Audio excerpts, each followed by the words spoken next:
Read about your favorite NBC entertainers. Yes, in the November NBC Silver Jubilee issue of Radio TV Mirror magazine, you can enjoy reading about such NBC stars as Fibber McGee and Molly, Bob Hope, and Groucho Marx. The National Broadcasting Company presents Joel McCrea in Tales of the Texas Rangers. From Hollywood, another authentic reenactment of a case transcribed from the files of the Texas Rangers.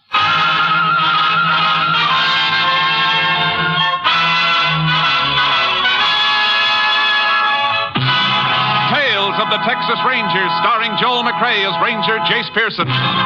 Texas, more than 260,000 square miles, and 50 men who make up the most famous and oldest law enforcement body in North America.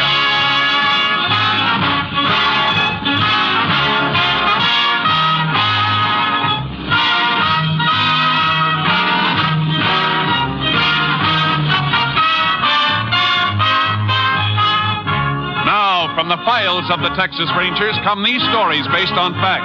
Only names, dates, and places are fictitious for obvious reasons.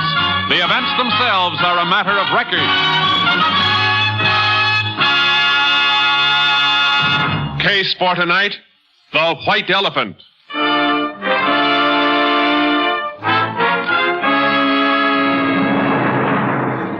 It is January 16th, 1950. The time, 6:28 p.m. A freight train just outside of a West Texas town gains speed and rolls through the gathering dusk. Inside a gondola car, a hobo crouches in a corner as the brakeman comes toward him. All right, Bo, this is where you get off. Now, listen, pal, just let me get to the next town. I said this is where you get off. But we're moving. Yeah, you get on while we was moving, you can get off. Now, come on, or I'll dust the top of your head. Now, listen, don't do it, Hutch. Get on your feet like this. Let go. No, you want to get tough, huh? I told you to let me alone. Now, slug me, will you? You ain't getting me. I'm coming.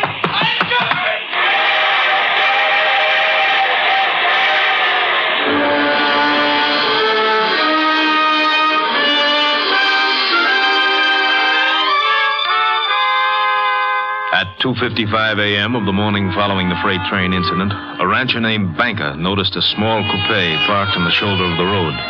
It bore Oklahoma license plates.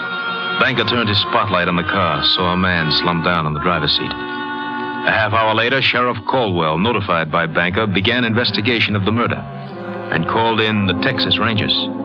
Ranger Jace Pearson was assigned to the case. And a few hours later, Pearson, Banker, and Sheriff Caldwell stood at the scene. Pearson listened to Banker. It was just about 3 this morning when I saw it, Ranger. How come you were driving along this road that late? I've been to a ranchers' meeting in Almira's. I was going to spend the night there and changed my mind. Uh-huh. Did you take this road when you left for Almira's? Yes, sir. What time? Yesterday morning, about 7:30. And then this car came here sometime between 7:30 yesterday morning and 3 this morning. I guess so. You never saw the dead man before, huh? It was the first time I laid eyes on him. All right, Mr. Banker. You can go. You need me, I'll be home. No identification on the body at all, huh, Sheriff? Nothing in the pockets. Picked clean as a whistle. Anybody else been around the car? Nope. Deputy kept his eyes on it. Car's facing west. Going west when it was stopped. Tire tracks on the shoulder tell that. Mm-hmm. Blood on the seat. Yep. 38 bullet done it. 38? Might be a police special. Banker got one? Banker, but just asking, for now. You see, You see something? Look here, Sheriff. Huh? Set of tracks leading up to the car. Ordinary shoes, not boots. Heel marks are too broad for boots. Yeah, looks like it. Look at this one. Sole print with a hole in it. Now look. The prints lead from that way, north, up to the car. A little scuffle, and the prints turn back north. Mm-hmm. In other words, Sheriff, somebody walked up to the car, stood there, then turned and went back north. Oh, and here's something else. Grease. Looks like grease. Smeared on the car door. Same side footprints are on. Grease might be from the car. Looks too stiff and heavy for that. Yeah. What about it coming from a freight train, Jace? Why? Well, there's tracks about a mile north of here. Freight's use the side and a pull-on when passengers got to pass. Maybe it all ties in, Sheriff. A shoe with a hole in it, grease, freight siding. Yeah, might be worth going after. Where do we start? Here at the car first. I'm going to check it over inch by inch. Meantime, you get hold of a freight schedule. I'll meet you at your office.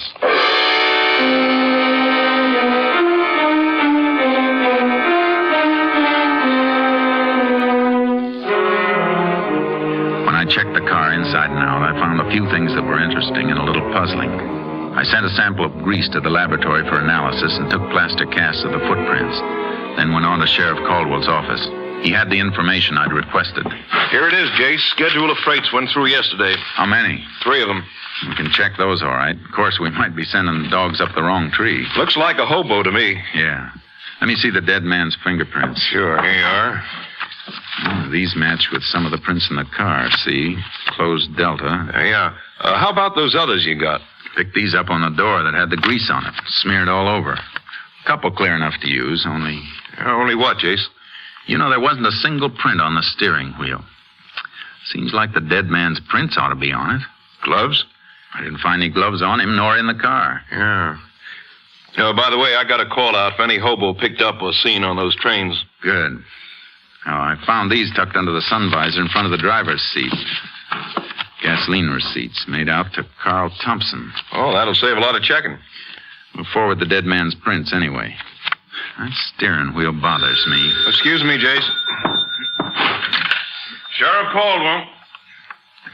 Oh, yeah. Good. Hold him. We'll be there as soon as we can make it. Something else, Jace. Brakeman on one of those freights we've been checking has a story. Some hobo slugged him and jumped. Okay, let's go.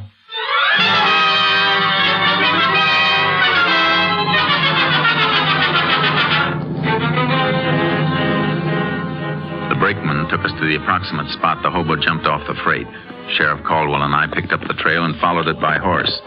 We hoped to apprehend the suspect before he could reach a town and lose himself and us. After 6 hours, we stopped.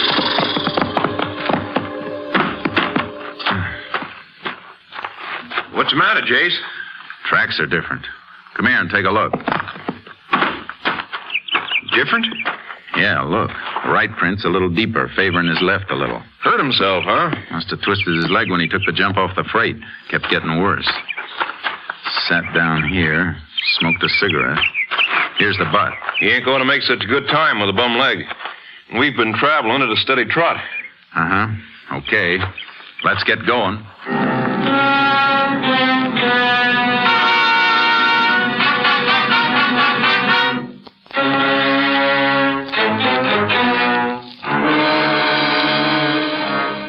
The suspect's trail showed increased favoring of his left leg. His progress became slower. More and more often he stopped to rest, and the trail became fresher and fresher. Evidence in a deserted shack showed suspect had rested there for quite a while. We picked up the trail again. We're getting close, Sheriff. How do you know? Noticed something just now. Take a look at these prints. Same as the ones we've been following. Not quite. Hole in the right shoe. It's not that. I'm talking about this anthill he crushed. Well, what about it? Quite a few of the prints had anthills in them, crushed and rebuilt. So? Ants start working on a new hill when the old one's been tramped down.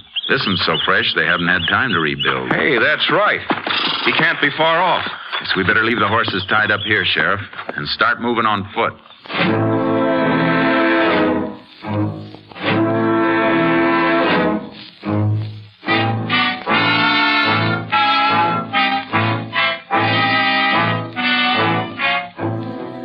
At 8:15 that evening, we found the man we were hunting. He was asleep. He gave us no trouble, and he denied anything and everything about the crime. We took him back, and I kept questioning him, but he stuck to his story. I never was there. I didn't do it. Ever own a gun? 38 police special? I told you 100 times I never owned no kind of gun. How'd you take all that skin off your arm? Don't know. Fell, maybe. You got that while you were running away. When you jumped off the freight, after you slugged the brakeman. No. Grease on your jacket. How'd it get there? Maybe off in the freight. Sure. That car we showed you, the one you said you'd never seen before. That's the truth. Is it? Hold up your right foot. Hold it up. Hole in the right shoe. What of it? Here's a plaster cast. Cast at the print of the scene of the murder. Take a good look. Yeah, but I wasn't there, I tell you. Ever hear of fingerprints? Oh, sure. Here are yours. And here's a set found at the crime. They match. You still say you weren't there? I didn't kill nobody. Let me see your hands. When'd you wash them last? I don't know. Maybe a couple of days ago. You know, we can tell if you fired a gun. I never had no gun. Did you rob the man in the car? No. Look at me. You were there, weren't you? We can prove it. Well, all right, I was there. But I didn't kill him. Why'd you lie? Well, I was scared. If you're innocent, you don't have to be scared. Look, Ranger, I got a couple of bag wraps. That all? Sure. We can check that, too. All right. I got a couple of wraps for pinching stuff. Nothing big. Now, look. Tell me exactly what you did. Well, I come in off afraid. I was walking across when I seen the car. I figured it was funny, something funny. Why? Well, car parked like that. Then I walked over, seen the fella in there. He was dead. I beat it, hopped the freight. That all? You know what else up to now. Did you get in the car at all? No, sir. Did you touch the body or take anything from it? I swear, Range, I didn't. Did you touch the steering wheel and then wipe it off? Wipe it? No. What for? Look, I tell you, Jase? Yeah, Sheriff. Come here, will you? Sure. You stay put. I got no place to go. Here's all the dope and the murdered man, Thompson. Come in just now. Carl Thompson, resident Tulsa, Oklahoma, traveling salesman for Prince Extract Company. This check? Double. Tallies with the gasoline receipts. Mm-hmm. What about him? The hobo? Yeah. I think the only crime he committed was failure to report what he saw. His fingerprints were all over the outside of the one door of that car and none inside. Seems to me if he thought of cleaning up the inside, he'd have done the same outside. Yeah, looks like it. We'll give him the paraffin test anyway and see if he's fired a gun lately. And if he didn't? Start all over. And start with that clean steering wheel.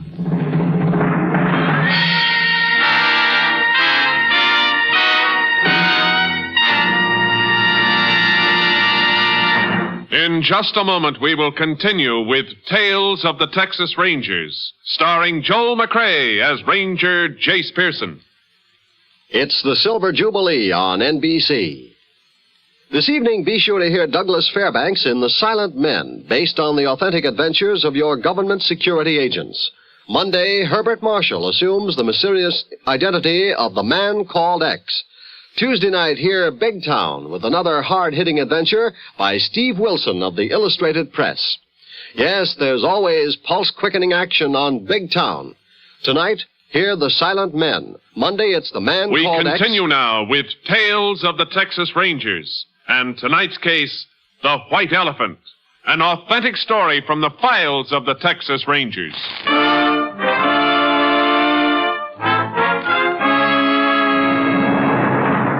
The result of the paraffin test was negative, but we held the hobo pending further investigation.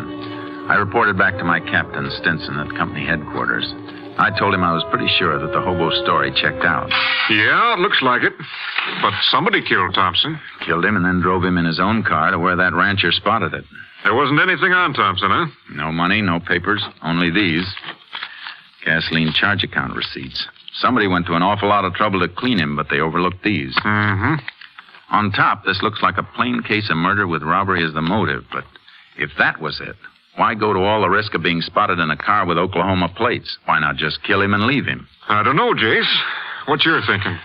Well, Thompson was a traveling salesman, traveled a lot in a few days.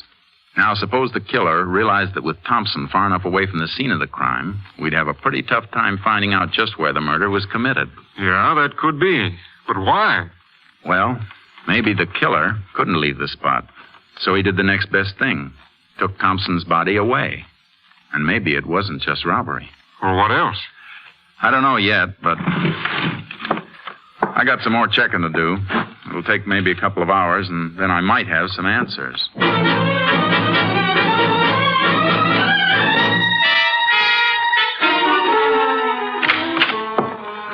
Well, a couple hours on the nose, Jace.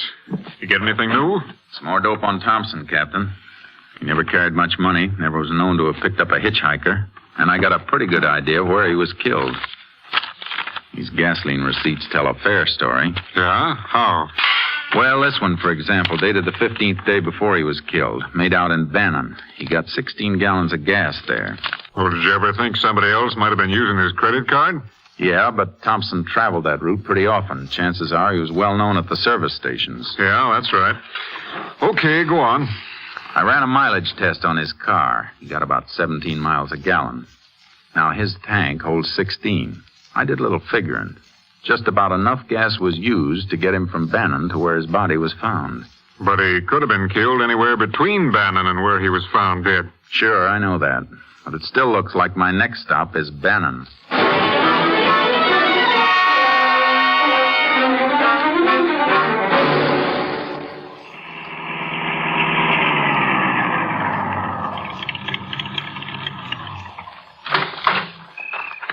Howdy, Ranger. Howdy. How many? Whatever she'll take. Sure thing.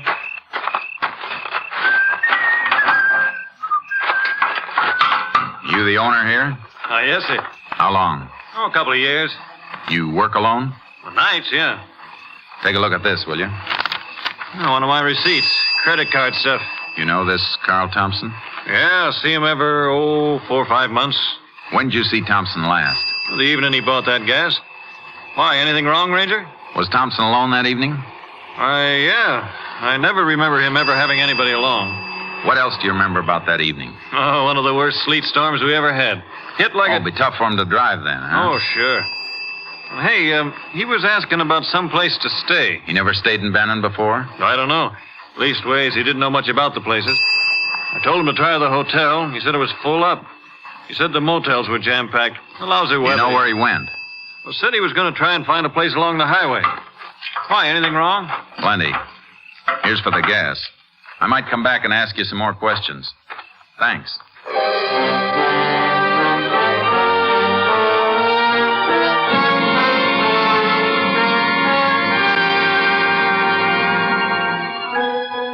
I began a check of every possible place Thompson might have stayed that night, but I drew one blank after another. Then I got a lead at a motel on the outskirts of Bannon. Sure, Ranger. I remember that night. Sleet was an inch thick. We was full up here, but I sent him to a place down the highway, the Star Motel. Been closed and up for sale for quite a spell, but I heard it was opened up again.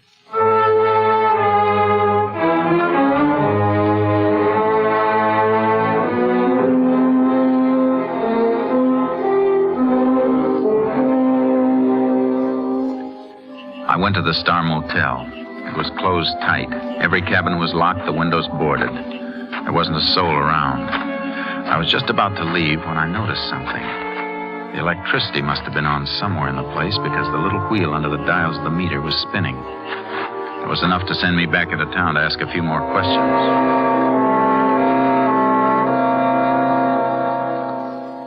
Now, let me see, Ranger. Star Motels. Yes, sir. Here's what we want right here. Uh-huh. Are these all the electricity bills? Yes, sir. Let me see. Up to 3 months ago, the bills were just for meter installation, minimum service charge. That's right, Ranger. But for the last 3 months, $475, $389, $560. Kind of funny, isn't it? The place is closed, but for the last 3 months, the bills have averaged over $4 a month. Didn't that seem peculiar to you? Well, Ranger, we just... Sure, I know. Now, can you give me the name of the person to whom these bills were sent? Get it for you right away.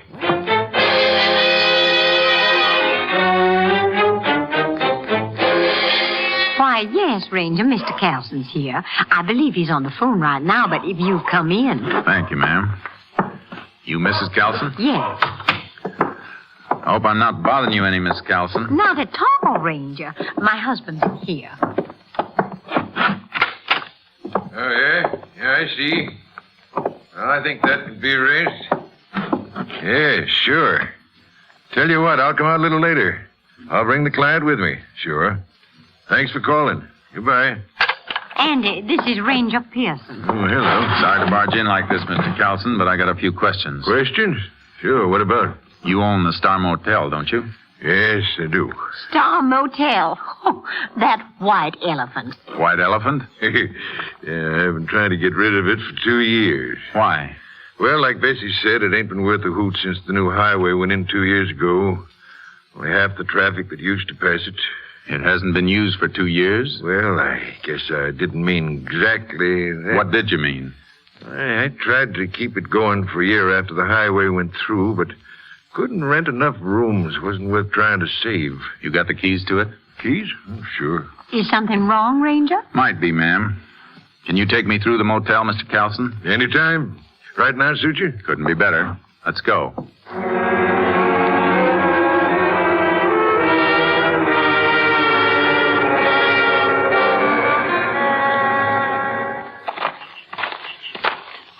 I ain't been out here for close on 3 or 4 weeks. Did you go through the cabins then? Oh, just take a look. See, kids sometimes fool around. That's why I boarded up the windows. Want to take a look in the office? Yeah. Go ahead, Mr. Calson. Sure.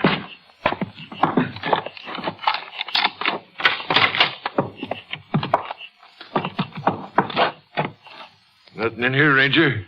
Nope, there's not. Anything in particular you're looking for? Yeah. You have this floor washed lately? Oh, heck no. Ain't no use paying for something like that. It's been washed recently. Huh? But why? How do you know? Scrubbing wood with hot water always raises the grain, and hot water isn't as good as cold to wash out blood stains. Blood? Blood? Reach! Hold it! What's the matter Hands away from the guns, Ranger. Hold you. Sit down. Go on. Come on. What the devil is this? Who are you fellas? My guess is a couple of men I want for murder, Mr. Calson. Murder? Just check the telephone wire. Everything okay? Yeah, push that guy. Me? Why? I never carry a gun. Well, we'll just make sure. Yeah, he's clean. All right, now strip the ranger's gun belt. Wait a minute. You got the drop on me. Maybe I'd have to be a fool to draw. But if you don't want me to be a fool, don't touch these guns. You try and take them off me, and I'll go down using them, and I might get lucky. All right, Locke. Let him alone. He's too smart to start anything. Go get the panel truck out and start loading our stuff fast. Well, what about them? We can lock them in. Fix their car so they can't get out of here for a while after we leave. If they try to come out while we're still here, we'll blast whatever door or window they try to come through. Get that, Ranger? I get it. Okay. I'll be outside, Chuck. So your name's Chuck, huh? Good as any. What are you and that other fella doing in my place? Go ahead, Chuck. Tell him. Some other time, friend. Now you two listen. Because I ain't going to say this twice. Try to bust out before you hear us drive off, and you'll get it good. Now stay put. Oh, they got us locked in. Yeah. Oh, don't go near that window. You heard what he said. Little crack in the boarding. I'm just taking a look. What are they doing? Come here and take a look for yourself. Oh, I should have watched the place more. I never knew anyone was using it. Been used plenty. Look what they're taking out. Furs. All kinds of stuff. It's beginning to make sense. Closed down motel made a nice storage bin for stolen and smuggled goods till they could run it to the markets. Oh, they'll get away. You said there was a murder. Take it easy, Mr. Calson. We'll get them. Oh, they'll be across the border in a half an hour before we could even reach a phone. Maybe you better take a chance and get shot down in cold blood? No. But we'll get them all right. Know why, Mr. Calson? Why? Huh? Because you'll help.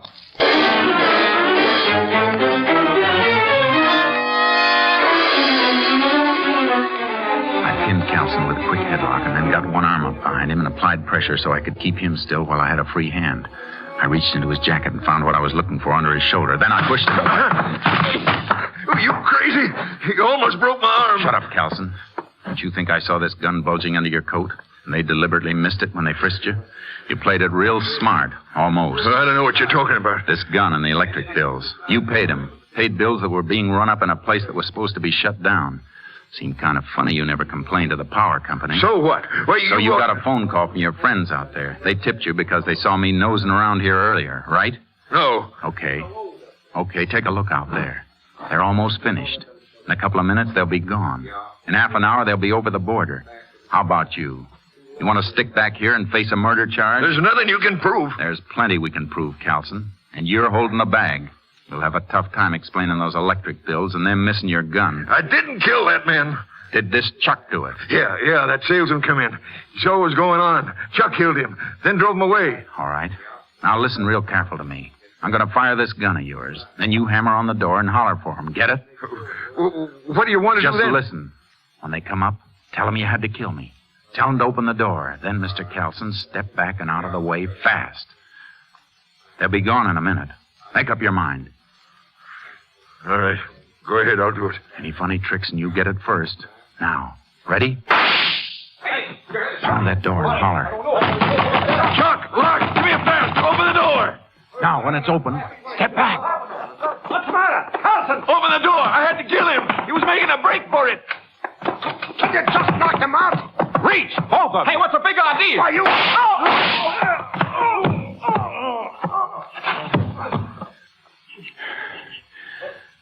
We'll come back for him later, Kelson.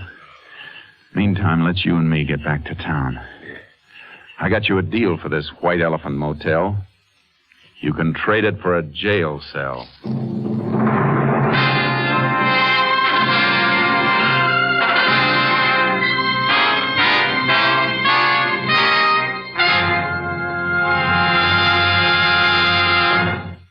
Andrew Kelson was convicted for his part in the murder. His sentence, life imprisonment.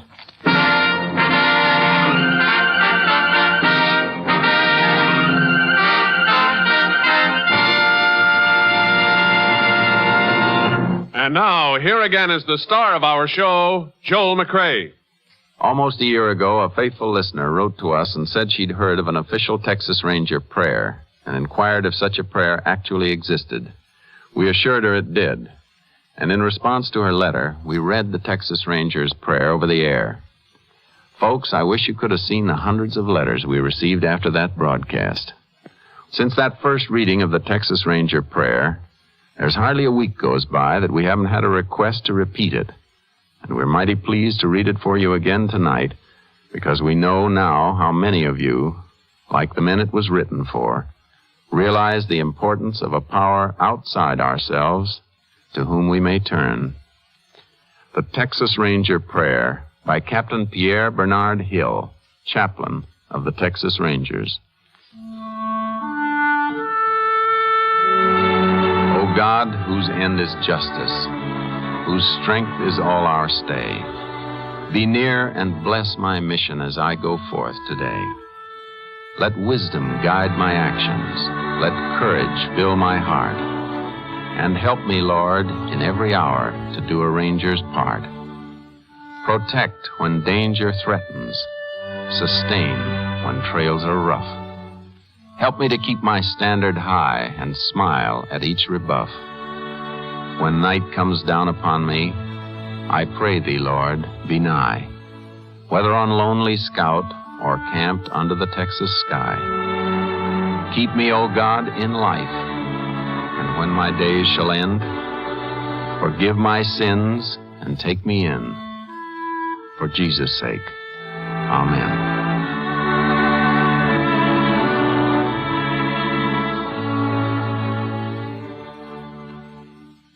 Good night, folks.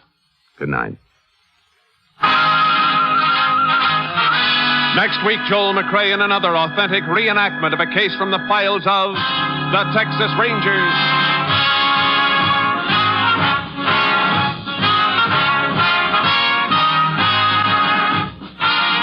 Joel McCrea is currently seen starring in the Universal International Technicolor production Cattle Drive.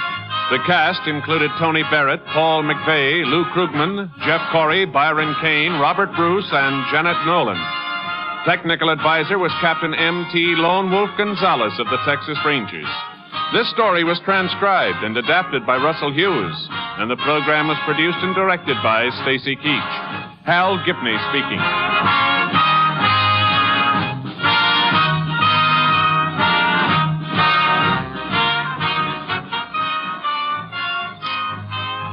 It's the Silver Jubilee on NBC. Today, The Big Show presents stage and screen stars James and Pamela Mason, Jimmy Durante, Dorothy Sarnoff, Jack Carson, the Ink Spots, and Tallulah Bankhead. Then there's mirth and music with Phil Harris and Alice Faye. Later, Theater Guild on the Air brings you Rosalind Russell and MacDonald Carey in Skylark. And for pictures of your favorite NBC stars, buy the current Silver Jubilee issue of Radio TV Mirror magazine. Next, it's The Big Show on NBC. It's National Wheaties Week.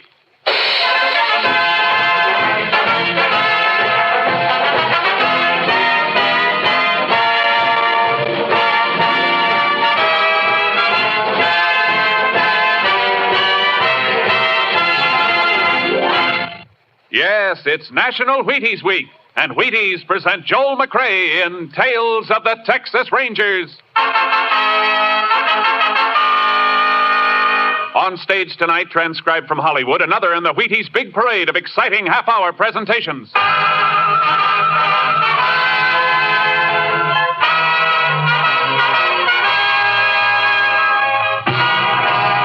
of the Texas Rangers, starring Joel McCrea as Ranger Pearson. Texas, more than 260,000 square miles. And 50 men who make up the most famous and oldest law enforcement body in North America.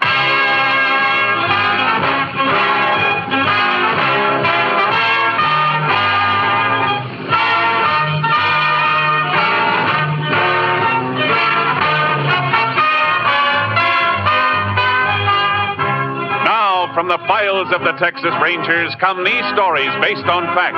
Only names, dates, and places are fictitious for obvious reasons. The events themselves are a matter of record.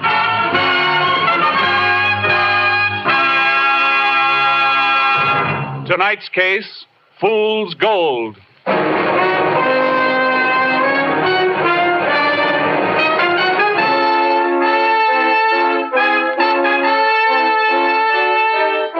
It is shortly after 9 a.m. on the Tuesday after Labor Day, 1946. Two men in a late model black sedan cruise slowly along the main street of the town of Live Oak in West Texas. All right. Let's go over it once more. We've been over it 20 times, Foy. Let's get it done. I ain't taking a chance on you making any mistakes. I ain't making mistakes. Think I want to go back to Huntsville again? Haven't done anything but case this bank since I got out of the pen a month ago. You sure there's no guard? No, I told you. Town like this. Ain't got but two tellers in the cage. Got an alarm system, though. One of them moves for an alarm, start blasting. How are we going to hide out afterwards? You leave that to me. We'll beat our way back to where I've been working. Roundup will be starting tomorrow. And I'll get the old man to take you on until things cool off. That's good. Yeah. Ain't nobody gonna suspect a poor working cowpoke. Here we are.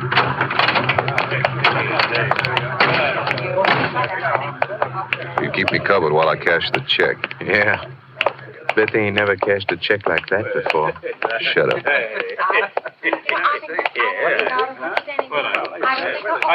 Howdy, gentlemen. What can I do for you? Cash this. Sure thing. What? Pass over $5,000. Come on, and don't move funny or I'll blast you. Robbers! They're robbers, you crazy old... Let's get out of here. We'll drop anybody who gets in the way. Come on, Commons, hurry. Get in. And they're pouring out of that place back there. They'll have to roll fast to get us. Look out. Car coming out of that side street. Let them look out. You're going to hit.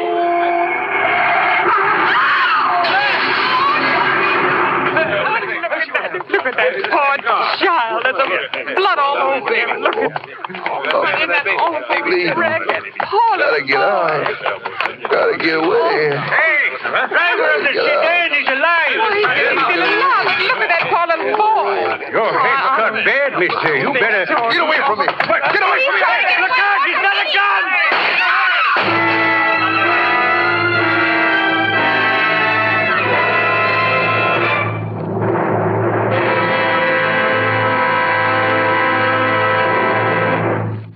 Partner, it's National Wheaties Week. It's celebrating time, and I'll tell you why. There's a whole kernel of wheat in every Wheaties flake. Think what that means. There's a whole kernel of wheat in every Wheaties flake. Now, doesn't that say vitamins and minerals and energy? Energy worth talking about? Sure, first thing in the morning, Wheaties and milk and fruit. Join me tomorrow. See how Wheaties at 7 can help at 11.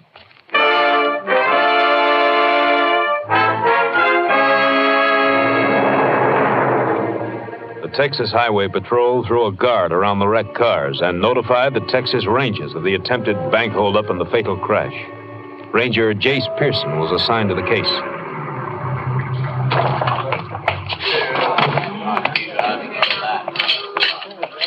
Howdy, Jace. Glad to see you.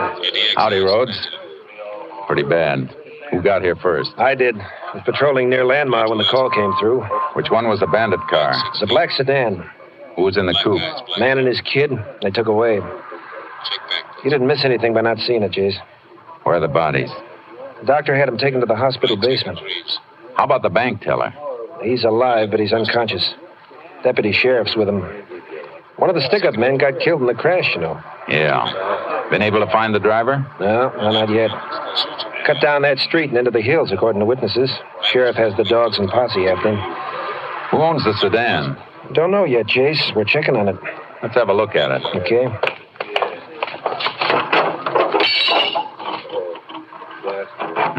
Blood on both sides, steering wheel, too. Means the driver must have been cut on his head or his hand. Had a gash in his scalp. Yeah. Hit the windshield on this side. And a couple of hairs stuck to the jagged edge. They're dark brown. Yeah. The druggist got a good look at him. Saw the whole thing from his store. Came out to help and almost got shot. Is he around? Yeah, he's right over there. Mr. Reber. Yeah? A ranger wants to talk to you. Let him through, will you, boys? Yes, sir. You see the man who was driving the sedan? Yeah, saw him up close. Call coming in on our car radios, Jace, so excuse me. Sure, Rhodes. What did he look like? 6 feet, maybe. Built solid. Boots, jeans, and work shirt. Of course, that could fit 1,000 men, but this one had a couple of gold teeth right in the middle of his mouth. Gold teeth, huh? Anything else? No, except for a bad cut on his head. Bad enough to need stitching? Sure was. Got a flash on the sedan, Jace. It was stolen during the night or early this morning over in Rankin. I thought so. We better get over to the hospital. I'll call headquarters and have a lab man sent down to go over the car for fingerprints. Not easy to lift him from that car. Get pretty smeared with all the blood around. Yeah. And even if you do get him, you still got to find the man that goes with him.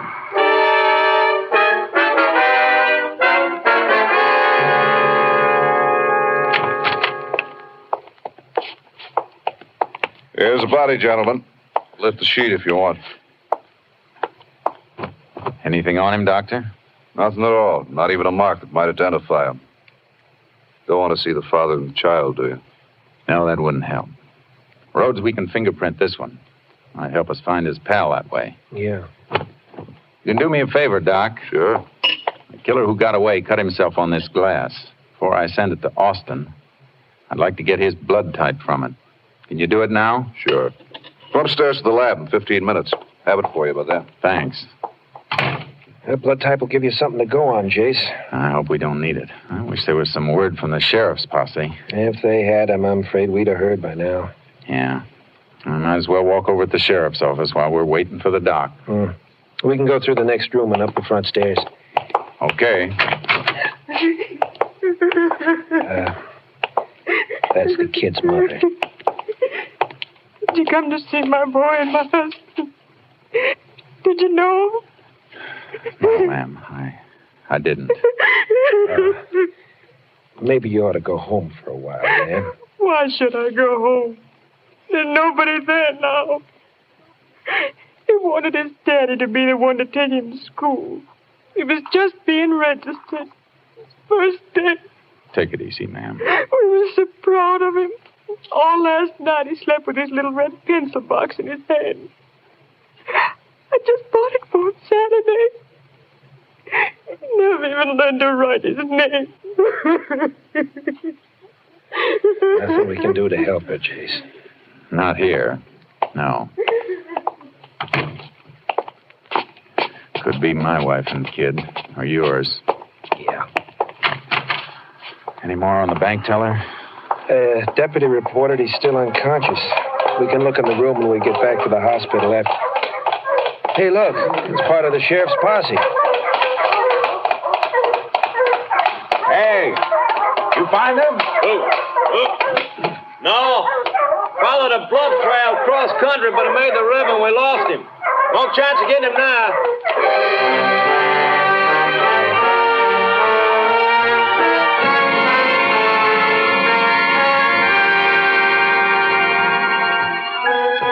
crew from the lab flew in and went to work on the car in the hands of the dead bandit. Highway Patrolman Rhodes waited for the report while I went back to see the doctor at the hospital. Got it yet, Doc? Just finished. Blood type's AB. AB, huh? I don't come across that very often. No, it's very rare. About 1 in... Oh, excuse me, Ranger. Go ahead. Hello? Yeah, I'll be right in. What? VA's here now. I'll tell him. Goodbye. That was the deputy from the bank teller's room. The teller just died. Unconscious all the way? Nope, came to for just a second before he passed on. Did he say anything? Nothing you don't already know, Ranger. The man who shot him had gold teeth. It was night before the fingerprint crew found anything. I unloaded my horse Charcoal from the car trailer and was watering and feeding him at a livery stable when Highway Patrolman Rhodes brought over the reports. Come on, boy. Come on. Well, Chase, I know who the dead one is. Let's see. John Commons served 4 years Huntsville armed robbery. No family, no known associates since leaving penitentiary. That's no help for finding the other one. No, could have known him before he went to prison or after. Anything on the car? Yeah, here. Lots of prints, but no clear ones, except a full thumb impression on the cap of the gas tank. Haven't got anything on that print yet, though. Whoever it is, he has no record in Texas. He will have. FBI may have something on him. I'm not going to wait around here, though. I don't like it either. But which way can you go? Both ways. Car was stolen in Rankin. That's west. I'll head back that way. You take the highway east. You got a plan? Something will keep us busy while we're waiting for a report on that thumbprint. Check every doctor along the way and see if any of them have stitched a head wound for a man with gold teeth. For a good part of the night and half the next day, I covered the towns and the back roads between towns, country doctors and emergency hospitals, but none of them had seen the man I was after. Then finally, KTXI in San Angelo came through. KTXI calling Unit 10. KTXI calling Unit 10. Unit 10 to KTXI. Go ahead, KTXI. Have report for Unit 10 on thumbprint found on gas cap of stolen car. Subject known as Robert Tromer. Believed to be in or near Santa Rita. May be working there. Occupation, automobile mechanic. Unit 10 presently located Regan County, 40 miles from Santa Rita. Will continue investigation. Unit 10, 10-4.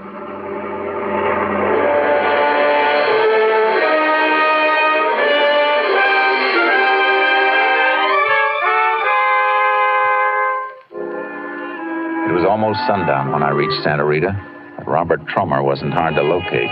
The local constable told me where I could find him. A service station about a mile out on the highway. I drove out there.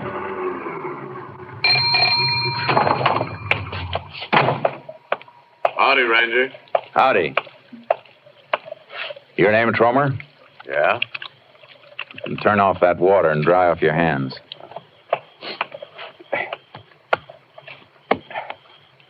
Where were you yesterday morning at 9 o'clock?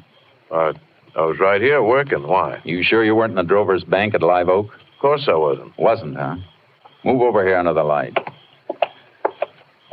All right, now smile. What? I said smile. Say you weren't at Live Oak yesterday morning, huh? You heard me. Those gold teeth say you were. Oh, Granger, The bank teller's dead, Tromer. So is a 5-year-old kid and his father. And your pal, Commons. I don't know what you're talking about, Ranger. Try remembering, Tromer. You got a cut on your head. Take your hat off and let's have a look at that. Sure, I'll take my hat off. Well, you're looking, Ranger. You see any cut? No. No, Tromer, I don't see any cut. So if the guy you're looking for has a cut on his head, Ranger, it ain't me.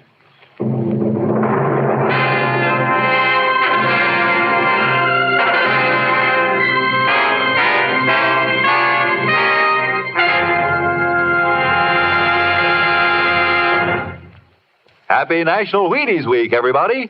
From the Wheaties people, from me, and right now from the man stepping up to our microphone from backstage, the hard-working director of Tales of the Texas Rangers, Mr. Stacy Keach. Well, how's it seem, Stacy? Gosh, Frank, this doesn't seem like work. Now, imagine getting paid for this. It seems like fun to be able to get up here and talk about Wheaties. Well, it is fun, you know, and particularly on National Wheaties Week. It certainly is. And, folks, backstage, we're celebrating just like we hope you are. Nothing dramatic, you know, just Wheaties with milk and fruit first thing in the morning. An all-star cast if I ever saw one. Try Wheaties yourself, so we'll know you're listening. They're great. Sure are, Stacy. And thanks for talking for us on National Wheaties Week.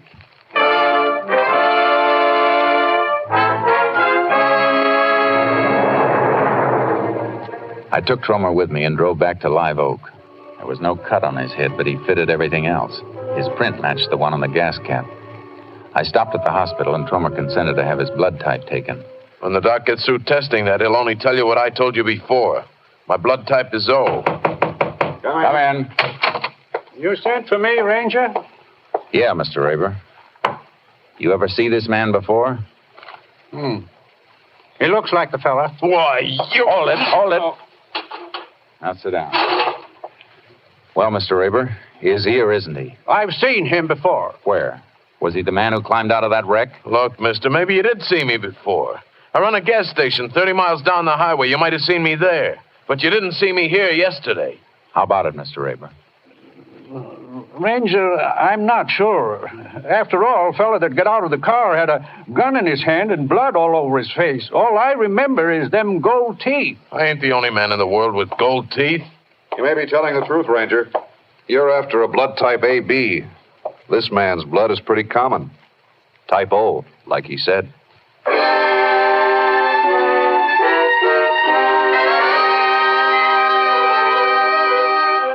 The case against Tromer was falling apart in my hands. I only had one thing left, his fingerprint, tying him with the stolen sedan. I took him over to the local garage.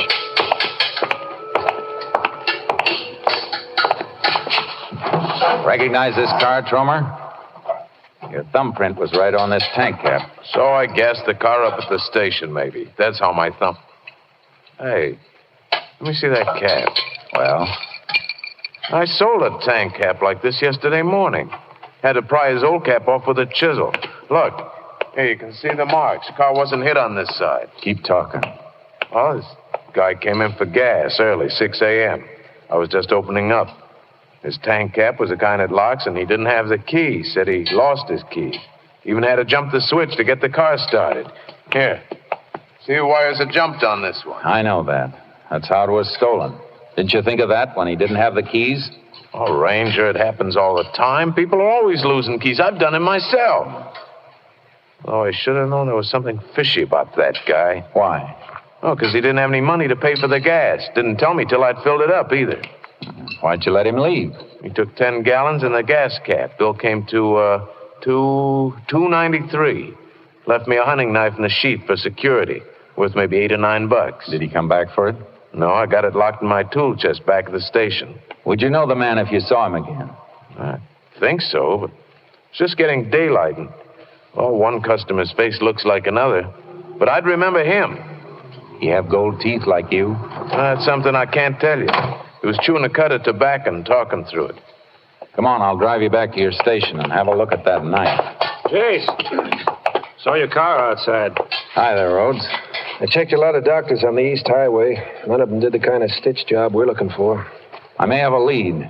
Get in your car and tag after me.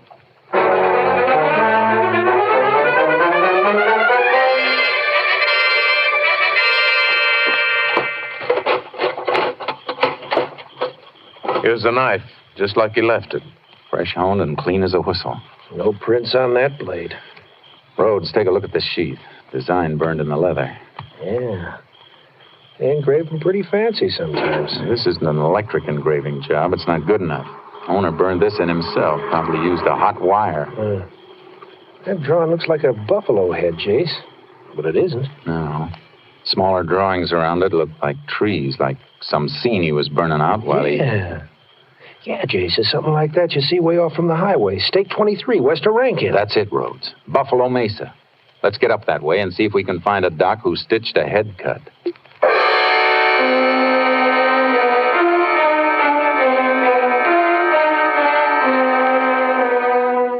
It was mid-morning when we reached the area. There were 3 doctors in a 20-mile radius. The first one had nothing for us, but the second one... Yes, I stitched a head wound like that day before yesterday. Cowpoke, Joe Foy. Fell off his horse. Matter of fact, he was in here this morning, about 3 hours ago, to have the dressing changed. If you put on a fresh dressing, the one you changed is in that trash container, isn't it, Doc? Why, yes. Any blood on it? Of course. Cut was deep. Hasn't healed yet. Can you get that dressing out and check it for blood type? It'll take a few minutes. I waited a couple of days for this, Doc. I can wait a few more minutes. Here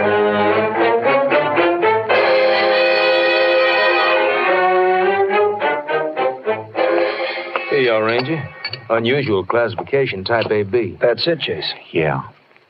You know where this Joe Foy works, Doc? Why, Ben Kinner's place. Left at the crossroads and 6 miles out. Right near Buffalo Mesa. Thanks, Doc. Come on, Rhodes. Right. Oh, Doc. Yeah? Foy has a couple of gold teeth, doesn't he? Gold teeth? Why, no, Ranger. He doesn't have gold teeth.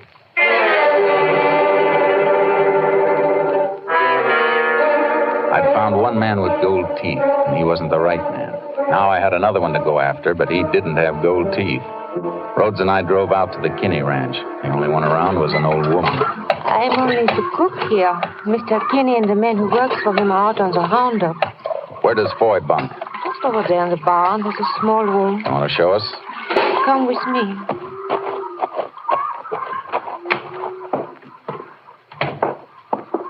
This his bunk? Yeah.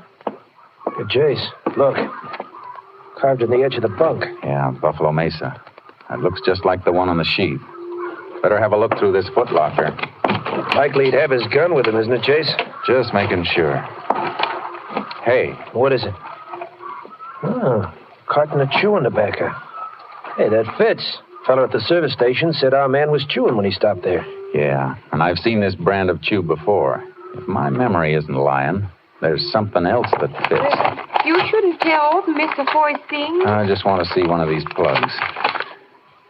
Here's the answer, Rhodes. Yeah, the plugs are wrapped in gold foil.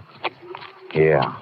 If I tear off a square of the foil and put it over my front teeth like this, I look like I have gold teeth. And every witness who saw Foy was throwing us off the trail instead of helping him. I wonder how he thought of it. Probably got the idea on his way to Live Oak when he saw Trummer at the gas station. I'm going to take charcoal out of the trailer and ride out to the range. I'll get a horse from the corral and... Oh, thanks, Rhodes. But you better stick here.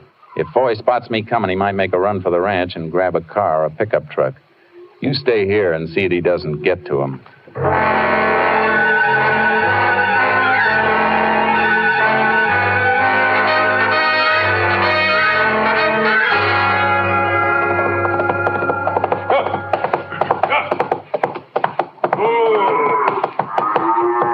Looking for something? You Joe Foy? No, I'm Kinney, Ranger. Foy in some kind of trouble? I'd call murder plenty of trouble. Murder? Yeah. Where is he? Down the Royers, rounding up strays. Glad to show you. All right, let's go. You know where Foy was Monday? Took the day off to fix his gear up and get ready for the roundup. You see him during the day? Nope. Went over to his bunk that night, though, to see why he didn't show for supper. Had a cut on his head. Said he fell. Doc had him patched up. I know about that. Hey, there he comes now, around the mesa. Hey, he spotted us. He's turning back for cover. Get up, charcoal! Get up! Yeah, turn behind, here. Oh, boy. Ranger, you're hit. Here. I got to get him. You hit him, but he's up. He's running for the river. I got to get him. Come here, Charcoal. Come here, boy. Left shoulder looks mighty bad, Ranger. You can't chase him like that. I hit him. Come here, boy. If he can move with a bullet in him, so can I. Get up, Charcoal.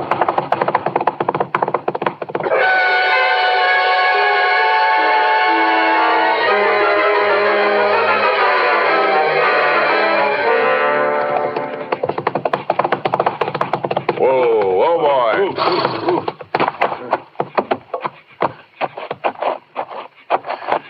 He went into the river here.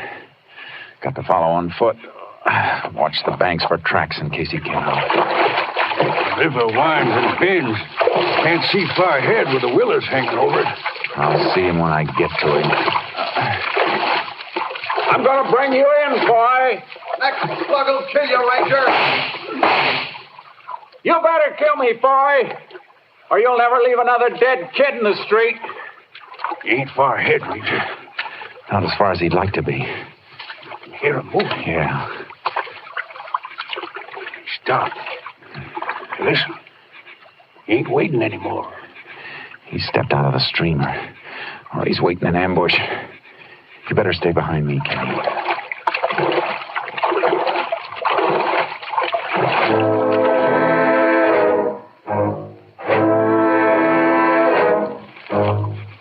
I moved forward slow, watching the bank for tracks and watching the willow clumps where he might hide. Not far ahead, several of the willows overhung the stream and dipped clear down to the water.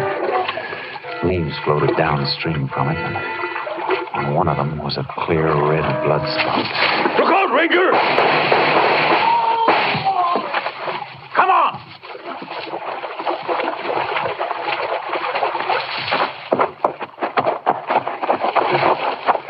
Don't look like he's going to need the electric chair, Ranger.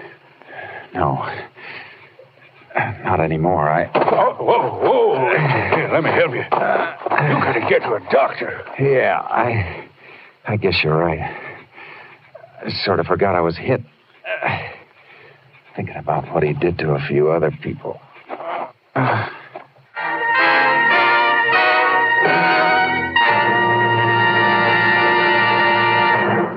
The body of Joseph Foy was definitely identified as that of the killer and hit-and-run driver. A ballistic check showed that his gun was the weapon used in the murder of the bank clerk.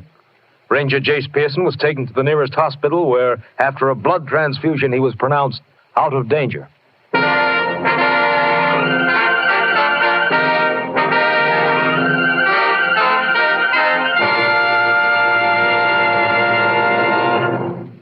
Are you with us out there? Are you celebrating? Well, it's National Wheaties Week, you know. And here's our star, Mr. Joel McRae, following up another great performance tonight with a few words meant for you personally. Joel? I'm enjoying being a Texas Ranger, and I hope you're enjoying it, too. As a matter of fact, I sincerely hope you've enjoyed it enough to go out and buy a box of Wheaties on Monday. If you do, that's the way we'll know. Your purchase of one box of Wheaties. Will you do that? I think you'll like them. Good night. Thank you, Joel McRae. And how was that for a sporting proposition, folks? If you like our show, there's a way to let us know. Just see your grocer about those Wheaties tomorrow. Remember, there's a whole kernel of wheat in every Wheaties flake. And goodness knows how many flakes there are in a box. Yes, there's a whole kernel of wheat in every Wheaties flake. And you know the value of whole wheat. Necessary vitamins, minerals too, and whole wheat energy worth talking about. Go ahead. Have Wheaties to start breakfast tomorrow. Wheaties with milk and the fruit you like. Breakfast of champions? Well, I should say so.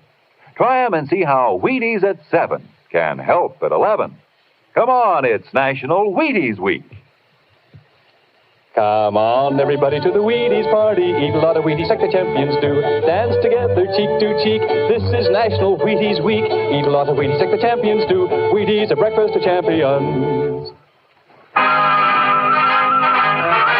Next week, Joel McRae in another authentic reenactment of a case from the files of the Texas Rangers.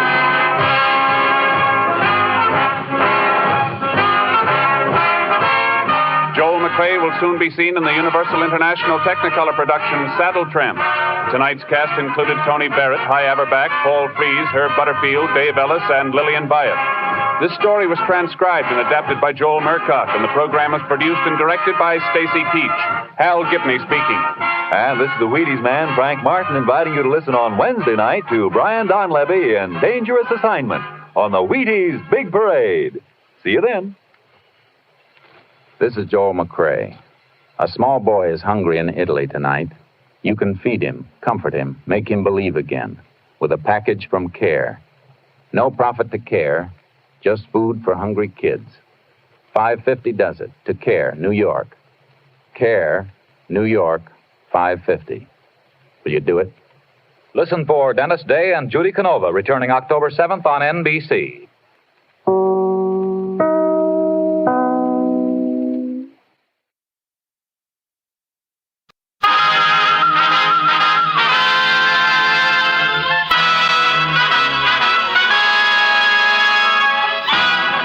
Files of the Texas Rangers, starring Joel McRae as Ranger Jace Pearson. Another authentic reenactment of a case transcribed from the files of the Texas Rangers.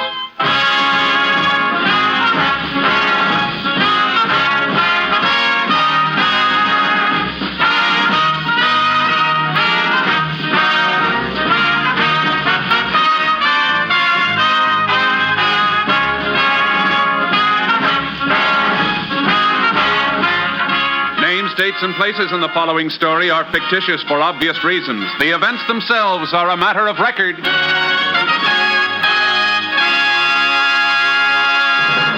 Beginning today and continuing all week, there are many new programs returning to the NBC schedule.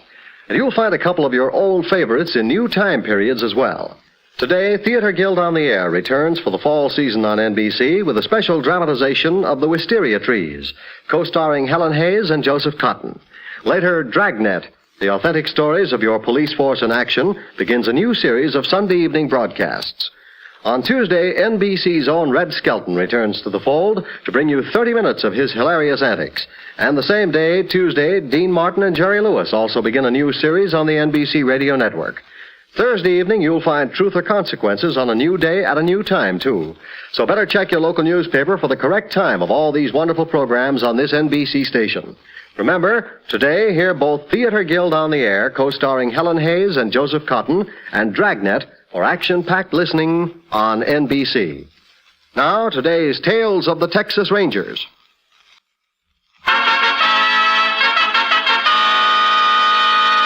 And now, from the files of the Texas Rangers, the case called Drive-In.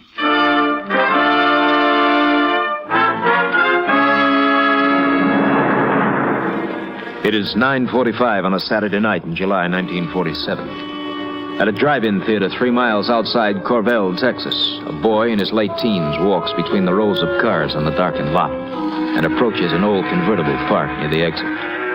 In the driver's seat of the convertible, a 15-year-old girl sits watching the movie. What to say? They're getting ready to leave? You turn it I got you. What's the best part of it? Turn it off. Come back. No time to be watching a movie now. You might have to start driving any minute. They're really getting ready to leave, huh? I don't know. You should have left 20 minutes ago. Oh, maybe they want to see the show again. It's a good picture. Oh. Hey, sure is a pretty car they got. They ought to have a lot of money. What do you think I picked it? How much money you reckon we'll get from them? How do I know? You said if we used to get $100, we could get married. Yeah. Maybe if we used to get $200, we could go to Dallas for a honeymoon. Could we, Al? Sure, baby. Because I've never been to Dallas. You got your gun ready to use on them? Will you quit your yapping? Okay. Only trying to make sure everything go good. You sound like you don't even want me here. Yeah, sure I do, baby. You know that. Done nothing but yell at me the whole night. I've been trying to think. This thing has to go off just right. Now, you know what you got to do. Sure. Reckon you'll shoot them people? Maybe. To get me into trouble. Wish I could be there when you use the gun. You'll scare them so bad they won't know. Here they come. Oh, sure it's them? Been watching the car, haven't I? Hey, this is exciting. I can hardly wait. Now, don't forget, baby. Pick me up at that spot I showed you, and remember, don't drive too close behind us. Okay, Al. Hey, mister! Mister! What's the trouble? My car's out of gas. Can you give me a ride to the nearest filling station? Well, I reckon we can. All right with you, Ruth? Oh, sure, Jim. Hop in the back, son. We'll take you. Oh, thanks a lot, mister. Well, sure glad you stopped me. My girl and me, we've been waiting 20 minutes for someone to come out. Oh. Did you like the picture? What? Oh, yes, ma'am. Real good. We thought so, too. We almost stayed to see you a second time. Reckon I can turn on my headlights now. The way they make you keep your parking lights on these drive-ins, I almost miss seeing you standing there. Sure lucky for me you didn't. My girl's supposed to be home early. Gosh, I feel like kicking myself letting the car run out of gas.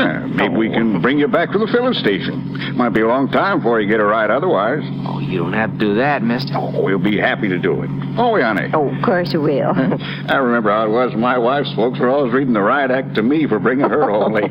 We didn't have driving movies then. Shut up, mister. What? Why? When you get to the crossroad, turn left, away from town. What? Do like I say. You don't, I'm going to put a bullet right in your head. Oh, Jim. Now, Jimmy. look here, son. Quit that talk. Now turn left. Oh. Just so you know I ain't fooling, I'm clicking his hammer back.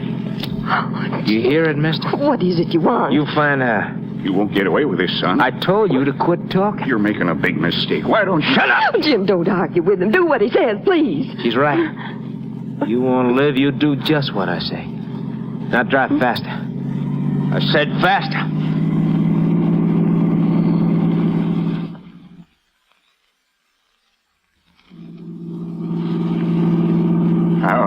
How much further you want me to go? I'll tell you when to stop. You have to press that gun so hard in the back of my neck. I'm keeping it right where it is. Jim, please don't argue with him. This is far enough. Stop. Now we're all getting out. Out this side, lady. Young. I still got this gun cocked, mister. Now throw your wallet and purse into the car, both of them. Jim. Throw them in, I said. Okay. Now start walking down the road. You look back once and I'll plug you. Jim, I think I'm going to... Now, just hold on my arm, honey. You'll be all right. Keep walking.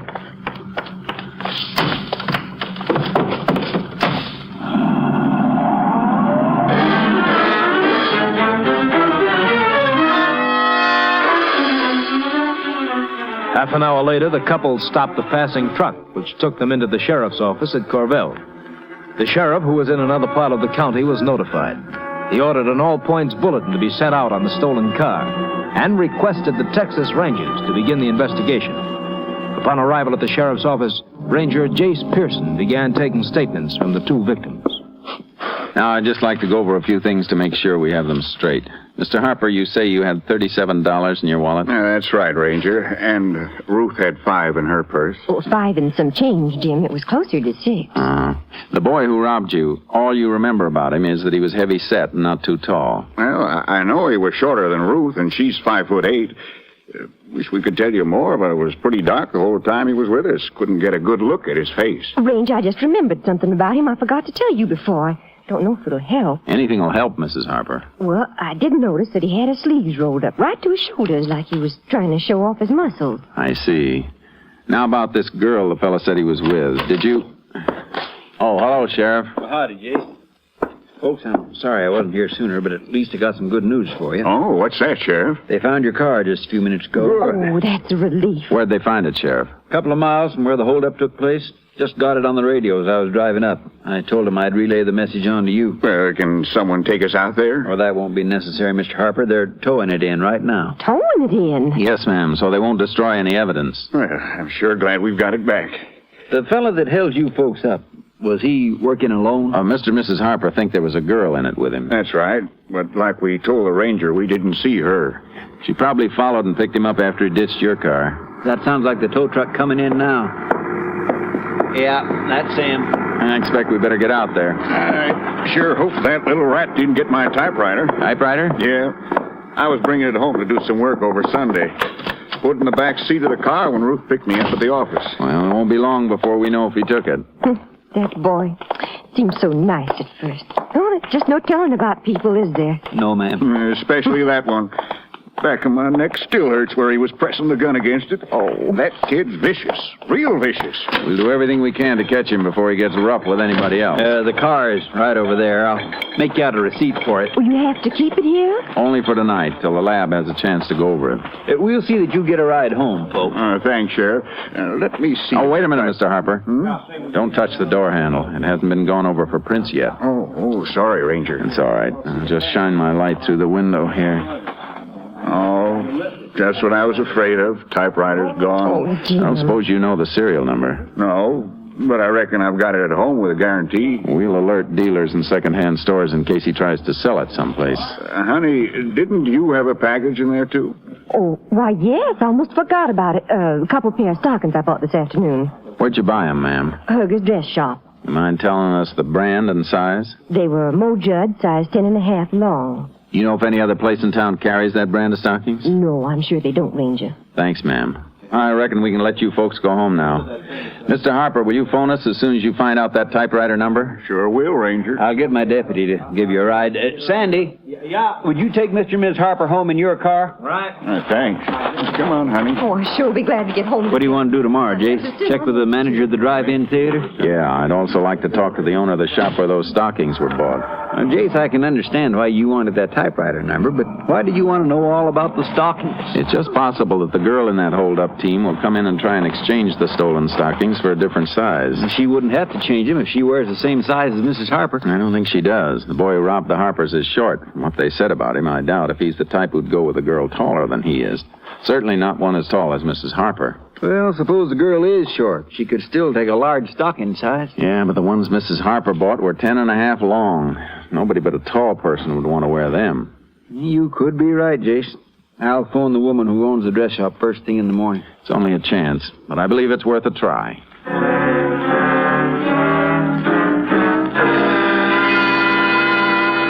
The following morning was Sunday. The lab crew had completed its work and found nothing that would help us.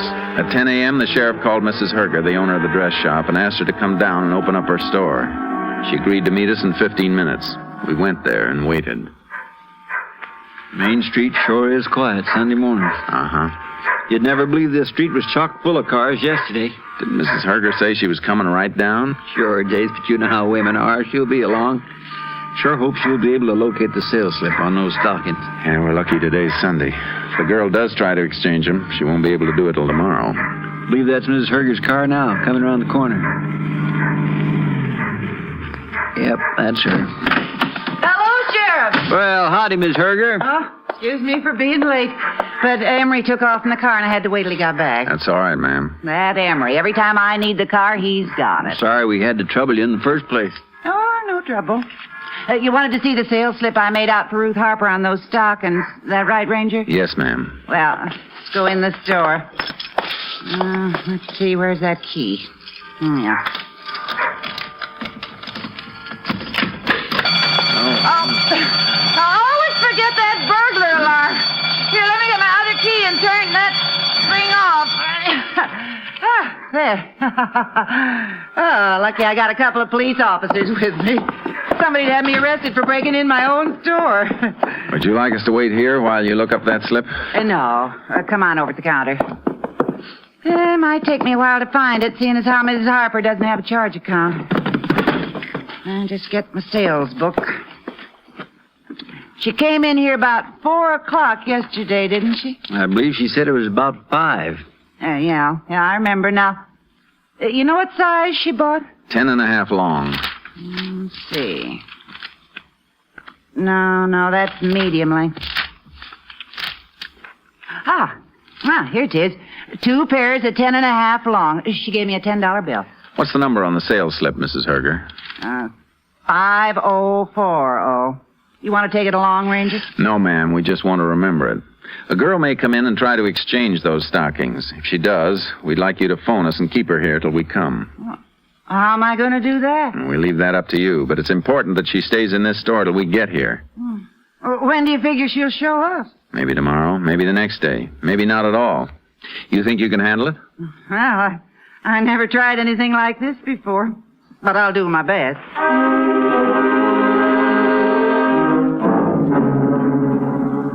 When we left Mrs. Herger's store, we went to see the manager of the drive-in theater. He didn't recall seeing anyone who answered the vague description of the boy which the Harpers had given us. But he did tell us the names of a number of people who had been at the theater the night before. We questioned them, and several remembered seeing a boy with his sleeves rolled up to the shoulders. He'd been with a young girl in a convertible. We took statements from these witnesses. Around 2 o'clock on Monday afternoon, we had them come into the sheriff's office to sign their statements. Here you are, Mr. Hammer. Thank you. Sign all 6 copies, please. Miss Lindsay, here's your statement. Are you sure where to sign it, Sheriff? Sure, Jace. I'll get it. No. Ranger Pearson. This is Mrs. Herger. I can't talk loud. What is it, ma'am? There's a girl here with the same stockings I sold to Mrs. Harper. She wants to exchange them. We'll be right over. Well, I don't know how long I can keep her, Ranger. You better hurry.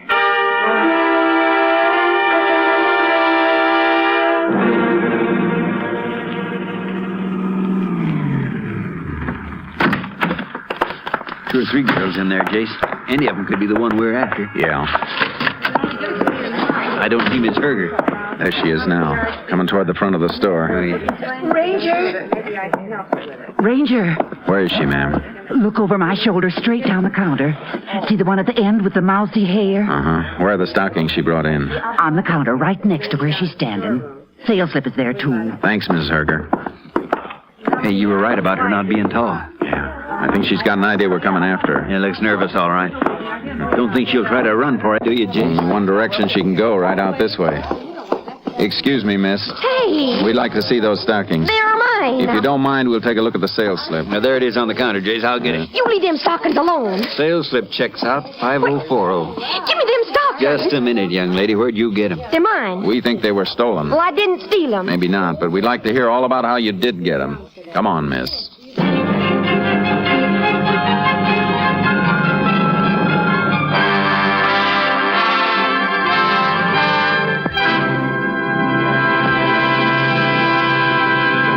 In just a moment, we will continue with Tales of the Texas Rangers, starring Joel McCrea as Ranger Jace Pearson. We often hear the phrase, the American way. But do you ever stop to think just what that means? Of course, it means many things. Our traditions of freedom, our democratic government, and our system of justice. But a fundamental part of the American way is our economic system. Our economic system is not perfect. That's a simple historical fact. But the American economic system has brought greater material means for happiness to more people than any other system the world has ever known. Especially in these critical times, all of us should work to defend and improve this system. And the best way to defend and improve our economic system is to learn how it works. You can get a free booklet explaining our economy by writing to Box 10, Times Square Station, New York City. Just write to Box 10, Times Square Station, New York City, and ask for your free copy of The Miracle of America. Now back to Tales of the Texas Rangers.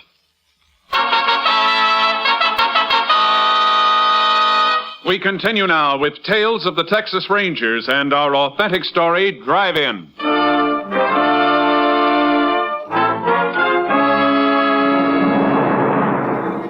We took the girl with us. In the car, we learned that her name was Grace Maud Compton. She lived in a house on the outskirts of town with her mother, who worked as a waitress in an all-night diner. When we questioned Grace Maud about Saturday night's robbery, she was sullen and denied knowing anything about it. We decided to take her out and discuss the matter with her mother. On the way, we tried to talk to her some more. Her sullenness changed to hysteria. I didn't steal no stockings, and I didn't rob nothing from no people in the car. Your boyfriend did, and you helped. I ain't got a boyfriend. Where were you Saturday night, Grace Maud? I keep telling you I was home. But you can't prove it. Why do I have to prove it? Why do you keep picking on Nobody's me? picking on you. You are so. Everybody's always picking on me. Your mother's not going to be very happy when she finds out you're in trouble. I ain't in trouble. Besides, you can't talk to Ma. She's sleeping. I'm afraid we'll have to wake her up. Ma don't like to be woke up. She gets sore when she's woke up before her getting up time. That's your place up ahead? Yeah, Nice little house. that dump. Bet your ma works hard to keep it up that nice. Don't start preaching on me. Everybody's always preaching at me. Go ahead, Grace Maud. I ain't going in there. I ain't. Come on. No. She'll start yelling at me. She'll pick on me just like you're doing. Come on, let's go. No. Oh. Now, look, Grace Maud. If you haven't done anything, you don't have to be afraid.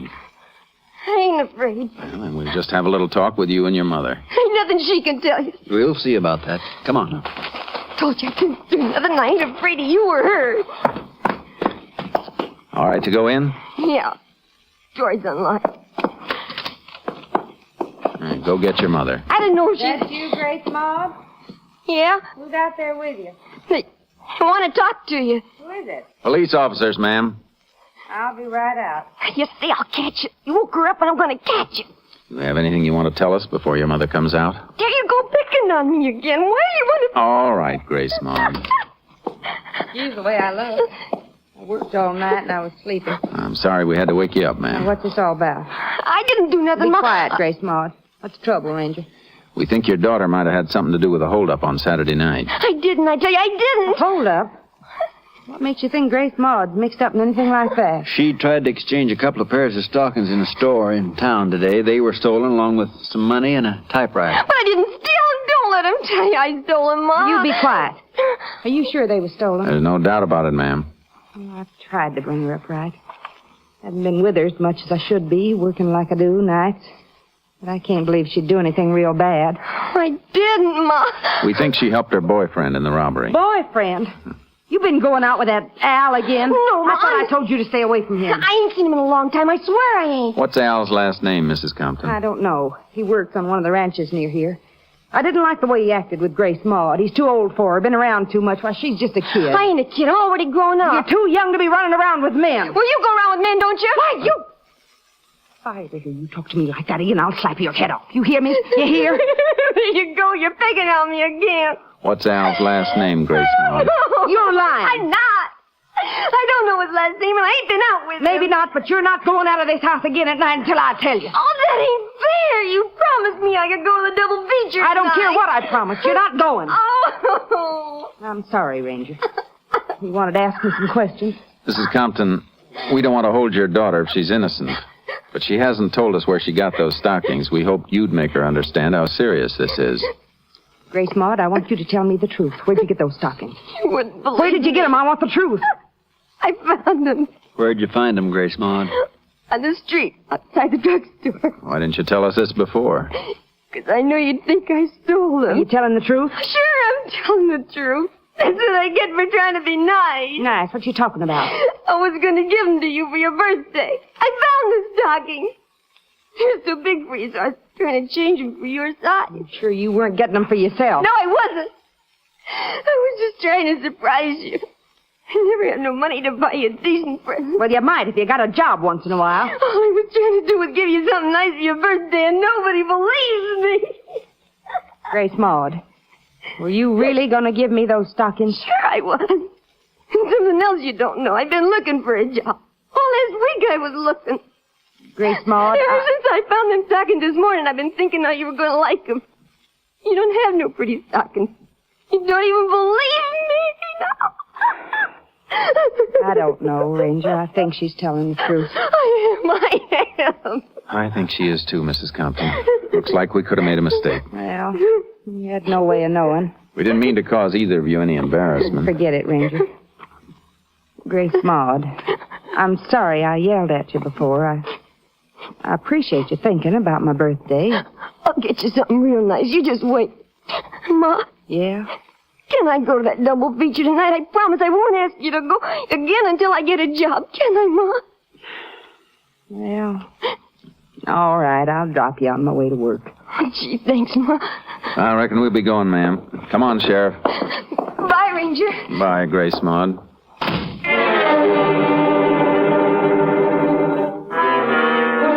We didn't believe a word Grace Maud had said. She'd fooled her mother, and we wanted her to think she'd fooled us. We're pretty sure her plans went beyond seeing a movie that night, and we hoped sooner or later she'd lead us to her boyfriend. We waited near the house in our car till a little after 7 that evening. Grace Maud and her mother came out and got into an old jalopy. We followed them into town. Mrs. Compton let Grace Maud out in front of the theater. We parked half a block down the street and waited. I reckon we got ourselves a lot of time to kill before she comes out of that picture show. Uh-huh. What if she doesn't try to get in touch with her boyfriend tonight? We just keep watching her until she does. Maybe I could get a couple of deputies to stay. Jace, she didn't go in that movie house after all. No, she's starting down the street. Yeah, right toward us. If she sees us, we're finished. Get down in the seat as far as you can. Yeah. Lucky you haven't got your horse trailer hooked on back or she'd spot us sure. Yeah, let's just hope she doesn't see the radio aerials. I can hear her now. Sounds like she's still heading this way. Yeah. Keep it low, Sheriff. Yeah. Boy, I was sure she'd notice us. Where's she going? She just turned the corner into a side street. Come on. You reckon she's going someplace to meet him now? It's hard to say. I've been thinking about this Al fella Grace Maud's mother mentioned today. Wondering if he's the one we're after. So have I. Didn't want to ask too many questions about him. Watch it going around the corner, Sheriff. Hey, Jace, with that fellow in the convertible, it's her. They're pulling away. Stay here and watch where they go. I'll get the car and pick you up in a few seconds.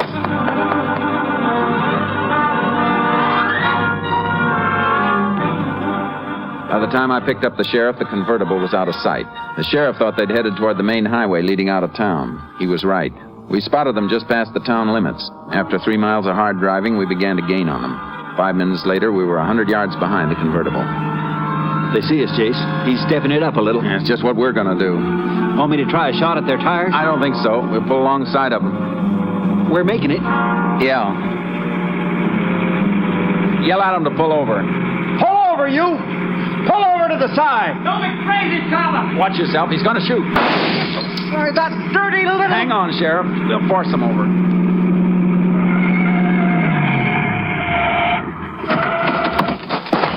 He's making a break for that brush. Stay with the girl. I'll get him. Watch out, Al! Watch You keep quiet, very smart. Drop the gun, you. This is what I think of you, Ranger! I'm warning you. If you don't want to get hurt, come out of that brush with your hands up. Shut up! Hadn't been for you being so dumb, I wouldn't be here now! I don't want to hurt you, son. Drop that gun and come out with your hands up. This is your last chance. Yeah? Oh, my shoulder! Give me that gun. Now get up. Oh, my shoulder! Get up. Let's go.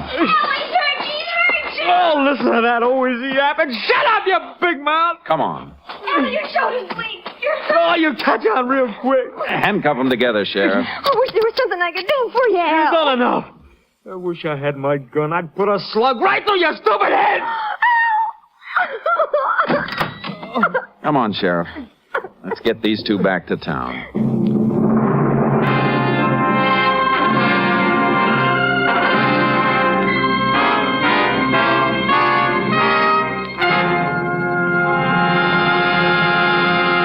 In just a moment, we will tell you the results of the case you have just heard. NBC means comedy. And Tuesday's the day this week for you to start laughing with Dean Martin and Jerry Lewis and Red Skelton. That's right. This Tuesday evening, you'll hear both these great comedy programs when they begin the new fall season on NBC and this station. Dean Martin and Jerry Lewis will have Rosemary Clooney as their guest this Tuesday evening. And Miss Clooney will sing her popular version of Botcha-Me. Red Skelton promises a visit from Junior, the mean widow kid, and Deadeye, America's favorite cowpoke. Thursday evening, don't be surprised when you hear Truth or Consequences, for this popular program has switched days and is now a regular Thursday evening feature on the NBC Radio Network. And today is Sunday, there's more big news for listeners. Theater Guild on the Air returns today with Helen Hayes and Joseph Cotton co-starred in the Theater Guild production of The Wisteria Trees. Another important program note is this one. Dragnet has moved to Sunday. Yes, hear Dragnet tonight on NBC. Now back to Tales of the Texas Rangers.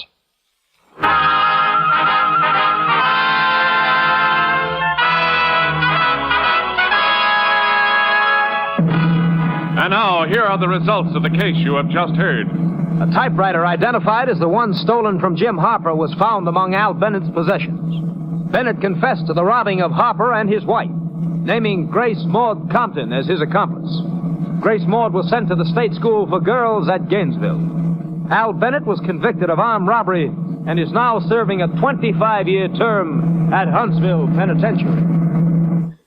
Now, here is an important announcement from the star of our show, Joel McRae. Folks, tonight marks the concluding performance, for a while at least, of Tales of the Texas Rangers. We've really enjoyed bringing these stories to you and hope that someday we'll be back with you again. To NBC and its affiliated stations, to Colonel Homer Garrison, Jr., Chief of the Texas Rangers, to Captain M.T. Lone Wolf Gonzalez, our technical advisor, and to all the Texas Rangers and members of the Department of Public Safety, our grateful thanks. And we're particularly grateful to those of you who've taken the time to send us your cards and letters. After all, they are the only sure way of telling that you liked our show. Thanks, folks. Thanks a lot. Good night. You have just heard Joel McRae in another authentic reenactment of a case from the files of the Texas Rangers.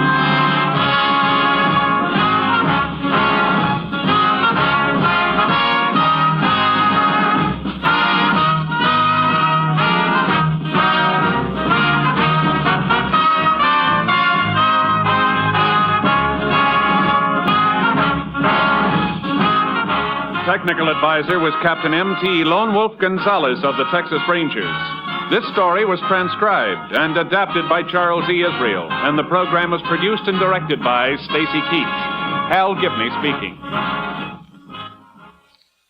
Tonight, attend the premiere of Theater Guild on the Air over NBC.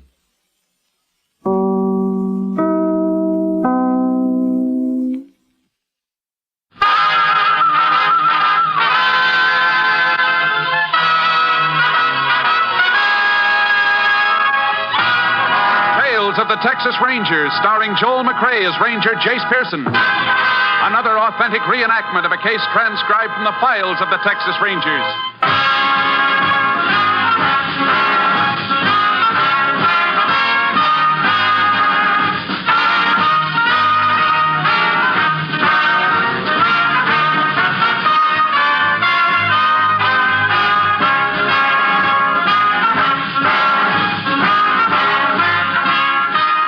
dates and places in the following story are fictitious for obvious reasons. The events themselves are a matter of record.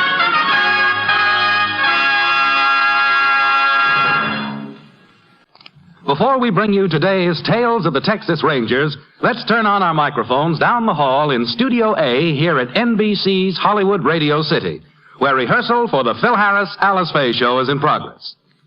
Yeah, now that's the way we'll do it on the show. It sounded great, fellas. Phil, would you like to talk to the listeners during this break in rehearsal? Yeah, Bill, I'd love to. Folks, I'd just like to take a few seconds here to remind you about part of the fine lineup of entertainment for the rest of the evening right here on NBC. Right after Tales of the Texas Rangers, listen to The Big Show with Tallulah Bankhead and all of her darling guest stars. I know you'll want to hear the music and comedy The Big Show is lined up for you today. And then we come on to keep you entertained with our show, starring Alice Faye, Frankie Remley, Julius Abruzio, and some band leader, Phil, what's his name? Well, please, will you slow up a minute? It's the Phil Harris Alice Faye Show, right after The Big Show today, and I hope you'll listen, folks. And now, let's return to Tales of the Texas Rangers. And now, from the files of the Texas Rangers, the case called Dream Farm.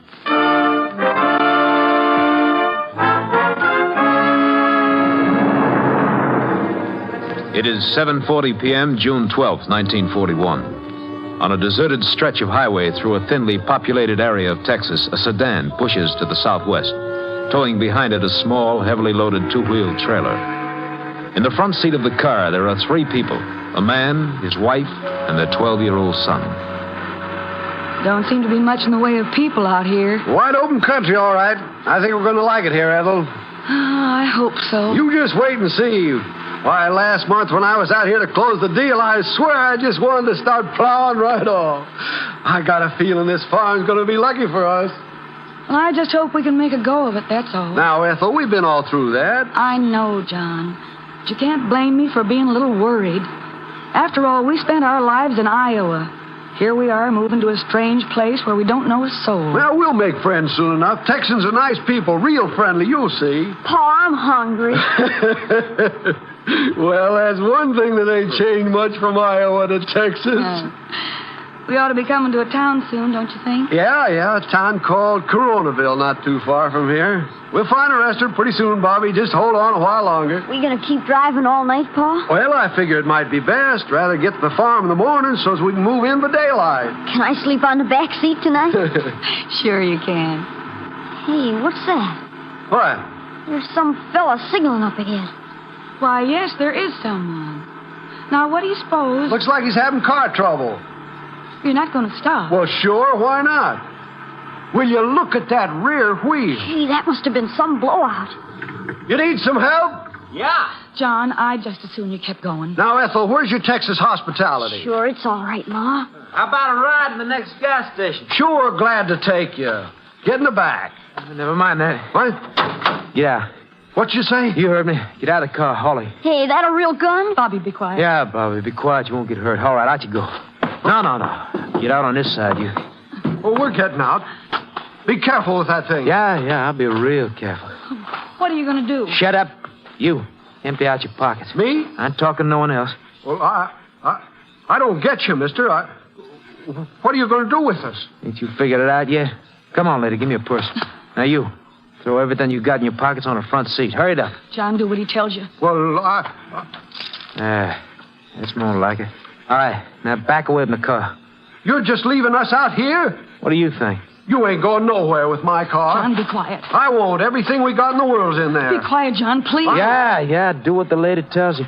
I'll show you what I'll do. You can't get away with this, crazy. Take our car, will you? You should have listened to me. You shot my pa. You shouldn't have shot him. You didn't have to kill him. You didn't have to kill him. I said he should have listened.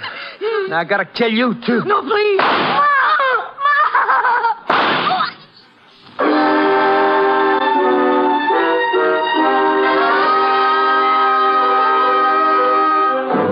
At 1:20 the following morning, the three bodies were discovered by a state highway patrolman. The two adults were dead, but the boy, although unconscious, was still alive. He was rushed to the hospital in Coronaville, and Sheriff King of Corona County was notified. The sheriff requested aid from the Texas Rangers. Ranger Jace Pearson was assigned. That you, Jace? Yes, Sheriff. Oh, I don't mind telling you, I'm glad to see you. It's a bad one. Yeah, I heard. Where are they? Oh, come on, I'll show you. JP been out yet? Yeah, he ought to be along soon. Well, there they are, Jace. Not very pretty. No, never is. You been over the area yet? Yeah, didn't find much. Went over the car for prints. Looks like there might be a couple of good ones there. Well, our lab crew will be out pretty soon. They'll check them. Hold your flash on the body, Sheriff. I want to have a look. How's that? Okay. Powder burns on the clothing. He was shot from pretty close up. Yeah, same with the woman, Jace. The boy, too. You talked to him yet? The boy? Last I heard, he was still unconscious. Is he going to be all right? It's hard to tell yet. Doc says he may come through okay. It's a tough break for the kid. These his folks? Yeah, I reckon they are. Aren't you sure? Not exactly. Hospital found this wallet in the boy's pocket, but these two had nothing on them. No papers, driver's license, nothing. No money either, I suppose. Yeah, that's right. Let's see what you got from the kid.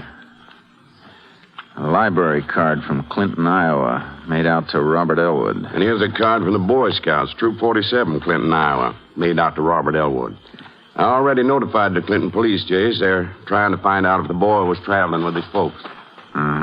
What about this car, Sheriff? I noticed it's got Texas plates. Yeah, it's on the hot car list. Stolen night before last in Rhineville. Killer could have taken their car when this one broke down. Rhineville, you said?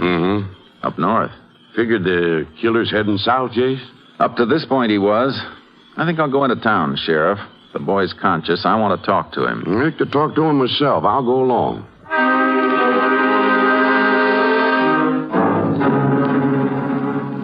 On the way to the hospital, Austin radioed that the murder victims were probably the Elwoods. The Clinton police had learned from a former neighbor that the family was moving to Texas. The Iowa Division of Motor Vehicle Registration supplied the make and license number of the Elwood car and trailer. We relayed this information to all Texas law enforcement agencies. It was 3:40 a.m. when the sheriff and I arrived at the hospital. Robert Elwood was out of his coma, but was still very weak.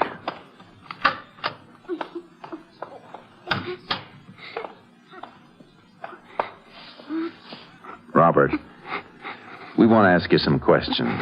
This is Sheriff King, and I'm Ranger Pearson. Texas Ranger? That's right. Tell me, son, do you remember what happened last night? Yeah. Man killed my pa.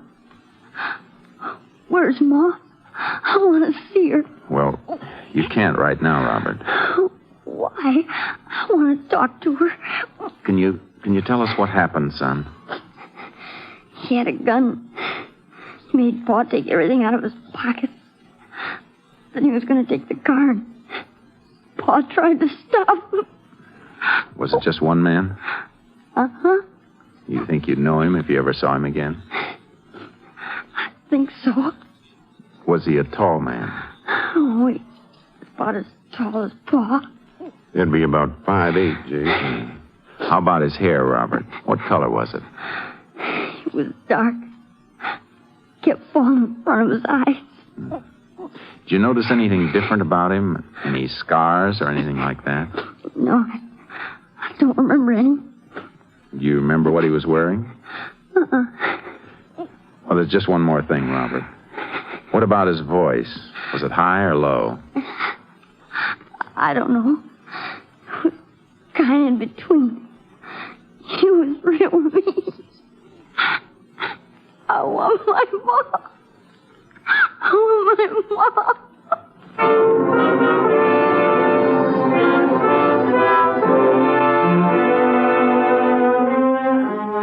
I reported Robert Elwood's description of the killer to headquarters and then turned in for some sleep. 2 hours later, a phone call from Austin woke me up. The Elwood car had been found abandoned on Highway 346 near Burton, Texas, about 100 miles away. Sheriff and I were there by 8:45. Patrolman Hartnett reported that when he'd found the car at about 7, it was out of gas. The trailer was missing. We started checking. I think I'll take a look through the glove compartment. What do you suppose he did with that trailer, Jace? Must have been slowing him down, so he unhitched it. I expect it'll turn up in the brush somewhere between here and Coronaville. Yeah, I reckon so. That patrolman said when he found the car, the motor was still warm. Yeah. Killer must have left it around 6:30, maybe a little later. Yeah, he's only a couple hours ahead of us then. Find something? Yeah. A bank book from the State Bank in Clinton. Account was closed just 4 days ago, on the 9th. $608.40. Figure Elwood had the money with him? I know he had it with him. The killer's probably got it. Hey, look at this slip. It was stuck in the bank book. Yeah. List of numbers. Serial numbers, record of traveler's checks. It's supposed to be filled out and kept in a safe place in case any of the checks are lost. Hey, he had 10 50s, $500. Yeah, but you can see where he's checked off the top 2 numbers. Elwood probably cashed those checks himself. Yeah. And the killer's still got $400 worth. Jace, you don't think he'd take a chance and try to cash him? He might. $400. It's enough to tempt a man who'd shoot 3 people in cold blood. But he'd have to sign Elwood's name when he cashed him. Match the signatures already on the checks. Well, might even need identification. He's got identification. Don't forget the killer took Elwood's wallet. As for the signatures, well, a lot of people can be fooled. Yeah. One thing's certain. If he's going to cash him at all, he'll try to do it in a hurry. He's not going to hang on to him any longer than he has to. Then you reckon he's already got rid of him? I don't think so. He hasn't had much of a chance. Why not? He could have cashed them anywhere between here and Coronaville. He'd have a hard time cashing $400 worth of checks in an all-night restaurant. Bank's his best bet. Yeah, but what bank? There'll be 50 of them in this county, opening in 5 minutes. If he left here at about 6:30 and got into Burton around 7, he might just wait for the banks to open there. We better get to Burton, and fast.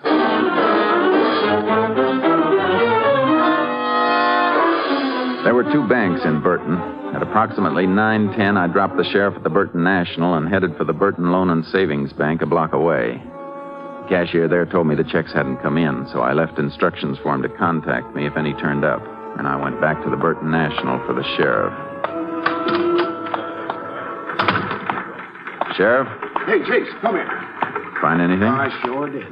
That was a mighty good hunch you had. The checks turn up? Cashier's getting them for me now. She says a fella came in at 9 o'clock as soon as the door opened. He had the checks all right, all $400 worth. Could she give you a description of the man? Description? She knows him. Fella named Al Walker. Says we can find him at the sales barn a couple of blocks away.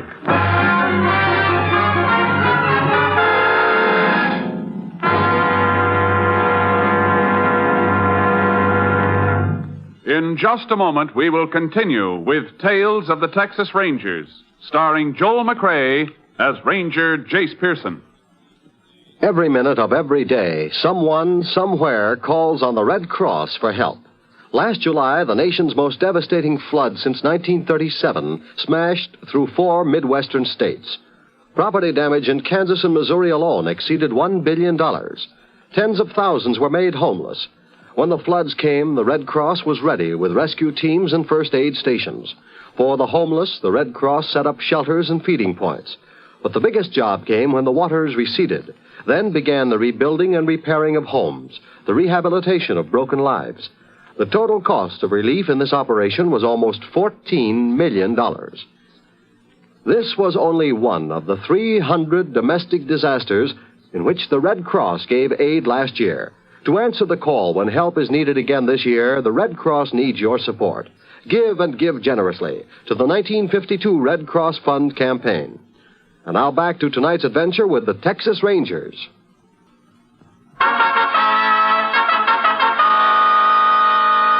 We continue now with Tales of the Texas Rangers and our authentic story, Dream Farm.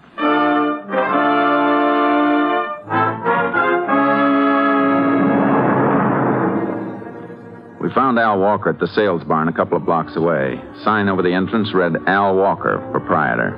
There was no loft, and all the feed was neatly stacked at one end of the building. A small glassed-in office was at the other end. Walker was watering a couple of horses in the corral at the rear. Howdy, gents. Be right with you. All right. Blonde hair, Sheriff.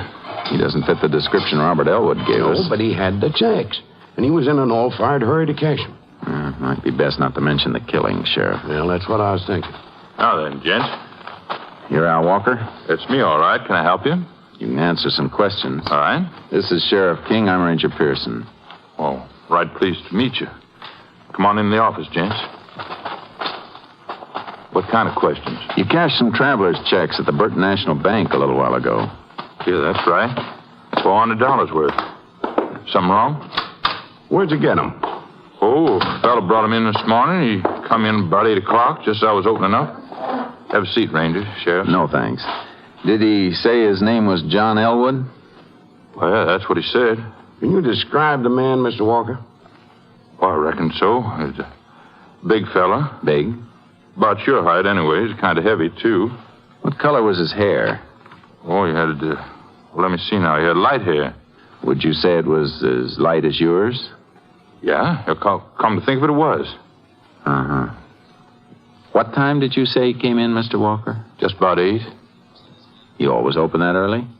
Oh, I generally open at 6. Sell a lot of feed to the farmers around here, and they do business pretty early. Went to a lodge meeting last night, though wife's out of town. Stayed out late, so I kind of overslept this morning. What time did he leave here? Oh, it was 8:30 or so. I closed up about 20 minutes later so as I could go down to the bank and cash the checks. He was here about a half an hour then? That's right.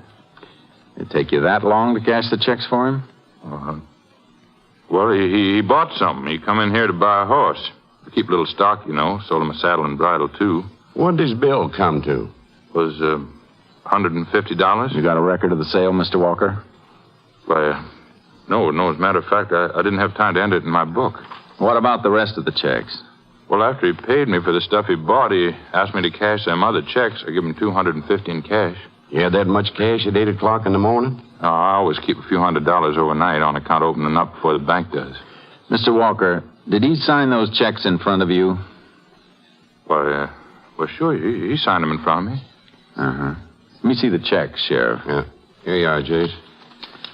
See the 2 signatures on this check, Mr. Walker? Yeah? They don't match very well.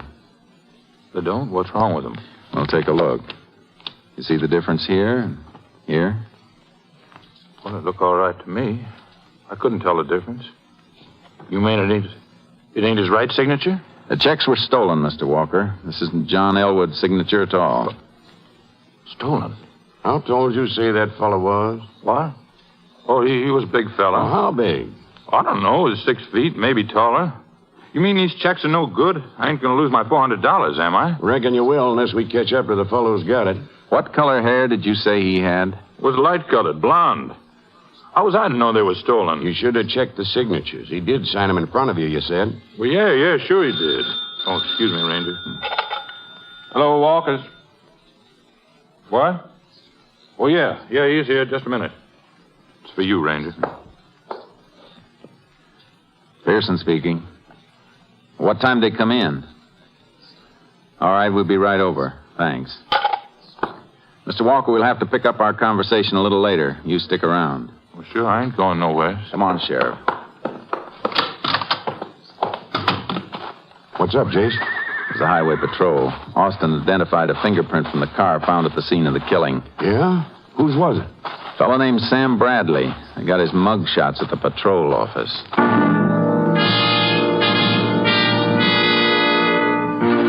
Bradley's description fit the one given us by Robert Elwood. A set of photographs had already been sent to the sheriff's office in Coronaville, and a deputy took them to young Elwood at the hospital for positive identification. A short time later, at the highway patrol office, I telephoned the boy. Yeah, Ranger, I got the picture right here, right in front of me. All right, Robert. Do you recognize any of the men in the pictures? Yeah, this is the man who did it.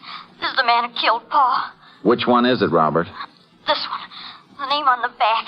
It says Sam Bradley. Thanks, Robert. You've been a big help. What'd he say? It's Bradley, all right. The boy picked his picture out of half a dozen the deputy brought up to the hospital. Well, that settles it then, but what about Walker? The description he gave us sure doesn't fit Bradley. In case you know he was lying. Yeah, but I can't figure out why. His only stake in this is $400 worth of traveler's checks. He tried to cash them openly, so it's a cinch he figured they wouldn't bounce. I don't think he knew they were stolen. Maybe not, Jace, but he knew the man who gave him the checks wasn't John Elwood. Now, why'd he lie about that? Just as puzzled as you are.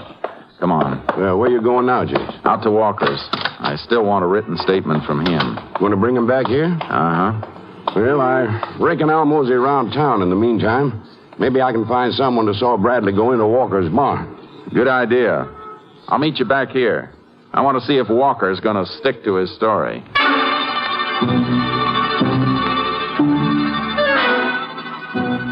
When I got to Walker's, the barn was closed up tight. I got his home address from a telephone book in a store nearby and walked back to the barn. By the time I got to my car, Walker was just driving up. Walker? Yeah? I thought I told you to stick around. Where you been? Well, no place, Ranger. I had to make a delivery. In your car? Not much room there to haul feed. Oh, it was just a sack of oats, that's all. I want you to come down to the patrol office with me. What for? To get your statement about the fellow who gave you those checks. Oh, well, what about the barn? I mean, you know, if any customers come. They'll have to wait a while. You know where the highway patrol office is? Yeah.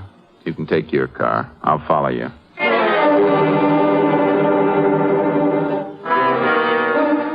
At the station, Walker's story began to change slightly. His statement said that the man who cashed the checks was about 5 feet 10 inches tall. Earlier, he'd told us that the man was over 6 feet. It was 12 noon when the stenographer completed typing the statement, and I took it into Walker to sign.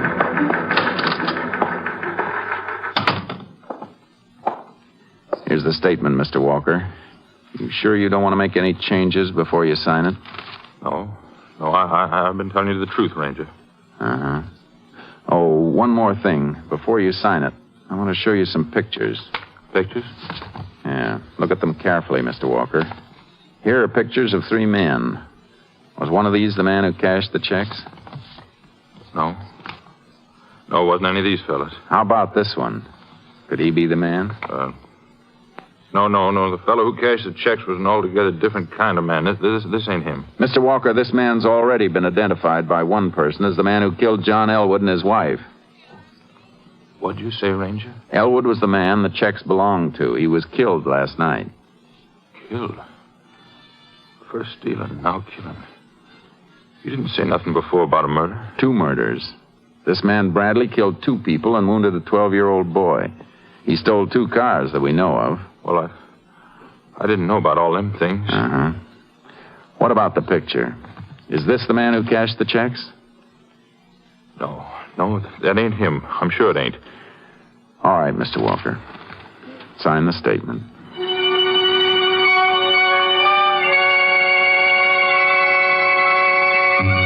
Walker was afraid. He couldn't miss it.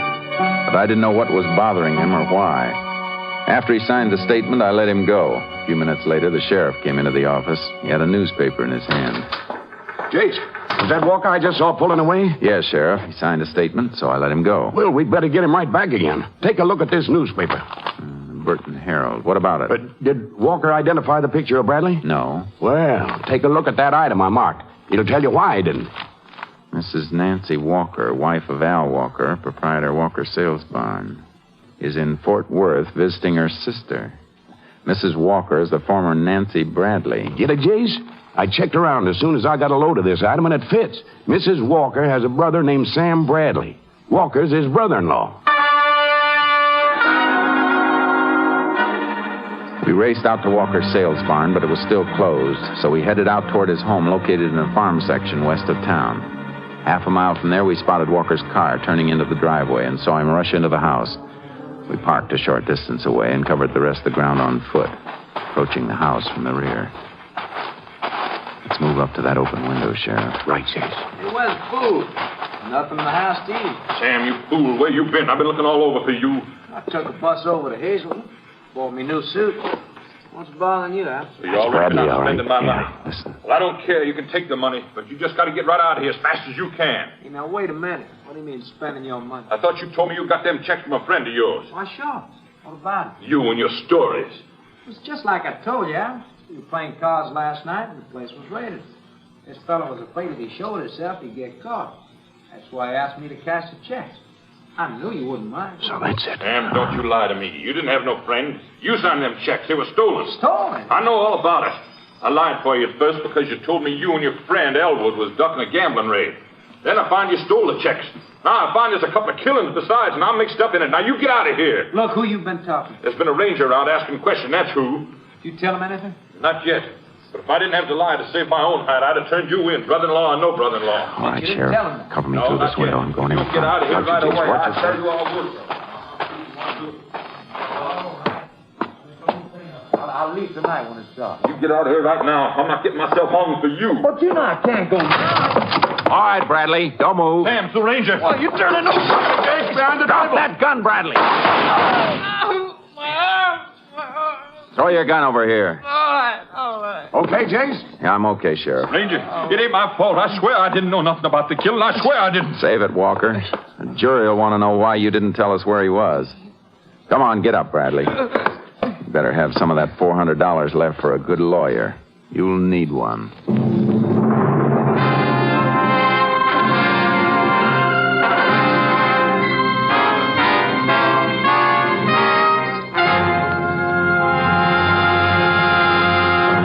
In just a moment, we will tell you the results of the case you have just heard. This is George Hicks reporting. I'm now in New Hampshire for NBC. The names are Taft, Eisenhower, Truman, Kefauver, and Stassen. We'll bring you the report soon on this first state presidential primary. This evening, NBC will present a broadcast of great interest to you in this election year. This is W.W. Chaplin inviting you to follow the campaign of the next president on NBC. Yes, from Concord, New Hampshire, the scene of the important New Hampshire primary election, NBC brings you surveys, reports, and comments by New Hampshire voters and party leaders. NBC is going to bring you full coverage of the New Hampshire primary, a primary which will not only decide the delegates to the Republican and Democratic national conventions, but also give a pretty good indication as to the strength of the leading presidential candidates. This is Leon Pearson inviting you to follow the campaign of the next president on NBC. Hear the New Hampshire primary special broadcast tonight on NBC. And now, back to the Texas Rangers.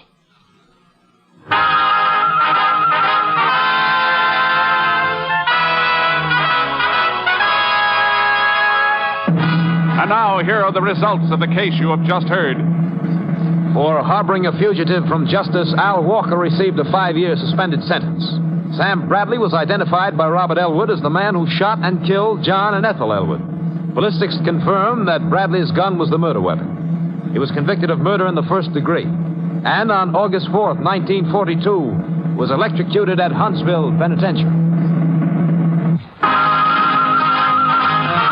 Next week, Joel McRae in another authentic reenactment of a case from the files of the Texas Rangers.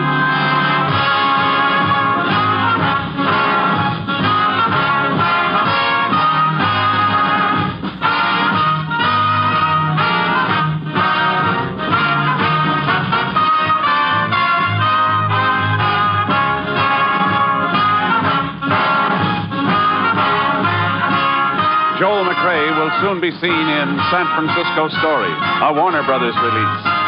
The part of Robert Elwood was played by Richard Beals. Ethel and John Elwood were Barbara Luddy and Tom Tully. Tony Barrett was Sam Bradley, and Barney Phillips was Al Walker. Ken Christie played the part of the sheriff. Technical advisor was Captain M.T. Lone Wolf Gonzalez of the Texas Rangers.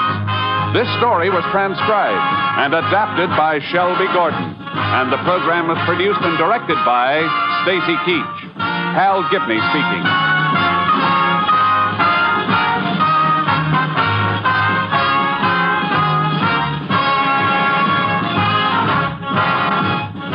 Next, The Big Show brings you 90 minutes of drama, comedy, and music on NBC.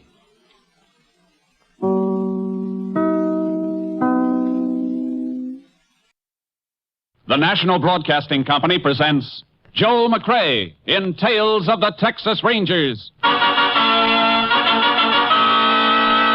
Tonight, transcribed from Hollywood, another authentic reenactment of a case from the files of the Texas Rangers.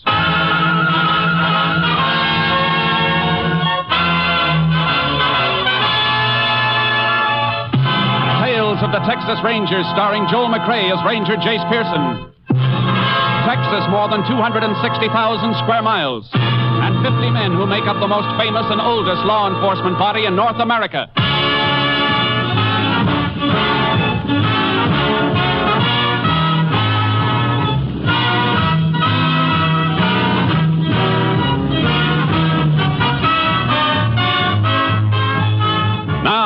files of the Texas Rangers come these stories based on fact. Only names, dates, and places are fictitious for obvious reasons. The events themselves are a matter of record.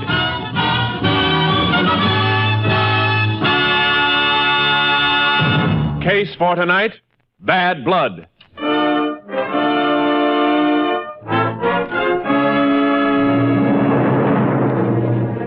It is 7 p.m., September 14th, 1950. In an isolated house trailer in the fields on the outskirts of Cheney, Texas, Joe Prager, an aircraft worker, is packing a suitcase. There is a knock on the trailer door. Just a second. Howdy, Joe. Oh, howdy, Russ. Ain't you gonna ask me in? Yeah, sure. Come on in. See you packing already. That's right. What's on your mind, Russ? Well, Joe, I figured 2 weeks is long enough for old friends to be mad at each other. I come to ask you to shake hands. You know, now that you're here, I can't figure just what we've been mad about. Ain't anybody I'd rather shake hands with than you, Russ. You're my boy. But we ain't never gonna talk politics again. Oh, that's a deal. I didn't want you to leave feeling sore at me.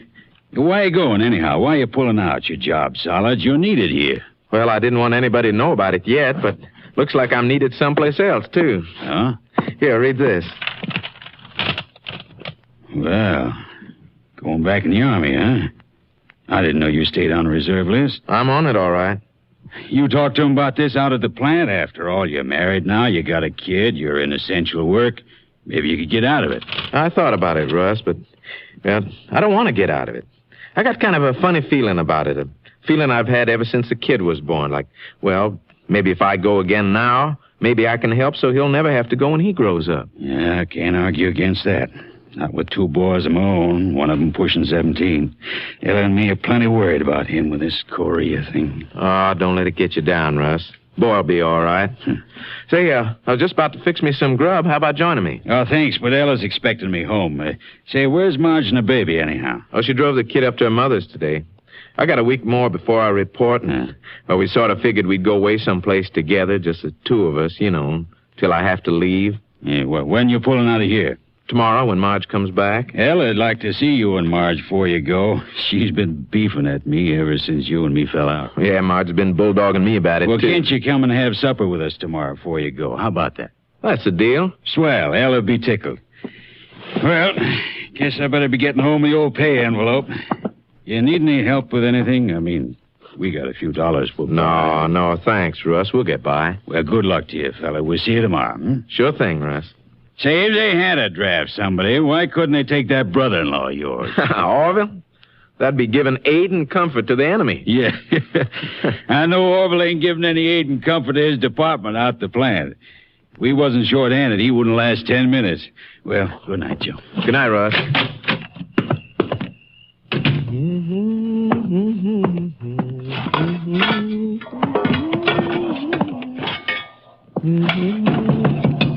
Just a second. Did you forget something? Oh, it's you, Orville. Yeah, it's me. Russ was just here. I thought it was him coming back. I know he was here. Been waiting out back long enough, waiting for him to leave. You could have come in. Russ don't bite. He doesn't like me. Reckon that's your fault, Orville. Oh, sure. Everything's my fault. How come you're sticking up for him? Thought you and him wasn't talking. We are now, and I don't think it's any of your business. What do you want, Orville? Joe, I need some help. I got my check cashed, and I guess I didn't notice it till I was almost home. I got a hole in my pocket. I lost my pay. Do I look like a half-wit to you? Well, I only want... The last time you came to me with that story, you said your pocket was picked. And the time before that, you said you got stuck with a loan you signed for somebody. That's right, Joe, honest. Stop using the word honest, Orville. Doesn't sound right coming from you. If your money's gone, you lost it in the pay night crap game at Holland. I haven't been near Holland's in weeks. Oh, Joe, you gotta help me. My wife will buck like a maverick under a branding iron if I don't bring some money home. You and Sis got some side money, I know you have. I ain't denying that, but this is one time you ain't dipping your hand into it. Yeah, take a look at this paper. Go ahead, read it. Drafted, huh? Going to play soldier again and leave my sister with a kid to take care of. She and the kid'll be taken care of, Orvie. I'll see to that. You never had to give us anything, and you never will. Joe, I need money. And I ain't leaving here without it. There's nothing here for you, Orville. Better try someplace else. I said I wasn't leaving without that money. Well, reckon you'll be here a long time then, Orvin. You have to excuse me. I'm going to fix my supper. I ain't going to ask you again, Joe. Glad to hear. Just going to keep ignoring me, huh? Like I wasn't even here. That's right. Maybe I can make you pay a little attention with this frying pan. Orvin, put that down. No, I'm going to help you dish out your supper like this. I wasn't. I told you, Joe. I told you.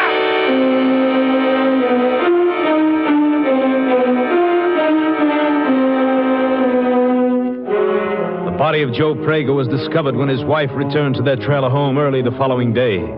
Sheriff Vern Lamont immediately called for the help of a Texas Ranger.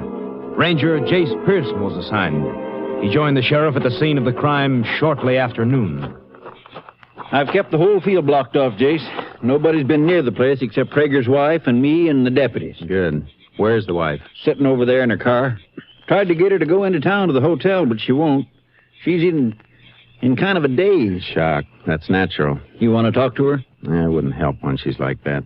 Maybe by the time we've had a look around, she'll break down and cry it out, and then we may be able to get something. Let's have a look inside the trailer. Right. There's the body. And there's a murder weapon. Wrought iron frying pan. Won't be able to pull any prints off that. Metal's too coarse. That's why I just let it lay there. Medical examiner estimate the time of death? He figured it was between 6 and 8 o'clock last night. Suitcase on the bed, half packed. Prager trying to run away from something? No, I don't think so. Letter on the table here explains it. It was in the Army Reserve. Called back to duty. I see.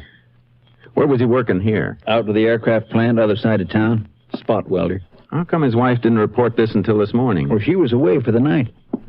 They got a baby? Baby oil and nipple jar on the dresser there. Yeah, that's why the wife was away. She took the kid to her mother's up in Abilene. Come back this morning. You check on that? First thing. Got a list of eating places she stopped at both ways, and she gassed up at a mobile station in Abilene last night after she got there. Spots her away from here, all right. Let's check around outside. Right. Will it be okay for the medical examiner to move the body now? Yeah, I think so. How come they parked their trailer out here instead of using one of the parks near town? Save money, I guess. Rents are high with the plant working full blast. Gasoline lamp in the trailer for light, but what'd they do for water? Well, there's a well out back. Used to be a house here some time ago, but it was moved. They had everything they needed to get by. I see. Want to walk out to the road where our cars are? I can send one of the boys into the funeral home to arrange a pickup. All right. Wait a minute, Sheriff. Watch your feet. What's the matter? These car tracks up the road to the trailer. Prager's own car, I reckon. Same tracks all over the road from coming and going. Different tire pattern in a couple of the soft spots, though. Look here. Yeah. Overlaps most of the older tracks, but Prager's car tracks go over the strange tread once. Right here. Yeah, I see what you mean. Another car must have driven in here after Ms. Prager left yesterday. And that spot is where she drove over the tracks when she came back this morning. It's the way I measure it. And we can pull a cast off that tread. May help us run down the car. Hey, one of your deputies coming up the road now. Well, that isn't one of my boys. Why'd they let him in? I don't know. Hey, you! Yeah? How'd you get in here? I come to help my sister. Who is your sister? Marge, Prager's wife. He was my brother-in-law. That's why the deputies let me through. All right. Your sister's sitting in the car back there. Reckon she does need somebody with her at that. Thanks. Wait a minute. Yeah, Ranger? Walk along the edge of the road. Stay out of the tire tracks. Why? Because we're asking you to. Isn't that good enough? Well, I only asked you for a reason, that's all. What's your name? Orville James. You work with your brother-in-law? Well, yeah, sure. Out at the plant. Not in the same department, though. How'd you know your brother-in-law had been killed? I didn't know. Until I saw your deputies down by the road, and they told me. Isn't the aircraft plant working today? Yeah, sure it is. It's on the other side of town. What brought you out here now? I got a lift out during lunch to see my sister. That'd just about take your whole lunch hour. And more if you didn't catch a ride back right away. You make a habit of hitchhiking out here on your lunch hour? No, of course I don't. Then why'd you do it today? What are you asking me all this for? You trying to pin something on me? Reckon that's going to depend on how you answer. Come on, talk up. Well, I just... Well, I wanted to ask her about my mother. I knew that she'd been up home, see, and I wanted to find out how my mother was. I see. Your mother been sick? Yeah. No, she's been all right, I reckon. And why the rush to get out here this afternoon? Why not tonight, after work? Because I wanted to come, that's all. Anything else you want to know? Yes, when did you see your brother-in-law last? I don't know, 3, maybe 4 days ago. Not yesterday? No. Not even at work? It's a big plant, Ranger. Joe and me didn't even work in the same building. What time did you quit yesterday? 5 o'clock. Then you weren't working between, say, 6 and 8 o'clock last night? No. Then where were you at that time? And who was with you? Well, I cashed my check at Holland's and then... And then what? Did you come out here? Yeah. What? I said yes, I come out here. I'd have told you before if you hadn't started to question me so funny. Why'd you say you hadn't seen Prager in 3 or 4 days if you saw him last night? I didn't see him last night. Listen, you just told us you came out I told you I'd come out here, but I didn't see Joe. I changed my mind about going in because there was a car parked here. Joe had company. Well, that fits in, Jace. Those car tracks. Yeah, but it still doesn't tell us why Orville didn't go in. I'll tell you why, if you let me. I recognized the car. It belongs to Russ Newcomb. And I didn't want to go in while he was there because I didn't want to get mixed up in any argument. Who's Russ Newcomb? And why should there be an argument? Russ works out at the plant, too. Him and Joe had been friends, but they fell out a couple of weeks ago. Hadn't been talking. Then why would Newcomb be visiting here? Why don't you ask Newcomb that? It took a long time for you to suggest that, Orville, considering that Prager's dead and you knew that there'd been bad blood between him and the man you say was here last night. I don't like to throw suspicion on a man for murder, Ranger. But you're mighty quick suspecting me. A man ain't likely to kill his brother-in-law. Newcomb had the reason, not me. Now, you're going to let me go to my sister, ain't you? Jace? All right, Orville. Go ahead. Yeah. Looks like this thing is cracking easy, Jace. It sure does. You better get out to the aircraft plant. Yeah. We got enough to pick up Newcomb, all right? We got more than that. If that tire track on the road matches Newcomb's car, we got enough on Newcomb to send him to Huntsville.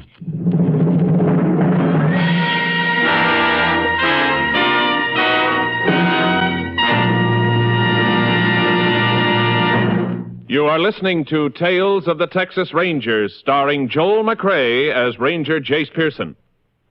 We continue now with tonight's case, Bad Blood, an authentic story from the files of the Texas Rangers.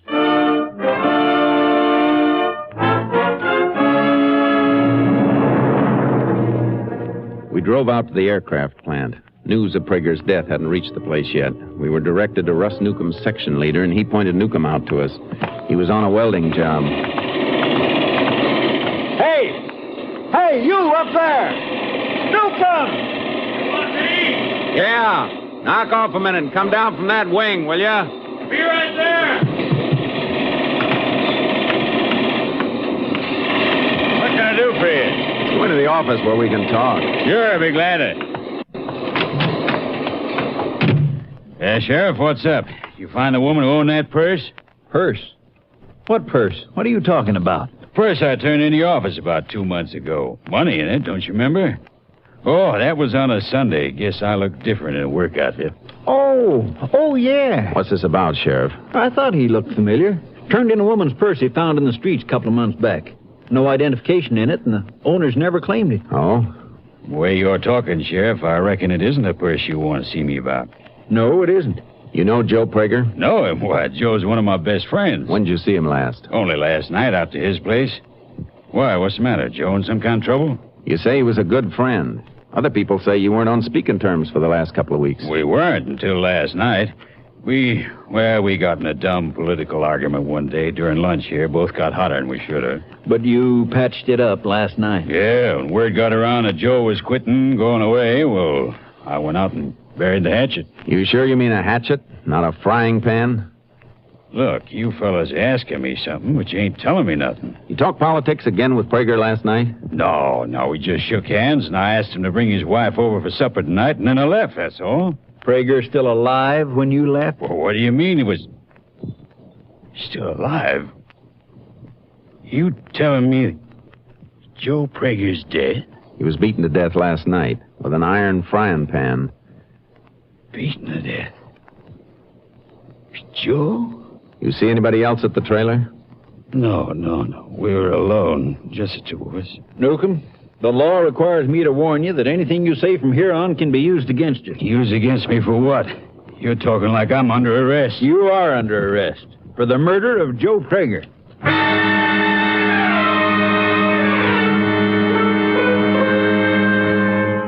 We took Newcomb back to Cheney and locked him up.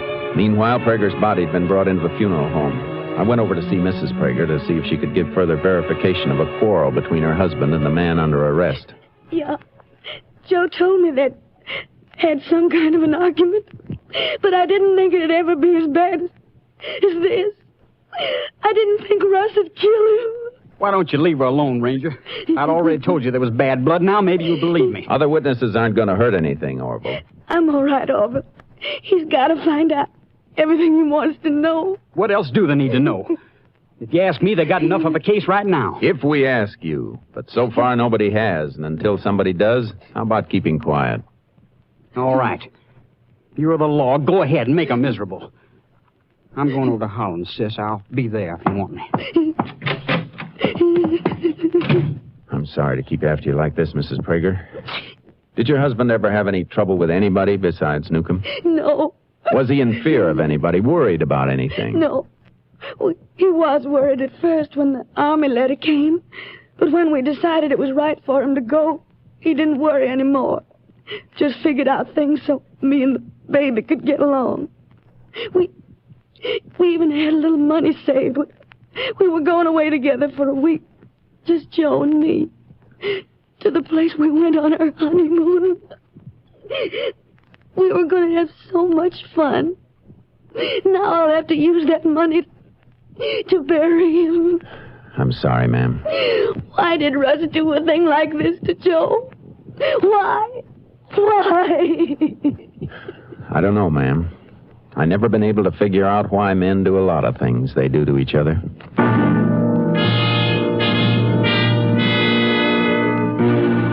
I went back to the sheriff's office. It looked like the case against Newcomb was just about closed, but it opened again. Opened wide when the sheriff showed me the personal effects that had been removed from Prager's body. Look at this, Jace. Bank book, isn't it? Yep, Prager's. It was in his shirt pocket. Take a look at that last line. Drew out every dime he had yesterday afternoon. Mrs. Prager told me they had some savings. They were going to use it to go away. Reckon that's why he drew it out. Yesterday was payday at the plant, too, Jace, so Prager should have had this amount he withdrew, $312 plus his pay. Wasn't there any money on him? Less than $1 in change. I had my deputies go out and comb that trailer. Cupboards, dishes. They didn't find a dime. Newcomb turn any money over to the jailer when you booked him? About $5, that's all. But he had time to hide that money. All we got to do is find out where he hid it. If he did hide it. What do you mean? That purse Newcomb found a couple of months ago, the one he turned into you. He mentioned that there was some money in it. That's right. A little over $100. What are you thinking? I'm thinking about motives. We've been figuring Newcomb killed Prager because he was nursing a grudge. Robbery angle changes that picture. Yeah. Yeah, it sure does. Fella who finds money and turns it in when he could keep it isn't likely to kill somebody and steal from him. Unless, of course, he was trying to cover up. He said he'd invited the Pragers to supper tonight, and they were going to come. That's right. You check on Orville's movements last night, see if he was telling the truth? Had my deputy do it. Only place to check was Holland's, and he was there all right after work. Cashed his check there, like he said, then got in a crap game with some of the boys in the washroom. He couldn't have played very long, or he wouldn't have gotten to Prager's by 7 o'clock when Newcomb was there. I don't get what you're driving at. Orville must have lost in that crap game. Game like that between fellows who work together, the winners usually stick to the end. Yeah, they get sore at a winner who quits until they've had a chance to get even. Your deputies find any sign of bloody clothing when they check Newcomb's place? Nope, but they're checking the cleaning shops now. You know where Newcomb lives? Sure. You want to go over there? Just into the neighborhood. I want to talk to Newcomb's butcher. Come on. Newcomb's butcher? What can he tell you? What Mrs. Newcomb ordered for tonight's dinner?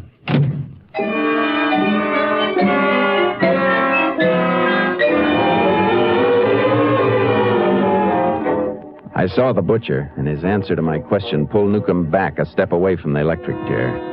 I got in my car and started to drive toward the field and Prager's trailer. You look like you learned something, Jace. I did. Ms. Newcomb ordered stew meat yesterday for tonight's supper. She called up this morning and changed the order to lamb chops. 12 lamb chops. That mean anything to you? And changing from stew meat to lamb chops sounds like she was expecting company. When she orders lamb chops for her own family, she usually gets 8. I see. The other 4 chops could have been for Prager and his wife, then. I think so. And Prager was dead when she ordered them. Well, Newcomb could have told her to order them for a cover-up. Could have, but it's a little too smart. He didn't strike me as being that clever. Yeah, I'm going to go along with that. I think you're right. But what do you expect to find at the trailer? I don't know, and I want to look around a lot more than we did before. I shouldn't have waited this long. Didn't seem to be any reason for it with the case we had against Newcomb. Well, there's a reason now. We need a new case, and I got a hunch which way it's going to point.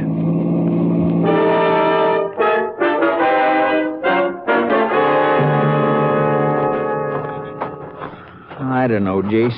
We've fine-combed that trailer, and there's nothing we didn't see before. And the only strange car track you found on the road was Newcomb's. Hey, wait a minute, Sheriff. Somebody was sitting down here by the well. Leaned back against it and had his feet stretched out. You can see where the edges of his heels were resting on the ground. Yeah. Circle out around the back here. Let's do a little trail cutting. You figure the killer took off away from the road? If he was on foot, it'd be his best bet. If he went to the highway and walked, somebody might have seen him. If he had blood on his clothes, he'd steer clear of town until it was late and everybody was sleeping. No, all right, Jace. Which way do you want me to go? Circle out that way. I'll work from this side. Okay. Hey, Jace. Yeah, Sheriff? Orville was on foot. I know he was. That's why we're looking.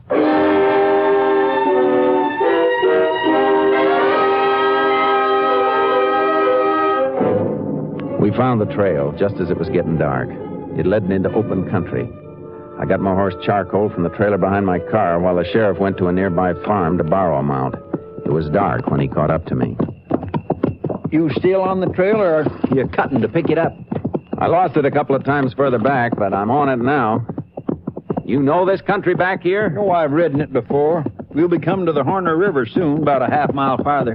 The river angles toward town, doesn't it? Sure does. Cuts under that bridge just outside Cheney. That may be the way the killer followed to get back to town. Let's ride for the riverbank and see if we can pick up tracks there. May save us time. Good idea. Dig, boy. Ah, come on, Charky.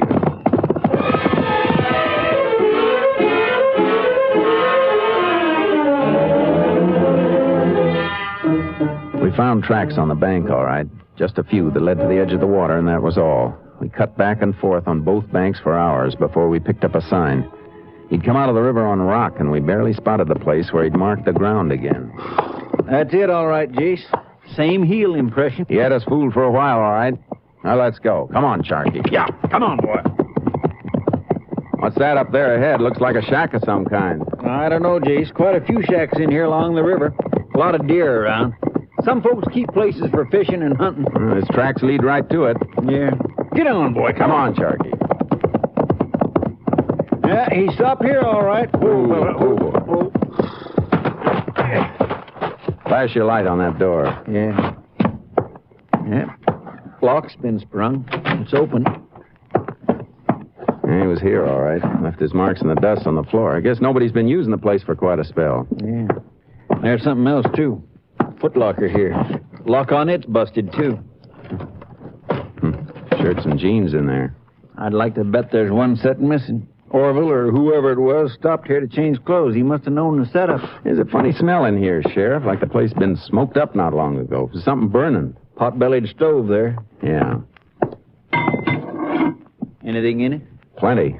Clothes that didn't quite burn. Smells from kerosene he poured on him, but he came through the river, so his pants were wet. Fire must have smoldered out after he left.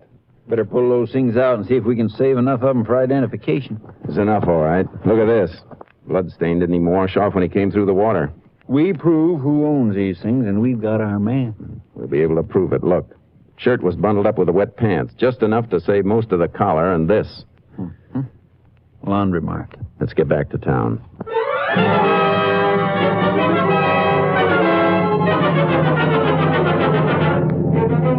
It was daybreak when we got back to Cheney. We got what we were after on our third laundry stop. A half-burned shirt belonged to Orville James. We went to his home. His wife was at the funeral parlor with Mrs. Prager, so he was there alone. What you want from me now?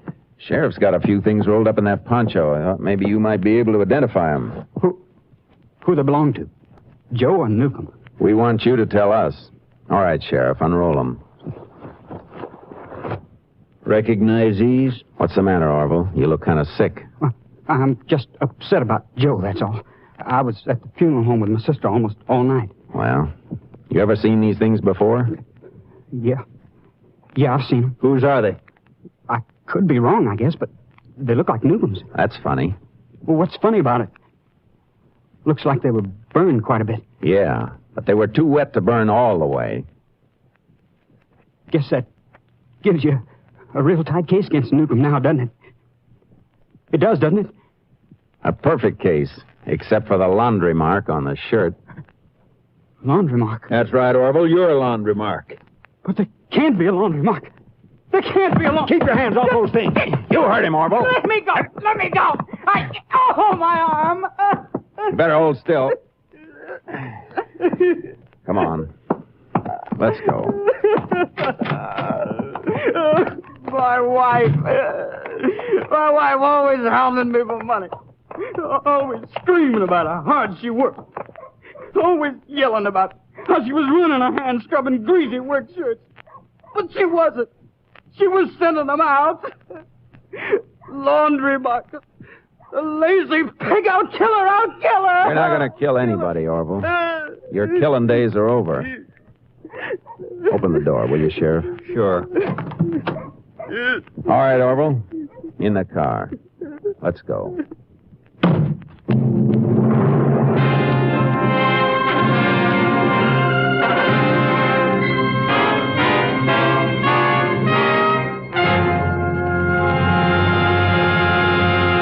Orville James broke down at his trial and confessed the robbery slaying of his brother-in-law. He was found guilty in less than 20 minutes and sentenced to Huntsville for the rest of his natural life. Next week, Joel McCrea in another authentic reenactment of a case from the files of the Texas Rangers.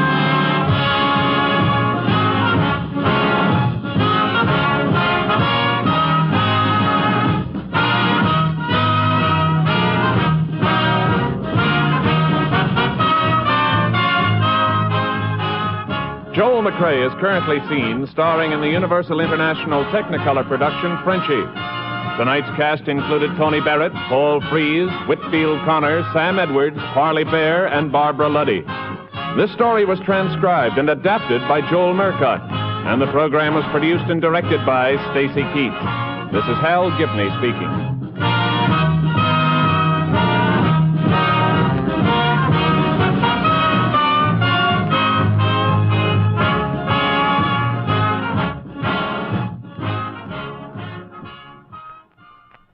Three chimes mean good times on NBC. Tomorrow, the voice of Firestone presents Metropolitan Opera basso Cesare Siepi in a melodic variety of operatic selections. Your Monday evening of music also includes the telephone hour, and tomorrow's guest artist is the renowned coloratura soprano Lily Pons. Among Miss Pons' selections tomorrow is the beautiful aria from Rigoletto, Cara Nome. Phil Baker asks the $64 question next on NBC.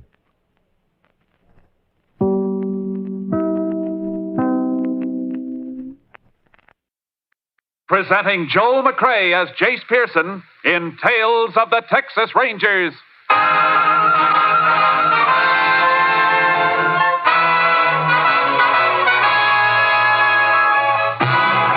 Tales of the Texas Rangers, authentic stories from their official files. Texas, more than 260,000 square miles. And 50 men who make up the most famous and oldest law enforcement body in North America.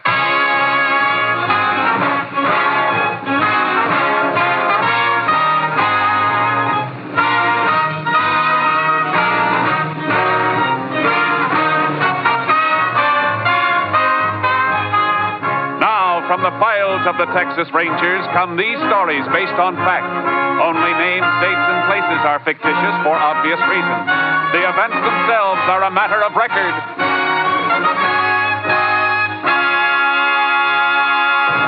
Case for tonight, Living Death.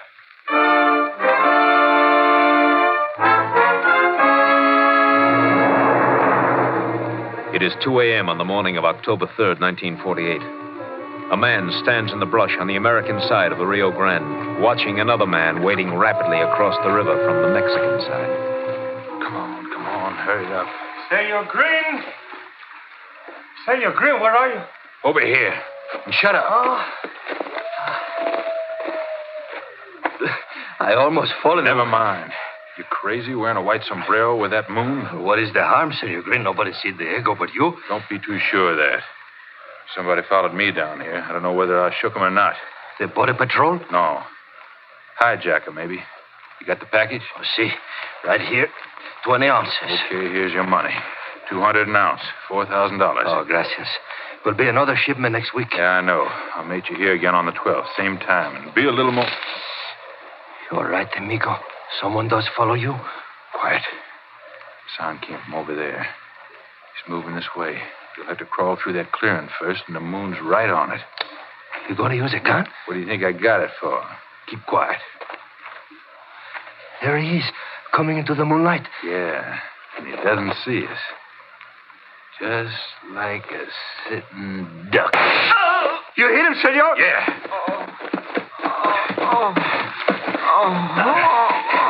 But it looks like I didn't hit him good enough. Yeah, that's better. Grab his leg. Senor, Grab his leg and get him out of this clearing into the brush. The longer it takes to find him, the better. Senor Green, we shouldn't have met this place again. It will not be safe. All right, drop him here. No, we can't use this place again. It'll be too high. I must get back across the river. Where do we meet next time? Next time, use our old crossing, near Lajitas. I'll get lost. Fast!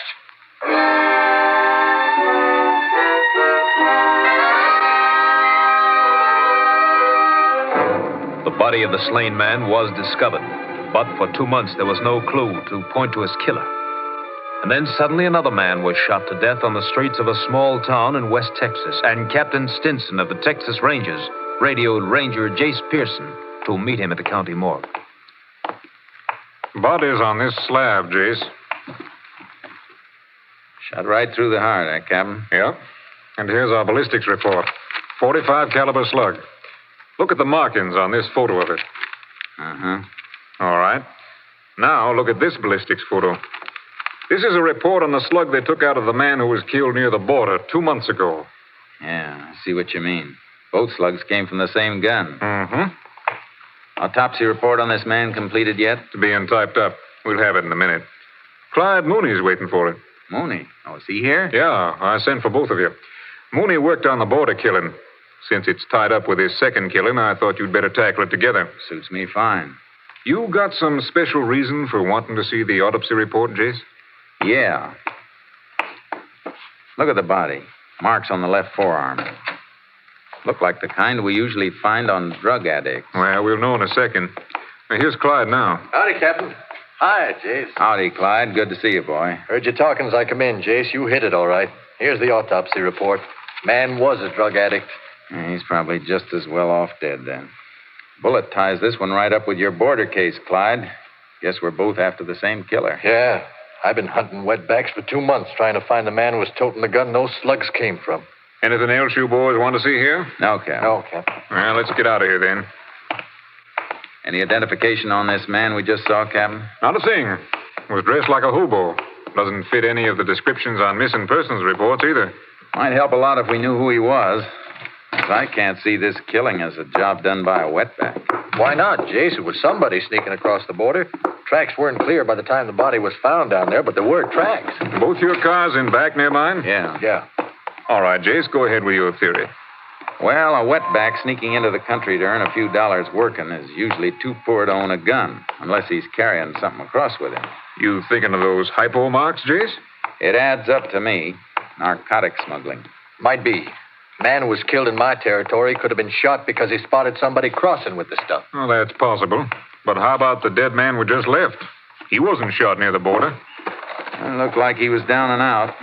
Had the habit, but not the price. Might have tried to get some narcotics by threatening to expose the peddler. I'll buy that, Jace. How about you, Clyde? Best bet I've had so far. All right, Jace. Where you planning on starting? Back along the border. What, my area? No. Killing was made that spot too hot for them. They'll go back to some old crossing that's cooled off. I know a few, and you probably know a few. Well, yeah. Place west of Laredo.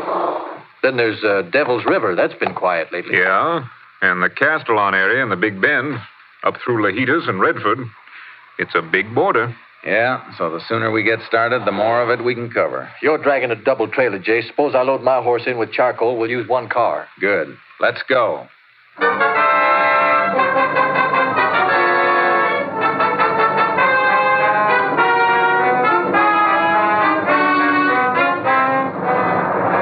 Mooney and I covered the old smuggler crossings one by one. But weeks passed, and we hadn't found anything by the time we reached the Big Bend.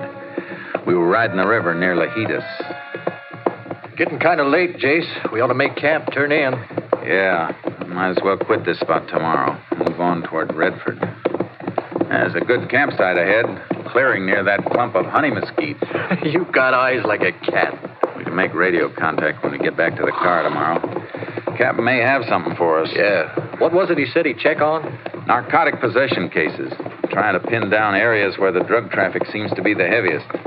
Man who's smuggling narcotics must be picking up for a central distributor. Well, it could be just a small operator. No, small operators' business wouldn't warrant the risk of crossing the border. Whoever makes the pickup is working for a boss. Well, why couldn't he be the distributor making his own pickup? Big boy'd play it safe. Stick somebody else's neck out, not his own. Here we are. Ooh, charcoal. Ooh, boy. You want to get the bedrolls off, Jace? I'll strike a fire, get some chuck cooking. No, let's skip the fire and eat cold. Well, why? We're moving out of here tomorrow. I'd like to watch one more night. It's too quiet here. Haven't been reports of any trouble in this section in almost 3 years. We haven't even spotted a wetback trail. Okay, no fire. Might as well let the horses drink before we hobble them. Come on, Charcoal. Come on, boy. I want to rub Charcoal's legs down tonight. Leche Guia's been cutting him up. Yeah, I got a few nasty scratches myself.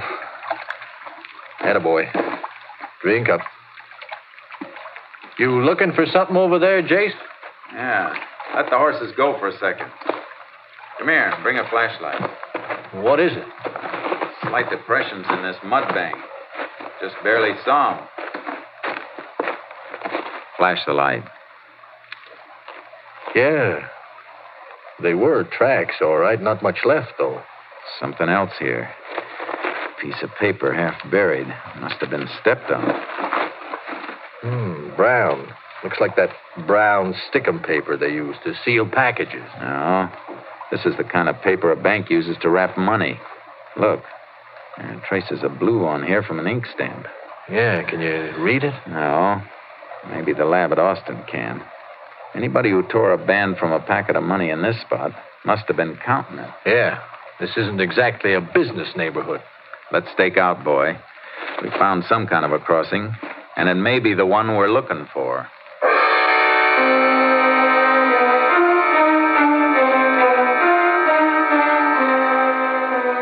We didn't dare move out of the area. We took turns sleeping and keeping the horses out of sight as much as possible. At night, we crept out along the river, moving slowly under cover. 5 nights now, Jace. Maybe they won't cross again in the same spots. I know. A mile above or below us, and we'd never even see them. We found tracks in a couple of places along here. They might... What?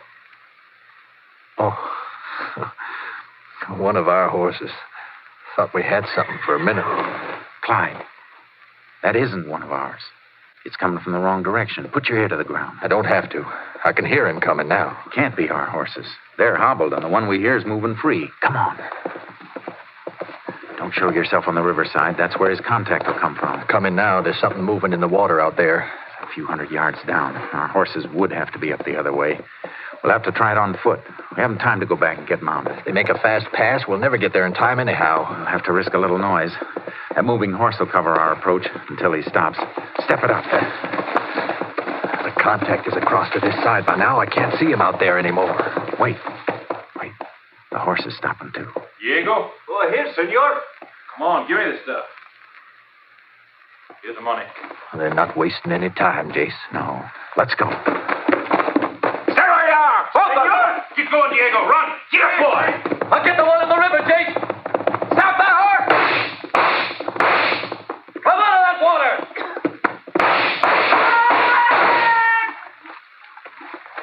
get him, Clyde? He shot at close range, Jace. I had to kill him. We got to leave and get after that rider. Let's get to the horses. Right.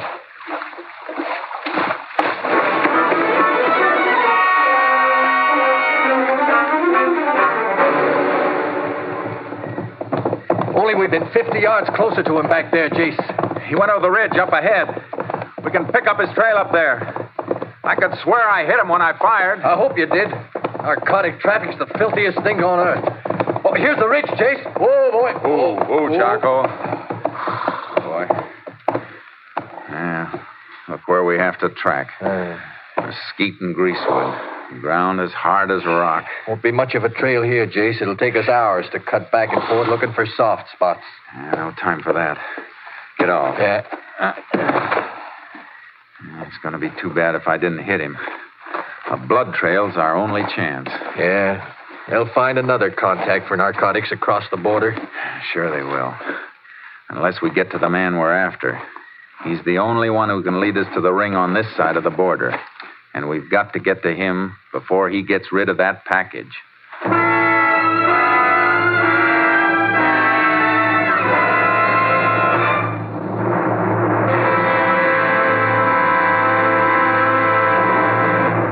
You are listening to Tales of the Texas Rangers, starring Joel McCrea as Ranger Jace Pearson. Today marks our first Sunday broadcast, and we sincerely hope that all our old friends who listened to us on Saturday night will be with us at this new Sunday time. Also, we extend a cordial welcome to our new listeners and hope that you'll be with us every Sunday at this time. Now we continue with tonight's case, Living Death, an authentic story from the files of the Texas Rangers.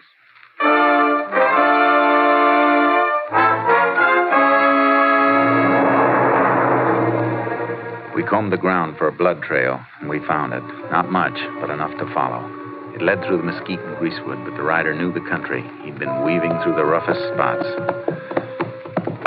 He's a smart one, Jace.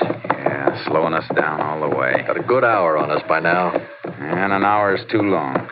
He's probably just using that horse to get to a car someplace. We can't waste any more time trail cutting then. No.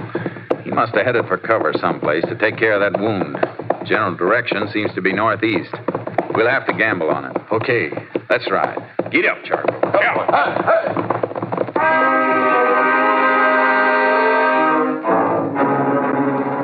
After 2 miles, we reached a road and picked up the trail again. We had horse tracks to follow now, and they led to a dilapidated barn near a rundown ranch house. He was here, all right, Clyde. Blood in the hay and this torn cloth. Ripped a piece off his shirt to make a bandage. He knew this spot and headed right for it. Must have been here before. Yeah, but we're still way behind him. Main road's only a mile or so from here. He's gotten to his car by now. The ranch house is dark. Let's wake him up. They might have seen something or heard something. Leave the horses here. Okay. This place sure has gone to seed, Jace. Yeah, big house, falling apart. Fences sagging, no stock.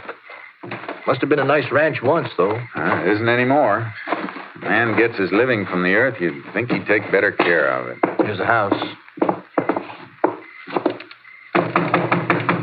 Open up. Hey, wake up in there. Who is it? Texas Rangers, ma'am. We'd like to talk to you. Just a minute.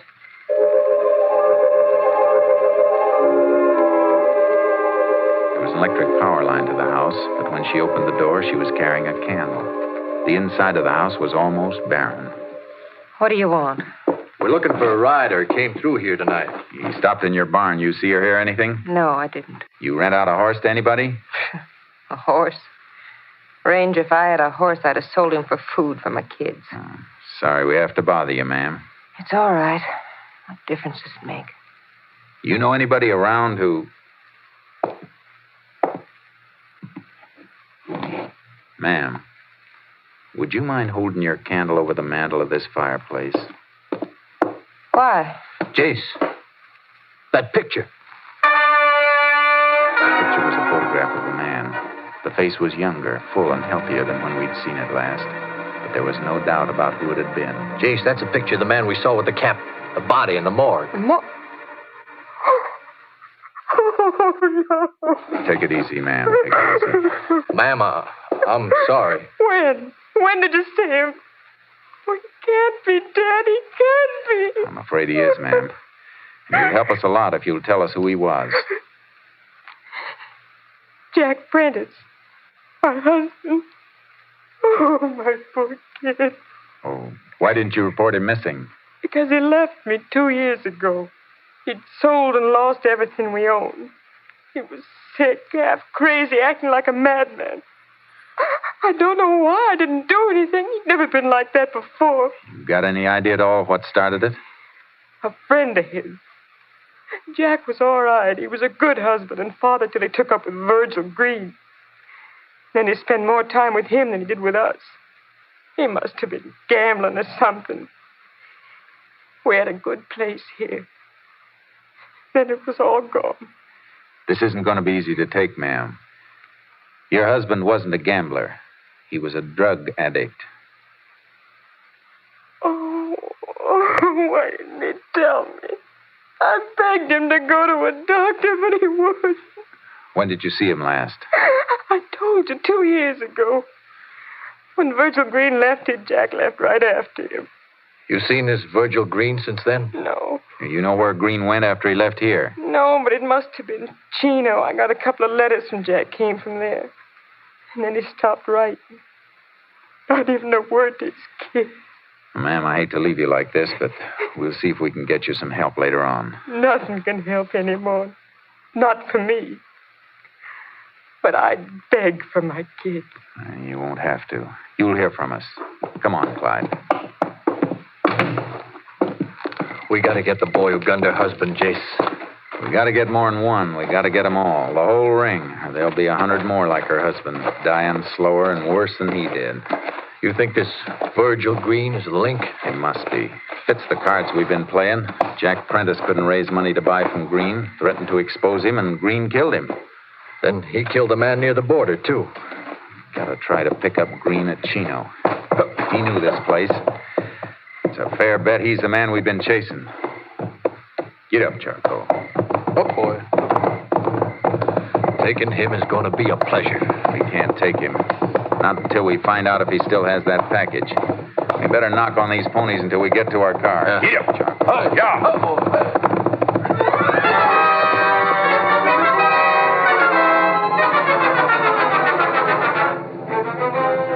We got to the car, but before we headed for Chino, I put in a phone call to Captain Stinson. All right, Jace. I'll have a Ranger plane pick up that bank wrapper and send it to the lab. It may be a bank in Chino. Well, that fits with a few other things.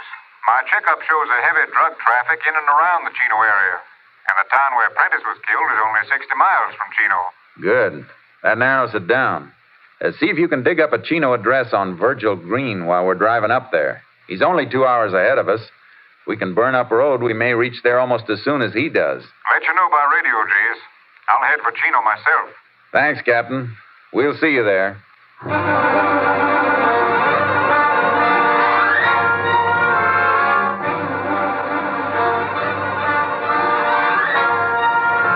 were less than an hour out of Chino when our short wave came through with Green's address. KTXA to Unit 10. Unit 10 to KTXA. Go ahead. Address of subject Virgil Green is Greendale Ranch, State Highway 39, 14 miles west of Chino. Got it. Any report from lab on bank money wrapper? Stamp on money wrapper restored by Austin Lab.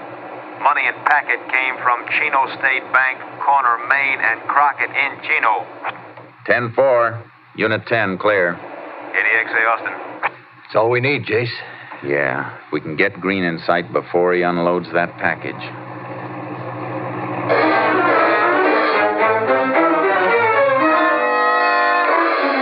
It was dark when we reached the Greendale Ranch outside of Chino. We'd made up time on Green's head start because we saw a car and horse trailer pull into the ranch just ahead of us. A man got out of the car and limped up to the house, and he was carrying a package. Walks like a man's been shot in the leg, Jace. Yeah. Don't turn in after him. Go on past the ranch. Okay. Where do you want to stop? Where we can watch the house and keep the car shielded. Well, there was some heavy brush on the other side of the road just across from Green's place. All right. Turn around and go back. And keep an eye on him from there.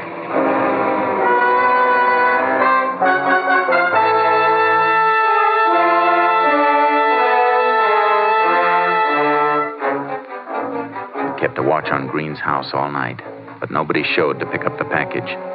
The next morning, Green came out and got into his car. We followed him into Chino. He's pulling into a parking space up near the next corner, Jace. Yeah, slow down. He's getting out.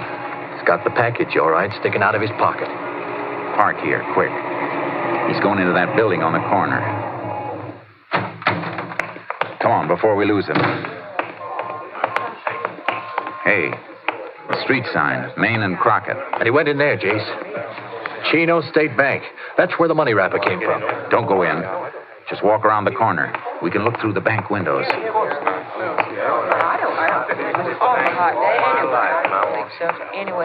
There he is, Jace. Last counter, at the rear of the bank. Safe deposit boxes. Going through the rail into the vault. Must have a box he's going to plant the stuff in. We going to grab him? No, wait till he comes out. But he won't have it on him then. We got enough on him. We can pick him up any time. We got to stay with that package until we know who gets it next. Hey, he wasn't in there long. He's coming out. The package isn't in his pocket now. All right, get out of sight. Yeah. He was in there just long enough to open up the box and drop it. Yeah, you've seen the package now. Drift around to the front of the bank. See that nobody leaves that vault with it unless you follow him. Okay, where are you going? To meet the captain and get a court order to open that vault.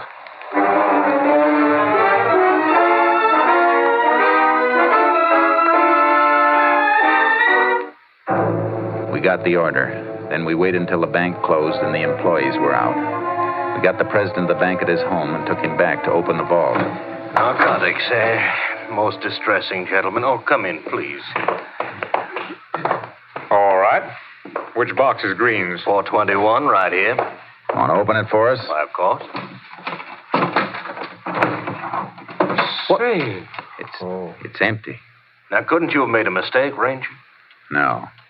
Clyde, are you sure that package wasn't taken out? Positive, Jace. I watched every single person went in or out till the bank closed. Our order covers the rest of these boxes, doesn't it, Captain? Yes. All right. Let's open them all.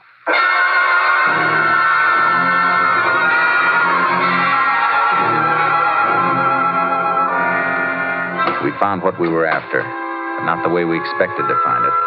The stuff was there, all right, but it had been split up into smaller quantities. The owners of these boxes must be names you have on your list of dope peddlers, then, Captain. I'll check that on the bank records. Yeah, but how'd this stuff get split up? Green wasn't in here long enough to do it. No, he couldn't have done it. Miss Key had only give him access to his own box. It'd have to be done by somebody with a set of duplicate keys. Somebody working here. Well, that's impossible. Only the head cashier and I have duplicate keys. Were you in the vault after the bank closed? No, sir. I haven't been in here all day. That's truth, Jace. I could see him through the window. And then the head cashier's our boy. He's the distributor. And a pretty clever distribution scheme, too. No direct contact, and he has access to the vault after the guard has left. If he's handled those packets, there'll be fingerprints on them. What's his name and where does he live? His name is August Weber. He's got a big ranch over near Estrella on Highway 39. And I know how he got it now. He said he was making money on investments. Investments? He meant a black market in human souls. Come on, Clyde. Let's get him and Virgil Green. We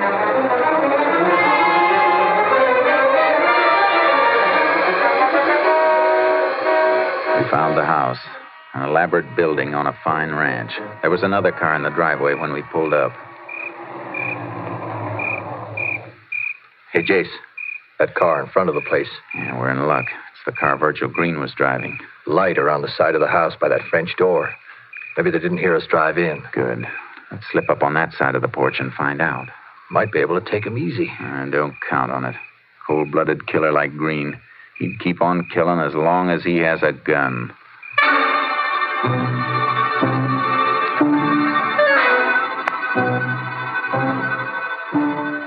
We slipped up to the French door. It was locked and we couldn't see through it. But their voices drifted out through an open window. I'm telling you, Weber, my leg's infected. I gotta see a doctor. Have him report a bullet wound? You want me to die? I could put a bullet in you, too. Well, let me know when you want to try. Done a little killing myself, Green. Only I've been smarter about it. Nobody's caught me yet. All right, Clyde. Let's kick a hole in this door. All right, don't move. Ranger! Don't reach for...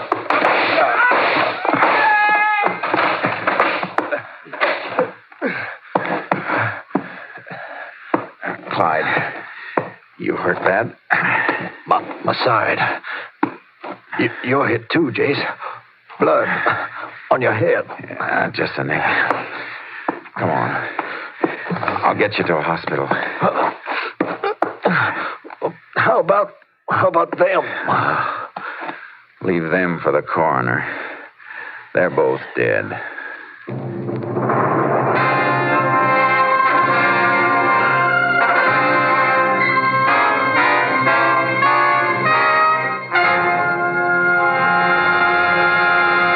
The gun found beside the body of Virgil Green proved to be the murder weapon the Rangers had been seeking. Narcotics peddlers having safe deposit boxes at the Chino State Bank were rounded up, and they admitted they had been supplied by August Weber. They were tried and sentenced. The traffic in living death was halted.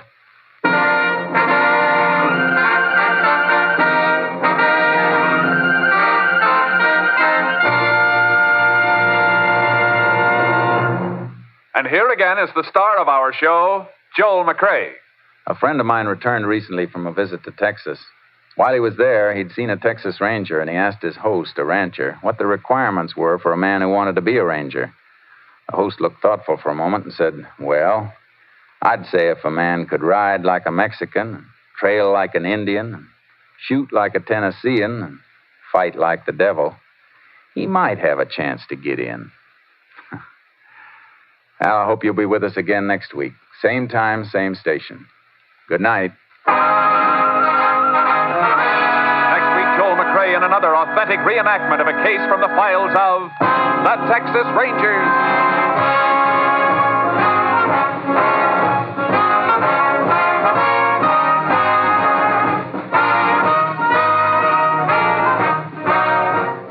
Joel McCrea is currently seen starring in the MGM production Stars in My Crown. Tonight's cast included Tony Barrett, Barney Phillips, Larry Dobkin, Byron Kane, Ken Harvey, and Lillian Byam. This story was transcribed and adapted by Joel Murcott, and the program was produced and directed by Stacy Keach. This is Hal Gibney speaking.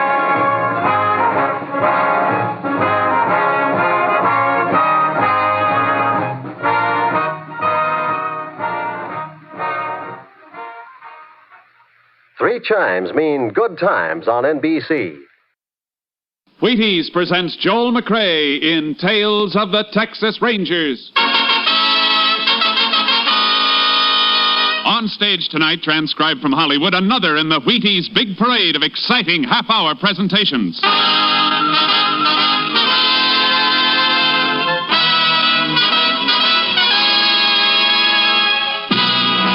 Tales of the Texas Rangers, starring Joel McCrea as Ranger Pearson. Texas, more than 260,000 square miles, and 50 men who make up the most famous and oldest law enforcement body in North America.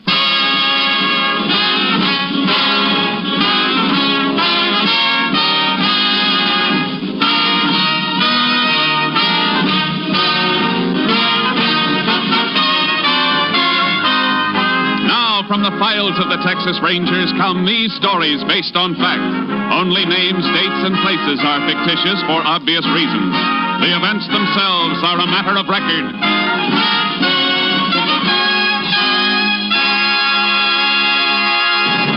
Case for tonight, the Trigger Men.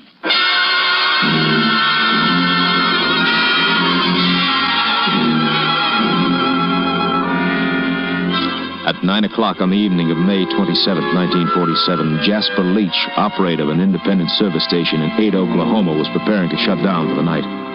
Suddenly, two men in a green convertible pulled into the service island of his station.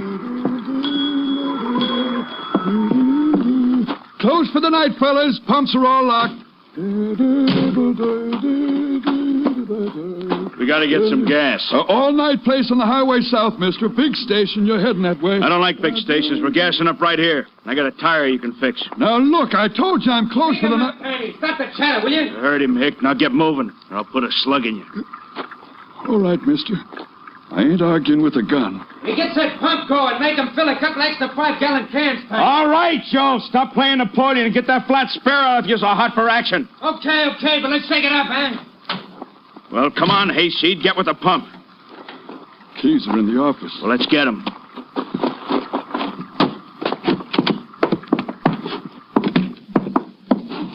And while we're in here, you might as well open the safe. I don't know the combination. Yeah? Oh! I said open it, you hick. All right, mister, I'll open it. But you ain't getting away with this. Not by a dang sight. We'll talk that over later. Just you and me, Hick. Just you and me.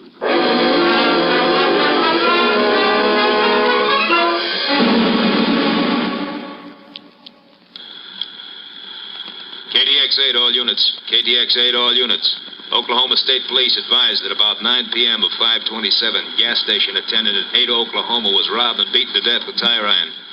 Subjects tentatively identified as number 1, Joe Gordon, average size, eyes blue, hair blonde, complexion fair. Number 2, Tiny Gordon, 6'3", peculiar walk, pigeon-toed, same coloring as brother. Subjects now believed to be in Texas en route to Mexican border. Wanted 6 states and FBI for murder, bank robbery, narcotics, other charges. Use caution, these men are dangerous. KDXA, Austin.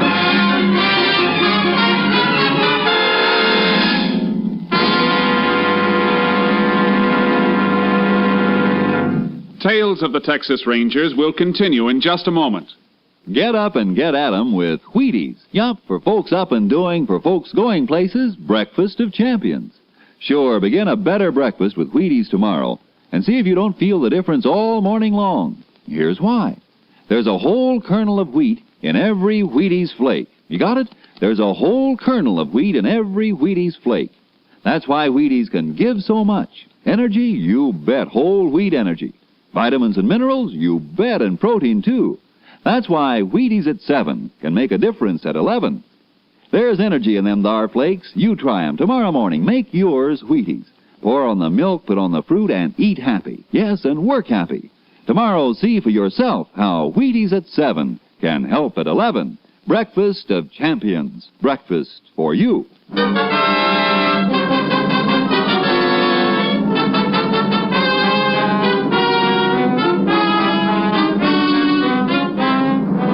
There were no further signs of the Gordon brothers on the night of May 27th. But on the morning of the 28th, Captain Stinson of the Texas Rangers received a report that looked like a lead and immediately sent for Ranger Jace Pearson. You send for me, Captain? Yeah, Jace.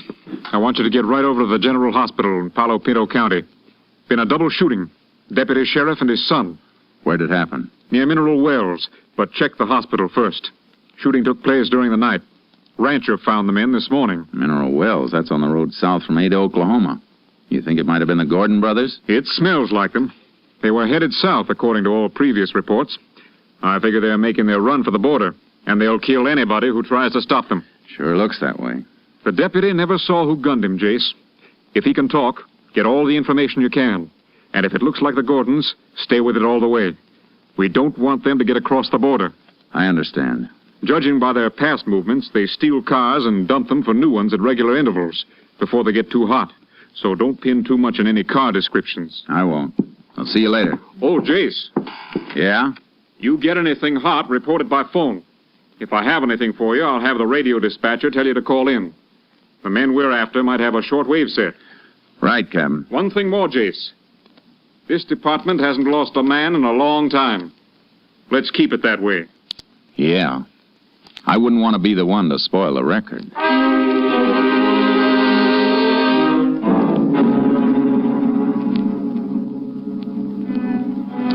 I checked my car out and headed for Palo Pinto County. I reached the hospital at 9:45 a.m. and saw the doctor in charge.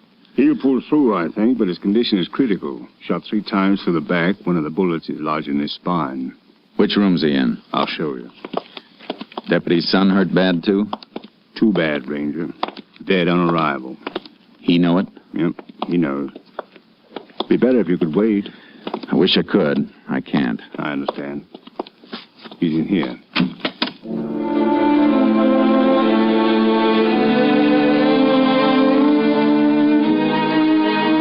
The deputy was lying on his stomach, a dazed look on his face like he was remembering something over and over, but still couldn't believe it. I knelt on the floor beside him so he could see me while he was telling me what happened. You see, my boy built himself one of them hot rod cars out of an old chassis and spare parts. You know youngsters. Yeah. I broke down on him last night. Fooled with it and couldn't get it to start. Called up home about midnight. Tell me and his ma why I was out so late. Sure. I drove out in my car to meet him where he called from, up at Salesville. We both fooled around with his car some, but wasn't fixing to go at all. Here. Here, sip a little water through this glass straw. Better? Thank you. You couldn't get the car started? Yeah. So finally I told the kid to come on home. And we'd get it taken care of today. Reckon that don't matter none now. What happened on the way home? We passed the carpet place. Big place. He raises silkworms. Here. Let me fix that pillow for you a bit. Thank you. Worms feed off in the leaves of the mulberry trees. We was passing the grove, Carver's mulberries. I spotted a fire, little campfire like deep in the grove, almost out of sight. I see.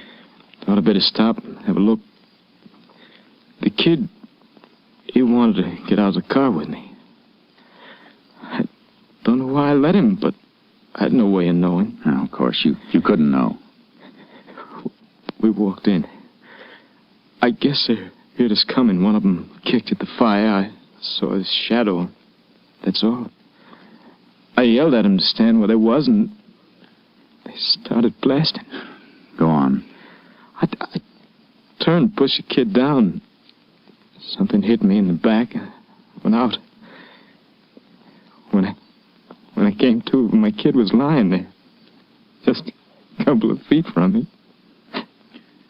15 years old. All right. Don't try to talk anymore. Get him for me, Ranger. Please get him. Me and my kid.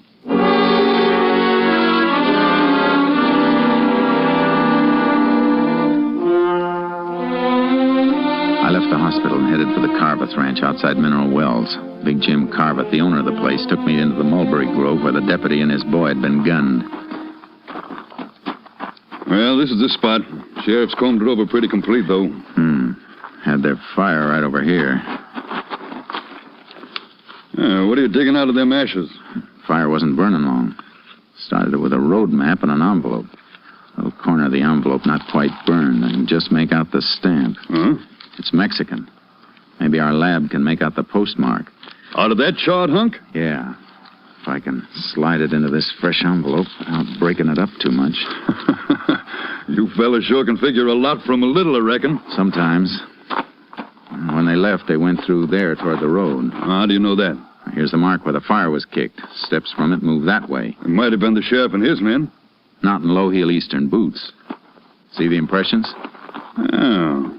One set, same as yours or mine, except for the difference in boots. The other set scuffs in at the toes. Man who made those is pigeon-toed. Well, you sound like you could draw a picture of them. I could now. Let's see where these prints lead.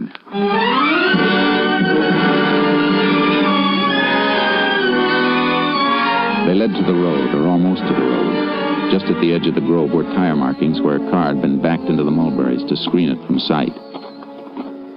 Yeah, this is it, all right. Can see where it scraped the branches. Did more than scrape them. End of this one's been torn off. The part that got torn off isn't on the ground. Low branch, too. Oh, that means something? From the tire marks and the height of the branch, it means the baggage compartment of the car was open and then closed down on the end of the branch. See, it snapped off when the car moved. You sound like that's worth knowing. It might be worth plenty if the highway patrol turns up an abandoned car with a piece of mulberry branch caught on it.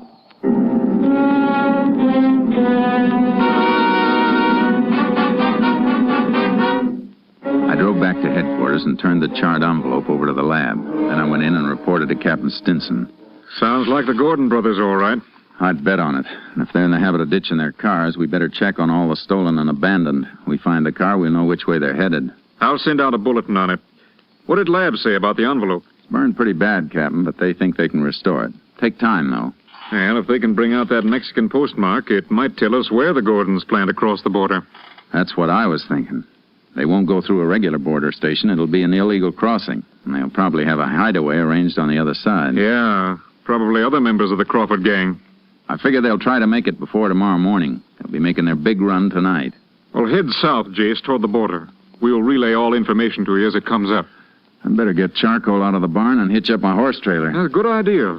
Wherever they try to cross, it's a cinch it won't be good territory for a car. The border stations are covered, though, aren't they, in case they do try a legal crossing? Now, their mugs are hanging in every customs house from Brownsville to El Paso. FBI has given them extra cover, and the Mexican police are helping, too. I better get going, then. So long, Captain. So long, Jace, and good luck.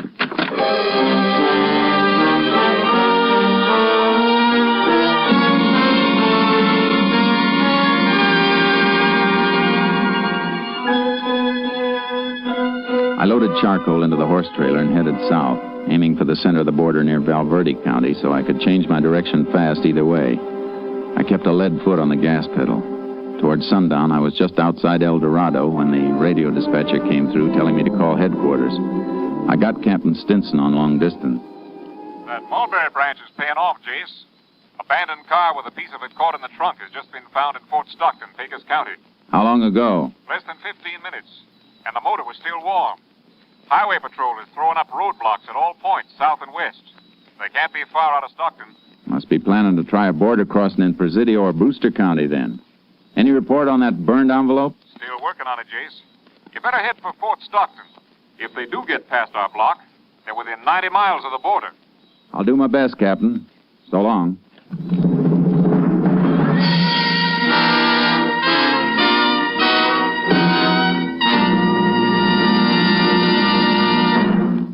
Well, it's another baseball summer with ball fans all over the country watching their favorites and baseball champions all over the major leagues eating their Wheaties. Yup, and do they eat their Wheaties? The Philadelphia Phillies, Ashburn and Ennis. The Cleveland Indians, Lemon and Boudreaux. Stan Musial of the St. Louis Cards. George Kell of the Detroit Tigers. Pee Wee Reese of the Dodgers. They're all getting their Wheaties, breakfast of champions. And you know, so are a lot of other smart people. Folks who want high-stepping energy to stride through their mornings high, wide, and handsome. They're getting Wheaties, too. Are you? Well, listen. You may not play ball for a living, but you can use Wheaties energy. You can use Wheaties vitamins, minerals, and protein. You can use breakfast of champions, too. There's a whole kernel of wheat in every Wheaties flake. A whole golden kernel rolled out flat and toasted. Yes, there's a whole kernel of wheat in every Wheaties flake. That's why Wheaties can do so much and help send you through the morning on high. That's why Wheaties at 7 can help at 11. You have some. Wheaties, the crisp way to get your whole wheat. Tomorrow morning, make yours milk and fruit and Wheaties. Breakfast of champions. See for yourself how Wheaties at 7 can help at 11.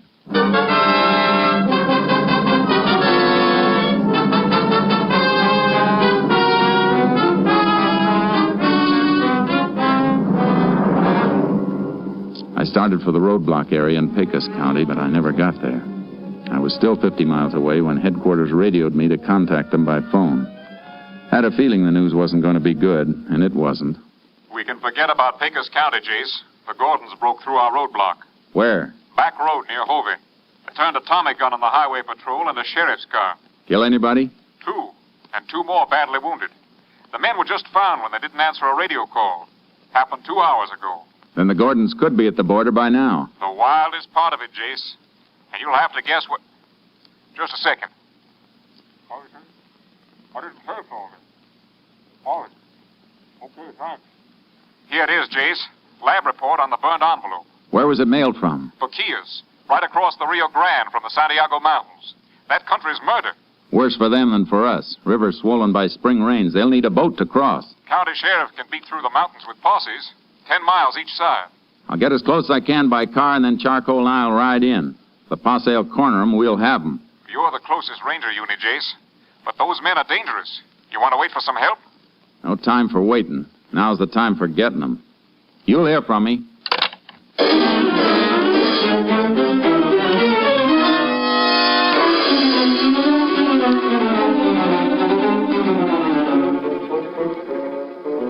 In the south of Brewster County, the world comes to an end. I drove as far as I could and met one wing of the sheriff's posse where Maravillas Creek runs into the Rio Grande. Any sign of them, Sheriff? Nope. Got men working in from the other side of the mountains, though. I'll get my horse and ride in with you ways. Then we can split and fan out. Good.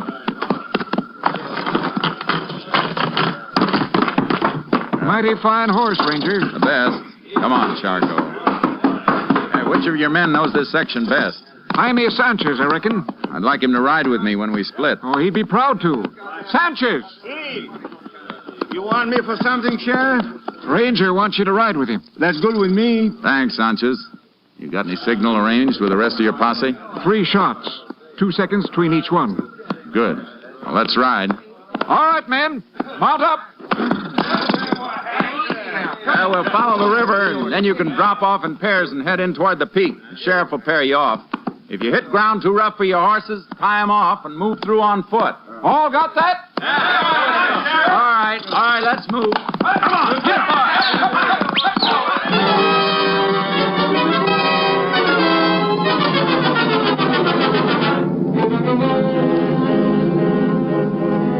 We moved along the river, closing the circle and hoping that Joe and Tiny Gordon were inside of it. The country got rougher, and no horse could have taken it without the light of the moon. Posse paired off and thinned out. Finally, the sheriff and his last deputy turned off, and Sanchez and I went on alone. How far are we from Boquilla, Sanchez? About 5 miles, senor, and we'll be right across the Rio. We better turn toward the peak, then. We can't go in very far in the horses. Maybe we should leave them right here. Easier to find again. You're probably right. Whoa, boy. Oh. Tie him off over here. See? There are some cabins up here in the mountains, but the men we are after wouldn't know about them. What kind of cabins? Old hunters' cabins from long ago when there was good hunting. But most of the game is gone. Nobody lives in them anymore. No, but the Gordons might know about them anyhow. You said they do not know this country. Yeah, they could have been told. They're meeting somebody in Mexico.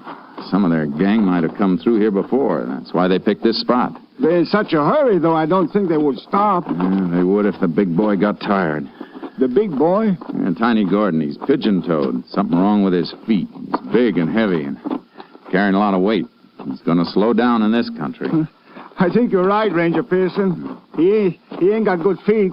He slow down plenty in here. The cabins in the territory we're covering? See, 2 of them. Well, let's take a look. See, the first one is right up this way to the left, about 2 miles in.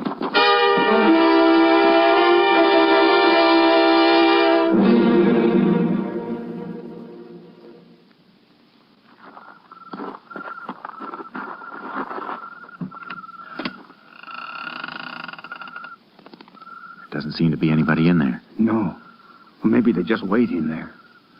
Soon find out. Stay clear of the doorway and keep your gun ready while I go in. See, but you better have your guns ready, too. Don't worry. I got 'em. Watch it.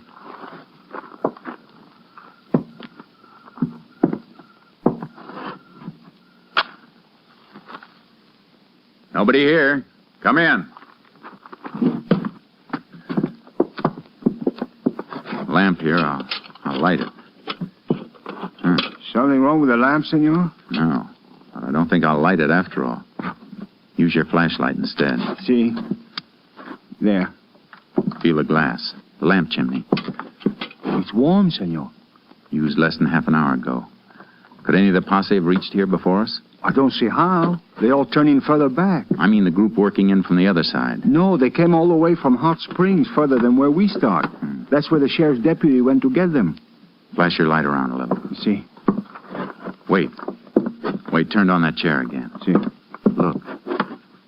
Dust wiped off it. Somebody sitting there not long ago, that scraped spot on the floor. Sat with his legs straight out. That scraping was done by his heels. See, you have a good eye. I think I'll sit down there and stretch my legs. My heels reach those marks? No, not quite so far, but why do you do that? Because I'm 6 feet tall. The man that sat in that chair is taller. Tiny Gordon is 6'3". Come on.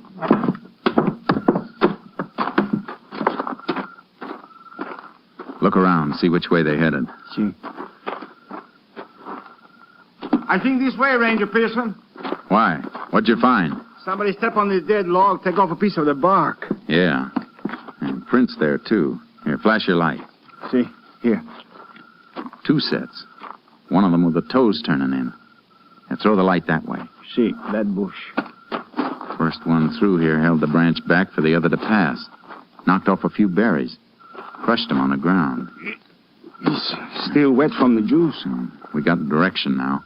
Let's move. You better put that light off.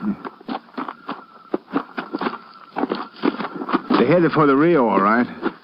Shouldn't we fire the gun now, the signal for the posse? No, we're too close. Gordons might hear it, too. Probably think they're safe in here. They don't know we've got a postmark. Better chance of getting them cold if they don't know. See. You think they're going to fight if we catch them? With murder charges in a couple of states, they got nothing to lose. They'll fight plenty.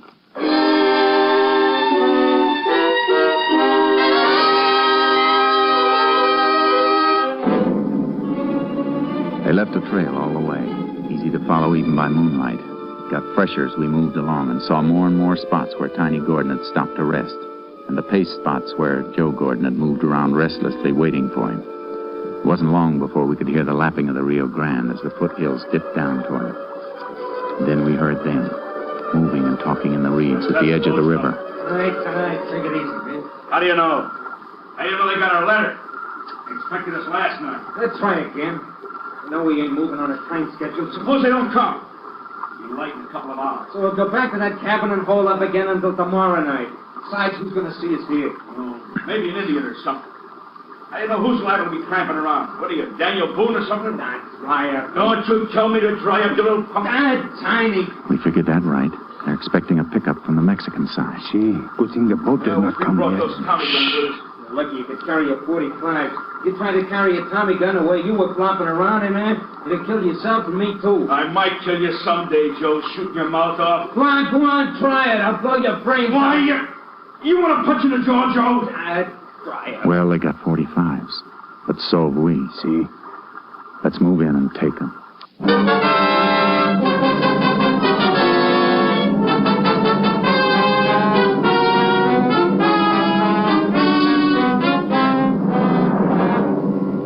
We slipped down to the edge of the reeds. I tapped Sanchez to move off about 30 yards so they'd have to come between us if they made a break away from the river. We couldn't see them in the reeds, but they couldn't see us either. Sanchez reached his position, and then I straightened up. Tiny! Hey, Joe! Who's that? Get up, Tiny! I'm a Texas Ranger. There's a posse of 20 men in the hills. You're surrounded. Will you come out? That won't do you any good. This way, Tiny. Open up, Sanchez! Don't get through here! That's a posse signal, Tiny. They'll all be heading this way. You won't be here to meet them! Wait, come! What's the matter, Tiny? Your gun empty? Mine isn't, Captain! Hey! How'd you fellas ever kill anybody? You don't even come close. Where are you, you hicks? I'll kill all of you, you stinking hicks! I'm over here, senor! Oh, yeah? The rest of the posse will be here soon. It'll be daylight. We'll starve you out or burn you out. You're hogtied. You better give up while you can. I ain't giving up. I'll take a lot of you hicks with me. Come on, Joe. Hey, will you? Bring them this way, son.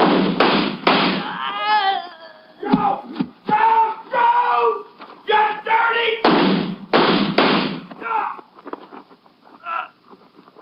You had your chance, Tiny. Hicks! You dirty! Hicks! All right, Sanchez. You got it, senor? Guess this job is almost finished. Almost finished. They look like they finished good. Yeah, I mean the rest of the Crawford gang are from across the river. We'll have a nice surprise for them if they come over in their boat. Posse will be here soon, and we may be able to take them by surprise. Easier than these two, senor. You know, I don't think they like us very much. I saw what they did to a deputy sheriff and his kid. I didn't like the Gordon brothers very much either.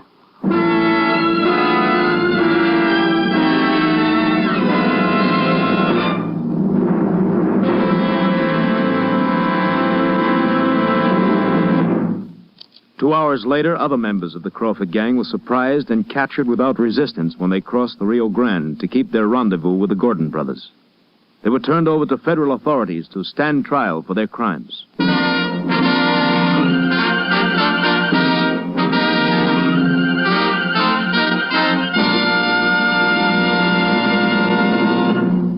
Well, partner, whether you're riding the Texas prairie or smelting steel in Pittsburgh, first you need your Wheaties. Yep, breakfast of champions for folks with big things to do.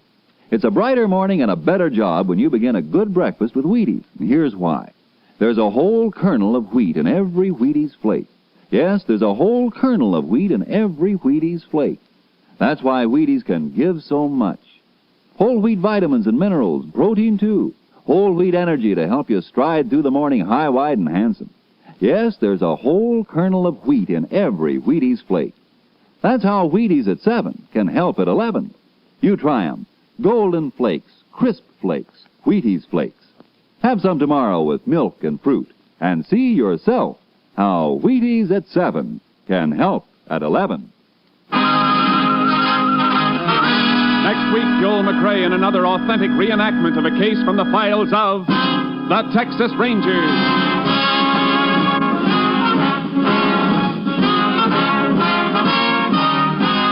Joel McCrea will soon be seen starring in the Universal International Technicolor production Saddle Tramp. Tonight's cast included Tony Barrett, Tom McKee, Tom Holland, Jack Crucian, Byron Kane, and Jay Novello. This story was transcribed and adapted by Joel Murcott, and the program was produced and directed by Stacy Keach. This is Hal Gibney speaking.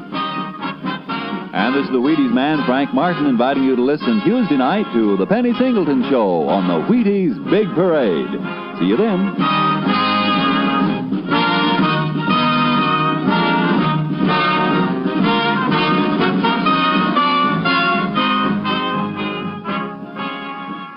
Tomorrow, Rose Bampton sings with the Summer Symphony on...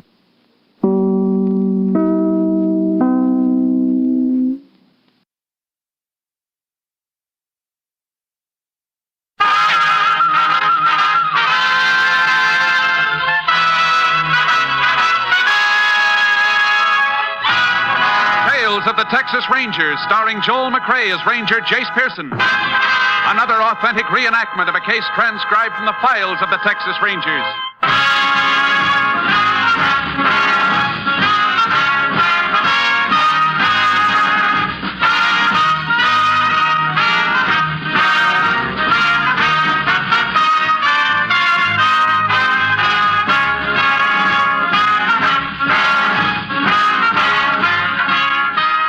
Dates and places in the following story are fictitious for obvious reasons. The events themselves are a matter of record.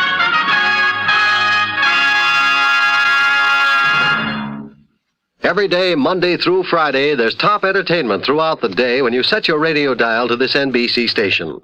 When it's time for Double or Nothing, you'll hear one of radio's funniest quiz shows. Yes, Walter O'Keefe consistently comes up with great comedy entertainment Monday through Friday on Double or Nothing. Then there's the program of the heart, Strike It Rich. Just the prescription to cure your housework blues. From Chicago, Tommy Bartlett brings you Welcome Travelers and interviews with his many interesting guests. And for more fun, listen to this year's Peabody Award-winning comics, Bob and Ray. And remember to dial Dave Garroway for music and relaxing entertainment. Consult your local newspaper for the broadcast time of these Monday through Friday programs. Keep a weather eye on your watch and hear every minute of these great shows. Remember, it's Double or Nothing, Strike It Rich, Welcome Travelers, Bob and Ray, and Dial Dave Garroway every day on the NBC Radio Network. Now, here's today's Tales of the Texas Rangers.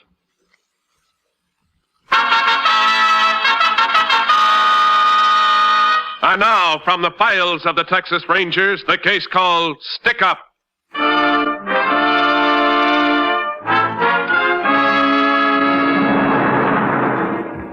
It is early morning, September 6, 1938, the day after Labor Day.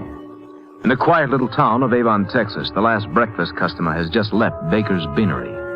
Owner Tom Baker, alone in the roadside cafe, stands behind the counter, washing dishes. Jim, why they're a-dying, Nellie started crying. You ain't going to two-try me. Oh, howdy, General. Howdy, boy. Sure getting hard, ain't it? Uh-huh. I reckon I could give you a hand with them dishes in exchange for a bottle of soda pop. You're sure playing it safe. What you mean? I saw you watching through the window. You waited till I got down to this last plate before you come in with that proposition. Oh, saw me, eh? Want me to fill the sugar bowls for you? Already done that. Need some spuds peeled, though. How many? About a bushel. Oh. Then I guess I'll have to pay in cash. General, you're the biggest moocher in the whole state of Texas. Well, I'll get a free one off you yet. Now, how about giving a cash customer some service, boy? Just one thing first. What's that? You sure you got a nickel? I mean, you ain't going to finish the soda and then tell me you lost the money through a hole in your pocket. You ain't never going to forget that, are you? Well, this time I got the money. 5 cents? Well, I got 4 cents. I'll give you IOU for the other penny. That's all right. I'll trust you. You being a war hero and all that. What kind do you want? What kind you got? Oh, sarsaparilla, grape, orange, lime, cherry. Hey, you got root beer? Yep. That's what I want. All right. Here you are. Hey, shove them straws down here, will you? Sure you don't want me to drink it for you? I can manage, thank you. Well, what are you waiting for, boy? That's 4 cents, or do you want me to send you a bill at the end of the month? Go on. Wait on that young fella that just come in. Come on, let's see your money first. Be right there, mister. All right. Money crazy, that's all you are. That's 1 penny. Yep. 2. Say, it's an Indian head penny. 1907. Come on, hurry up. 3. Now, that's funny. I'd have swore I had another penny. Got another hole in your pocket? Oh, I guess I just forgot to sew up the old. How about it, mister? I'm in a hurry. Coming. Want to see the menu? No. Give me packed gum. All right, what flavor? Peppermint? Hey, Tom. How about a glass with some ice in it? You trying to bankrupt me or something?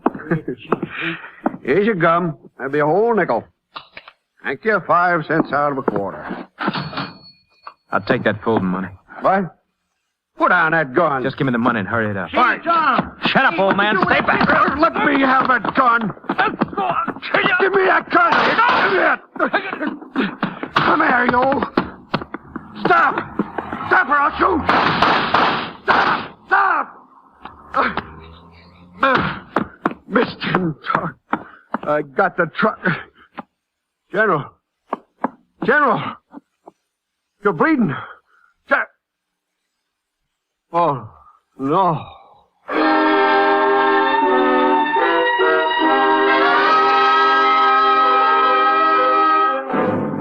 Tom Baker notified the sheriff's office of the attempted robbery and killing.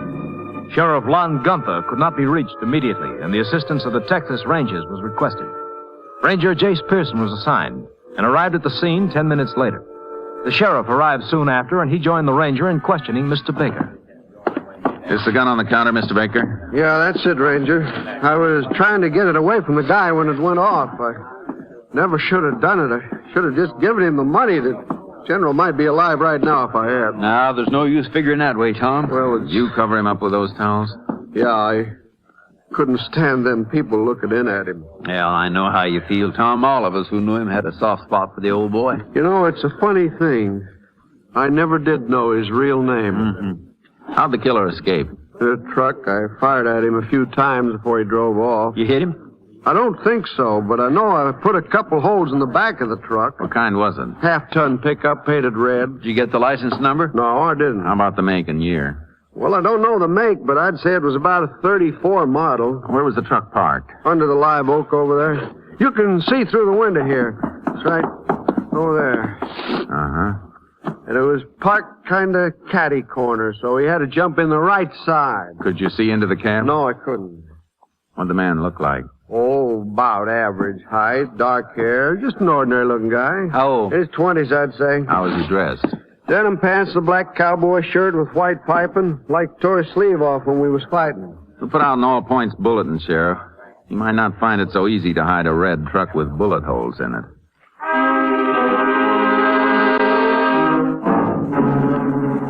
While waiting for the JP to authorize the removal of the body, I put out an APB on the truck and the killer. The sheriff and I then drove Tom Baker down to the sheriff's office to get his statement and let him look over the mug files. About 2 hours later, we got a call from the highway patrol. They found the truck abandoned on Farm Road 107, about 25 miles east of Avon. The license tags were missing, but from the motor number, the highway patrol was able to get the owner's name. The truck belonged to a man named Ed Jaffe. He lived on a ranch about 7 miles from where the truck was found. The sheriff and I drove out to talk to him. Jaffe must be working on shares here. Why do you say that? The place belongs to old man Robinson. He's been living up at Fort Worth last couple of years. Jaffe ain't taking care of it the way he did.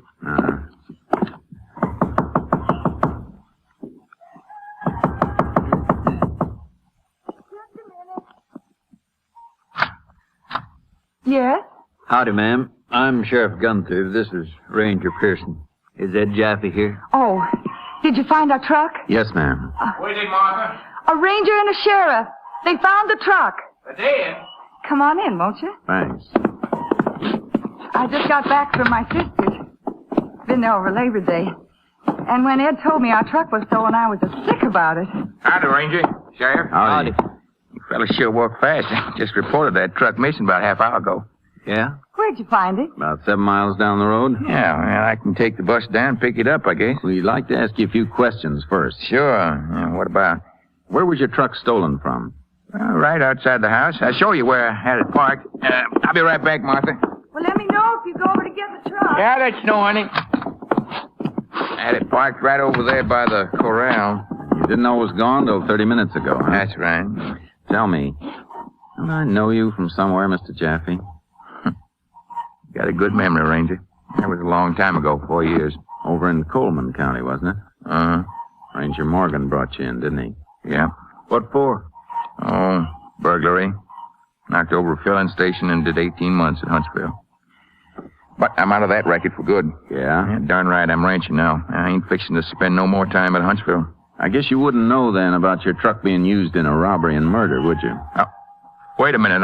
I don't know anything like that. You think it's just a coincidence? Look, I made a mistake once and I paid for it. 18 months. Now, if my truck was used like you say, don't try to pin it on me just because I got a record. The killing took place about 5 hours ago. How come you waited until half an hour ago to report your truck was stolen? Because I didn't know it was gone till then. I wasn't here. Besides, why'd I call the cops if I was tied up in it? To try to look innocent, maybe? That's been tried lots of times. But Where were you this morning? I was with Will Hicks at his place about 3 miles from here. All morning? That's right. I was up in them shingles roof. Look, you're just picking on me because I got a record. If you're innocent, you got nothing to worry about. Look, I couldn't have been mixed up in no crime if I was at Will's place. And I was there from 7 this morning until noon. Yeah? Well, let's go talk to this friend of yours and see if your alibi holds up.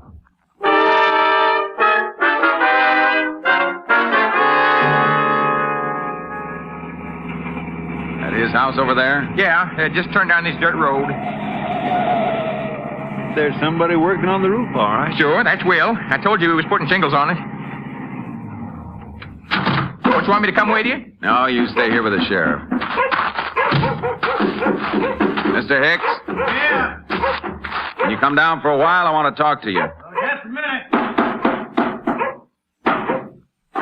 Get this roof finished. Say it's going to rain tonight. What can I do for you, Ranger? You know where Ed Jaffe was this morning? Ed? Oh, why, sure. He's right here with me. Oh, say, what's he doing over there in the car with the sheriff? We've been talking to him. How long was he here this morning? Oh, let's see. I drove over and got him about 7. He helped me on the roof till about noon, I guess. Did you take him home then? Yeah, he had to get started on his chores. Are you checking up about his pickup being stolen? That's part of it. Hey, we saw it was missing as soon as we got over to his place. Did Mr. Jaffe leave you at any time during the morning? No, we were working together the whole time. You know, I'm surprised this isn't a ranger on just a car theft. It's more than that, Mr. Hicks. Your friend's truck was used in a robbery and killing. Killing? Yeah. I'd like you to come down to the sheriff's office in Avon and make a written statement about Jaffe being here all morning. Well, is that necessary? I'm afraid so. Well, say, Ranger, can I do that a little later, in about an hour? I'd like to get this roof finished if I can. The radio said we're going to have rain tonight. That'll be all right, Mr. Hicks. We'll see you then. And thanks for your help. Well, that's okay. What'd he tell you, Ranger? He says you were here, all right. You gonna take me home now? Not yet. I want someone to take a look at you. Who's that? The man who saw the killer face to face.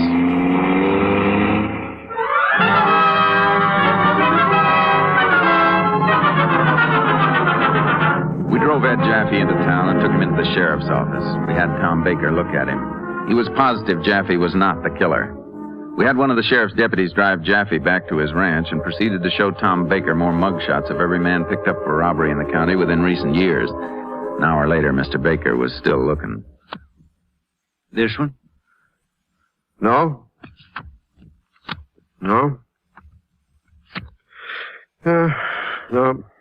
How about this one, Mr. Baker? No. Let me see. No, nothing like him. Yeah, that's the last of this bunch. I declare I'm bushed. Must have looked at 1,000 of these pictures. And quite, but these are the most likely ones. You mean you got more? Thousands of them. We'll have to get them from Austin. Oh, excuse me. They didn't tell me you were busy. Come on in, Mr. Hicks. We're just about finished. Sorry it took so long getting here. That's okay. Mr. Hicks, this is Tom Baker. Howdy. Howdy. Ranger, is there anything else I can do for you now? I guess you might as well go home and get some rest. You had a rough day. We'll call you just as soon as we get those other mugshots here. All right. I am kind of done in. I'll be over at the beanery when you want me. So long, Tom. Bye, Mr. Baker. Sit down, Mr. Hicks. We'll take your statement now. Thanks. Ranger, I got to tell you something. What is it? That fella just left here. Is he the one who saw the killer? Yeah. Has he seen Ed? Just a little while ago. He definitely cleared him, though. Well, I'm sure glad to hear that. But I still got to tell you something. What's on your mind, Mr. Hicks? Well, it's hard for me to say this. I never lied to no officer of the law before. But I just thought I was doing Ed a favor and it wouldn't hurt nobody. What do you mean? Well, Ed come to me just before noon. You know his wife was away. Yeah. And he said he'd been down here in town seeing some gal he knows. You know how some fellas are. And what about it? Well, he told me his pickup was really stolen in front of this gal's house. He didn't want his wife to find out where he was. So he asked me to tell her or anybody else that he was with me all morning helping to fix my roof. He wasn't with you?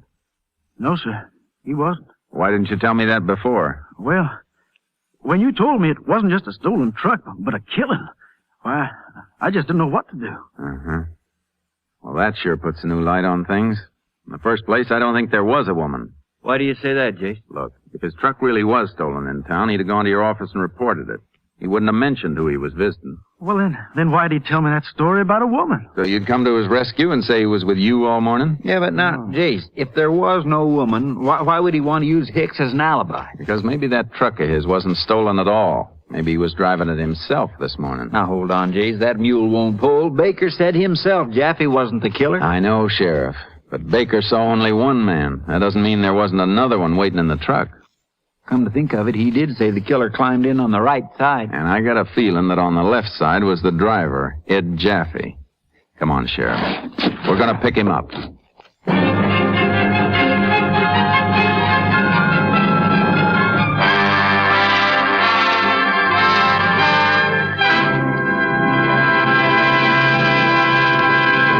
In just a moment, we will continue with Tales of the Texas Rangers, starring Joel McCrea as Ranger Jace Pearson. 20 seconds from now, a fire will break out somewhere in the United States, causing untold misery and devastation. Yes, every 20 seconds, all day long, a fresh fire starts in a home or a factory or a forest. More than 11,000 persons are killed annually by these fires. The most tragic part of this statement lies in the fact that more than 90% of all fires in the home start through sheer carelessness and could be avoided. Here are a few simple rules of safety which will help you to protect your home and your loved ones from the ravages of fire. First, do not smoke in bed or discard lighted cigarettes carelessly. Second, clean out old newspapers, magazines, and other inflammable debris. Third, repair all defective wiring and electrical equipment at once. Fourth, use only those cleaning fluids which will not burn. And fifth, be careful with matches. Keep them out of reach of small children. You can't afford to gamble with fire. The odds are against you every time. And now, back to Tales of the Texas Rangers.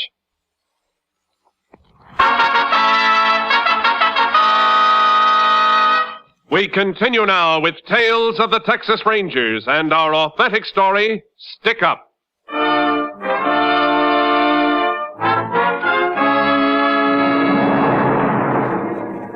With Jaffe no longer having an alibi, the sheriff and I were pretty sure he could have been involved in the killing.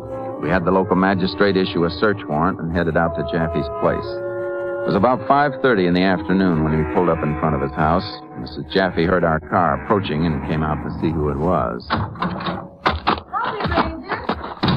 How do, ma'am? Jaffe? How come you wouldn't let Ed bring the truck back? We're afraid we have to hold it for a while, for evidence. Your husband here, Mrs. Jaffe? No, he's out moving the cows from the lower section up to the north range. How long ago did he leave? He took off just after he got back from town, about half an hour ago. Is he on foot? No, he saddled up the mare. You gents want to come in, wait for him? No, thanks. I think we'll ride out and meet him. Could I borrow one of your horses, ma'am? Why, sure, Sheriff. Take that roan from the corral over there. Thank you. I'll get charcoal out of the trailer. If you want to wait, I know Ed'll be back pretty soon. I'm afraid the business we've got with your husband, ma'am, won't wait.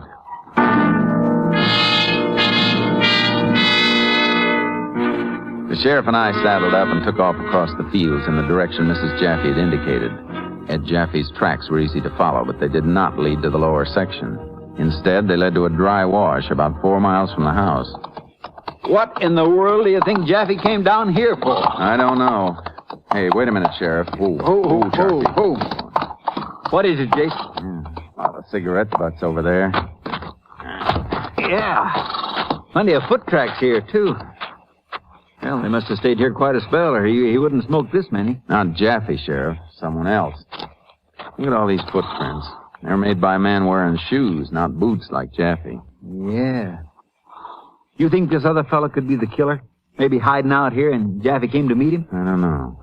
Jaffe met someone here, all right. Yeah. Whoever it was, he sure must have been nervous. Darn near wore a rut in the dirt, pacing up and down. Come here, Sheriff. What is it, Jace? Find something else? Yeah, black shirt. Spotted the edge of it sticking out from under the brush. White piping and a torn sleeve. Like the one Baker said the killer wore. I guess Jaffe brought him a change of clothing. I wonder where they went. We better find out before they get too far. There's the tracks Jaffe's horse made leaving here. Yeah. Hold still. Let's go, Charky. I don't see the other fellow's tracks, Jace. They must be riding double with Jaffe. That could slow him down, son. Uh-huh. Come on, Sheriff. Let's knock on it. Yeah.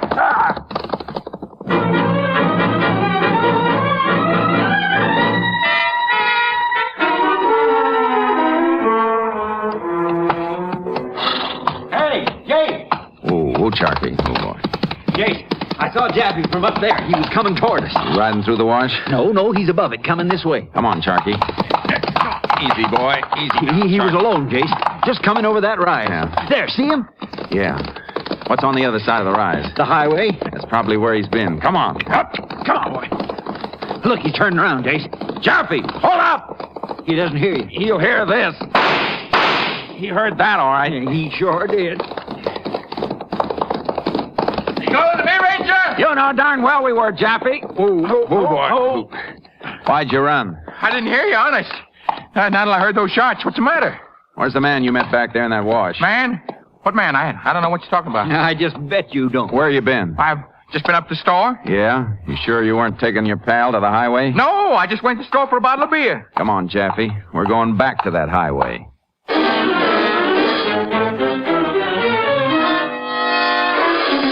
The sheriff and I took Jaffe back to the highway. There was no sign of the other man. We went to the nearby store. The owner told us Jaffe had not been in all day. We then drove Jaffe into town and began questioning him. He kept insisting he was innocent. Why do we have to go over the whole thing again, Ranger? I tell you, it's all a big mistake of some kind. No use lying anymore, Jaffe. We followed your tracks and found that shirt on your property. I never saw that shirt before. Look, Ranger, just because I got a record, that don't mean I'm mixed up in nothing. Then why'd you lie about where you were this morning? All right, I tell you. I was with a woman. I didn't want my wife to know when I... What's her name? I don't remember. I don't know it too well. Where does she live? I don't know the name of the street. That story is no good, Jaffe. What do you mean? You think I'm lying? Yes. Well, I ain't. You got no right to say that. Now listen to me, Jaffe. We know you spun that yarn to Hicks about a woman, so he'd give you an alibi for this morning. But you weren't with a woman, and you weren't with Hicks. Yeah, well, where was I? I'll tell you where you were. You were in your pickup truck. It wasn't stolen. You were driving it. No, I wasn't. You had this other fellow with you, the one wearing the black shirt. And the two of you stopped at Baker's Cafe. No. You kept the motor running while he went in. I wasn't there, I tell you. You're an accomplice, Jaffe. You're as guilty as if you pulled the trigger yourself. Now, wait a minute. Look, suppose I was there. I was outside. I didn't tell him to go in there and knock over the place. That's something you're going to have to prove in court. But if you don't tell us who the other fella is, you're going to stand this murder rap alone. They'll throw the book at you. You think I'm kidding? Uh-huh. Then who is he? What's his name? Cal Martin. I met him about a month ago in Tipton. Just a punk. Works behind the soda fountain in the bowling alley over there. Does he have a record? He don't have nothing, including brains. You put him up to the robbery? No, I didn't know he was going to do nothing like that. He's just driving along, and he said he wanted to stop at Baker's place and get a drink of water. Said he was thirsty. So I stopped. Didn't know he had a gun on him. After the old man was killed, what'd you do then? Oh, we ditched the truck where you found it and hiked over toward my place. I told Martin to stay in that wash and keep out of sight till it got dark. Then I went over to Will Hicks and asked him to say I was with him. Right after that, you called the highway patrol to report your truck was stolen. Yeah. This afternoon, I took Martin one of my old shirts so we could get rid of that black one. Darn thing stood out like a sore thumb. Where'd you take him? Over at the highway. Flagged down a bus going toward Tipton. Is that where he lives? Yeah. We said he was going to pack and try to make it down to Mexico. Let's get over to Tipton, Sheriff. Maybe if we hurry, we can change his plans.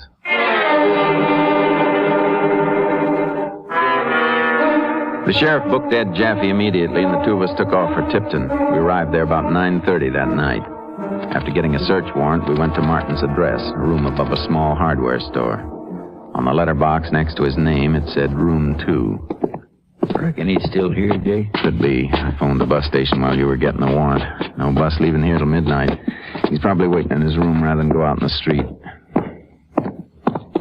There's Room 2. There's a light under the door. Guess he's still here. Hear anything? No. Sounds like he's in there, Jace. Open up, Martin. It's locked. You better cover me, Sheriff, while I break it in. Well, he's gone. Take a look in that closet. Okay, Jace. Not in here, Jace. I guess he... What's the matter? Shh. He's outside on the ledge next to the window. I saw the edge of his jeans. What? Well, let's get him. No. Might jump or fall. Well, I guess he's already skipped, Sheriff. Yeah, I guess he has, Jace. Let's go. All right. We'll go down and try the bus station. That's a good idea. I have to get this door fixed tomorrow. Yeah, we sure will. Keep walking down the hall. You think he'll come back in the room now? Well, if he fell for our little act. You go on downstairs and outside. He might get scared and jump anyhow. And you going back and wait by the door? Yeah, keep going so he can hear your steps going down. Okay, but you watch yourself, Jason.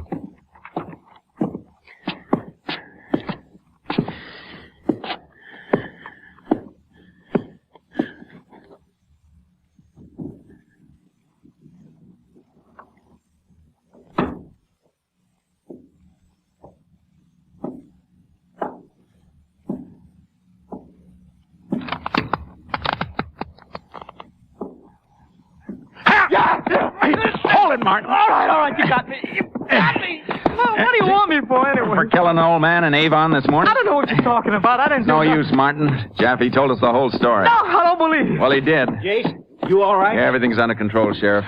You better put your cuffs on him. Yeah. Come on, you put your hands up. Look, I didn't mean to shoot anybody. It was an accident. I'm afraid the law looks at it a little different, son. When you rob a place with a gun, it's never an accident.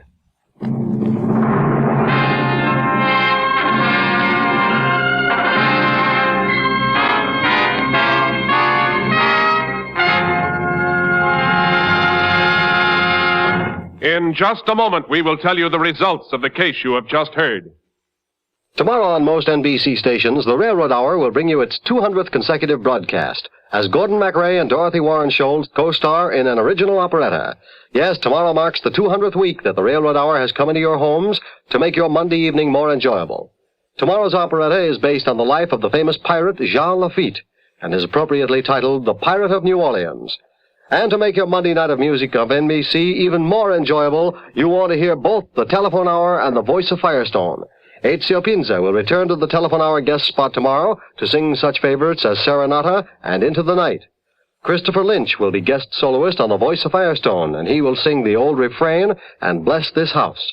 So remember, for the finest in musical listening, consult your local newspaper for the time of these three programs on the NBC Radio Network. And join us tomorrow for the Railroad Hour, the Voice of Firestone, and the Telephone Hour. And now to the conclusion of tonight's Texas Rangers Adventure.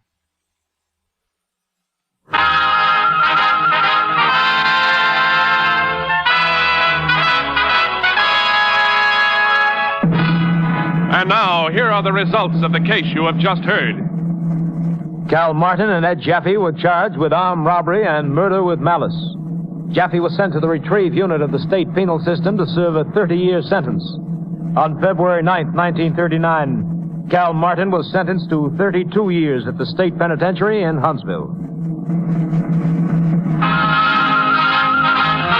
Next week, Joel McCrea in another authentic reenactment of a case from the files of the Texas Rangers.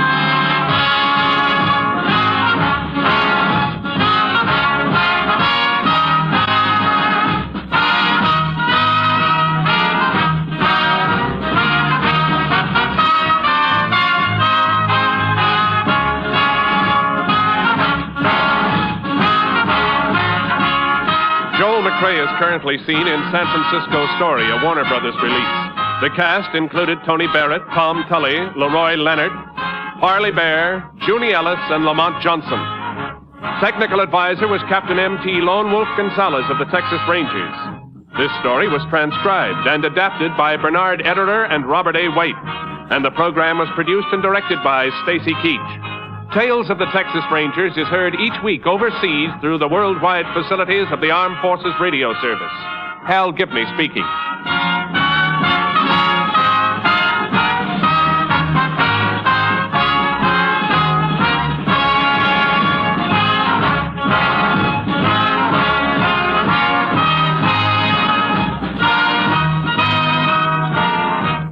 Tonight, hear the Hollywood Bowl concert on NBC.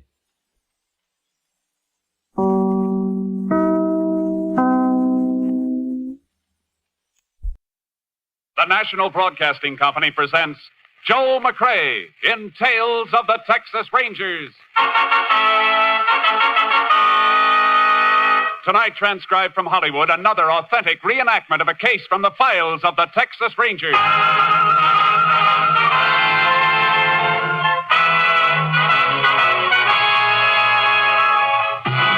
Tales of the Texas Rangers, starring Joel McCrea as Ranger Jace Pearson.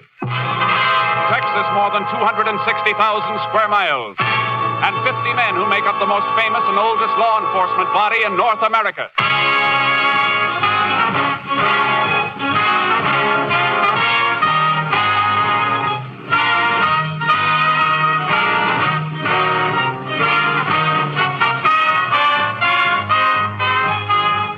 Now, from the files of the Texas Rangers come these stories based on fact. Only names, dates, and places are fictitious for obvious reasons. The events themselves are a matter of record.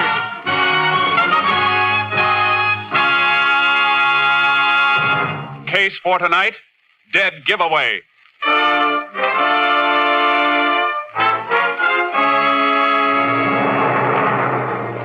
It is 1:30 a.m., December 4th, 1945. A single light glows in the living room of a farmhouse 4 miles from the town of Ashton in West Texas. Inside the house, a frantic young woman tries to place a telephone call.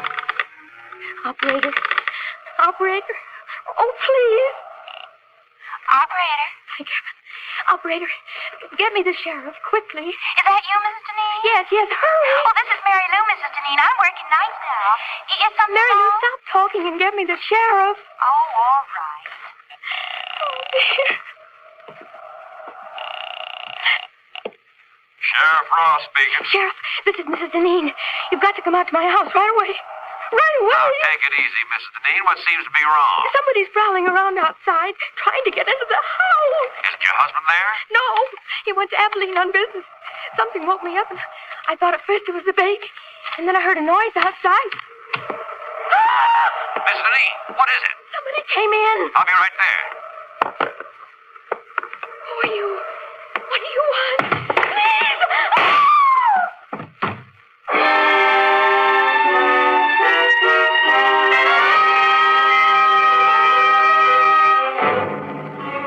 It took Sheriff Ross less than 15 minutes to get to the Deneen farm. But Mrs. Deneen and her 4-month-old baby were dead when he arrived. The sheriff called for the assistance of the Texas Rangers. Ranger Jace Pearson was assigned. Jace Pearson? Yeah, Sheriff. You got here right quick. Yeah, I was over the next county when your call came through. Well, I hope you got a little sleep, because you won't get much now. Better come in out of this cold. How long ago did it happen? About a half hour ago, 1:30. Mrs. Deneen called me, woke me up at home, said somebody was trying to bust in. Right in here, Jace. Shot right through the chest, huh? Yeah. She leave the phone hanging off the hook like that? I reckon so. Whoever broke in, they broke in just before I hung up. Nothing's been touched, Jace. I know. I had a time getting past your deputies down the main road. The phone operator's been buzzing everybody. We don't want half the county barging in here messing things up, so I blocked them all. Good. Where's the baby? In there, the front bedroom. You can look if you want to, Jace. It's a little more than I can take twice. How old?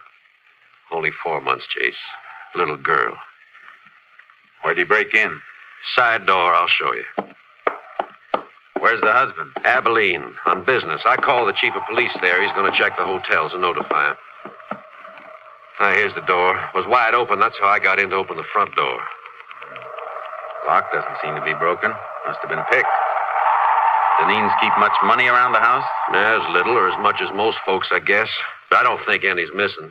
There's Miss Deneen's purse on the kitchen table. Killer couldn't have missed that. You check it? Yeah, about $40 in it. It hasn't been touched. Motive wasn't robbery then, Sheriff. No. There's no sign of any other motive. But there's got to be one, Jace. Yeah. The toughest motive of all, because it's the easiest hidden. Hate. The kind of hate the devil wouldn't hold.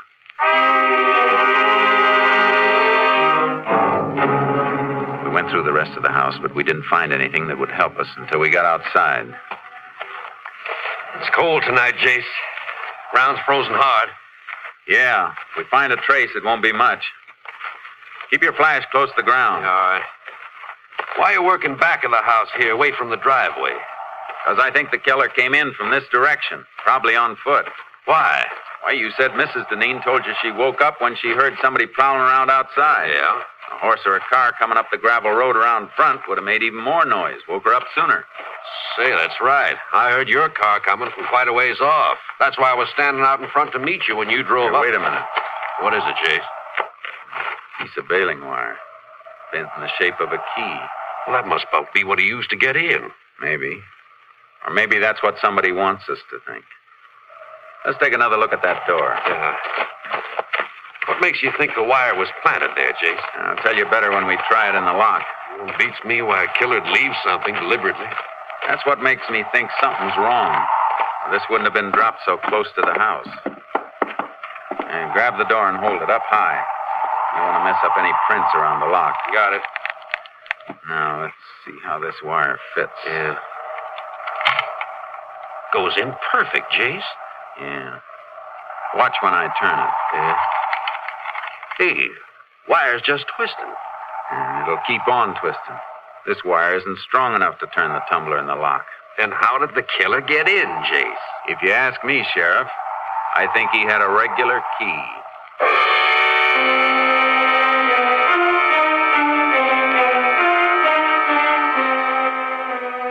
I put in a call for a fingerprint crew, and the sheriff called to have the bodies picked up for autopsy. Then we went outside and started trailing again. We found a few directional traces, but they petered out in the darkness. Can't see anything at night on this ground, Jace. Try cutting back and forth a little further. Yeah, all right. Man we're following was weaving, trying to throw us off. It just makes it tougher to track. He's got to be headed for someplace, some definite direction. We might as well establish which direction. Yeah. Guess there's nothing much we can do except this, until we have some daylight. Save us an hour in the morning. Then we can track on horses without wasting time finding out which way to go.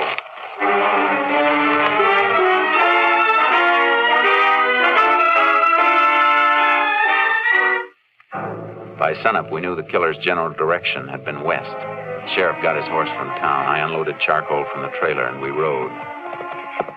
He kept heading west, all right. But there's nothing out this way for miles once he got into those hills up ahead. Any kind of a road between here and the hills? Yeah, old wagon road just beyond the scrub on the rise we're coming to. Does it connect with a state road? It does, but nobody uses it. Maybe somebody did. Is it in good enough condition for a car to run through? Reckon it is. You figure he had a car waiting for him? Had to have a car or a horse staked out someplace. Come on. Let's make right for the road. Wagon road lead to any other farm in the area? Used to lead to the old Mullen place, but that's burned out. Nobody living there anymore, huh? No, old folks dead.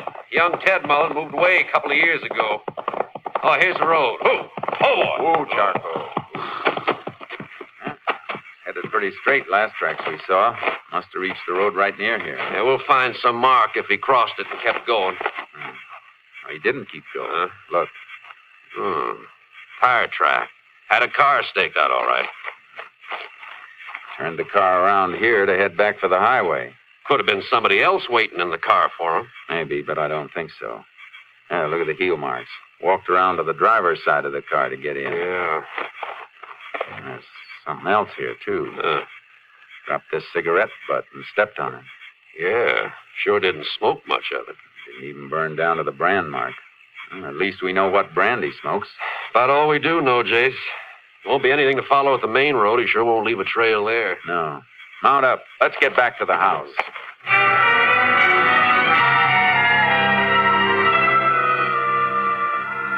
We rode back to Deneen's. As we came to the farm, we saw a couple of cars that hadn't been there when we left. Looks like company, Sheriff. Car next to mine belongs to our lab. The others must be the coroner's. Oh, coroner ought to have been and gone by now.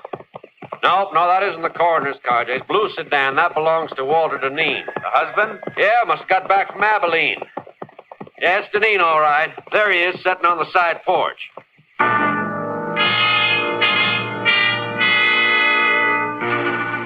Walter Deneen sat with his face buried in his hands until we dismounted and walked up to him. The lab crew was in the house looking for latent prints. Howdy, Walter. Oh, howdy, Sheriff. Walter, I can't tell you how... Don't say anything, please. Ask me anything you like, but I don't want anybody else telling me how sorry they are. Better let me talk to him, Sheriff. Sure, Jace. Mr. Deneen, it'd help us a lot to know one thing. You or your family have any enemies? Enemies? Could there be an enemy as bad as this? We know the house wasn't robbed. Have you ever had any trouble with anybody, no matter how small it seemed? Now's the time to remember it. If there was anybody, I wouldn't tell you. I'd take care of it myself. That's no way to be, Walter. Don't go telling me how to act, Sheriff. You didn't come home to your house 10 minutes ago. You didn't find your wife and kids the way I found mine. Mr. Deneen, why don't you try to get a little rest? We'll talk to you later. Yeah, okay. Anything I can do, Walter, just holler. Yeah. You been able to think of anybody who might have had it in for him? Not a soul, Jace. Unless it was Ted Mullen. The one you told me about? Family that was burned out? Yeah. But, Jace, that was 5 years ago. Sometimes hate doesn't die with age. What happened? Well, old folks just got to brooding and died off after their house burned. Young Ted blamed Walter. Why? Windmill at the Mullen place was busted. They tried to borrow from Walter to get it fixed, but he turned them down. Ted said if the mill had been working, it would have pumped enough water for him to put the fire out. Young Mullen the kind to hold a grudge? Well, after 5 years, Jace. And he moved out a long time ago. Where? Who knows? Come on. I'll call my headquarters by radio. Maybe they can get a line on Mullen. All right. If they find out where he is, it won't do any harm to check on where he was last night. It won't hurt any. But I can't believe that a man after... Hey, hold it, Sheriff. Well, that's only Walter's car, Jace. What are you looking at? The design of the tire tread. Look at him. Oh, that may be. It's the same design we saw in the dirt road where the killer picked up a car to make his getaway. But, Jace, that was hard ground. Could barely see the tread. And tires like that are standard on lots of cars. Yeah, I know. Just the same, I want to look this car over. Left his ignition keys in. You gonna start it? No, just want to take a look at the dash. He said he got back from Abilene 10 minutes ago, didn't he? That's what he said. Take a look at that temperature gauge. Let me see. Register's cold. Yeah. Only it should be pretty warm if he finished the drive a couple of 100 miles just 10 minutes ago. Could have dropped back, Jace. Not in 10 minutes, Sheriff. It's a cold morning, but not that cold. Well, I want to talk to Deneen again. You see something else? I sure do. Look at this on the frame of the door. Service station lubrication sticker. Yeah. Dated December 2nd, day before yesterday. 18,412 miles. The mileage on the dash shows he's driven less than 200 miles since then. He couldn't have been in Abilene. Well, wait a minute, Jace. I admit that looks funny, but the man we were chasing, he ground out a cigarette, remember? Well, what about it? I've known Walter since he was a boy, Jace. He don't smoke. Sheriff! Oh, Mary Lou Simmons, phone operator. Who let you in, Mary Lou? I told the deputy I put Mrs. Deneen's call through to you last night. He thought you might want to talk to me. Ain't it just awful? You talk to her. I was still on the line after you hung up, Sheriff. I heard it all, the shots and everything. You hear any voice beside Mrs. Deneen? No, I just heard her say, "Who are you? What do you want?" And then the shots. That was all. You sure she said, "Who are you"? Oh, cross my heart. I heard it as plain. Guess you don't want to talk to Walter now, do you, Jace? No, I guess not.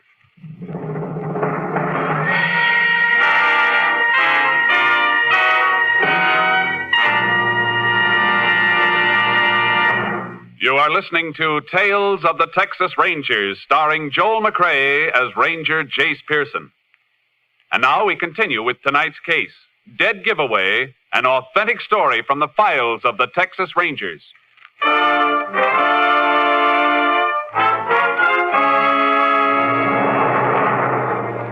I didn't want to question Walter Deneen until I'd had a chance to check on his movements.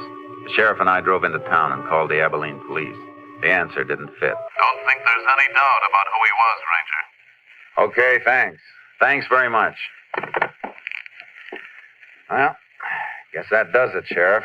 Deneen was in Abilene, huh? Uh-huh. Checked into the Harris Hotel yesterday about noon. Checked out again at 2:10 this morning, right after the police notified him of the murder. Police could have spoken to anybody on the phone. And they didn't tell him by phone. Police sergeant went up and told him direct. Description of Walter tallies, too. But there's something that doesn't tally, though. Mileage on that car. Could be something wrong with the speedometer cable. Happened in my car a few weeks back. Maybe. I'll be back sometime tomorrow. Where you going, Jace? Abilene.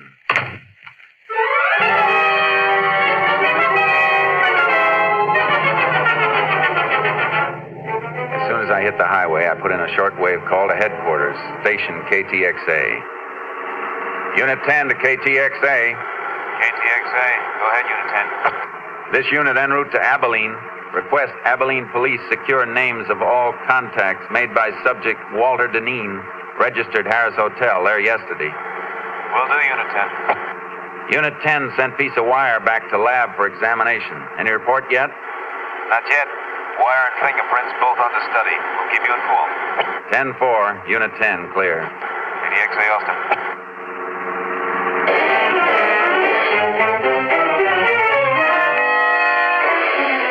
When I reached Abilene, I got a complete rundown on Walter Deneen's activities. It was too complete. Like he was making sure his time in the city would be accounted for. One of the people who'd seen him was his attorney. Why, yes, Ranger. Mr. Deneen spent several hours with me yesterday afternoon. We had dinner together last night. Went to the theater. What'd he come to see you about? Well, some investments. He's been doing a little speculating cotton. Good or bad? Well, it's client business, and I don't think I have the right to discuss it. I can find out by checking with the exchange. I'm just asking you to save time. All right. His losses have been rather heavy. More than he could afford? Much more. He carry much insurance on his wife and child? A normal amount, nothing large. All right, thanks. One more thing. Are you sure Deneen doesn't benefit financially by his wife's death? Now, Ranger, he couldn't have gotten back to Ashton by 1:30 last night after we'd been out. That isn't what I asked. Well, Mrs. Deneen had a good bit of money in her own right. In case of her death, though, she had it tied up in trust for the child. But the child is dead, too. What happens now? Well, in that case, the entire estate will probably go to Mr. Deneen.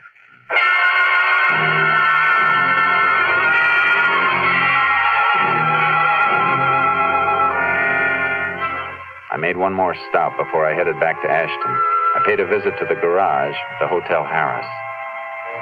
I keep the location of all guest cars on this index rack so we'll know which stores they're in when they want them. Was Walter Deneen's car in here yesterday? Deneen? That's D-I-N, isn't it? Uh-huh. No, there's no record of it. Was he a guest at the hotel? Yes. Is there any parking lot around here he might have used?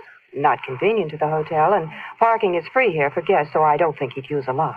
Neither do I. Thanks.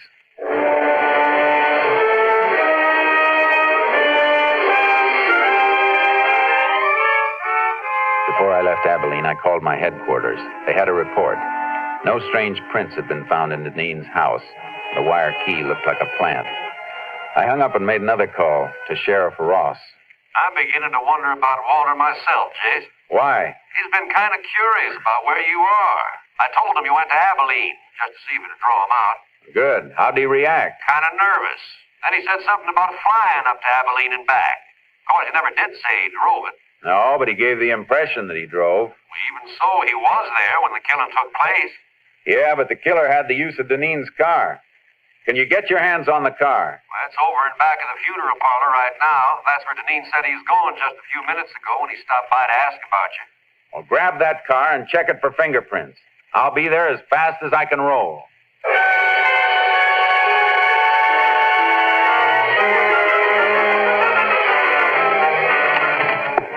Oh, howdy, Jay. Car all worked over, Sheriff? Yeah, ought to have reports on the prints soon. Send them to Austin. Find any strangers? Quite a few of one set that weren't Deneen's. If they belong to a professional killer, there's a good chance he'll have a record. Where's Deneen? My deputies are out looking for him. Why?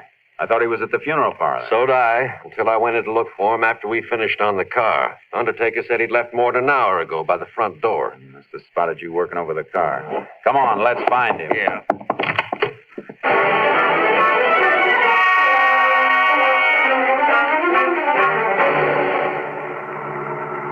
Not at the house, not any place in town. Where could he be if he hasn't run out? Trying to cover up for a couple of mistakes? He won't run, not yet. Why? Because his alibi is airtight. We can shake it, but unless we find the killer he hired, we can't shake it enough. He took a big gamble, and he's got too much at stake to run off. His wife's money? How'd you know about that? Just thinking back. Little late. Folks knew Mrs. Deneen's family left her well off. Walter married her not long after they passed on. A lot of people thought the money had something to do with it. I wish you'd remembered that sooner. Well, Jace, they seemed close. And then there's the baby. Baby was just something extra that got in Deneen's way. Oh. Never gotten any of the money if... KTXA to Unit 10. Maybe a report on the prints. Unit 10. Go ahead, KTXA. Have report on prints lifted from car at Ashton, Texas. One set identified as belonging to Joe Crofton. Joe Crofton. Any line on his whereabouts? Finished serving parole 4 months ago. Last address known to parole office was shack located western slope of Casket Mountain. 10-4. Unit 10, clear. KTXA Austin. Crofton must be the killer then, Jace. I'll bet on it. How far to Casket Mountain? About 20 miles, then turn south another 5. After that, well, we'll need horses if he's far up. You should have brought your horse along the trailer with charcoal. I can borrow one. Crofton's going to be tough to take. You sound like you know him. I wrote the ticket for his last trip to Huntsville 6 years ago. That was murder, too, but he copped out with a manslaughter plea. Better not take any chances, Jace. He starts shooting, we'll have to toss it back dead center. No. We got to take him alive. He'll talk to keep from burning once we get him. Yeah, I see. If Walter Deneen paid him to do the job, He's the only one who can break Deneen's alibi. That's right. So no matter what happens, we gotta take him alive.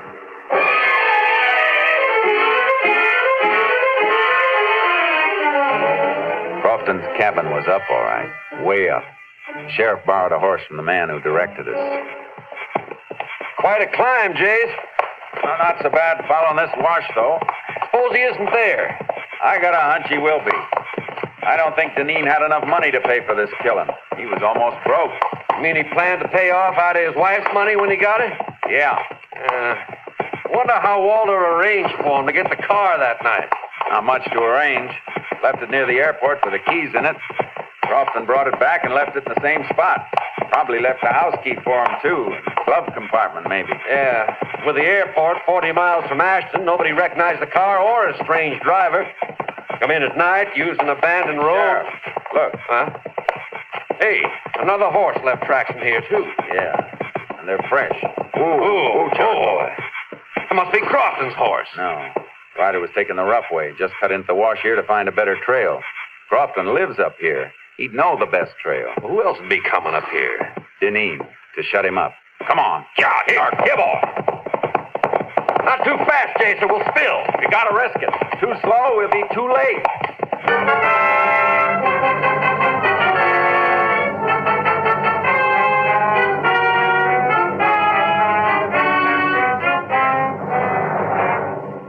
We reached the shack and crept up on it. There was no horse around and no sign of life. Tried to draw fire by showing ourselves, but none came. We had to go in. All right. Hold your gun ready, Sheriff. And don't come in till I call you. Right, Jace.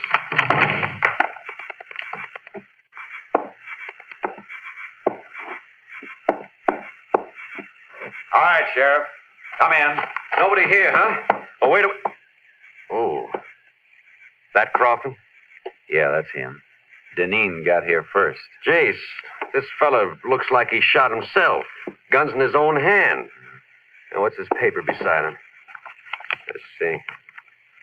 Jace, he did kill himself. This note says so. Confesses the murders, too. Sure it does. But Walter Deneen wrote that. And that note's gonna hang him. How do you know? You ever seen Deneen's writing? No, but I've seen Crofton's before. He signed his name with an X. Prison records show he's illiterate. Never could read or write. Come on, Sheriff. Gonna put out a pickup for Deneen? We'll pick him up ourselves. He can't be far off. But if he'd headed back down the wash, we'd have passed him on our way up. He must be going across the top of the mountain to go down the other side. Come on. Yeah.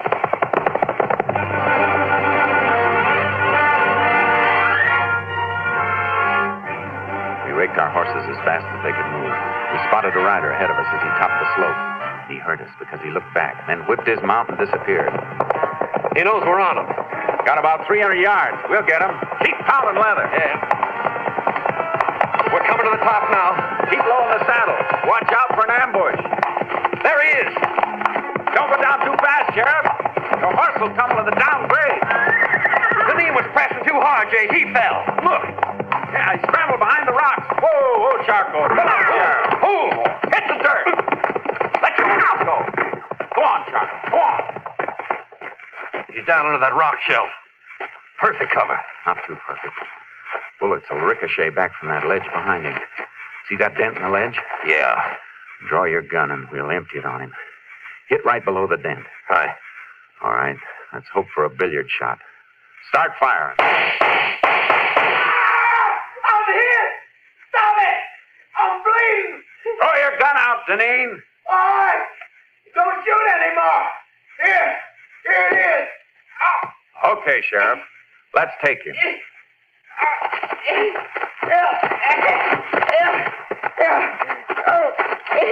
I'm hit. And I was sorry for you, Walter, up until a few hours ago. You gotta get me to a doctor. You're not hurt badly. We'll get you to a doctor. All I want to know is how you met Crofton. Come on, Walter, talk up. I saw his picture in the paper when he got out of jail. I made a deal with him a couple of months ago. Yeah. A deal to wipe out your own wife and kid. Must be great to be as brave as you are. Get up, Deneen. You got a long way to go.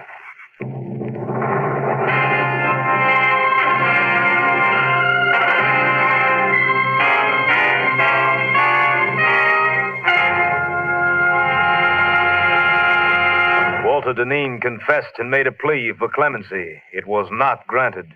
And on the 11th day of October 1947, he died in the electric chair at Huntsville.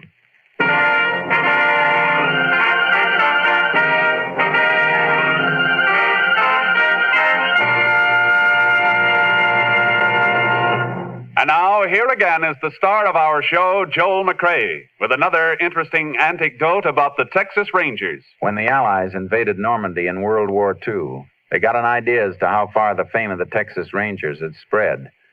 Both surrendering Nazis and liberated Free French said they knew the war was as good as over because the Texas Rangers had landed.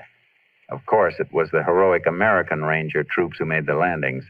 But nothing could convince the Nazi war prisoners that these were not the terrible Texans they'd heard about in many American legends. Good night, folks. See you same time next week. Next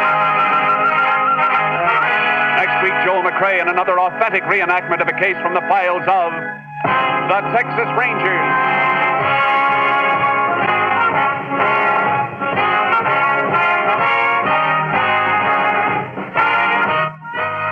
Joel McCrea is currently seen starring in the Universal International Technicolor production Saddle Tramp.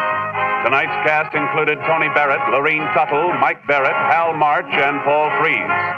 This story was transcribed and adapted by Joel Murcott, and the program was produced and directed by Stacy Keach. This is Hal Gibney speaking.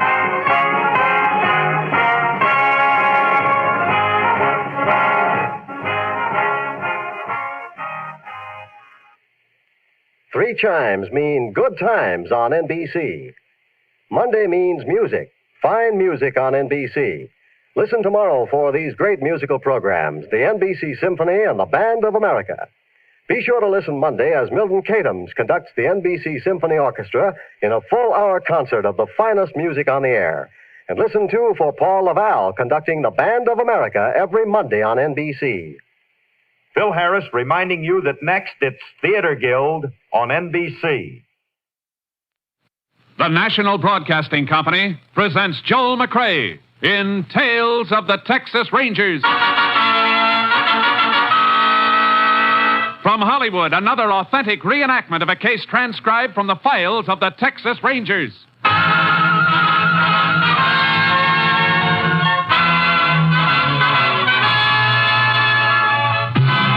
Tales of the Texas Rangers, starring Joel McCrea as Ranger Jace Pearson. Texas, more than 260,000 square miles, and 50 men who make up the most famous and oldest law enforcement body in North America.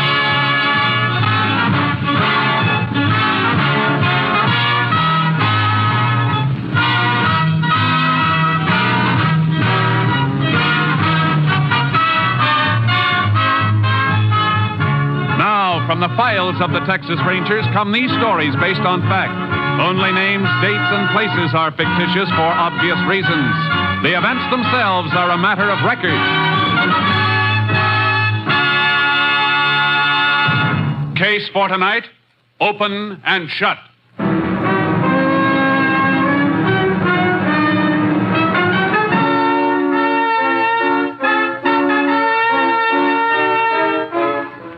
It is 1:37 a.m., September 9th, 1945. John Meston, a wealthy rancher, is awakened by the sound of a speeding car screeching to a stop on the driveway outside his house. Seconds later, he jumps out of bed and reaches for a robe as the downstairs door opens. His daughter, Connie, comes up the stairs screaming hysterically. Connie, baby. What is it? What's the matter? Oh, Daddy, Bob. He's dead. He's dead. Bob, dead? What happened to him? Connie, get hold of yourself. What happened? I'm frightened, Daddy. I'm frightened. There was a man with a bandana over his face. Where, Connie? Where? The old cattle road east of the ranch. We were parked there and... Oh, it was horrible. Oh, here, sit down. Sit down while I call the sheriff. You'd better have a doctor. Get something for your nerves. He tried to hold us up. Right. Bob had his gun in the car. They fought over it. Operator, get me Sheriff Sykes. I want to report a murder.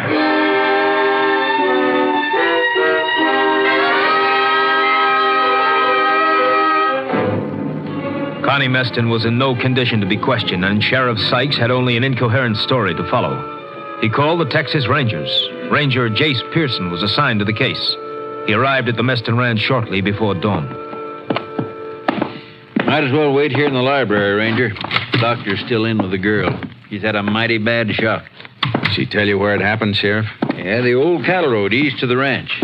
I got some men riding out there now. They'll call us as soon as they find the body. If that girl isn't going to be able to talk real soon, we better get out with your men. Oh, here's the girl's father. Sorry to keep you waiting, Sheriff. How are you, Mr. Meston? Glad you got here, Ranger. Can we talk to your daughter now, Mr. Meston? I'm afraid not. Doctors put her to sleep. Says she must have absolute rest for a few hours. There's no point in our waiting then, Sheriff. We can come back later. I'm sorry, but that'd be best. I'll walk out with you. What's the best way to get to that cattle road? Drive into town, then around the highway. Be shorter to cut across the ranch on horses. You got yours and your trailer. Maybe Mr. Meston will lend me one. Take your pick of the stable, Sheriff. Couldn't we drive across the range? No, you got a ravine to cross and a stream to ford. What time did your daughter get home, Mr. Meston? Just a minute before I called the sheriff. Little after 1:30. I'd only been in bed about an hour. Locked up about 12:30 and turned in. Is this the car she came home in? Yeah, Bob Brady's car. I heard her drive up, then I heard her crying. Came in and tore up the stairs to my bedroom. I'm afraid it's going to take a long time to get over this. Don't let anybody touch this car until I can get a fingerprint man to go over it. Killer may have left his mark someplace. I'll see it ain't touched. Well, I'll go get me a horse in the stable, Ranger. How well did your daughter know Brady? Well, they went around together for a spell, but this date last night was the first they'd had in a long time. Brady worked for me. Doing what? Accountant. Handled all the ranch business. Got an office in one wing of the house. I see. I'll radio for a fingerprint man to come down from our lab while the sheriff's getting his horse. Want me to ride with you for any reason? No. Better do whatever you can to bring your daughter around so we can talk to her. We'll be back later.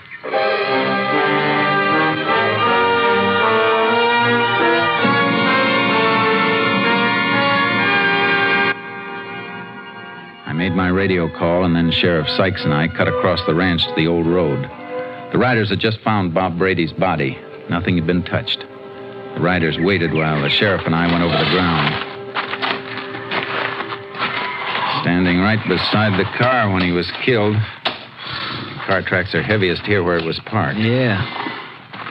Brady and the girl had been walking around, though. Prints go over that way and then turn around and come back here to the body. There's a third set of prints mixed in with theirs. Yeah, must be the killers.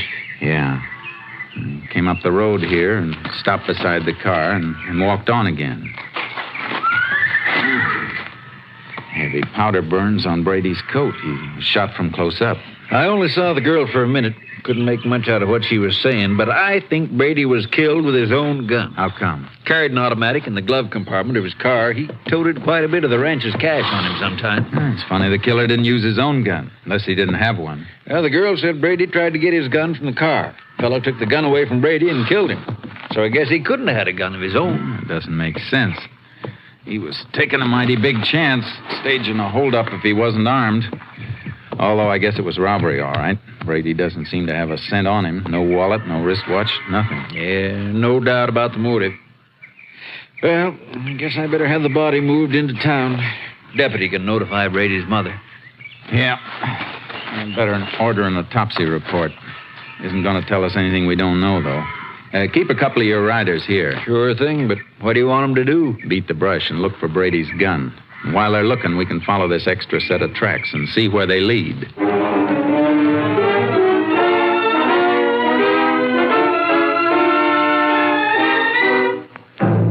I expected to follow the marks of a man who didn't want to be followed. The usual erratic trail a killer leaves when he's trying to throw off pursuit. But this trail led straight as an arrow.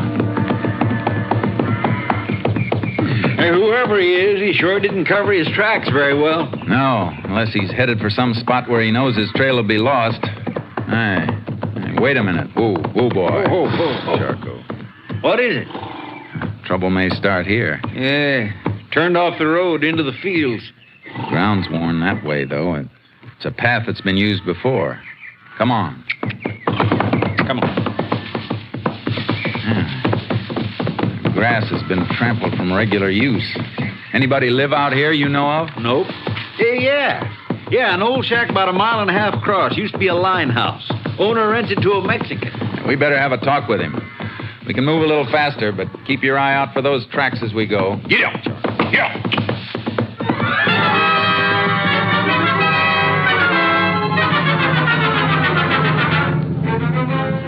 We reached the shack, and the earth around it were the boot prints of a man. They matched the ones we'd been following. He's in there, all right, Ranger. Yeah. He may still have that gun with him. He was up late. Could still be asleep. Come on. We'll see. There he is. Still in bed. Shh. Quiet. Take a look at these boots. Right beside his bunk. Bent nail in the heel of one of them. Yep. Made the march we've been following, all right. He's our boy. All right, you. Wake up. Who's that? Come on, get up. Please, what have I done? Why'd you come here? What's your name? Jose Morales, senor. Where were you last night? What? I walk into town. Anybody see you there? Sí, senor. The man in the package store. I stopped there to buy a bottle of wine. There's the bottle on the table. What time did you leave town, Morales? It was almost midnight, I think. And you walked home, too? Sí, senor, sí. But why do you ask me all these questions? I don't know. How long does it take you to walk back here? Hour, maybe more. I don't have a watch, senor. Are you sure you don't have a watch now? Sí, I never owned one, senor. How about a gun? I don't have a gun. How did you come when you came home? Well, I don't remember, senor. I just walked. Well, you better remember. You came up the cattle road. We followed your boot tracks. Were you alone all the time? Sí, alone. You didn't see a car parked on the cattle road? Sí, senor, sí. There is man and girl there. They will remember that they see me there. What's that? Hold it, Sheriff. Go ahead, Morales. When did they see you? On the way home, I passed by the car. I think maybe the car is broke down. So I took a look inside, but there's nobody there. And then I walk a little further. I meet a man and girl. I asked them, is something wrong with the car? Go ahead. Well, they told me no. So I just come away. Senor, if you can find them, they will remember. They can tell you I was there. This man's walking himself right into the electric chair, Jace. Yeah, too easy. You better get dressed, Morales. You're coming with us. But why, senor? What have I done? You'll find out later. Just get dressed. Let's comb this shack, Sheriff. See if we can find that gun.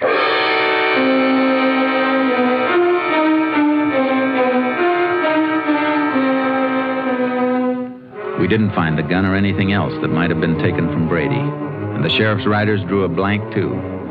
But we had enough to hold Morales at the jail. We locked him up and went back to the Meston Ranch. Before you speak to my daughter, gentlemen, I want to ask you to kind of take it easy. In here.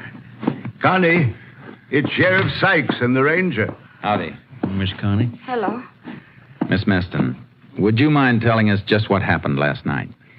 Well, Bob called me, Bob Brady. He wanted to see me. We hadn't seen each other for some time. I thought he worked here at the ranch. Well, it did. I meant we hadn't been out together for a long time. I'm sorry. Go ahead. Well, he picked me up here, and we drove. Then we parked up the old cattle road. Lots of young folks parked there on and off, Ranger. It's sort of a lover's lane. We'd been there quite a while talking. See, Bob was going to be married next month to a girl named Mildred Peterson. She's a school teacher, Ranger. I see. Go ahead, Miss Meston. Well, he asked me if I wouldn't change my mind and make up with him before he got married, and it was too late. I told him we weren't right for each other. He'd be happier with somebody else, and then, well, All of a sudden, a man came up to the car. It was dark, and he had a bandana over his face. Go on. He held us up. He made us get out of the car. You have a gun? I'm not sure. I was frightened. He had something in his hand. He took Bob's wallet and his watch, and then he told us to stay right where we were. Didn't he take anything from you? Well, yes. Yes, he took my purse. And then what happened? Well, all of a sudden, Bob made a dash for the car. He got his gun from the glove compartment, but the man was right after him. They fought. The man got the gun away from Bob, and he shot Bob and ran away. Gentlemen, if you don't mind, Just I another think that... second, Mr. Meston. Miss Meston, what were you wearing? Well, just a plain blue taffeta dress. It's right there on the chair. After that, you took Brady's car and drove back here, and your father called the sheriff, is that right? Yes, sir. Driving back from there, you had to come through town. Why didn't you stop and get to a phone? I was frightened. I couldn't think. I wanted to get home. You should be able to understand that, Ranger. After all, the girl... Sure, Mr. Meston. Just checking. You said you were in bed and heard your daughter drive up, is that right? Yes, like I told you before. I locked up and turned in about 12:30. Connie come home about an hour later. Came in and right up to your bedroom, is that right? Yes. Why? Just getting the picture. All right, Sheriff. We can go now. Right. Oh, we can find our own way out, Mr. Meston. Miss Connie can come into town and dictate her statement in a day or so. Thank you, Sheriff. Well, Ranger, this looks like a quick one to me. Case against the Mexican Morales is open and shut. I don't know, Sheriff. Somebody's lying. Meston said he locked up and went to bed. His daughter came in and went tearing up to his bedroom. Well, what's wrong with that? How'd she get into the house if Morales took her purse? Her keys would be in it. Well, she might have had her key in the pocket of her dress. Might have, except for one thing. That dress has no pockets.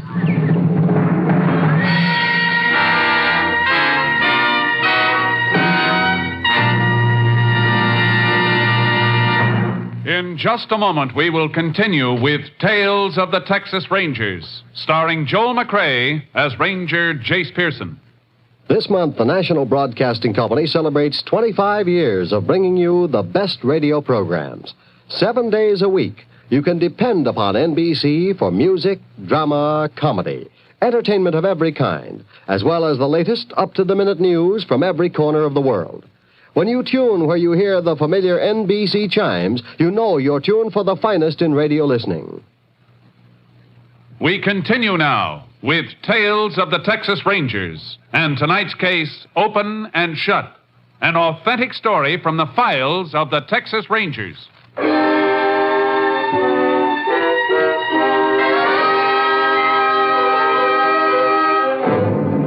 I checked on Morales' story as best I could. He had been in town, and he had bought a bottle of wine to take home with him the night of the murder. But when I got back to the jail, the sheriff had evidence piling up against the Mexican. Your fingerprint crew dropped off copies of prints they found on Brady's car. Uh-huh. These prints were found only on the door of the car. Now, compare them with these. Yeah, the same man, all right. Matching set of the prints I rolled off Morales when we brought him in.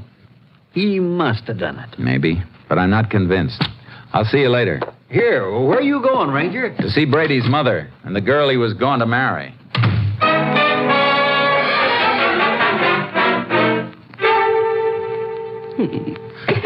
The only boy I had left.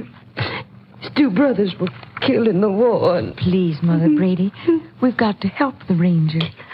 Oh, I'm sorry, Ranger. It's all right, ma'am. How long had it been since your son had been out with Connie Meston before last night? 6 months. I thought it was all over. I thought she'd leave him alone when she knew him and Mildred was going to be married. Did he brood about her much during the time he wasn't seeing her? No. He knew it was best. She was spoiled. She never really wanted him. Except when she found out she couldn't have him.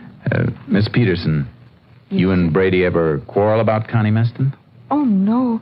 He was over it. He knew what she was. She's a cruel, heartless little cheat. She made his life miserable. You got any idea why he called her and asked her to see him that night? Well, Ranger, he didn't call her. She called him.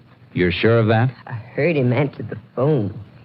He didn't want to go, but she must have been insisting, because after a while he said all right, he'd meet her just once.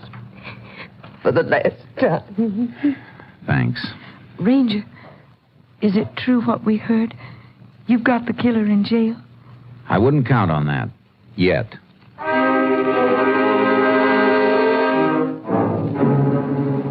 I went back to the jail and questioned Morales again.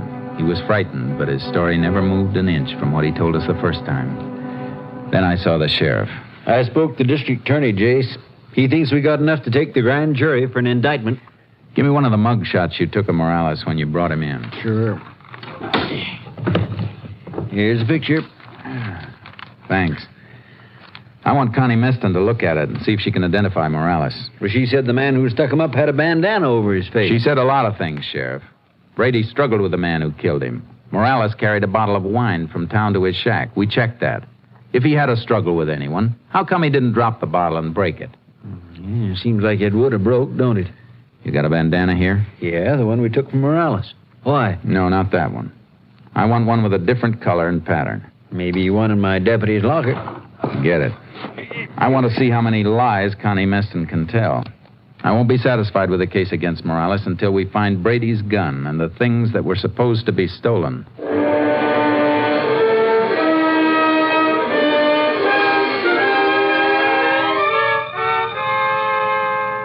I went back to the Meston Ranch the next morning. Connie Meston was taking Brady's death hard. As hard as a rock. She wasn't at the ranch house. She was near the corral, training a jumper to take a fence. All right, come on, boy, now. Let's go. Come on. Oh. Now, back again. Come on. Come on. Come on, I said. Well, I'll teach you to balk. When I want you to jump, you'll jump. Come on. Take it easy with that horse. Oh. Ranger, I didn't see you coming. Glad to see you recovered from your shock. Well, I had to find something to occupy my mind. Thought I'd work my horses. Got them entered in the show at El Paso next Sunday. It'd be nice if the horse lives that long, the way you use that whip. It happens to be my horse. Now, what do you want, anyway? A little information. We may have the man who killed Brady. Oh, yeah, I heard. The Mexican Morales? News gets around. Here's a picture of him. Is he the man? Well, he could be. He looks like the one. What do you recognize? That scar on his chin? Yeah. Well, no. I mean, no. His face was covered. Yeah, I almost forgot about that. Is this the bandana you saw? Well, it was dark, but it was just like that one. Uh-huh. Well, thanks. That all you want to know, Ranger? Yeah, that's all. For now.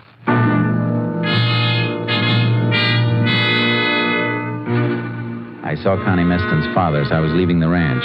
He seemed pale and shaky seeing me there. I was certain that Connie Meston was lying all the way. The sheriff dropped a bombshell in my lap when I got back to the jail. He was running for his car when I drove up. Hey, Sheriff! Sheriff, where you going? Oh, I'm glad you got here. I was just heading for Morales' place. You'll want to come along, I reckon. Why? What's out there? I think we're going to find the gun and the stuff he stole. Look, here. Just got this in the mail. It was posted last night in the Mexican section. The note was printed in Spanish on yellow paper. It said, "Look in cattle tank near Morales' house." That was all. Reckon Morales trusted a friend who decided to double-cross him? We better get out there.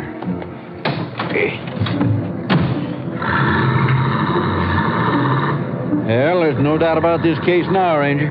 We find that gun, and Morales is headed for the electric chair for sure.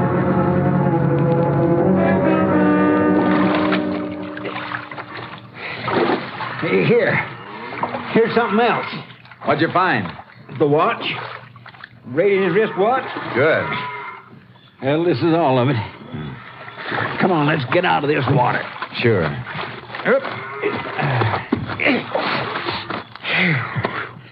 Nice haul. The gun, the girl's purse, Brady's wallet, and wristwatch, right on Morales' doorstep. At the end of this case, No, it isn't. Oh, now, Jase. Look at these things, Sheriff. Look at the muzzle of this gun. It's clogged solid with dirt, packed tight. Well, always some mud in the bottom of a cattle tank. Yeah, but this isn't mud. It's packed earth. And it's packed so tight it didn't dissolve in the water. Yeah. Say, that is funny. Sheriff, this gun was buried someplace after it was fired. Buried and then dug up again and thrown into this cattle tank. Say, you're right. Traces of dirt packed into the holes of the watch band, too. And in the wallet. Sure. But look at this purse. The purse wasn't buried, or the same dirt would be jammed in the metal frame. Connie Meston's keys. She had them when she ran home after Brady was shot. She brought the purse with her to plant with the stuff she dug up after she knew Morales was under suspicion. You mean she killed Brady, buried the evidence before she went home to make it look like robbery? Yeah, because the real motive was jealousy. You hold Morales another 24 hours. That'll be long enough to get what we need. Then Connie Meston can take his place. But you got no proof on her. I'll send that anonymous note through to the handwriting division at our lab. They can get a sample of Connie Meston's writing from horse show registration blanks at El Paso for comparison. Yes, but will that help, Ranger? After all, the note is printed, and it's in Spanish. There'll still be similarity in letter formation. Besides, registration blanks usually ask for printed information on breeding and identification. If Connie Meston wrote that note, lab will know it.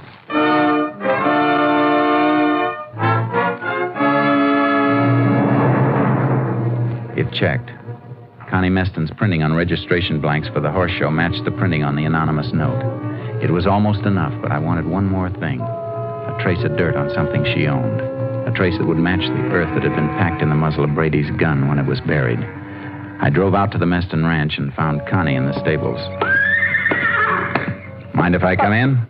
Oh, you here again? What do you want this time? I thought you might like to know we found Brady's gun. Anonymous note told us where it was. Cattle tank out at Morales' place. You got a good case then. No, Morales didn't put the gun in the tank. How do you know? Because the gun and the other things had been buried. They were dug up again and thrown in the tank. Well, maybe he decided to change the hiding place. While we were holding him in jail? No, it's not likely. Morales didn't kill Brady. Well, you know who did? Not for sure, but we'll find out. Whoever dug those things up must have carried them in something while they were taking them to the cattle tank. Some dirt was jammed in the muzzle of the gun. We find out what it was carried in, clothing maybe, somebody's pocket. We can match the dirt in our lab. I see. That's very interesting. I thought you'd think so. Well, I guess I better be getting back to town.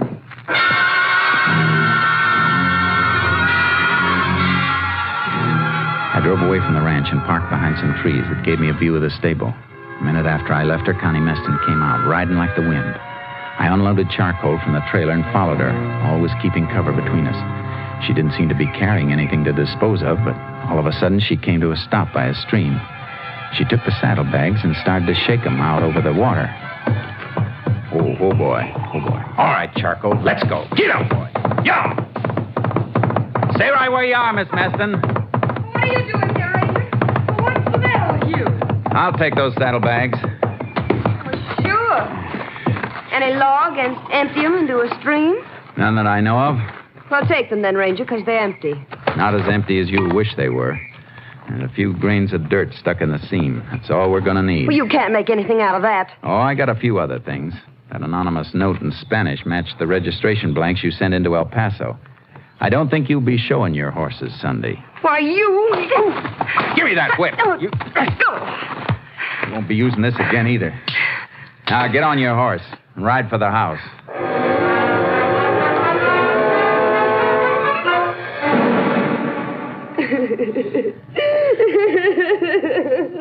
I'm taking her in, Mr. Meston.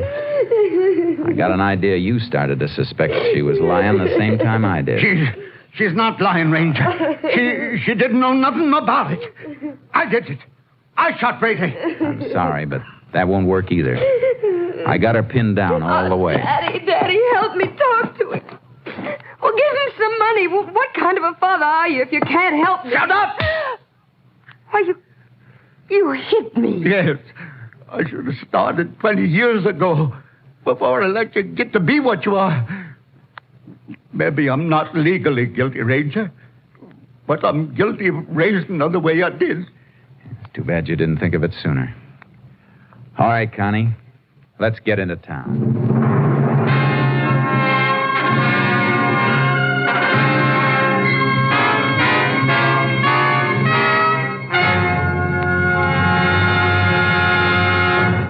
Connie Meston's trial was spotted with hysterics that failed to convince the court, although she maintained she was innocent in the face of overwhelming evidence against her. Then, as the trial neared a close, she changed her plea to guilty, and in an effort to avoid a death sentence, she confessed. She was sentenced to the women's prison at Huntsville for 50 years. Next week, Joel McCrea in another authentic reenactment of a case from the files of the Texas Rangers.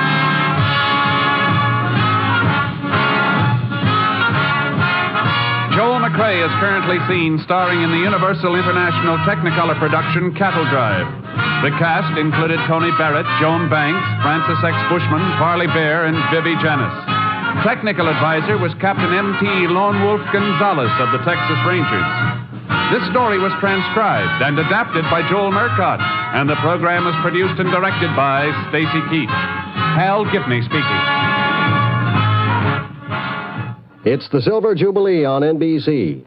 Next, it's The Big Show, with stars including Sophie Tucker, June Valley, Jerry Lester, Ann Sheridan, Morton Downey, and your charming hostess, Tallulah Bankhead. Then enjoy mirth and music with Phil Harris and Alice Faye. Later, Theater Guild on the Air presents Age of Innocence, co-starring Claudette Colbert and MacDonald Carey. And for pictures of your favorite NBC stars, buy the current NBC Silver Jubilee issue of Radio TV Mirror magazine. Next, it's The Big Show. All this and Tallulah, too, on NBC.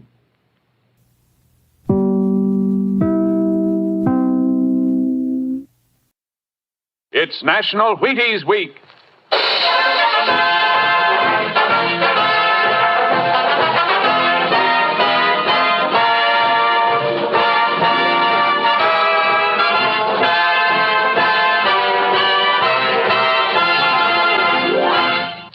Yes, it's National Wheaties Week, and Wheaties present Joel McCrea in Tales of the Texas Rangers. On stage tonight, transcribed from Hollywood, another in the Wheaties big parade of exciting half-hour presentations.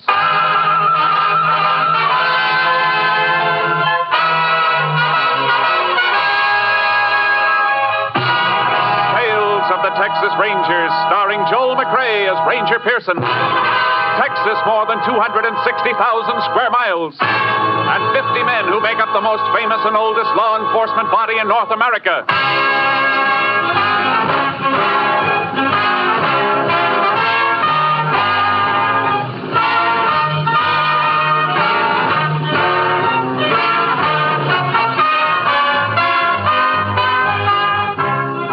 From the files of the Texas Rangers come these stories based on fact.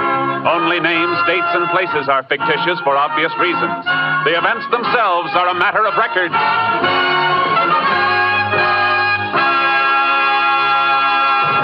Tonight's case, the open range.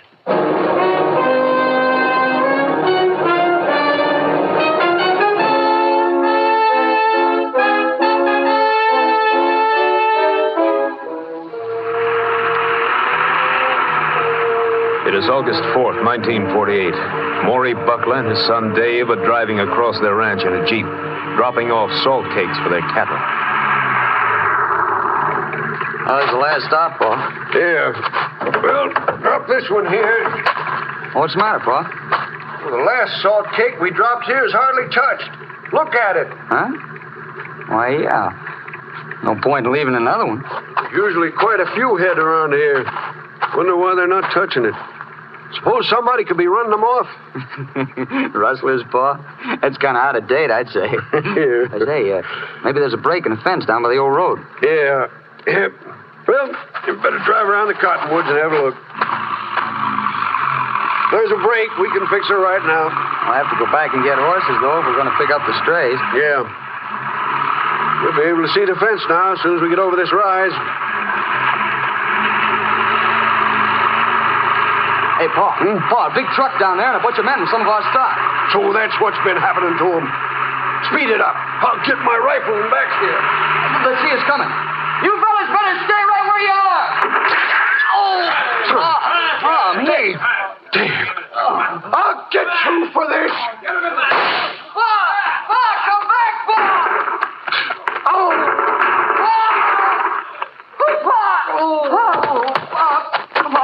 Come on. Let me help you, Pa.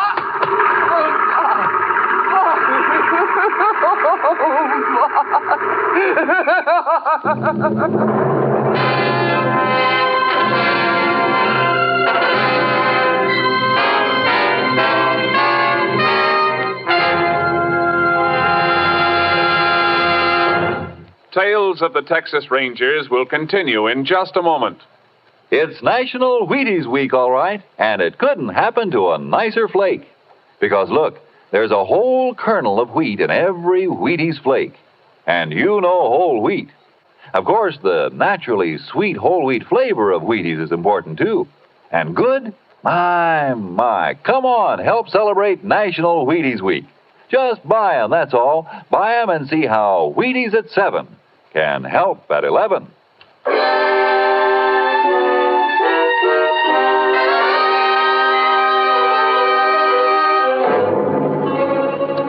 Dave Buckler managed to drag his father to the Jeep and drive to the nearest hospital, but the father was dead on arrival. Sheriff Clyde Johnson immediately called the Texas Rangers, and Ranger Jace Pearson was assigned to the case. What are you looking for, Ranger? I thought we'd find some truck tire markings here, Sheriff. The ground's plenty hard, except for the dust settled on top. That'd hold a track, but... Hey, look. Just a big, wide mark. Yeah. Probably some brush hung from the tailgate of the truck. Wiped the tread right out behind him. Let's go through the fence. Yeah.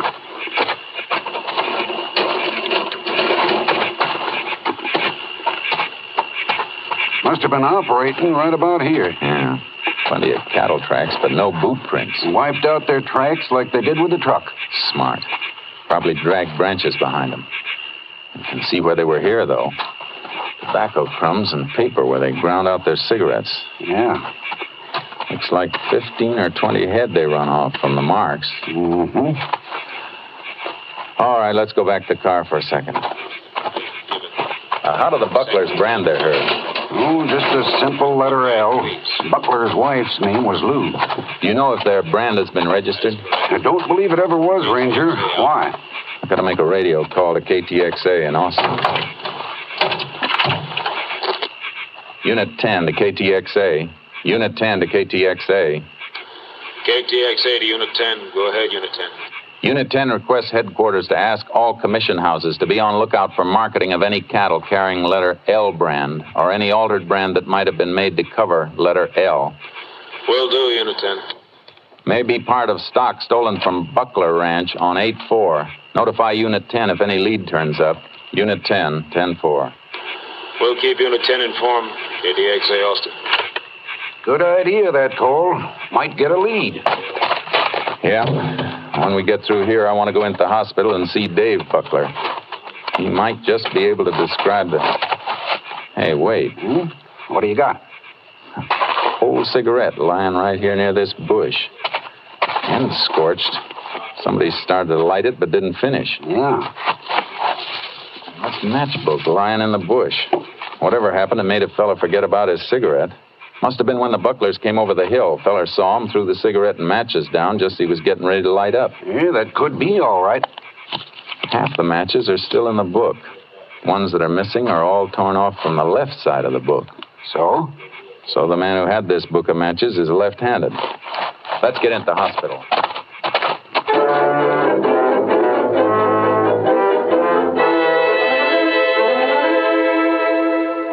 No, Ranger.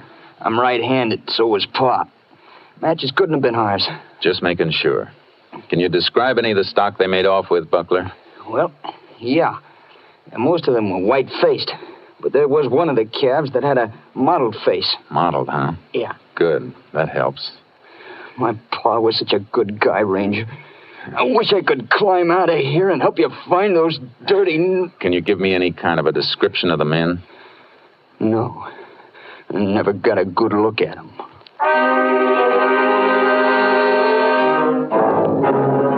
A couple of days went by, then a week. There was no sign of the Buckler cattle with the L brand. I went back to headquarters to see Captain Stinson. No sign of those cattle, huh? Not ahead, Captain. Well, they might be afraid to unload them so soon after a killing. That means they'd have to vend or alter the brands and put them out to graze. I don't think they'd want to be too close to them for fear of being spotted. Neither do I, Jace. That's why I've got an idea. Ever think of trying Camp Hood? No, but I should have.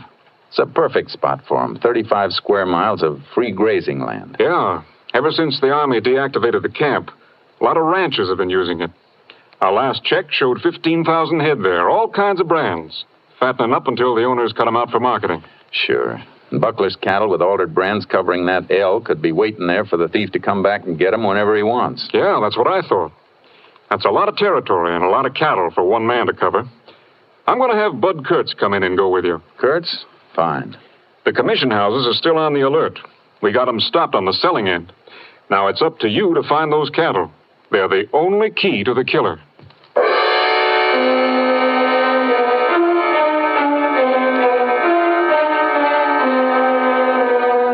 Bud Kurtz and I drove to Camp Hood, unloaded our horses, and started to check the open range. In 3 days, we ran across more than 50 brands, all legitimate. But on the fourth day... Cowpokes are pretty busy, Kurtz. Yeah, cutting out a few calves over there. There's a branding fire and 2 men. They see us coming. Keep your eyes peeled. They may be all right, but if they aren't, one of them may throw a gun. Oh, boy. Howdy, Rangers. Howdy. You can let that one go, Pete. No. Hold him for a minute. What's the matter, Ranger? Let me frisk you. I'll get this fella. Why? What's wrong, Ranger? I ain't got no gun. Just checking out. What's your brand? Nothing on this fella, Jay. Well, there's the iron right there. J in the center of a box, huh? Yeah. My name's Jack Stern. Got a ranch up in Box Canyon. Brand's supposed to be Jack in the Box. What are you doing with this stock? Well, changing over to my brand. From what? An L brand? No, Square U. Like that one over there. Ain't added my brand on him yet. Well, take a look at it. See? Yeah, I see. It's a Square U now, but it was an L. That brand's been altered. Okay, let him go. Find something, Jace? Yeah. Where'd you get this stock? I bought them last night. Is anything wrong? They were stolen a week ago. I got a bill of sale for them, Ranger. Fellow who had them was cutting them out yesterday. Said he was taking some steers to market, but he wanted to sell the calves for $60 a head, so he wouldn't have to keep coming all the way back from Rollo to get them. Came from Rollo, huh? That's what he said. But here's the bill of sale. Name was Vic Morath. Ranger, you must be making a mistake. Maybe. How many calves did he sell you? 8 of them. Boys bought these 2 in here, and they're getting the others now. Good. Is there a mottled face in the bunch, Stern? Yeah, there is. Guess that settles it, Jace. This is Buckler's stock. Yeah, we better drive him out and have a van pick him up. Lab can examine the brands. Now, what about my money? Your claim's against the man who sold them to you, Vic Morath from Rollo. If that was his right name. If he moved steers out too, Jace, they should be turning up at a commission house in a day or so. Yeah. In the meantime, Stern, I'll have to hold you and your boys in custody for possession of stolen property. Ain't it enough that I lost $480? Maybe it'll teach you not to pay cash for cattle until you've checked on them. I didn't pay cash. I gave Morath a check. A check? You mean he took a check from you? Yeah. Hey, maybe I can stop payment. You won't have to. We'll do it for you. Where's your bank? Ranchers and Merchants Trust in Abilene. President knows me. His name's Chalmers. All right, Stern. Kurt, you bring him and his boys into town with the stock. I'll meet you there. I got to get to a phone and call that bank.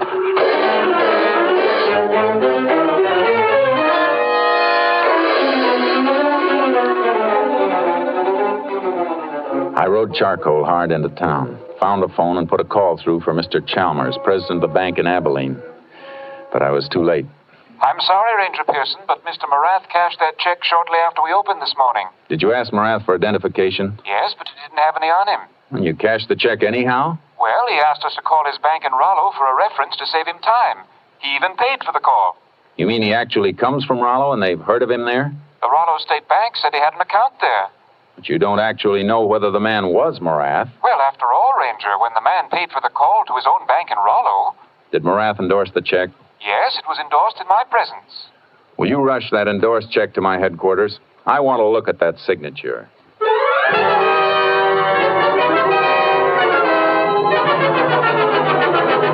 When the check came through, Kurtz and I left for Rollo, Texas. At Rollo, we went directly to Morath's bank. Vic Morath? Why, yeah, I know him.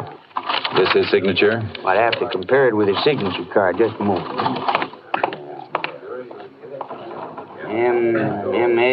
M-A-S-M-A-U. Ah, yeah, here we are. Now we take both signatures and see. They're not the same, Jace. No. Thank you. Anytime, Ranger. Come on. What now, Jace? Morath's ranch is only about a mile out. We better drive out there and see him.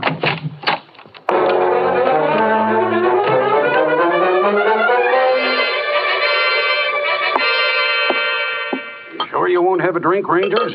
No, thanks. Oh, so somebody's been using my name, huh? Looks that way. You know who it might be? No, but it's a cinch it wouldn't be a friend. Forgery's a mighty low trick. I figure it may have happened 100 times before, Mr. Morath, but this is the first time we caught it. I'm mighty glad you did. I don't like my name being mixed up with thieving and killing. Of course, you'd never see the checks. They'd go right back to the man who made them out after they were cashed. Anybody ever forged your name to a check that went through your own bank? I know. If anybody had and I knew it, I'd have taken a bullwhip to him. No help here, Jace. No. Well, thanks for your cooperation, Mr. Morath. We can find our way out. So long, Mr. Morath. You sure you won't take one of these before you go? I'm having another. No, thanks. That certainly led us into a blind pass. Huh? I said Morath was no help. What's the matter with you, Jace?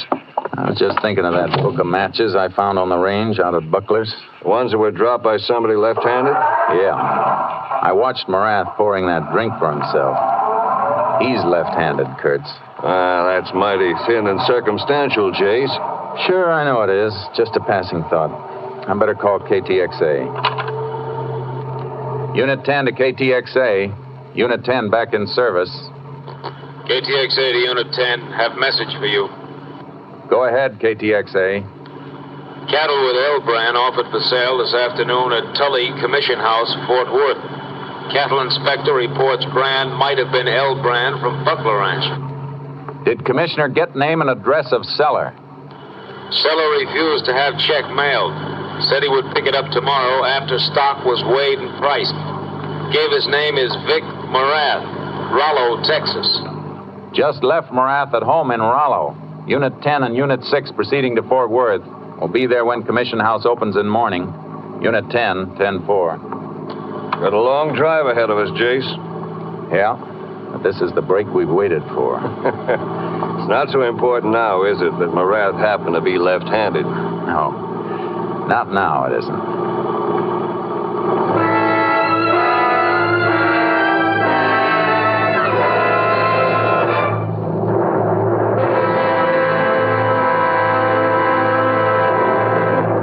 In just a moment, we continue with Tales of the Texas Rangers, starring Joel McCrea as Ranger Jace Pearson. It's National Wheaties Week everywhere. Even backstage in our studio here tonight. Sure it is. We're all buying and eating Wheaties this week. And here's living proof. The man who dramatizes Tales of the Texas Rangers, Mr. Joel Murcott. Am I right, Joel? Are you getting your Wheaties? I sure am, Frank. And not only that, I've got Wheaties written into the breakfast script for Mrs. Murcott and our 4 kids, too. Seems like eating Wheaties is little enough to do for them when they do so much for us. Folks, I hope you feel that way, but even if you don't, try Wheaties once. Just to show us you like our shows. What do you say? After all, National Wheaties Week only comes once a year. Thank you, Joel Murcott.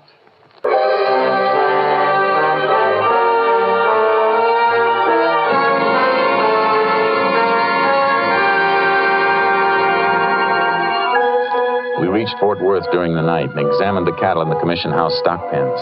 They were part of the Buckler L brands, all right. All next day, Bud Kurtz and I were staked out in the Commission House office. But the man impersonating Morath never showed to pick up his check. Well, have to wait again tomorrow, Jace. I don't think so. He won't be coming. What do you mean? Our man didn't show because somebody tipped him not to show. Think somebody in the commission house slipped up? Maybe not, Kurtz. Maybe we slipped up. Maybe we did. What do you mean, Chase? I'll tell you as soon as we find a photograph of Vic Morath, the real one from Rollo. It took almost 2 days to find a picture. We went through newspaper files, breeders' publications, cattlemen and ranchers' journals, county fair souvenir books. Captain Stinson found what I was after. Chase, look. Is Morath one of these? Yeah. Yeah, that's it, Captain. That's Morath in the center. Group picture. Who are the others? Picture comes from a breeder's journal. Caption says it's the Morath Ranch Rodeo team. Had the highest group score at the Rollo Rodeo in 1946, 2 years ago.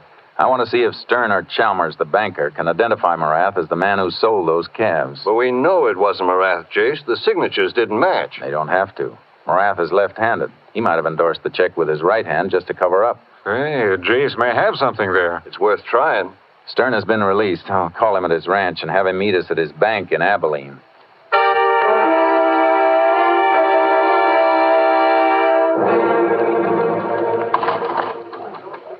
How about it, Stern? Is this the man, the bare-headed one in the center? No. No, Ranger. I never saw him before. How about you, Chalmers? Is this the man who presented the check? No, it isn't. Another washout, Chase. And let me see that picture again. Sure, here. I'm not sure, but this fellow on the end, right here. You look at it, Chalmers. Why, yes. Yes, I believe that is the man. One of the cowpokes, huh? Come on, Kurtz. We're going to visit the sheriff at Rollo.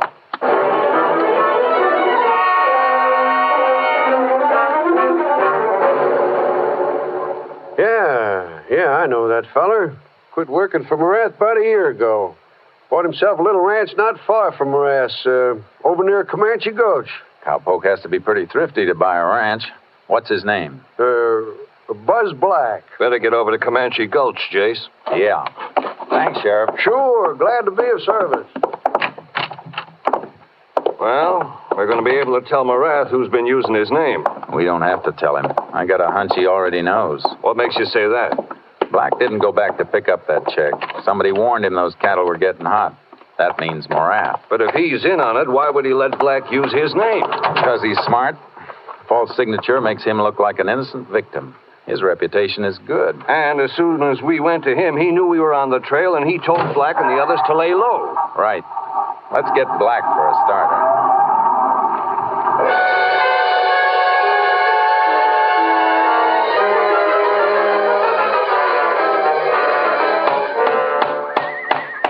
All right, Black, throw up your hands. What? Oh, you scared me, Ranger. Drop that hammer. Oh, sure. I don't know what this is all about, but It's about an old man who was shot to death while you were running off some of his cattle with an L brand. Me? Oh, you're crazy. I never... We got 3 people who can identify him. Man who bought the calves, banker who cashed a check, and the commissioner who bought the steers in Fort Worth. All right. So what? I found the cattle out at Camp Hood. You don't find cattle with a brand on them. They weren't Mavericks. You better talk, Black. I'll talk when I see a lawyer. You wait that long and Morath will run out, and you'll be facing it alone. That old rancher was murdered. I didn't shoot him. I swear it, Ranger. No jury's going to believe you, unless you tell us who did it, and we find the gun he used. Well, all right. It was Morath. He started the whole thing. It was his idea. Who rode with you? 1 folks from here, 6 from Morath's place. What's that? Rider taking off in a brush, Jace. Stop, you! Too late. He made cover. Isn't the Morath ranch over that way, Black? Yeah, that was my rider. Must have sneaked up and hurt us. I'm going to handcuff you to this wagon. Oh, now, wait a minute. We'll be back for you later. Come on, Kurtz. They'll know we're coming on. They'll scatter, Jace. We better call headquarters for more units.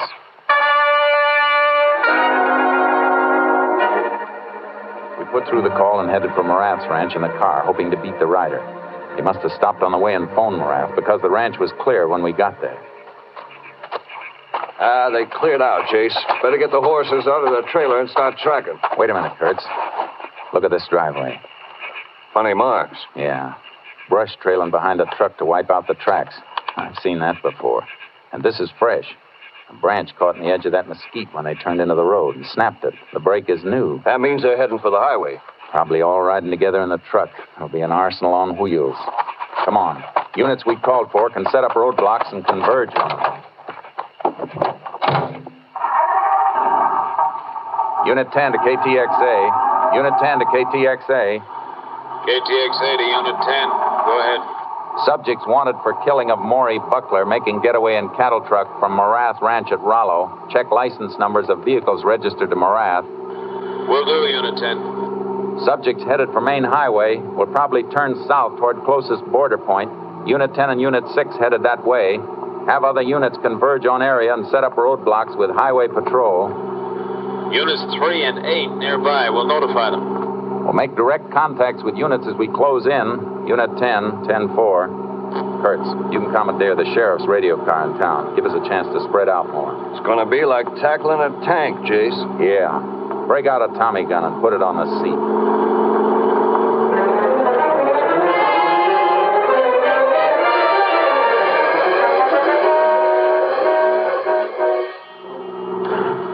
We moved in from all points. There were no side roads that weren't covered by our units. Morath and his men were locked in our ring. I kept my foot heavy on the gas pedal. Then far ahead, as I approached the intersection of State 12, I saw the truck dip over a rise. Unit 10 to Unit 3. Unit 10 to Unit 3. Unit 3, go ahead, Unit 10. Subject's truck less than a mile ahead of Unit 10, nearing intersection point your area. Ready for them, Unit 10. Unit 6 to Unit 10. Go ahead, Unit 6. Unit 6 now on main highway south of intersection. Block highway at that point, Unit 6. Subjects are between Unit 6 and Unit 10 now unless they turn off. Unit 3 has reached intersection point of State 12. We'll block off intersection. Good, Unit 3. Unit 8 has blocked still further south if subjects break through.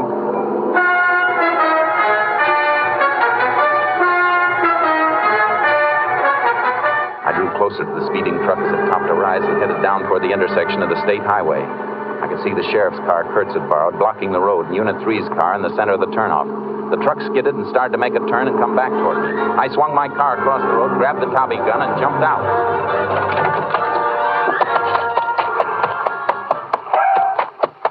Stop that truck!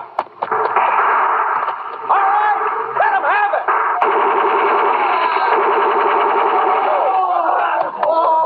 No more shooting, Rangers, no more. We'll come out.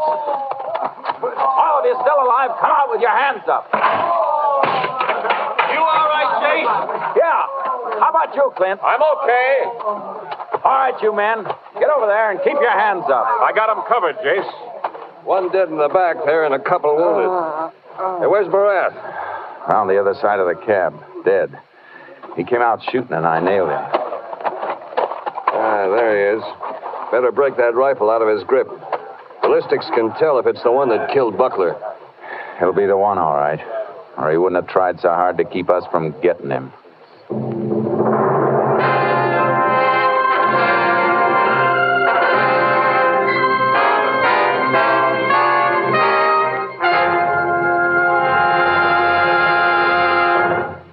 Vic Morath's rifle was positively identified as the one used in the slaying of Rancher Maury Buckler. Buzz Black and the other men who had assisted Morath were given penitentiary sentences ranging from 20 to 99 years.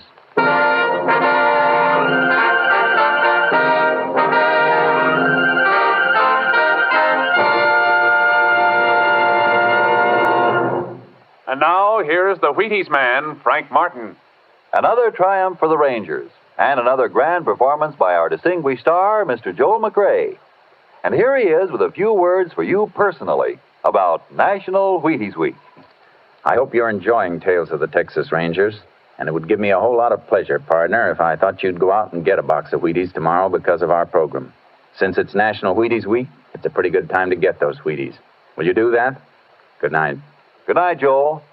You know, Wheaties and I were going to send you a free case of Wheaties, but then we thought, oh, that's silly.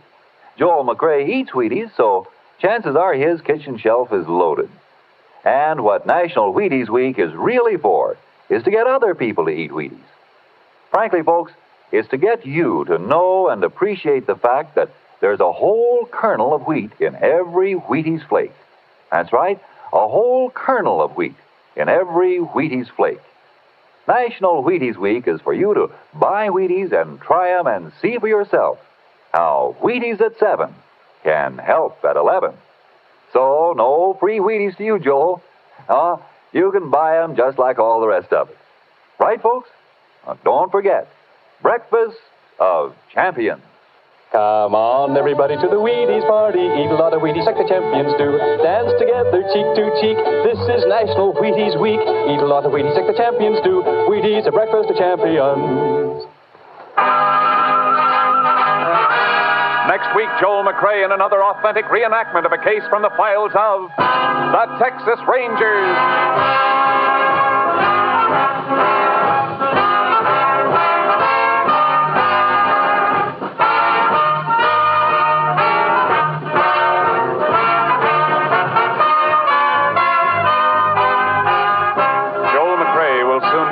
Starring in the Universal International Technicolor production Saddle Tramp.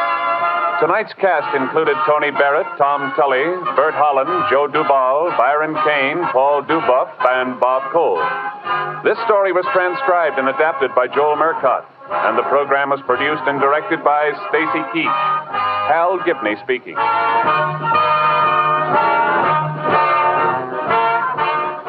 And this is the Wheaties man, Frank Martin, inviting you to listen on Wednesday night to Brian Donlevy in Dangerous Assignment on the Wheaties Big Parade.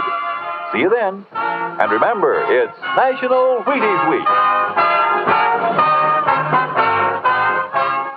Tomorrow, Sam Spade cuts a caper and Robert Merrill sings on NBC.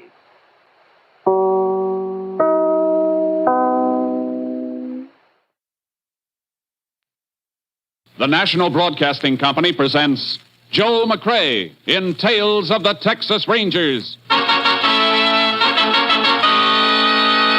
Tonight, transcribed from Hollywood, another authentic reenactment of a case from the files of the Texas Rangers.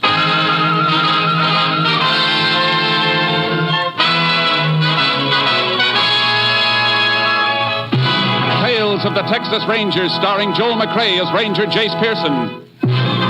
Texas, more than 260,000 square miles, and 50 men who make up the most famous and oldest law enforcement body in North America.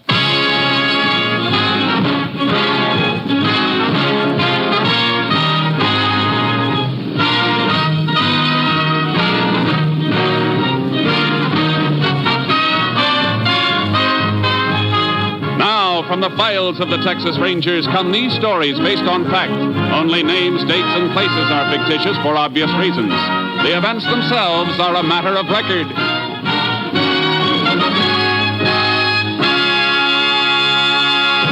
Case for tonight, the Lucky Dollar.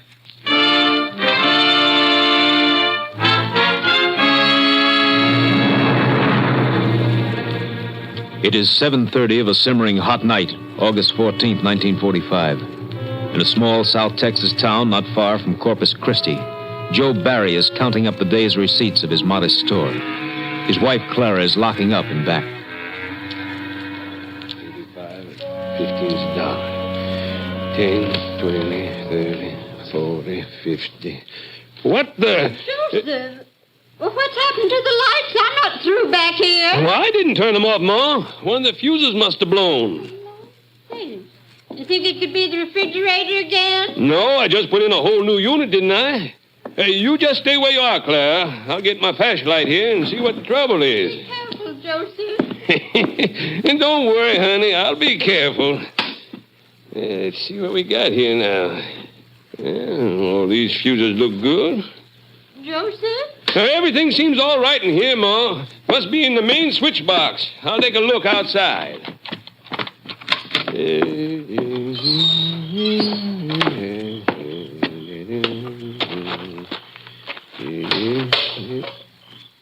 Well, I'll be done. Main switch is pulled.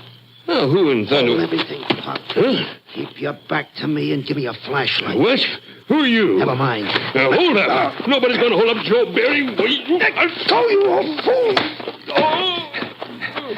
Old fool. Didn't you find the trouble, Joseph? Joseph? Joseph, what on earth you doing trying on account up here with so little. Oh, no, Joseph. What are you doing? Keep away, old woman. Joseph! Get away from that cash register. Shut up!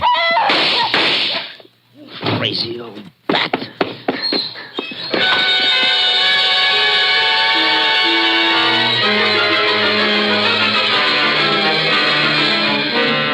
When Joseph Barry regained consciousness, he staggered to the phone and called Sheriff Jennings, who, in turn, requested help from the Texas Rangers.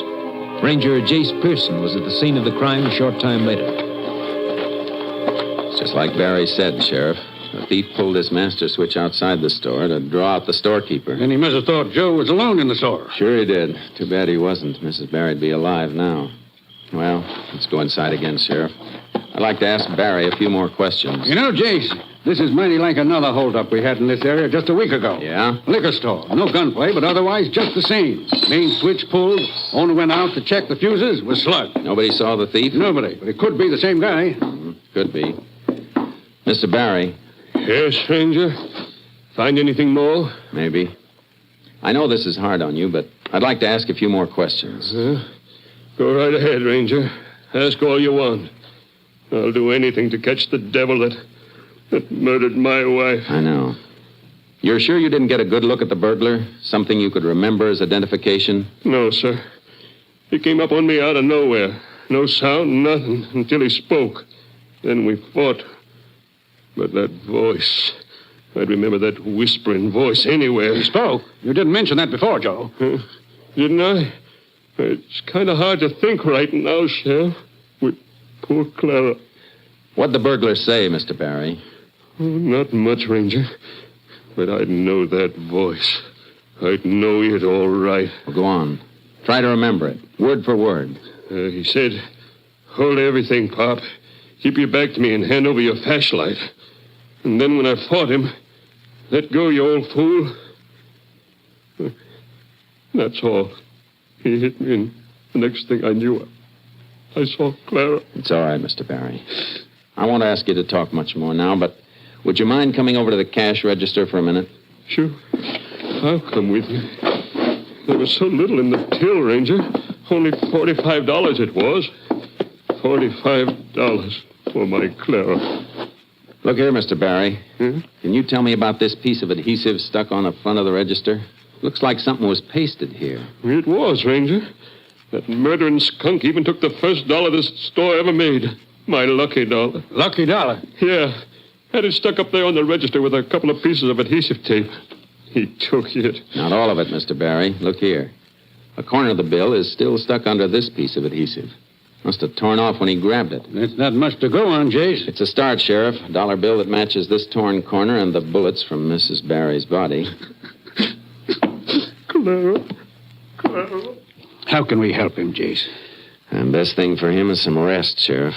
I'll leave it to you. All right. What about you? I'm hoping we can pick up some fingerprints on the register here and from the outside switch box. I'll radio the lab crew to fly down here, and we'll see what they can find. Meantime, we'll notify all banks to be on the lookout for a sticky dollar bill with one corner missing. The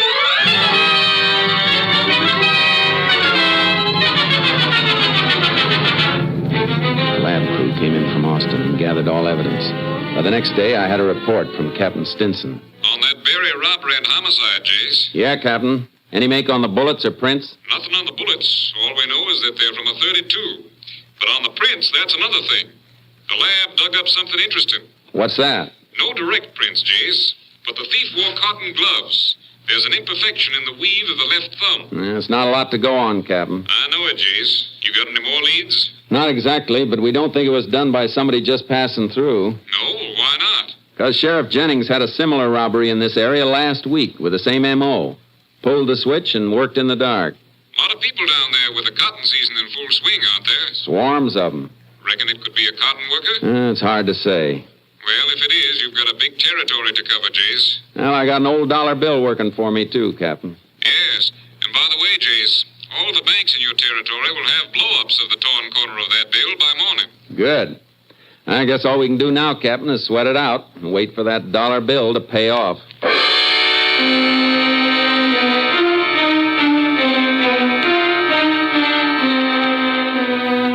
Captain Stinson made good his promise. By next morning, every bank in the area had a description of the missing lucky dollar and photos of the torn corner. 3 days went by. Then, on the 19th of August, a man walked into State Bank. Yes, what can I do for you? Money.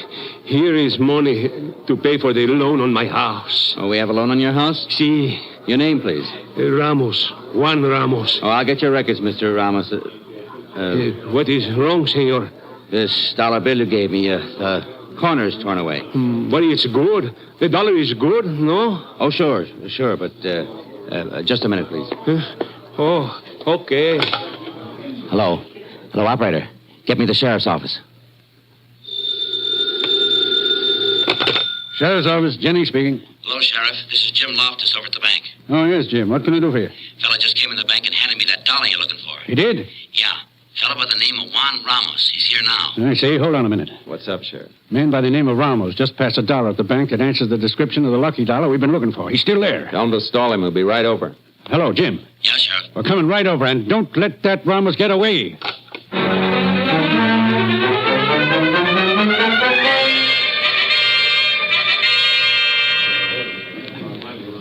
This is the missing lucky dollar, all right, Sheriff. See how it matches? But I swear to you, Ranger, I do nothing wrong. I come to the bank to make payment for my house. Where'd you get this dollar, Ramos? I earned it, Ranger. Quien sabe where it come from. One day I work one place, one day another place. Who knows where I get paid the dollar? Where was your last job? Wait, I worked for 5 days for Mr. Larson, Sheriff. You know, across the tracks. Larson? Odie Larson runs a sort of swap shop in the Mexican settlement, Jace. It's a dump, but Odie does a pretty good business. Let's go see Mr. Larson, then. Maybe he'll be able to tell us something about Ramos and the lucky dollar.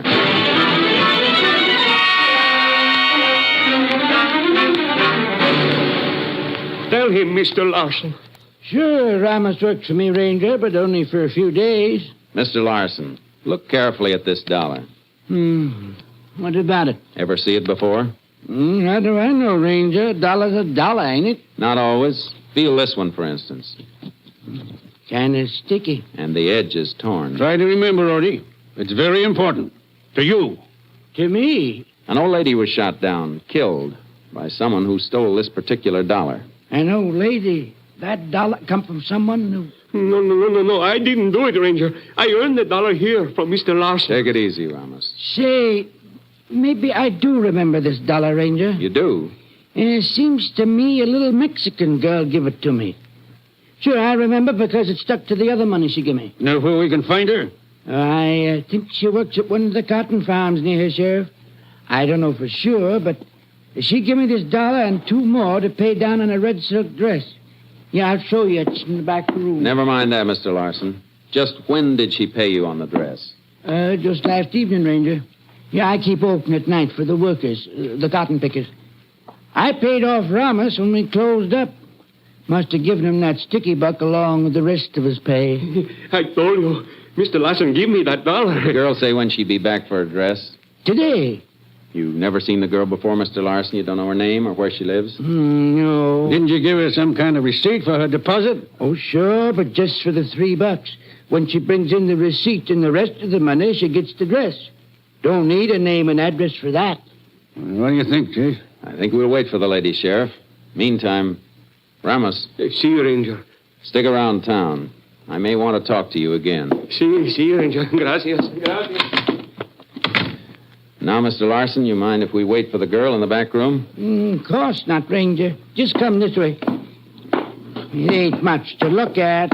All this junk piled in here, but make yourselves comfortable as you can. Don't worry about us, Mr. Larson. Just go on about your business as if we weren't here. When the girl comes in, let us know. You can depend on that, Ranger. I will. Jace, do you reckon Odie's telling us the truth? I don't know, Sheriff. We ought to find out pretty soon. I got a hunch that lucky dollar's going to hit the jackpot.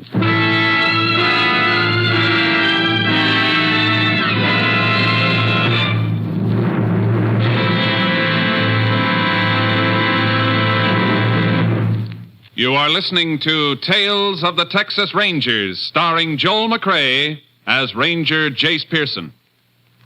We continue now with tonight's case, The Lucky Dollar, an authentic story from the files of the Texas Rangers.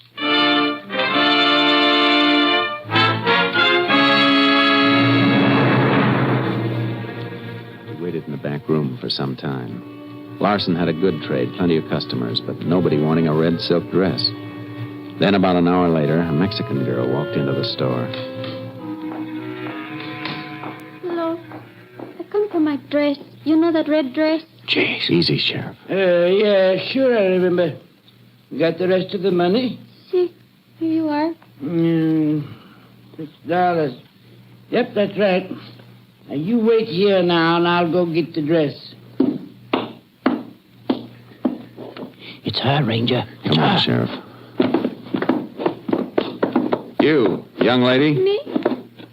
What is it, Ranger? You mind telling me your name, where you live? My name is Chita Marsalis. I live right now at Mr. Compton's farm. I pick cotton. My whole family works there. My mother, father, brothers. Prescott Compton. I know him, Jace. Owns one of the biggest farms in these parts.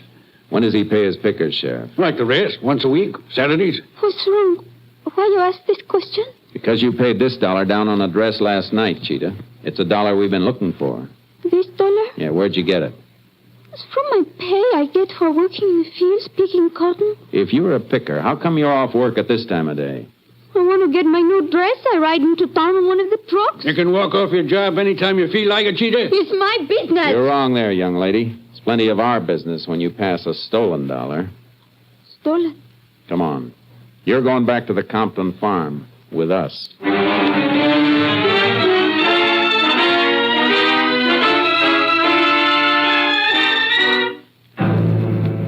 Sheriff Jennings and I drove Cheetah Marsalis back to the Compton farm.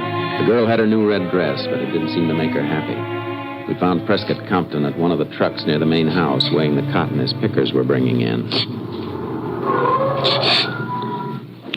And that's Compton right over there. 2.5 pounds, Pedro. Okay, I'll print that to your account. Dump off. Miss Compton. Well, howdy, Sheriff. This is Ranger Pearson. We'd like to talk to you. Of course. Does this girl work for you, Mr. Compton? Cheetah? Well, sure she does, Ranger. Whole Marsalis family works for me. They're fine people. Hey, what are you doing away from the fields, Cheetah? You haven't gotten yourself in any trouble, have you? I've done nothing, Mr. Compton. She passed this $1 bill that was stolen in a robbery and killing 4 days ago, Mr. Compton.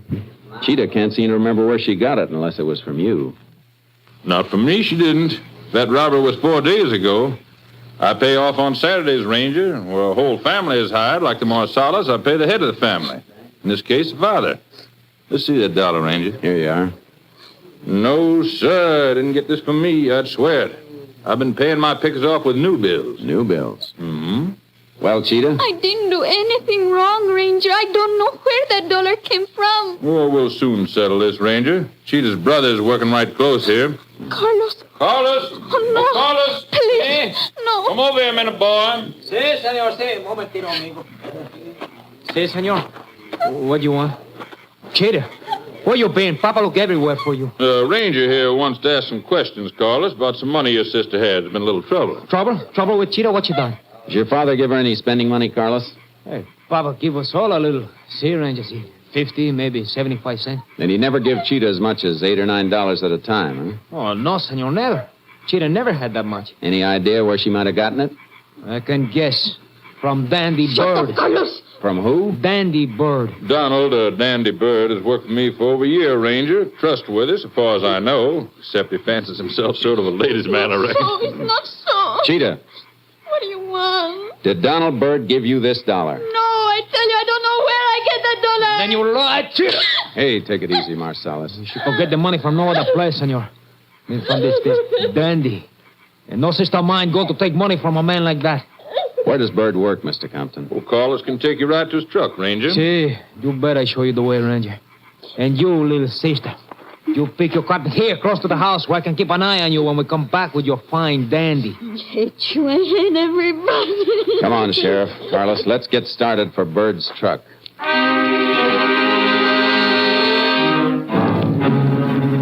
Carlos Marsalis directed us along the road through the cotton fields to where Donald Bird had been working. A trailer was there, but the truck was nowhere in sight. Hey, that's strange, senor. I know he was working here. Hey, Sam, come over here a minute, huh? Come right over, boy. Maybe he moved to another part of the field. No, I don't think so, Sheriff. What do you want, Carlos? Where's Dandy Bird? This ranger here want him.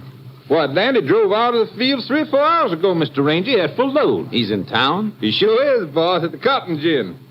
Mr. Dandy get himself some kind of trouble? I'm going to make him plenty trouble if he don't leave Cheetah alone. Your sister? Well, she drove into town with Dandy. She did. And she lied to us twice, Sheriff. Bird was at the gin when she came to the store for her dress. Sure he was. Thanks for the information, Sam. Oh, glad I can help, Mr. Ranger. Carlos. Si, senor. Can you give us a good description of Dandy Bird? Si. He's about as tall as the sheriff. That makes him 5'10". He's thin, blonde. Color eyes? Blue. Pale blue. Cold like a snake's eyes. No scars, no distinguishing marks? No, senor. Only he is always dressed up, even in a truck at work. He dresses fancy. That's why they call him Dandy. That's a pretty good description, Jace. Couldn't be hard to pick him out in the crowd. Oh, please, Ranger, let me go with you to town. No. You can do more good back at the farm, Carlos. I'll drop you there. You keep an eye on your sister until we contact you again. Bueno, senor. We'll head back for town, Sheriff. We'll pick up Dandy at the Cotton Gin.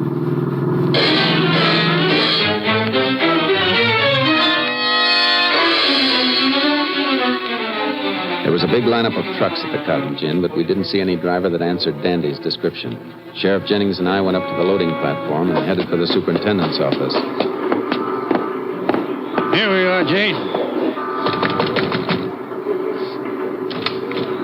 Yes, sir. What can I do for you? Ranger Pearson would like some information, Mr. Collins. Why, sure. Come on in my office so we can hear ourselves talk. There. Have a chair, gentlemen. Now, how can I help you? You know most of the drivers by sight, don't you, Mr. Collins? I'd say so, Ranger. The regulars, anyway. But there's a heavy crop this year. You saw the line of trucks outside. Well, there's lots of new drivers. The man we want is regular, Mr. Collins. Works for Press Compton. Man's name is Donald or Dandy Bird. Dandy? Why, sure, I know him. Funny, you should ask for him, too. Oh, somebody else wanted him? Yeah, phone call came in here about half hour ago. Phone call? Mm-hmm. I went out on the platform and gave a yell. Dandy moved up close to the head of the line, and he climbed out and came back in the office with me. Then you heard the conversation? What there was of it, Ranger. I wasn't paying much attention. But seems to me he did say something about meeting somebody at the same place tonight. Then he hightailed out of here, and I haven't seen him since. You any idea where he went? No, and I wish I did. Left the truck standing, blocking the whole line. You're looking for Dandy Bird, Ranger. I'd like to get my hands on him myself. Well, thanks, Mr. Collins. Oh, one thing more.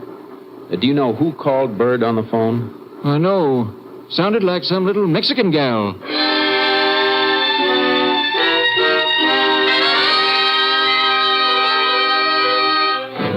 I left Sheriff Jennings scouring the town for Bird while I went back to the Compton farm to have a talk with Cheetah. We didn't have much time. It was getting dark. As I turned off the highway onto the Compton Road, I saw Carlos Marsalis running toward me. Ranger Pearson! Yeah, what is it, Carlos? Cheetah, senor. She's gone. What? I thought I told you to keep an eye on her. I did, senor. But she went into a shock and I wait. But when she don't come out, I go in, and Cheetah's gone. Her clothes, everything. And then I look out the window. I see her stopping the bus. I run after her, but it's no use. The bus was gone. A bus? Past me coming down here. Pile in, Carlos. We'll follow it.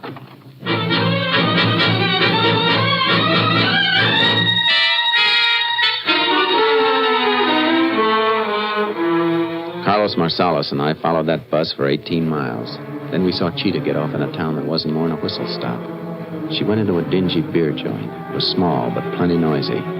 Parked the car where it wouldn't be noticed, and we sat there for almost an hour. Why should my sister go into a place like that? I hope it's because of Dandy. I hope he shows up. I could kill him. Leave that to the state, Carlos. He'll get what's coming to him. See, but just to sit here, Ranger, doing nothing. Here, wait a minute. Look, going into the cantina now. Huh? Is that Bird? See, that's him, Ranger. Let me go, huh? No. You stay here, Carlos. And I mean it. See, Ranger, whatever you say.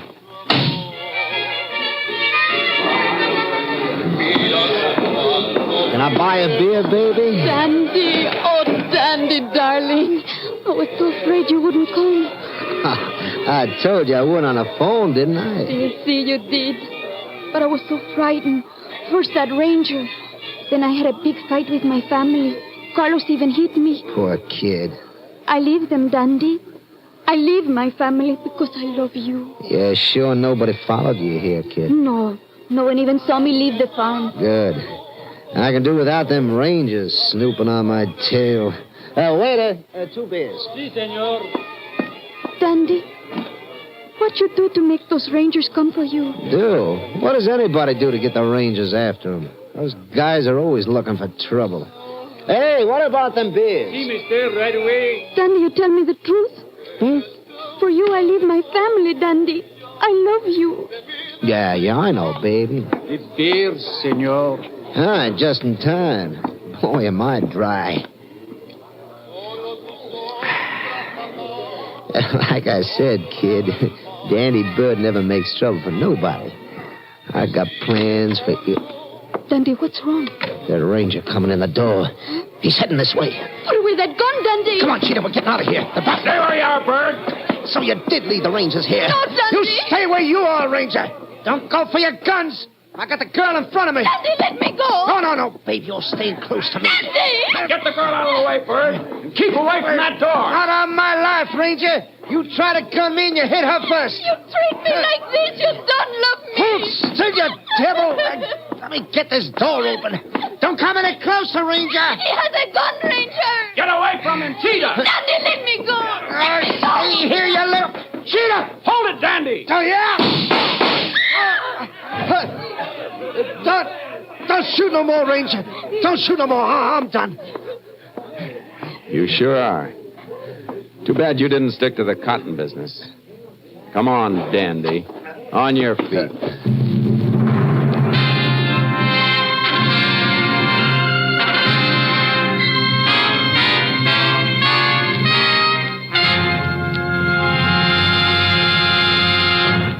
The cotton glove with the imperfect weave was found on Donald Bird at the time of his capture. Confronted with this and the undeniable evidence establishing his gun as the murder weapon, Donald Dandy Bird made a full confession. Cheetah Marcellus was given a suspended sentence of 5 years. Bird was sent to the state penitentiary at Huntsville for the rest of his life.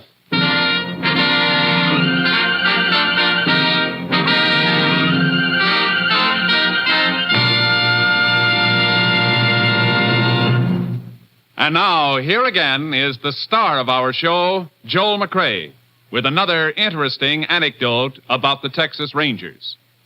In the early oil boom days of Texas, the Rangers were faced with a problem of rounding up lawbreakers and holding them in custody until they could get them to the nearest jail, which might be 50 miles away.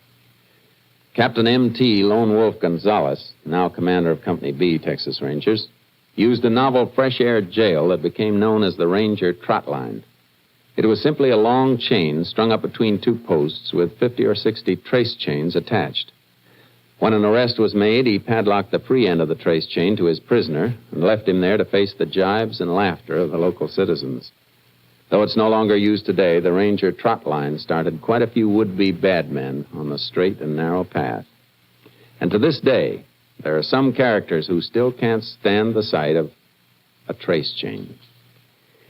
Good night, folks. See you same time next week. Good night, Joel.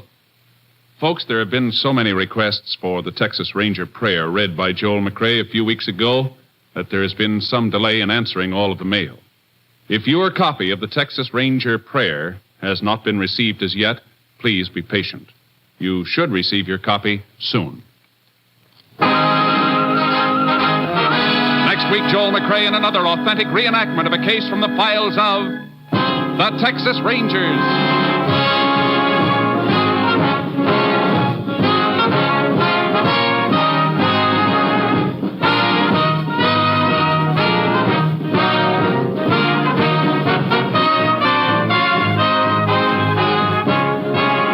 Joel McCrea is currently seen starring in the Universal International Technicolor production Saddle Tramp. Tonight's cast included Tony Barrett, Nestor Paiva, Peggy Weber, Lou Krugman, Herb Butterfield, Byron Kane, Wilms Herbert, and Barney Phillips. This story was transcribed and adapted by Virginia M. Cook, and the program was produced and directed by Stacy Keach. This is Hal Gibney speaking.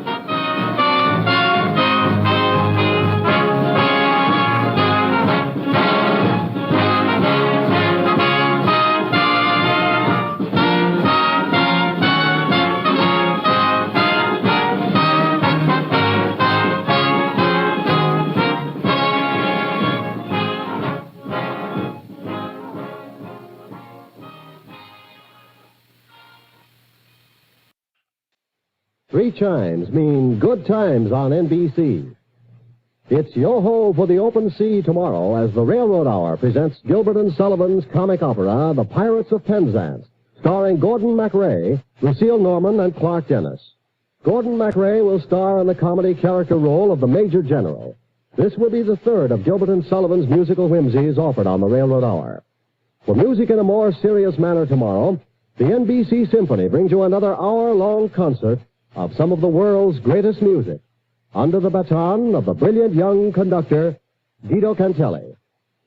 Now the $64 question. 3 chimes mean good times on NBC.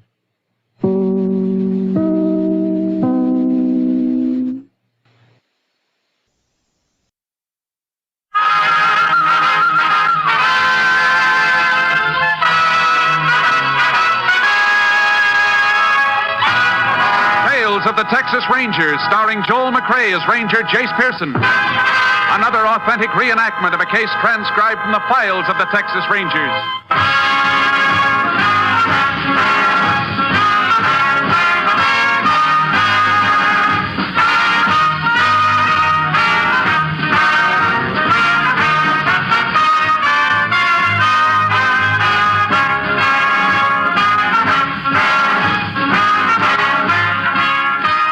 Dates and places in the following story are fictitious for obvious reasons. The events themselves are a matter of record.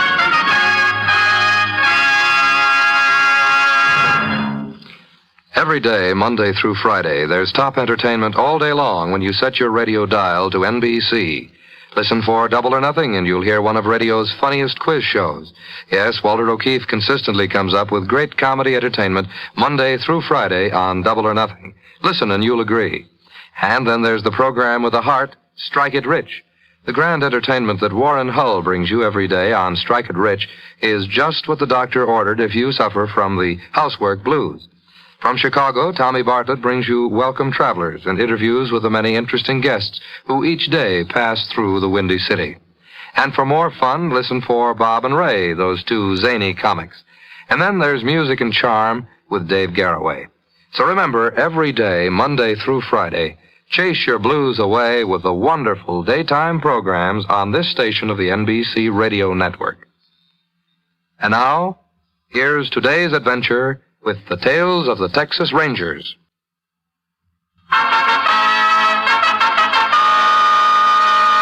And now, from the files of the Texas Rangers, the case called Jailbird.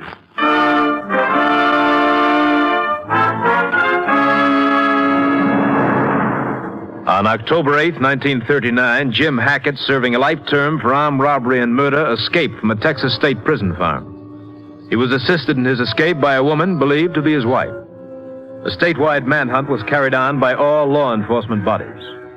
Just after dark, 2 days later, in the town of Oak Bluff, Texas, a woman climbed the stairs to a room above a hardware store. That you, Sam? Yeah.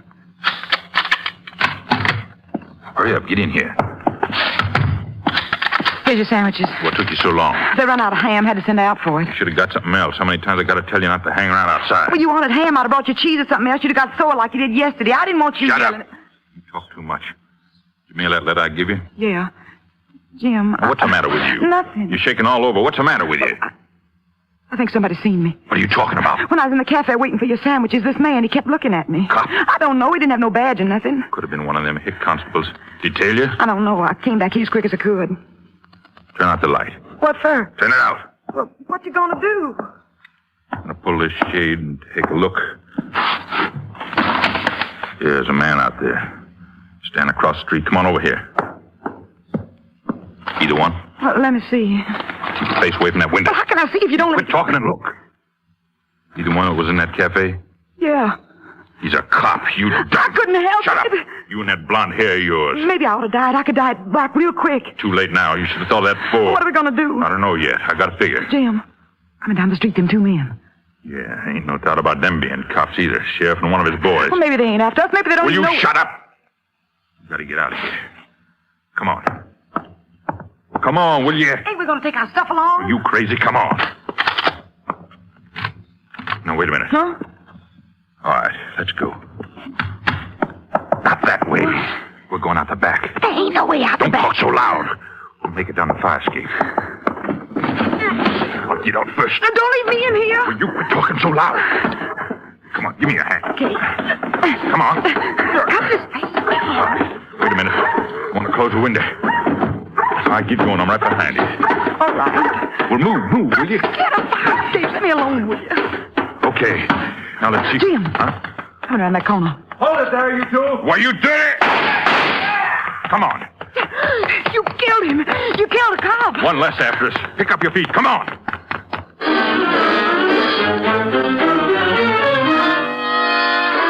The couple ran on, leaving Constable Simmons dead in the alley behind the hardware store. Shortly afterward, a witness reported seeing a man and woman jump into a car, stop for a traffic signal, and force the single occupant to drive off at high speed. All police units within a 100-mile radius were immediately alerted. 15 minutes later, Texas Rangers Jace Pearson and Clay Morgan approached a highway junction 20 miles south of Oak Bluff. There's a main road up ahead, Jace. Report said they were heading this way. I'll set up a roadblock at the junction. Pick them up if they try to pass. I reckon they could have turned off before they got this far out? Maybe, but it's more likely they'd try to get as much distance as they can between them and Oak Bluff. The main road's the best. Clay, car coming up that highway now. Yeah, it sure looks like them. Boy, they must be doing 90. Hang on. There they go. They're really hitting it. Afraid we're not going to be able to keep up with them. This horse trailer slows us down too much. Yeah, this upgrade doesn't help any. Sure wish I could try a few rifle shots at them. You can't risk it, not with that other man in the car. Oh, we're losing them, Jace. They're already over the top of the hill. I better get hold of headquarters. Unit 10 to KTXA. KTXA to Unit 10. Go ahead, Unit 10. This unit pursuing car believed to contain Hackett and his wife. Direction south along State Road 292. 10-4. Unit 14 approaching your position from north. We'll inform that unit to set up block. 10-4. Unit 10 clear. KTXA. With 14 waiting for them down the road, I don't feel so bad about that getting out of sight. And they probably saw us coming after them, though. Take a good look down every side road we pass, Clay, just in case they decide to turn off. Jace, there they are, halfway down the hill. Yeah. Didn't get as far ahead as I thought. Look at them weaving. Must have had a blowout or something. I think we're gaining a little. They're not going to make that curve up ahead, Jace. They're going off the road. Over the embankment. Keep on your toes when we stop. I doubt if anybody's going to walk away from that wreck. Poor guy that was with him, he probably got it, too. There's the car in that gully. Don't see anybody around. They must all still be in the car. And get down through here. Yeah. Over there, Clay. Huh? By that mesquite partway down. Hey, it's a man. It's been thrown clear when the car turned over. It's not Hackett. I reckon it's the fellow that owned the car. He dead? Yeah. Hey, Jace. What's the matter? This fella didn't get killed in the wreck. He's been shot. Let's get over to that car. Watch it. If anybody's inside, can't be much left of them. You better be sure. Careful of the broken glass. Uh-huh. Not in here. No. But look at that. What? That hand throttle. Hey, pulled out all the way. That's why the car was weaving before it went off the road. There was nobody in it but a dead man. You figure Hackett and his wife got out, pulled out the throttle, then just let the car go? Probably. That would account for why we gained on them coming over the hill. And they're bound to be around here somewhere on foot. Yeah. Let's go see if we can pick up a trail.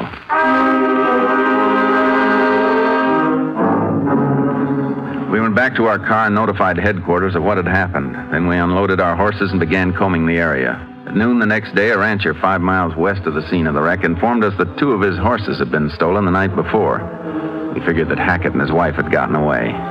We drove to the lab at Austin and started going over the articles taken from the room in Oak Bluff where the fugitives had been hiding. Our first break was a crumpled sheet of paper which had been removed from the wastebasket. It was the beginning of a letter in Hackett's handwriting to a man named Len. It had been discarded because of an ink blot. The gist of the letter was for Lynn to meet Hackett, but it didn't say when or where. We felt this could be a lead, so Clay phoned the warden at the pen to find out about Hackett's prison associates. Uh-huh. Yeah. Spell that last name again, will you? Okay, I've got it now. Thank you. So long, Warden. Any luck? Yeah, maybe. A man named Len Jeter was Hackett's cellmate for nearly 2 years. He's still in the pen? No, finished his full term about 6 months ago. Let's see what the files say about him. That's a pretty long chance, Jace. Hackett might not have rewritten that letter. It could be he didn't send it. Men like Hackett don't write letters too often. When they do, it's usually for some special purpose. I'd say it's fairly likely he sent the letter. Yeah, it's worth a try anyhow. Let's see. Jeter's file ought to be down a little further. I sure hope we turn up something that gives us a lead to Hackett. Uh-huh. Here we are. Pull his file, Clay. Yeager, Jeansville. Here it is, Jeter, Land. Let's take it over to the table. Yeah. It's a nice, fat folder. Whoever he is, this boy's no beginner. Neither's Hackett. Probably got a lot in common. Here's a mugshot of him, Jace. Looks like he wanted to chew up the camera. Yeah, turn the page. See what kind of a record he has. 16 arrests, 5 convictions. Let me see it a second. This should be some help. What's that? He's lived at the same place for the past 20 years when he wasn't in jail. Just outside Fuller. Jace, if he doesn't know anything about Hackett, we might have trouble making him talk. Hey, look at this under remarks. Refuse to talk. Refuse to talk. No voluntary statement. If he's still at home, maybe we shouldn't try to make him talk. Well, what do you figure to do? Watch Len Jeter's place without his knowing we're there. If he is taken off to meet Hackett, we want to be right after him.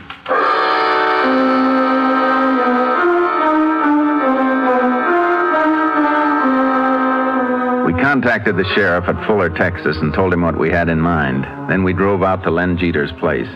It was a run-down house at the foot of a hill just off the main highway. We took up a position on top of the hill where we could watch the house without being seen. After an hour, we saw Jeter come out of the house and begin chopping wood. For the next 2 days, he made no effort to leave his property. Clay and I watched during the day, and the sheriff's deputies took over at night. Toward noon of the third day, we lay on the brow of the hill watching Jeter move around his backyard. Sure gets hot out here around the middle of the day. I'm beginning to think maybe he never got Hackett's letter, Jason. Maybe not. He doesn't do anything but hang around the house. Doesn't even go out for groceries. We'll keep watching. He's got to go somewhere sooner or later. Yeah, but when? That's what we'll have to wait and find out. We don't know when Hackett wants to meet him. It's a cinch he's not in any hurry to go anywhere today. He could be barking up the wrong tree, you know. Jeter's our only lead to Hackett. One way or another, we got to stay close to him. Yeah, I reckon you're right. Hey, here's the sheriff. Howdy, Jace. Clay? Better keep low, Sheriff. Oh, yeah. Still nothing, huh? Yeah, not yet. Your deputy take over again tonight, Sheriff? Well, sure, Jace, but I just don't see... Hey, what's that? Jeter. Usually does some target practice about this time of day. Oh. Well, like I was saying, I can't see why you don't let me go down there and pick him up. I've had him in town before. I reckon between the three of us, we could make him talk. You didn't seem to have too much luck making him talk the last few times you took him in. It could be with 3 of us, he'd be even more close-mouthed. Oh, I admit he's tough, and he don't do much talking. But you fellas could sit out here a month without getting any place. Sheriff's right, Jace. Maybe we should take him in. Okay. I sure wish there was some way to save this lead in case he doesn't talk. So do I, but I don't know what it'd be. Wait a minute. I got an idea. Clay, suppose you take Len Jeter in alone. I don't get you, Jace. Sheriff, can you fix me up with an old suit back in town? Well, sure, Jace, but what for? We're going to do a little play acting. All of us. When I change clothes, I want you to lock me up. I'm going to be one of the toughest gunmen in Texas. And you and Clay are going to treat me just that way. What do you got in mind? You bring Len Jeter in and put him in a cell with me. Maybe after we've been together a while, he and I'll have a nice, friendly little talk. I don't know, Jace. If he ever finds out you're a ranger, we're finished. It's a chance we'll have to take. Give the sheriff and me an hour, Clay, and go pick up Len Jeter.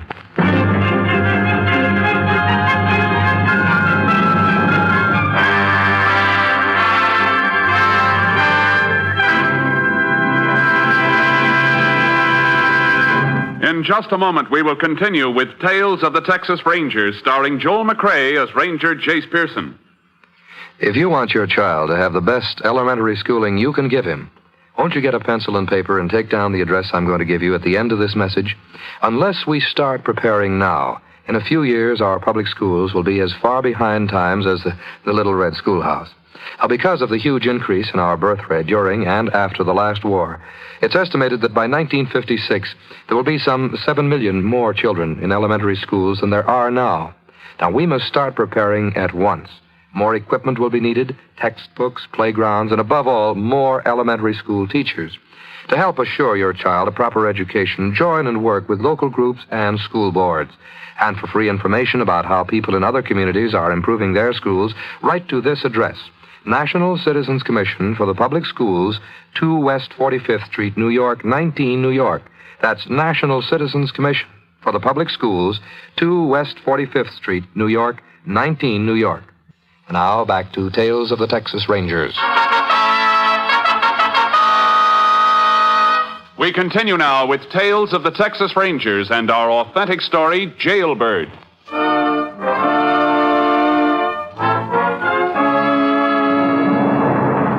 After I changed clothes, the sheriff locked me in an empty cell at the county jail. 2 hours later, I was still there, alone. It was pretty evident Lynn Jeter hadn't talked. Then I heard the outer door open and close. Clay and the sheriff came along the corridor with Jeter. I stood close to the cell door and waited. All right, now, look, I tell you, you got no right putting me in here. I ain't done nothing. Come on, Jeter, now keep moving. You got no right to lock me up. We're not through talking to you yet. I'll tell you something, copper. Even if I knew where Jim Hackett was, you wouldn't get nothing out of me. Maybe you'll change your mind. Lock him up, Sheriff. You, Finnerty, get back to the cell door. What for? Now, look, Finnerty, we don't want no more trouble out of you. Move back. I ain't going no cell with nobody. You put me in a cell alone. The house is full. You'll take what you get. Don't worry, Jeter. You'll get along with Finnerty here. He's just like you, only worse. I don't want to be in a cell with nobody. I don't want you in here with me, neither. Get in there, Jeter. And you, Finnerty, you're coming with us. You gonna let me out now? Not yet. We found somebody who might have seen you rob that liquor store. Nobody's seen me rob nothing. Come on, Finnerty. Why don't you come get me? Why, you aren't... Hold it, Sheriff. Now, look, Finnerty. You've already given us a lot of trouble. Don't make it worse for yourself. You gonna come quiet? All right. Hey, wait a minute. Hey, you in there. Keep off that bottom bunk. It belongs to me. You paid for it? Just stay off it. Find you on it when I come back. Come on. Take your hands off me. All right, Finnerty. Come on, let's go. I said take your hands off me. Put the cuffs on him, Sheriff. That'll keep you from getting too frisky. Dirty cops. Come on, get moving. Think you're gonna make me talk? You better start thinking again. Yeah, we don't need no talk now. We got a witness. Witness? Who you trying to kid? Keep your mouth shut, Finnerty. I've heard just about enough out of you. You haven't heard nothing yet. Get moving. I told you before, keep your hands off me. Keep moving. Pretty smart, Ranger. I wish there were just one of you here. I'd show you. Come on, Finnerty. We don't want any more trouble from you. I reckon you can relax now, Clay. Yeah.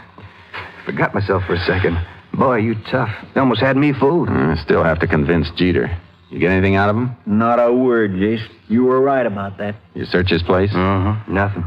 Well, what's the next move? I'll stay in the sheriff's office for half an hour, and you can take me back to Jeter.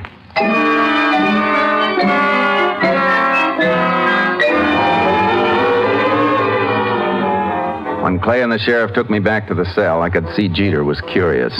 I said nothing to him. For about an hour, I sat on the bunk, ignoring him. For another 30 minutes, I paced around the cell. Jeter watched me constantly. Several times, he started to speak and then thought better of it. Finally, he couldn't stand it any longer. Where you from? Hey, you. Finnerty. You talking to me? Yeah. Asked where you was from. No special place. I've been all over. I ain't seen you around this part of the country before. No, don't reckon you have. What you in for? They say I knocked over a liquor store. What, did you? You sure ask a lot of questions, brother. You know, for a while I wasn't sure. I was thinking you was a cop. That's funny. I was thinking the same thing about you. You know something? I still think you are. You think I'm a cop? Wouldn't be the first time they put one in my cell trying to make me talk. You crazy, I ain't no cop. Yeah, that's what they always say. Hey, you're not going to get anything out of me. Hey, Finnerty, you got it all. You're wasting your time. Go on, rattle the bar, tell your pals to come get you. I'll use you hanging around here. Look, you ever hear of Jim Hackett? Maybe. Well, I'm a friend of his. That ought to tell you I ain't no cop. Anybody can say he's a friend of Jim Hackett. Where you live? I got a place right outside town. I bet you have. What are you? Deputy, ranger, what are you? Ain't none of them. You see that place of mine, you know it wasn't no cop's house. I don't reckon I care about seeing it. Now let me be, brother. I got some thinking to do.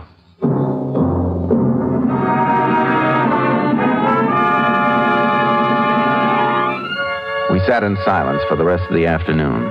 A little before 6, the sheriff took me out of my cell. Jeter was to be released an hour later and taken to the bus station. I went over there ahead of time, bought a newspaper, and sat on a bench in full view of the entrance and waited. At 7:15, Jeter came in. I pretended not to see him. He walked over to where I was sitting and stood looking at me. Hello, Finley. See, they sprung you. Huh? Oh, it's you. What are you doing, tailing me? I ain't telling you or nobody else. They let me out. I'm going home. Is that right? Go on, beat it, copper. Finley, for the last time, I ain't no cop. You say they let you out? Yeah. How come they didn't take you home? Well, they didn't have no car hand to give me bus fare instead. You ought to get a better story than that, copper. Now beat it. I want to read my paper. Look, Finley, where you heading? You'd like to know, wouldn't you? Okay, copper, I'll tell you. I'm going to Oklahoma City. You going to make something out of that? Bus for the north don't leave till 8 tomorrow morning. I just found that out. Reckon I can kill time till then. I'd just as soon do it alone. I want to show you something, Finley. What? I just want to prove I ain't no cop. How about you coming out to my place? I'll feed you, give you a flop for the night. Huh? I'm okay right here. Besides, I got to go to Oklahoma City in the morning. The bus comes in here long for you. You can catch it near my place. How about it? Well, okay, I got nothing to lose. I reckon if you're going to keep tailing me, you might as well feed me.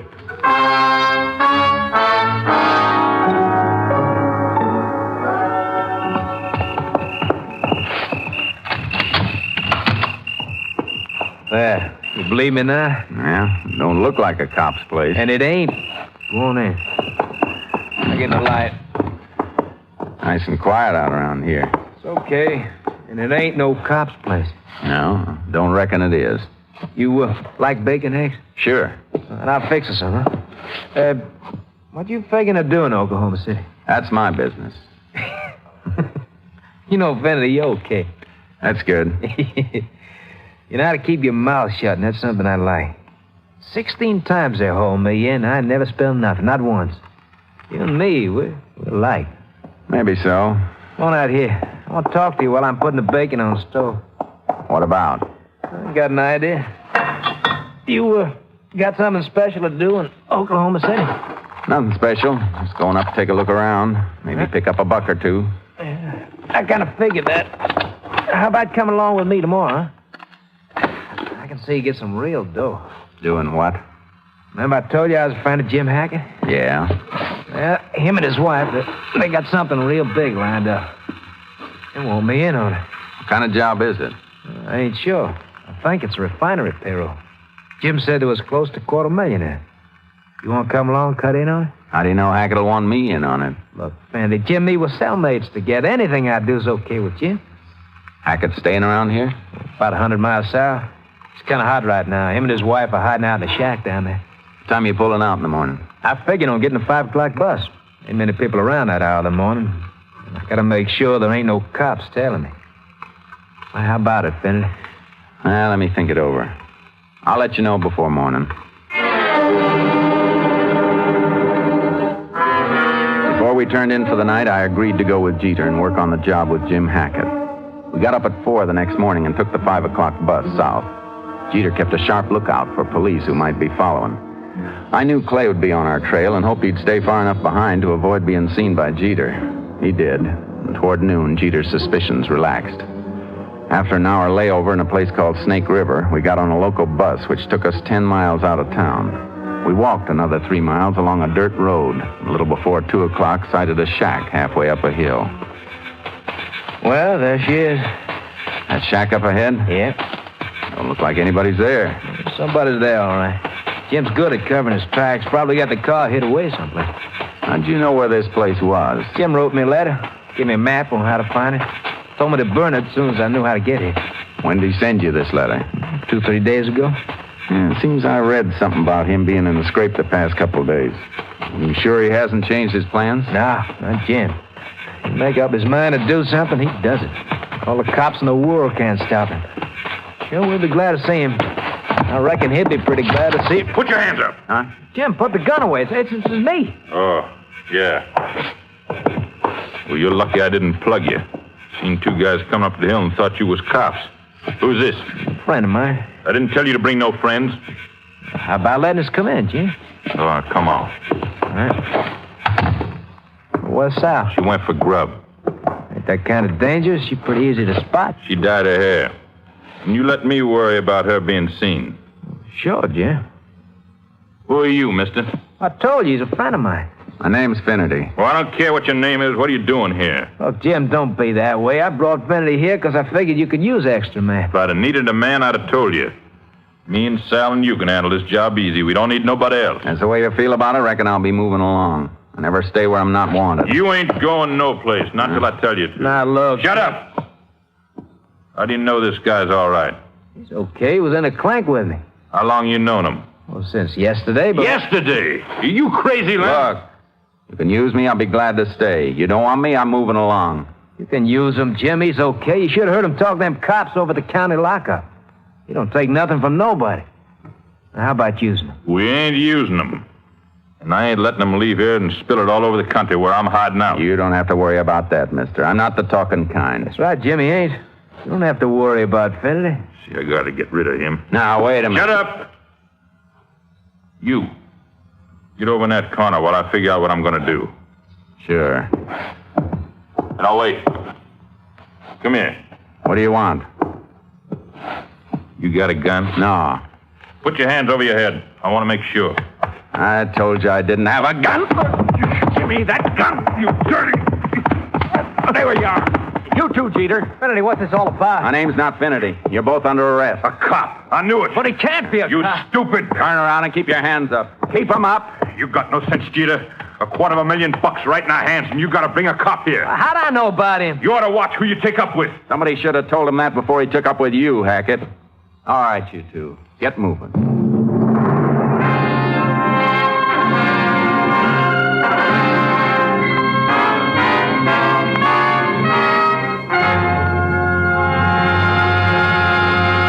In just a moment, we will tell you the results of the case you have just heard.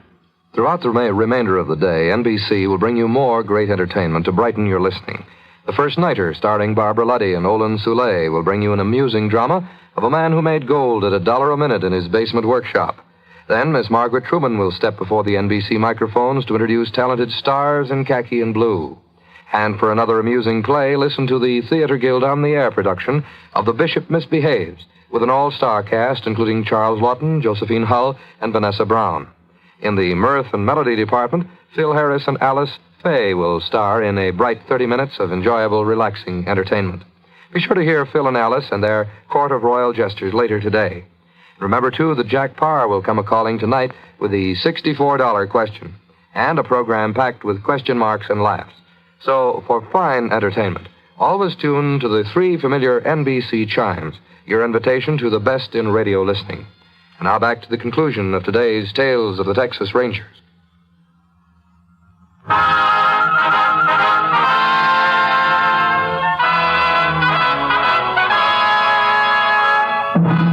And now, here are the results of the case you have just heard. Ranger Clay Morgan apprehended Sal Hackett on her way back to the shack where she and her husband had been hiding. She was sentenced to 20 years at the women's prison at Goree. Len Jeter received a 30-year term for obstructing justice and conspiring to commit armed robbery. Jim Hackett was found guilty of murder with malice and died in the electric chair at Huntsville.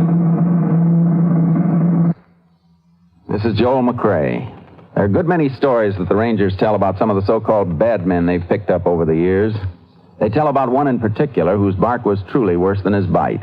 The story goes that this so-called bad man came into a saloon one night flourishing a pair of pistols and ordered all the people over in a corner, saying that he was the roughest, toughest man in the whole state of Texas. He then sat down, still pointing his guns at the frightened customers, and ordered the bartender to bring him a drink. "What'll you have, sir?" asked the bartender. "Bring me a glass of milk," he replied. "Milk?" said the bartender. "For the roughest, toughest man in the state of Texas?" "Well, then," answered the bad man, "put it in a dirty glass." So long, folks. See you next week. Next week, Joel McCrae in another authentic reenactment of a case from the files of the Texas Rangers.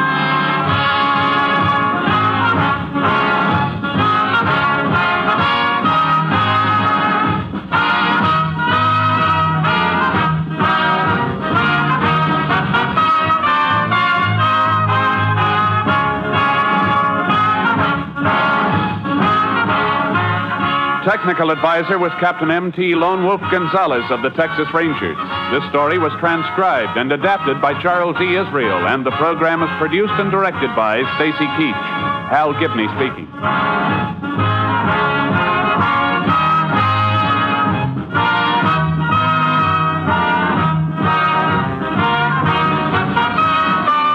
Next, it's The Chase on NBC.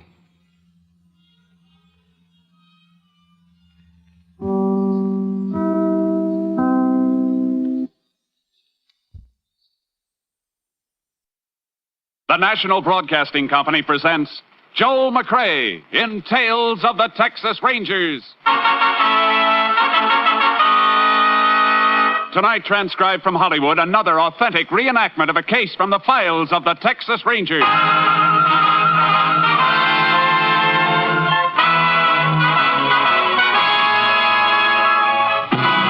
Tales of the Texas Rangers, starring Joel McCrea as Ranger Jace Pearson. Texas, more than 260,000 square miles, and 50 men who make up the most famous and oldest law enforcement body in North America.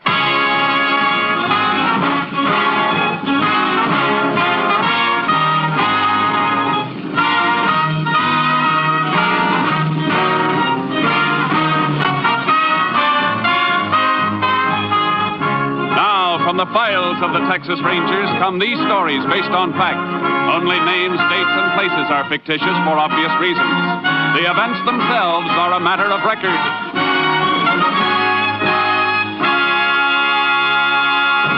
Case for tonight, Blood Harvest.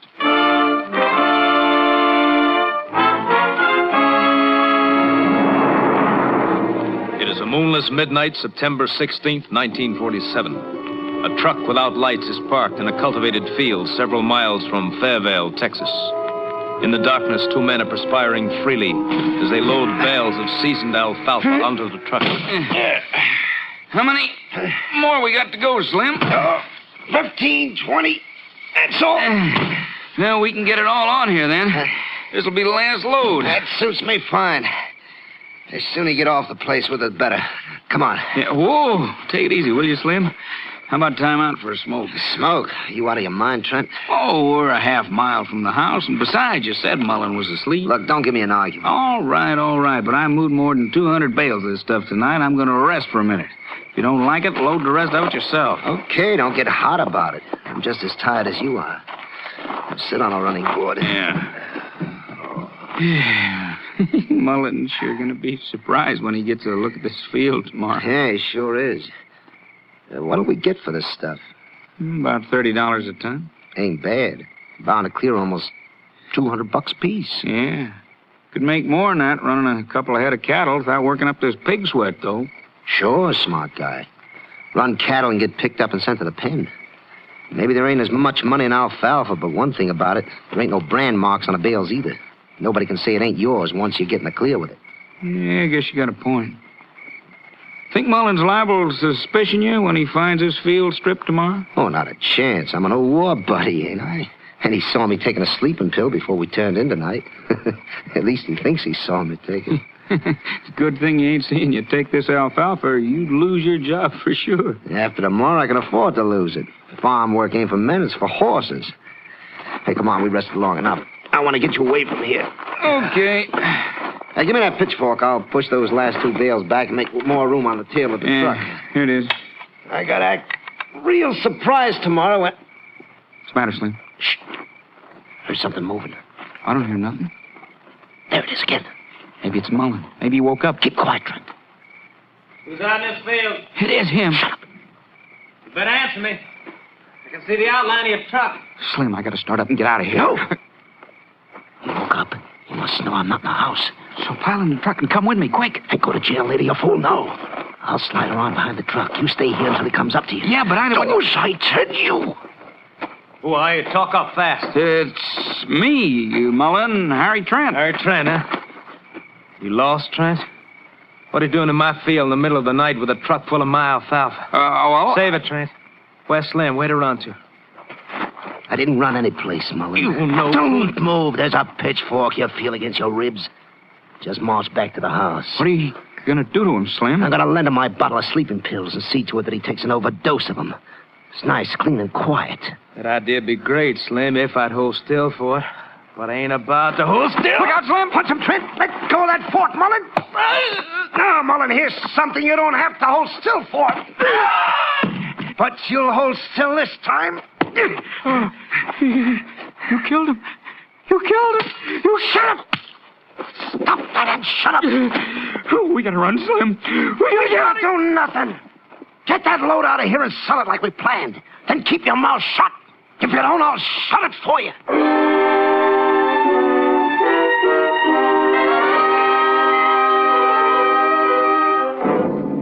Just before dawn of the next morning, a hound from a neighboring farm came across the body of Robert Mullen. Its baying attracted its master, who called the sheriff. The sheriff requested aid from the Texas Rangers. Ranger Jace Pearson was assigned. There's a body, Ranger. Black hound dog over there came across it this morning, set up a holler. Owner heard her, knowed she'd found something, and come running. I see. Which one owns the dog? Fella in the Mackinac, Sam Richardson. His farm adjoins this one along the east fence. Who were the other two men? Harry Trent, farm on the north is his, and Slim Fireman. Slim worked this place with Mullen. They was buddies in the war or something. You want to talk to him? Yeah, in a minute. Anybody touch that pitchfork? Nope, not even me yet. I figured it must be the murder weapon, blood all over the prongs. Hard to read prints off that handle, though. Yeah. Marks on the body show Mullen was jabbed twice. Once would have been plenty. I sent for the JP, but I don't think we need an inquest to tag this as murder. No, but he'll have to order a medical examination to establish the time of death. Mullen felt kind of funny. The left leg bent in under him. Well, there's a reason for that. Pull up the pants leg and you'll see. Yeah. That explains it, all right. Artificial leg. He in some kind of an accident? If you can call Okinawa an accident. He hit the beach there with the 1st Marines. Lost a leg and an eye. Left eye's glass. He could have picked an easier life than farming. Did he have any family? Sister, Ellie, lives over in Holtzville. Guess I'll have to bring her the news. You could call the local minister at Holtzville. He can tell her better than you can. And we can drive over and see her later and find out if she knows anything. That's a good idea. I'll talk to these other fellas now. Okay. They don't seem to know much, though. They may know when Mullen was last seen alive. Isn't often a man gets pitchforked to death out in his own fields. Yeah. Fellas, this here's Ranger Jace Pearson. Ranger, this is Sam Richardson. Howdy. Hello. Harry Trent. Hello. Slim Fireman. Glad to know you. Richardson, the sheriff tells me your dog found the body. That's right. Oh, must have been about 4 a.m. I was just getting out of bed when I heard her, so I come a-running. You always run out and investigate when you hear one of your hounds baying? Nope, but that black hound of mine's a good one. And I ain't never heard a dog sound off like she did. I see. When did you see Mullen last alive? Yesterday morning. Passed each other along the fence and said howdy. How about you, Mr. Trent? I hadn't seen him for a couple of days. Reckon Slim here saw him last then. How about it? Well, sure, I reckon I did. Last night we ate, and then I turned in early. Then this happened during the night? Must have, as far as I know. Why would Mullen come out to this field at night? I don't know. I didn't even know he'd left the house until Richardson here come pounding on the door and woke me up this morning after he found the body. You live right on the place, Slim? Uh-huh. How come you didn't hear Richardson's dog? Well, I was sleeping kind of heavy. I took a sleeping pill last night. Must have knocked me out good. Had a rough day yesterday. What do you mean rough? Well, all the extra chores, loading the alfalfa from this field onto the truck. I was wondering how come there were so few bales from such a big cutting. Well, Mullen had a buyer for most of it, I reckon. Anyhow, he carted it off. Yeah, I see the tire tracks. Any idea who he sold it to? He didn't say. Think somebody paid him for the stuff, then came back to rob him of the money, Jace? Could be, Sheriff. Except that Mullen made the robbing mighty convenient by coming out into this field at night. When we learn why he came out here, we'll be learning a lot.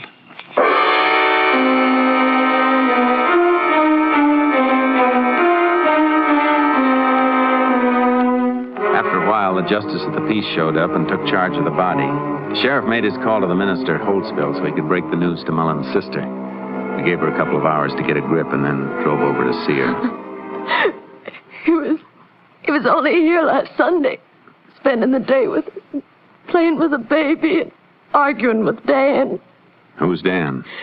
my husband. What were they arguing about? I didn't mean a real argument.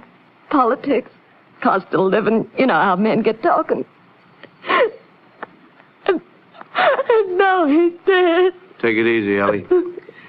That's your brother's picture over the fireplace, isn't it? Yes, in his uniform. Just before he went overseas in the war. Before he was hurt. Anybody you know of who might gain anything by having your brother out of the way? No, he never made any enemies. Guess it was robbery like we figured before, Jace. No money on him and none in the house that we could find. Might have had time to bank the crop money yesterday. We can check that with the bank. Might as well go then. Ellie, you shouldn't be here alone at a time like this. The minister's coming back later. Why don't you call Dan, have him come home from work? He's away for a few days on a business trip. Away on a business trip, huh? Who's he working for? He's buying and selling for Hatton's Feed and Grain Company. Don't worry about me. I'll be all right. Well, if there's anything I can do, just holler. Bye, Ellie. Goodbye, ma'am. Goodbye. You gotta find out who killed my brother. You can't let him get away with it. We'll try not to, ma'am. I never thought how her husband's job might fit into this. Buying and selling feed and grain, huh? Mullen sold that alfalfa. Most likely man he'd sell it to would be his own brother-in-law. It's something we're going to check on. Hop in. Gonna put out a radio pickup for him? No, we'll drive over to the Hatton Feed and Grain. They'll know where he is. We'll pick him up ourselves.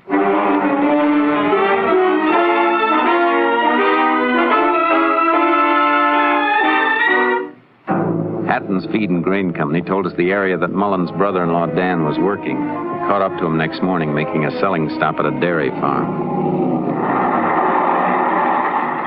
That must be Dan's car there by the barn. Hatton Company emblem on it. Yeah, let's find him. There he is. Other end of the barn, leaning on a stall. Must be the owner he's talking to. Call him down here. We don't have to. He sees us coming this way now.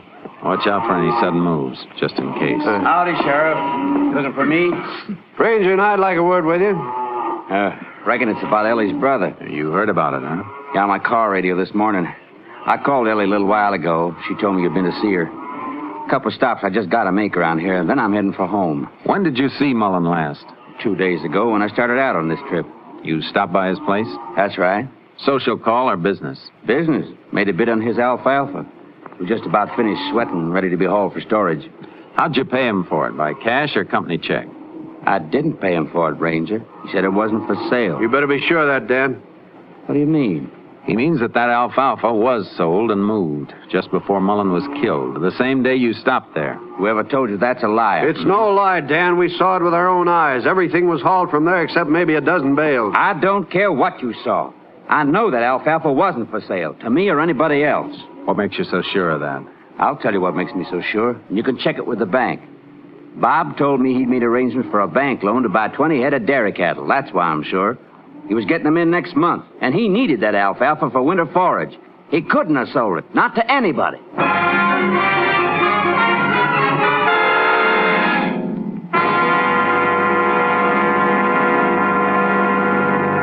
You are listening to Tales of the Texas Rangers, starring Joel McCrea as Ranger Jace Pearson.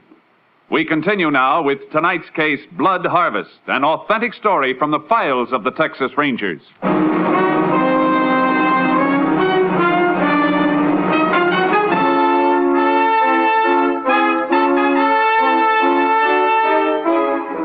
Mullen's bank verified the loan for buying the dairy herd.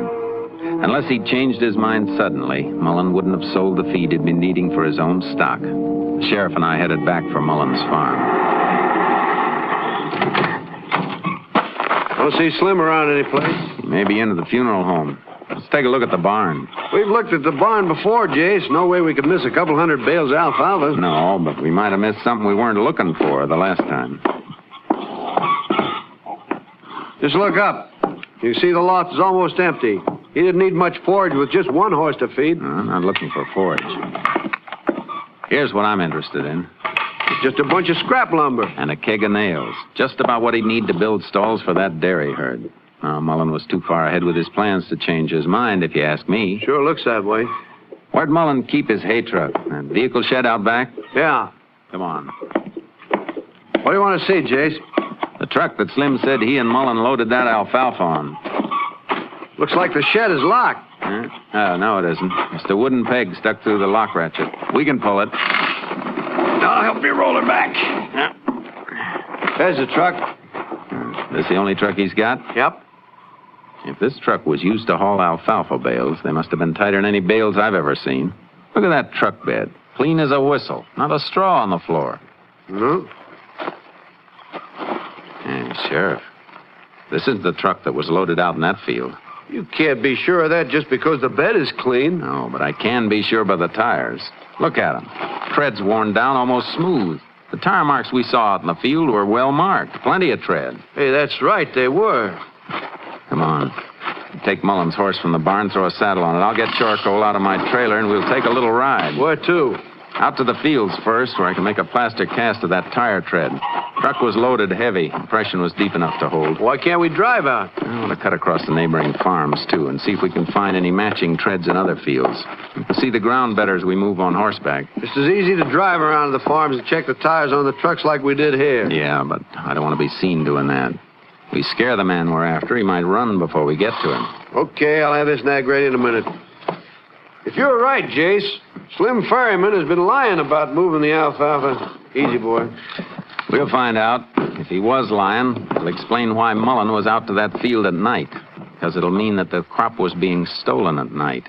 And he was killed when he saw who was stealing it.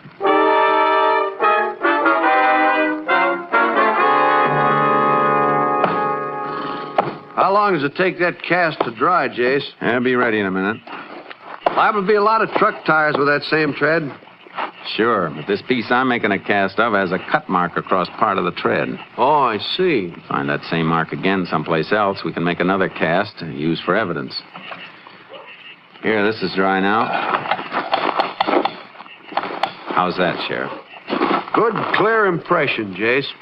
Come on. Let's ride.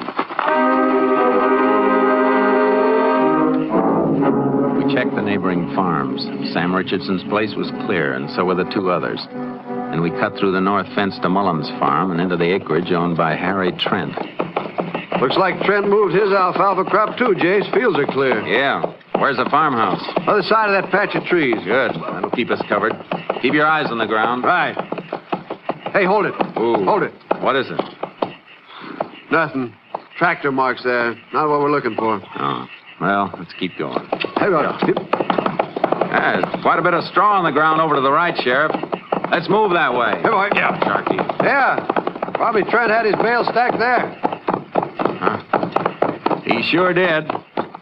That's what we're looking for. Ooh, charcoal. Oh, easy.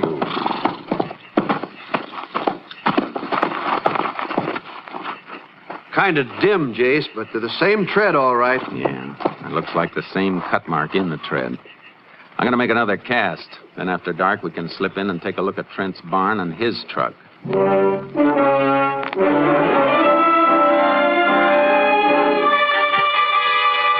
slipped back that night. Trent's truck tires were the ones we were looking for. Heavy duty. We went from the vehicle shed to the barn.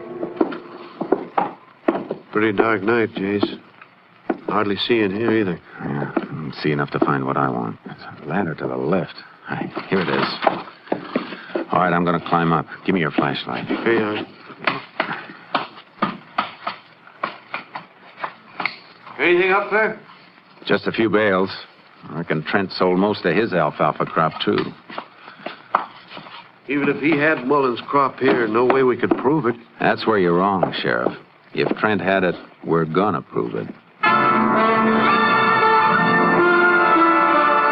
We cleared the farm without being spotted. Got to my car and drove back to town. Robert Mullen's wake had just ended at the funeral home as we pulled up at the sheriff's office. We didn't have to be so careful out at Trent's place, Jace. There he is going toward his car. Must have come in to pay his respect. He just came out of the door of that cafe. Oh, look who's in there at the counter. Slim Ferryman. Yeah, we could use some coffee. Come on. Good night. See you tonight.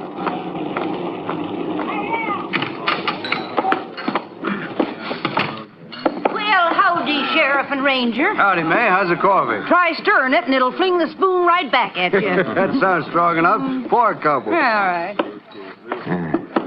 Mind if we sit with you, Slim? Help yourself. Yeah, got a line on who killed Mullen yet? No. Too bad Mullen never mentioned the name of the man he was selling that alfalfa to. No, too bad. You think he might have mentioned it to one of the neighbors, Sam Richardson, maybe, or Harry Trent? No, I don't think so. I guess it isn't likely. Man who doesn't tell his plans to an old buddy living right in the same house with him, I guess he wouldn't tell anybody.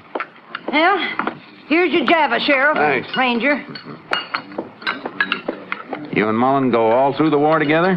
No, just part of it. Mm-hmm. Where'd you meet? South Pacific? No, here in the States. I was a ward man at the General Hospital. Oh, then you weren't in action together? No. I see. I thought you were real close friends. We were. Who says we weren't? Well, take it easy. Nobody said so. I just meant you weren't as close as buddies are when they're under fire together. We were plenty close, and don't let nobody tell you different. Mullen was the best friend I ever had, see? Sure. When you get the guy who killed him, I'd like to be there to watch when they strap the rat in the electric chair. I know just how you feel.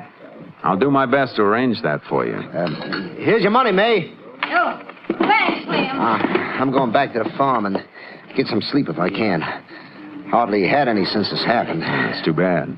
Maybe you ought to take one of your sleeping pills. Yeah. Maybe I will. Good night. Good night, Sheriff. Night, Slim. You sure rattled his teeth, Jace. He was pretty frank about his service record, though. Only because he knew I could check it if he lied. Let's skip this coffee. I want to see Ellie and her husband, Dan. Ellie and Dan were keeping a lonesome night vigil beside the body of Robert Mullen. We beckoned Dan outside. What is it? I won't leave Ellie alone too long. I'm afraid you'll have to leave her alone for a while if you want to help us spring the trap on the man who killed your brother-in-law. You know who did it? I think so, but I need your help to prove it. You gotta help her. What do you want? How much acreage did Mullen have in alfalfa? Looked like 7 or 8 acres. 8's right. You know how much it'd yield? About 2 ton to an acre, 16 ton all told. That's a good yield for this year. He took good care of his land. Why? I'll tell you in a minute.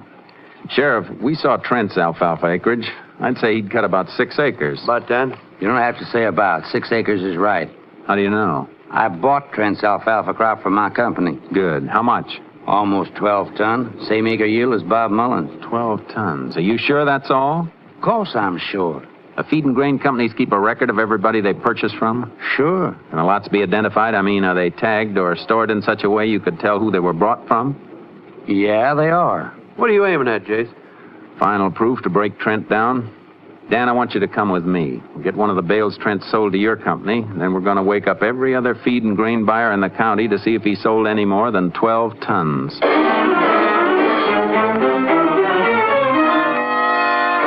got what we were after. The day after Mullen was killed, Trent had sold an additional 15 tons to another company almost 50 miles away. We got a sample bale and brought it back to the sheriff's office. Hey, put it down here, Dan. Yeah. So Trent did sell more of it, huh? 15 tons more. Don't see how you can tell this bale from the other one. You can when you weigh them. Trent's bales average 110 pounds to the bale on his own stuff. The bales in this second batch are tighter packed, about 140 pounds to the bale. Hey, wait a minute, Ranger. There's something else different, too. I just noticed. Look at the wire on the bales. Looks the same to me. Maybe, but you're not as used to seeing baling wire as I am. Wire on the bales Trent sold me is 16 gauge. Wire on this other bale is 14 gauge. Bob Mullen always used 14 gauge. Come on, Sheriff. Let's get Trent and make him talk. Once he opens up, we'll see where Slim Ferriman fits. Jace, I see the picture as clear as you do now, but how are we going to prove that this second batch of alfalfa was stolen from Mullen's place? We don't have to prove it. Trent's the one who has to do the proving. We do things big in Texas, but he's the first man who ever sold 27 tons of alfalfa from 6 acres. Let's go.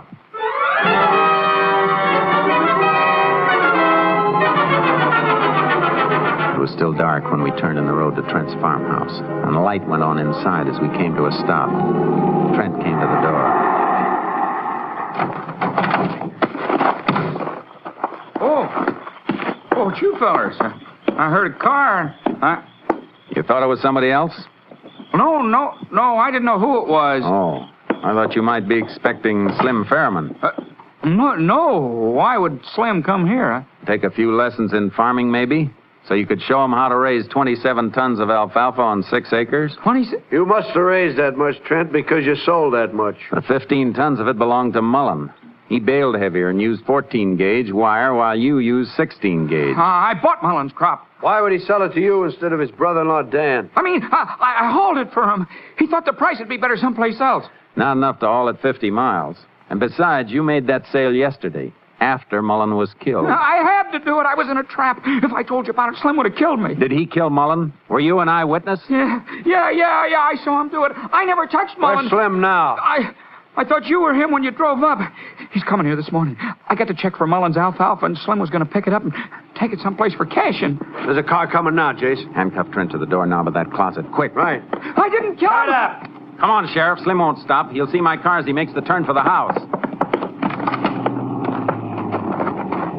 He saw it. He's turning around. Get his tires. That stopped him. He's running for it, Jace. Move off to that side. The car is shielding him. Right. Stop running, Slim. You can't beat a bullet. He ducked into the barn, Jace. Circle in from the side and keep the door covered. I'm going in after him.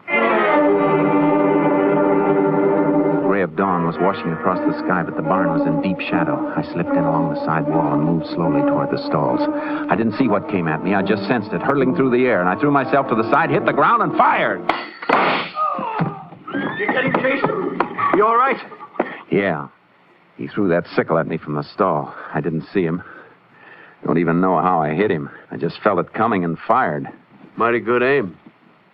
He's dead. So is Bob Mullen. Let's get Trent and take him in.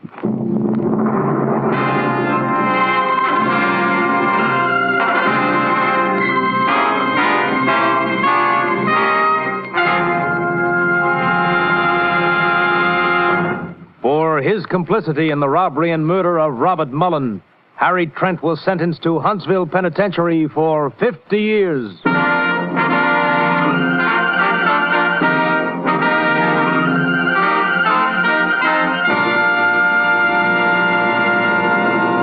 And here again is the star of our show, Joel McCrea, with another interesting story about the Texas Rangers. The equipment of a Texas Ranger includes a pair of 6 guns, a rifle, a shotgun, and other weapons.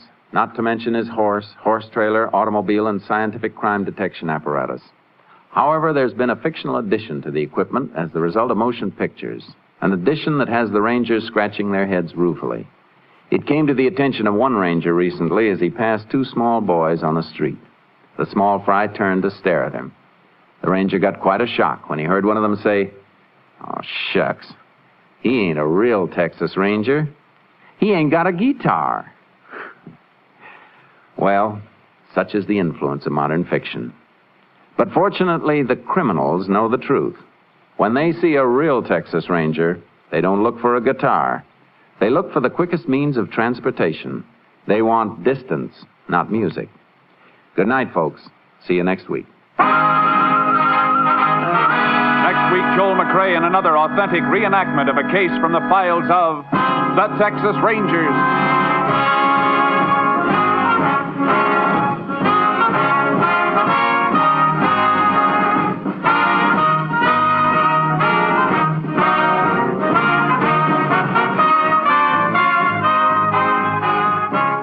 McCrea is currently seen starring in the Universal International Technicolor production, Frenchie. Tonight's cast included Tony Barrett, Lou Krugman, Herb Bygren, Tom Tully, Wilms Herbert, Betty Moran, and Gigi Pearson. This story was transcribed and adapted by Joel Murcock, and the program was produced and directed by Stacy Keach. Al Gibney speaking.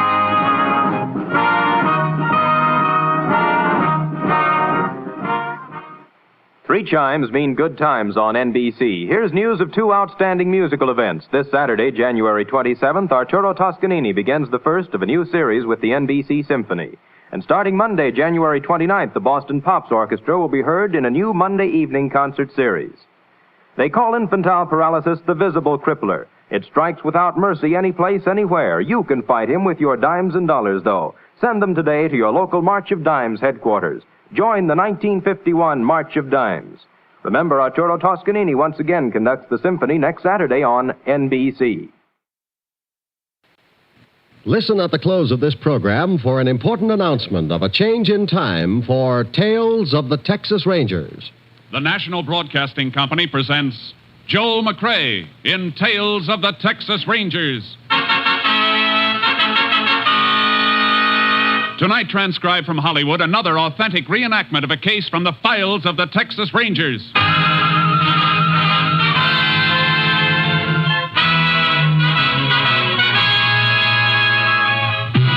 Tales of the Texas Rangers, starring Joel McCrea as Ranger Jace Pearson. Texas, more than 260,000 square miles, and 50 men who make up the most famous and oldest law enforcement body in North America.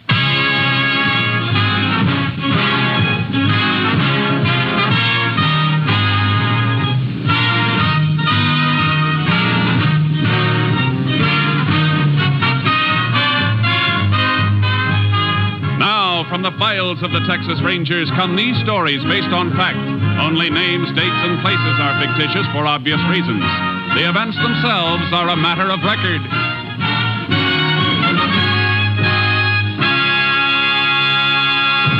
Case for tonight, blood relative.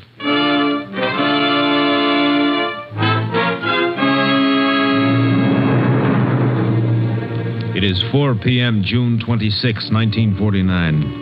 Will Bonner, proprietor of the general store at Stump Hill, Texas, is waiting on Mac Kennedy, a dirt farmer. Yeah. It pounds of flour and the bacon, Mac. Anything else? Yeah, carton of cigarettes. Yeah. How about making it a couple of sacks of tobacco, huh? What's the matter, Will? My credit no good anymore? Mac, I think you ought to pull in your horns a little. Your bill's running kind of high. You get your money, don't you? Ain't a question of getting it, Mac. You stand to make a good crop this year. Unless you have to pay out, the better chance you'll have to get on your feet permanent, without no credit. Let me worry about... go ahead. Wait on him. Yeah. That's all right. I got time. No, I'll take care of you, stranger. What'll you have? Stranger? Time ain't helping your sight any, is it, Uncle Will? Huh? Ben! Well, dang it, boy, you changed. How do you like that? Didn't recognize my own blood relative. Liz! Come see who's here. Willie Ann sees you. What is it, Will? Hey, don't say nothing. Fella wants to know you want to buy some perfume. Perfume? Well, land, no, Will. You could have told him that. What would I do with... Why... It's your brother's boy, Ben. It sure is. Stop cackling, Will. You know about your pa. I know he's dead. Oh, being glad to see you, Ben. I almost forgot. It happened last winter. The pneumonia. Yeah, we tried to locate you, boy, but nobody knew where you was. Nobody would have wanted to know. I was in the pen at Huntsville. Huh?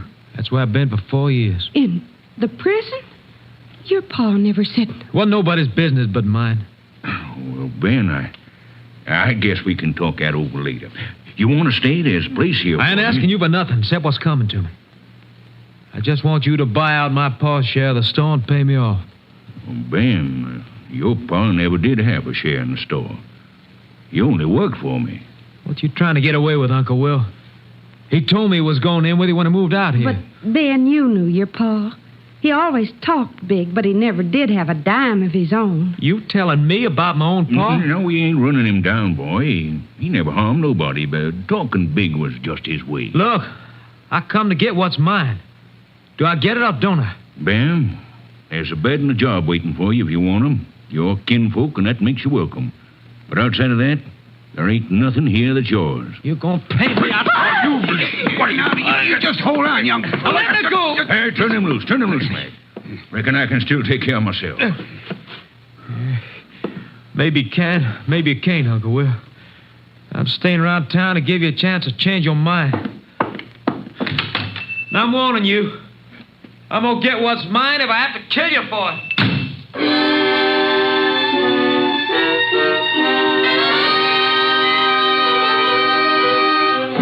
On the following morning, June 27th, neighbors found Will Bonner shot to death. and his wife Liz critically wounded and unconscious in the back room living quarters of their store. The sheriff called with the assistance of a Texas Ranger. Ranger Jace Pearson was assigned to the case. Well, that's all of the story, just like I found it, Jace. You look pretty downhearted, Sheriff. Bonner a friend of yours? I knowed him all my life. He helped me get elected. Hey, body's in the back room. You want to see it? Yeah. You can stay here if you'd rather. No, I'll come. Guess you noticed the way the safe was cracked and the door where the killer got in? Yeah, professional job, all right. I covered Will over with a sheet. Maybe I shouldn't have, but It's all right. Coroner hasn't been here yet, huh? No, he's on his way. Dead about 6-7 hours. How do you figure that, Jace? Rigor mortis just beginning to set in. You see a lot of them, you get to know. 9 o'clock now. That means it happened about 2 or 3 this morning, huh? That's close to it. How about Bonner's wife? She gonna pull through? Doc Woodson took her to the county hospital. Said there's a little chance. You've got a deputy posted at the hospital in case she comes to? Yep, he can take any statement she... Sheriff, I gotta talk to you a minute. Well, all right, Jody, come in. Farmhand works for Mac Kennedy on and off. Howdy, Ranger. Sheriff. What's on your mind, Jody? Well, I just come to pick up some feed in Mac's pickup. Heard about what happened. Know anything about it? Not exactly. But I was in town with Mac yesterday afternoon. He come to trust some supplies from Bonner. What time? Oh, about 4 o'clock. I wasn't in the store with him, but when he come out and we was driving back, Mac said Bonner had a fuss with somebody. Fella threatened to kill him. He say who the fella was? No, but whoever it was, he took a swing at Bonner. Mac had to grab him to stop a fight. Where's Kennedy now? Well, he was out plowing when I left. Won't be able to get him by phone then. Come on, Sheriff. Let's get out there and talk to him.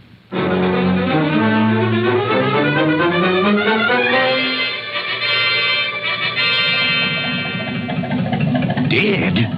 Will Bonner dead? Yeah, and Liz is mighty close to joining him, Mac.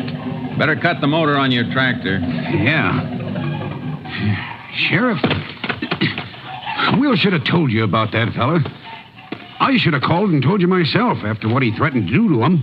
Too late for what anybody should have done. You know the man? Never saw him before, but I know who he is. Bonner's nephew. Fresh out of Huntsville. I heard him say so. An ex-con, and you didn't say anything about it? Well, Sheriff, how could I know he'd do it? A blood relative. Wasn't my affair, was it? You know the man if you saw him again? I'd know him any place. You better come into town with us. Talk while we ride. Okay. Did Bonner mention his nephew's name? Well, he called him Ben. Hey, Will Bonner had a brother died last year. Must have been his boy. We'll find out.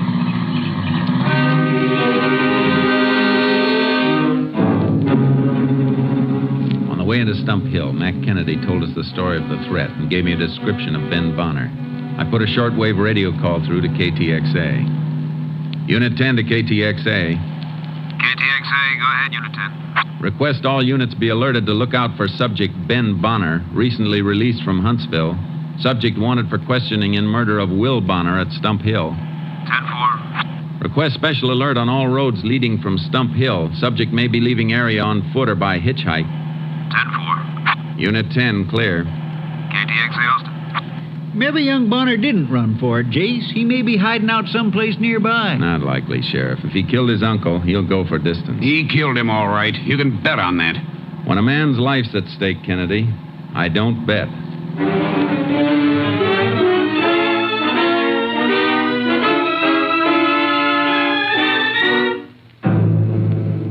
Ben Bonner wasn't around Stump Hill. He'd pulled stakes and made a run for it, all right.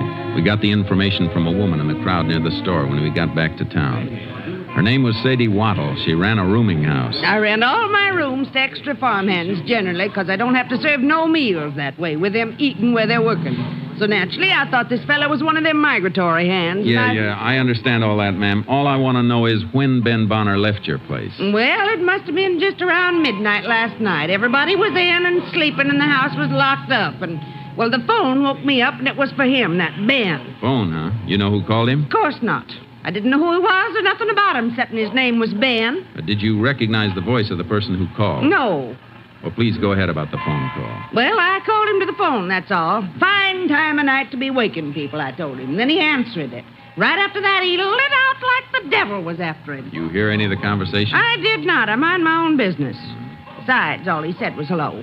After that, all the talking must have been done by whoever called him, because he never said another word, just listened a minute, then hung up and lit out. Phone ringing in the store, Jace. I better get it. Go ahead, Sheriff. Well, thanks for your help, Mrs. Waddle. I'm glad I'm alive to give it. Whew. I might have been murdered in my own sleep with an ex-convict under my roof. Ought to be some way we could tell him from other folks. A man who served his time can't be expected to carry a brand, ma'am. Besides, how did you know Ben Bonner's an ex-convict? How did I know? Huh. It's all over town, ain't it? Jace, the call is for you. Right there, Sheriff. Thanks, ma'am. Excuse me. Who's calling? Your headquarters, Captain Stinson. Hello, Captain. Got some good news for you, Jace. The Highway Patrol has picked up Ben Bonner. Fine. Where'd they get him? Almost to El Paso. Patrol car was stopped at a railroad crossing waiting for a freight to get through. They spotted him right in an empty flat. Freight, huh? It's a good thing they saw him. If he'd made El Paso, he'd been across the border into Juarez in no time. Well, he didn't make it. They're bringing him back to Stump Hill now. You'll have him there in a few hours. You getting a case against him? I seem to be getting plenty. Well, you don't sound too sure, Jace. I don't know. You look up his record? What was on his last ticket to Huntsville? Burglary, Jace. And that fits. Except for the killing this time. Yeah, it fits all right. Like the executioner's glove.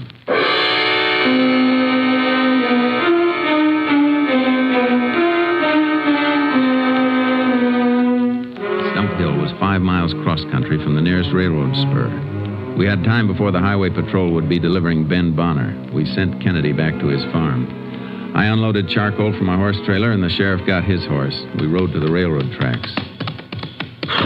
Yeah, he was smart, Jace. Almost got away. Lots of them almost get away. He sure made a lot of distance in a hurry. Don't know why you wanted to be sure he came this way to get to the train. I just wanted to be certain he cut through this 5 miles on foot. Proves he didn't hitchhike a fast ride and pick up a train further on down the line. Well, luck was with him for a while. He caught the only train he could have caught.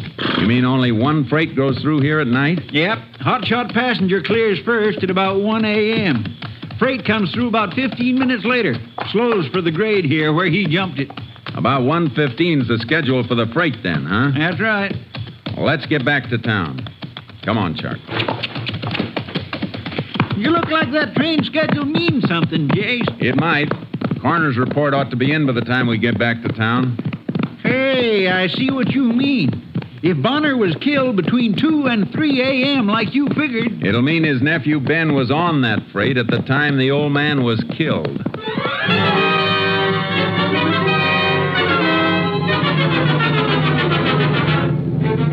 coroner's report had been completed. It was waiting at the sheriff's office when we got back. Well, you didn't miss by much, Jace. Here's the report on the time of death. What is it? Between 1 and 2 a.m. Then Ben Bonner didn't kill his uncle. Even if he ran the 5 miles across country, his tracks showed us he walked, he couldn't have made it in time to catch that freight. Doesn't look that way. Bullets from Bonner's body have been sent through to Austin. We may get a lead from ballistics. I'm going to do some more checking around town on the... Just a second, Jace. Sheriff speaking. Oh, good. She did, huh? No, you stay right there. Goodbye. Well, Jace, looks like there's been a mistake someplace. That was my deputy at the county hospital. Liz Bonner regained consciousness for a few seconds. What'd she say? She said her and her husband were shot by their nephew, Ben.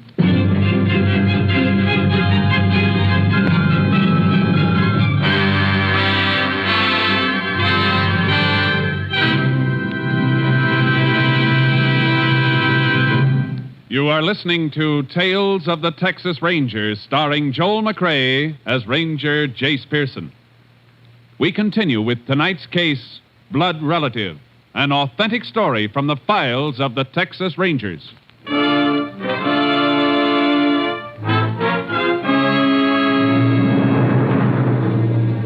The highway patrol brought Ben Bonner back to Stump Hill and unloaded him at the local jail where the sheriff and I questioned him. But I didn't kill him, I tell you. Didn't even know he was dead till now. You said you was gonna kill him. You said it in front of a witness. Man, there's a difference between saying and doing. If you had nothing to do with it, why'd you run away? Because somebody called me up last night at the rooming house late. It was a man. Said he was a friend and wanted to warn me the sheriff was going to pick me up for threatening Uncle Will. You scare easy, don't you? You bet your life I do, mister. I just pulled 4 years at Huntsville and I had enough. I don't want no more. Maybe I was tough when I went to Uncle Will yesterday, but last night when I got that call, I was scared sick. And you don't know who called you? No, I don't know. You sure it wasn't somebody you served time with, letting you know he was here to help you with the job? No. Look, you gotta believe me. This is a murder rap. You can't send me up for it just because I shot off my mouth. That ain't evidence. Ben, there's more than that. Your Aunt Liz didn't die. She came to at the hospital. She says it was you who gunned her and her husband. That's a dirty lie. Look, if I did that, if I shot them and robbed the store, what was I doing on a freight? What did I do with the money? I ain't going to say anymore. I ain't going to talk till I see a lawyer. That's your right. We told you that in the beginning. All right, Sheriff. Guess you can lock him up again. Go on, go ahead, then. Ranger, please, I didn't do it. Maybe the fellow who told you I threatened Uncle Will didn't tell you everything. Maybe you ought to ask him why there was arguing when I come into the store. All right, Ben, all right. Well, what do you think, Jace? I don't know. Let's get outside. If he did have an accomplice, the other fellow might be carting the loot and the gun. Might be. I'll see you later, Sheriff. I'm driving over to the hospital at the county seat. I want to talk to his aunt, Liz Bonner.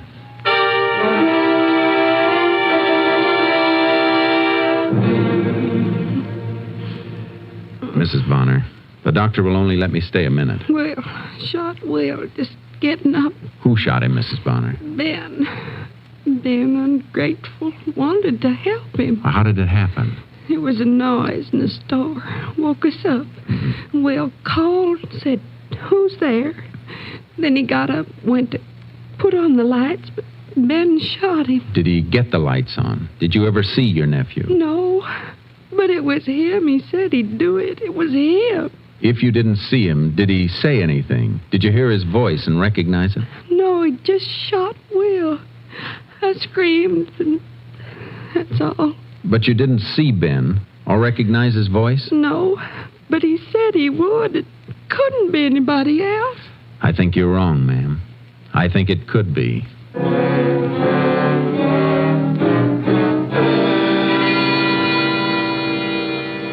burned up the road back to Stump Hill and got the sheriff. I wanted to make another check of the store and find out a few things about Mac Kennedy.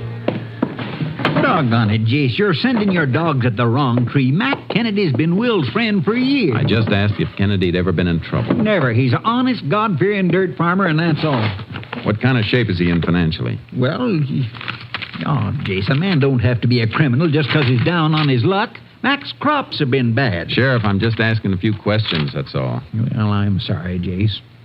I reckon Mac's in hock up to his neck. Place and all his equipment is mortgaged. How come he can afford a hired hand? You mean Jody? Oh, he just drifts in and out. Ain't much of a worker, but he's all Mac needs. Migrates in the spring for planting season, then out again in the fall after harvest. He doesn't work for nothing, does he? Mac pays him right off when he makes his crop and sells it. That the way he pays everybody? Yeah, it's the only time he ever has any cash. Why? Just wondering. Did Mac buy here on credit from Bonner? Well, I guess so. Why? You find something in the ledger? Come take a look. Seems to be a page torn out. The book is kept in alphabetical order. Missing page is in the K's. If there was a charge page in here for Kennedy, it'd be right here. Now you got something I can't fight, Jace. What a setup. An ex-con threatens to kill a man, makes it perfect for somebody else to do the job and set the jailbird up for a frame. Come on, Sheriff. Let's get out to Kennedy's place again. Only this trip, we won't be asking questions about Ben Bonner.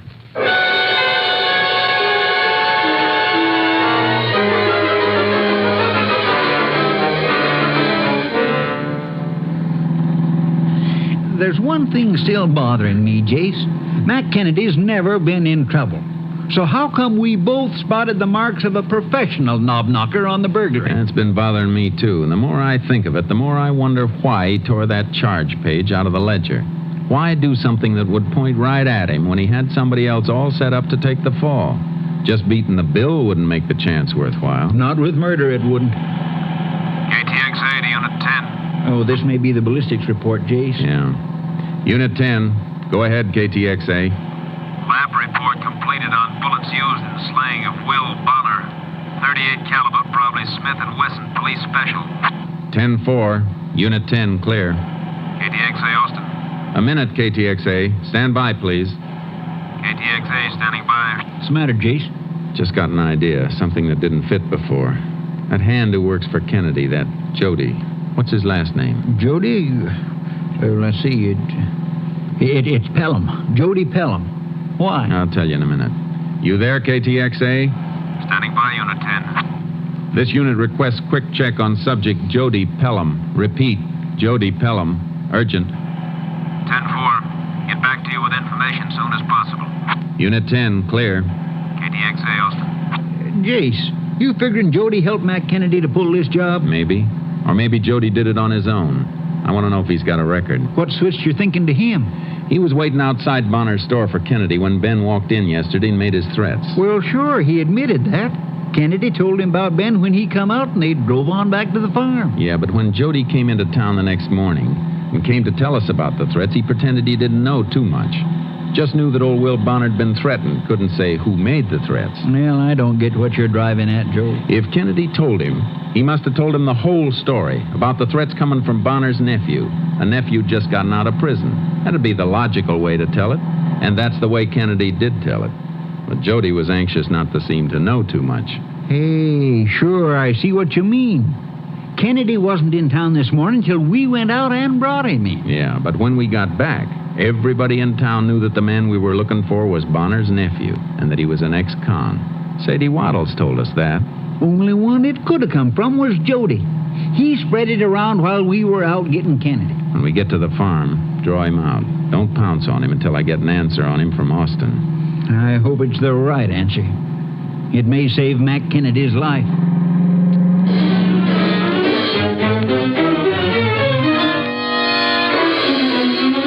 It was dark when we reached the farmhouse. There was a light on in the house, but the pickup truck wasn't in sight in the open garage. We left my car around in back of the house and went up on the porch.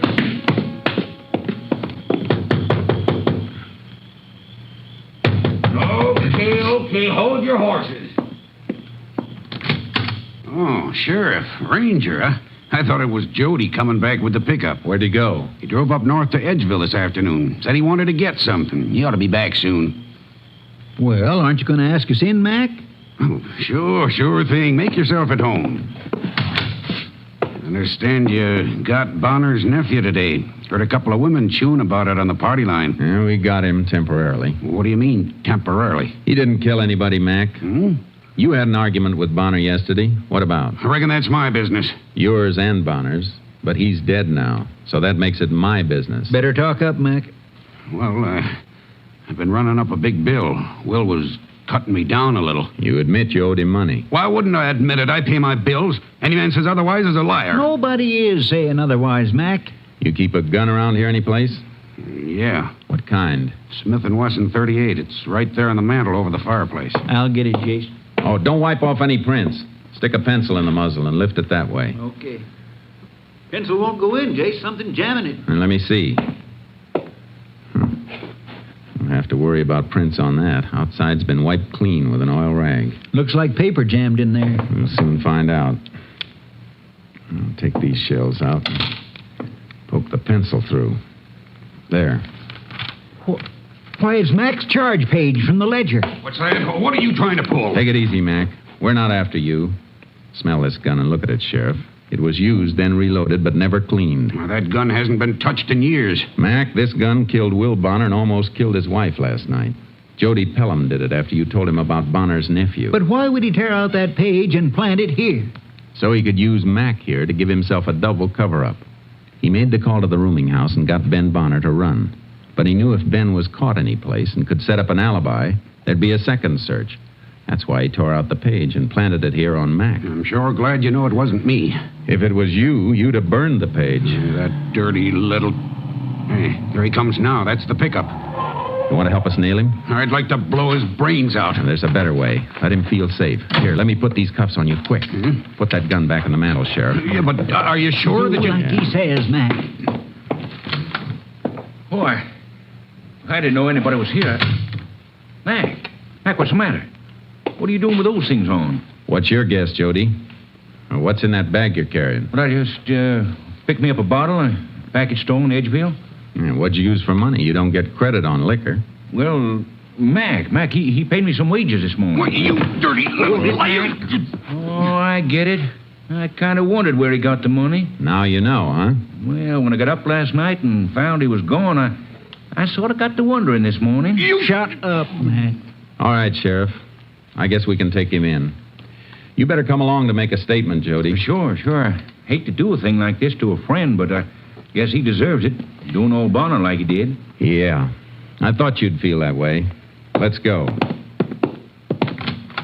You might as well admit you fired the gun, Mac. A diphenylman test will prove you did. What kind of test is that? A man fires a gun. The nitrate from the powder gets into the pores of his hand. Chemical application shows it up. Well, he's washed his hands since last night, I reckon. Oh, washing won't get it out. Stays for a couple of days. You fired a gun recently, Jody? No. Well, then we make the same test on your hand. It'll show you the difference. Well, you don't have to do that. I don't understand that kind of stuff anyway. That's too bad. I thought you might like to see how we work. Get in. Watch him, Sheriff. All right. Well, Austin ought to have that information I requested before, Sheriff. Yeah? This might bore you, Jody.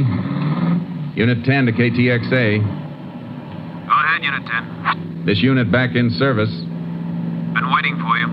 Have information you requested on subject Jody Pelham. What's that? 2 years Huntsville burglary. 3 years Louisiana State Penitentiary burglary and safecracking. 10-4. Unit 10 clear. KTXA Austin. Stop this car. Let me get out of here. Watch him, Sheriff. Don't make me use this gun, Judy. You rotten. Never mind that, Mac. Here, take these keys and put the cuffs on the right man, Sheriff. We might as well have him there. He'll be wearing them a lot until he reaches the death cell at Huntsville.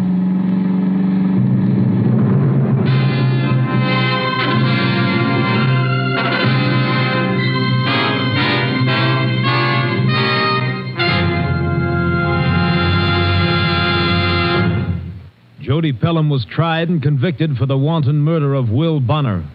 On the morning of December 6, 1949, at Huntsville Penitentiary, his sentence was carried out. Death in the electric chair.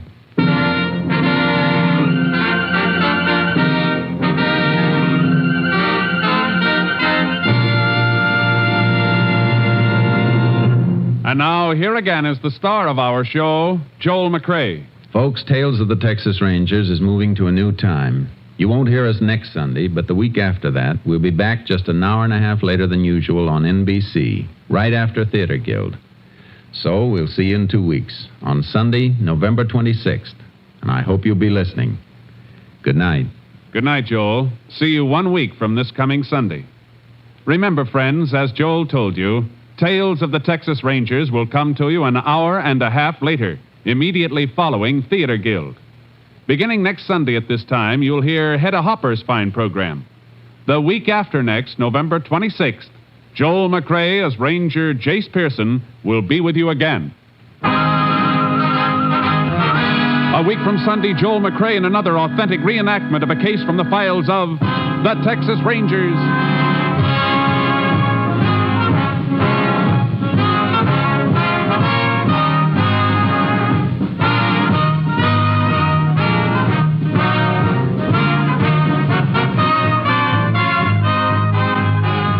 Joel McCrea is currently seen starring in the MGM production Stars in My Crown. Tonight's cast included Tony Barrett, Bill Johnstone, Joe Duvall, Virginia Gregg, Parley Bear, and Byron Kane. This story was transcribed and adapted by Joel Murcott, and the program was produced and directed by Stacy Keach.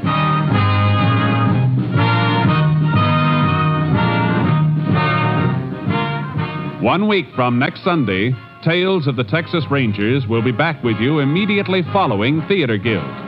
Consult your local radio schedule for time. This is Hal Gibney speaking.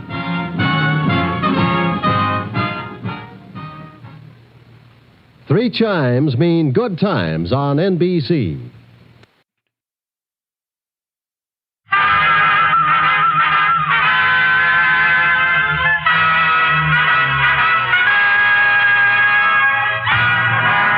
Of the Texas Rangers, starring Joel McCrea as Ranger Jace Pearson. Another authentic reenactment of a case transcribed from the files of the Texas Rangers.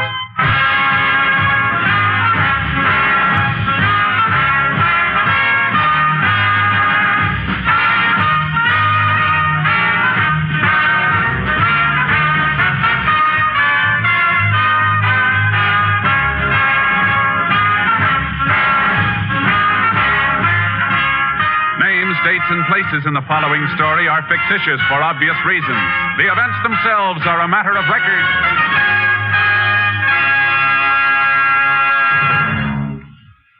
Music means all things to all people.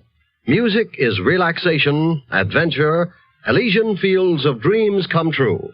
And at this joyous holiday time, music is Christmas. We of NBC feel proud of our Monday evening lineup of truly fine music programs. Tomorrow means more fine music on NBC with the Railroad Hour featuring Gordon MacRae and Lucille Norman in The Happy Prince, a special Christmas Eve production to add to your listening pleasure. Also tomorrow, there's The Voice of Firestone with guest Eleanor Stieber. Later, there's The Telephone Hour with guest soloist Blanche Thiebaum. And tomorrow, enjoy the Christmas program of The Mario Lanza Show with Mario Lanza, lovely Giselle McKenzie, and Ray Sinatra's orchestra. Yes, Monday is your invitation to music over most NBC stations. Make a program note to hear the Railroad Hour, the Voice of Firestone, the Telephone Hour, and the Mario Lanza Show tomorrow. Monday means music on NBC. Hear it on this station.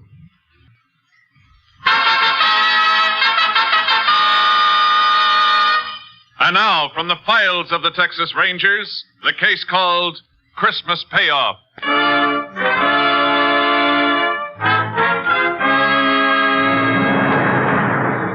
It is 4 p.m. on the afternoon of December 25th, 1940, in the small West Texas town of Rockfield. In his office, Dr. Edward Hartley and his nurse are just clearing up after treating an emergency case, which has taken the doctor away from his family on this Christmas Day. Doctor, before I leave, would you like me to stay? Alice, I would just like you to scoot on home where you should have been hours ago. And what about you? I think it's a shame. The one day in the year family should be together and you have an emergency. Well, anyway, old Mrs. Thompson will feel a lot better now for the holidays. Pretty nasty infection. Mm-hmm. Guess doctoring's the one business can't be run by a time clock. And nursing's a part of doctoring, so I leave when you do. Trapped. Sure would have loved to spend the whole day with the youngsters, though. No, they probably won't even let you back in the house. Well, Christmas got them so excited I don't think they even know I'm gone. Oh, by the way, you sure you won't have supper with us? I'd love to, Doctor, but... Oh, no. Huh? What's the matter? Doctor, you come over the window for a minute? Not another patient. I think so. Well, guess the Christmas tree can wait a little longer. Who is it? I don't know. Here, look. That man just getting out of the car. I don't recognize him. That arm must be in pretty bad shape. Bandage clear to the elbow. And why didn't he come in 2 hours ago? Huh?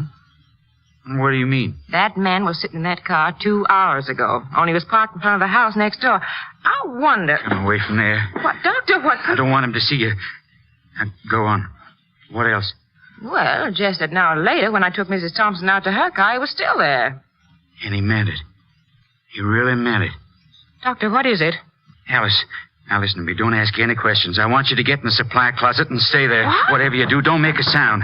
No matter what happens out here, don't give yourself away. You understand me? Your life depends on it. What is it? Why don't we call the sheriff? I'm going to.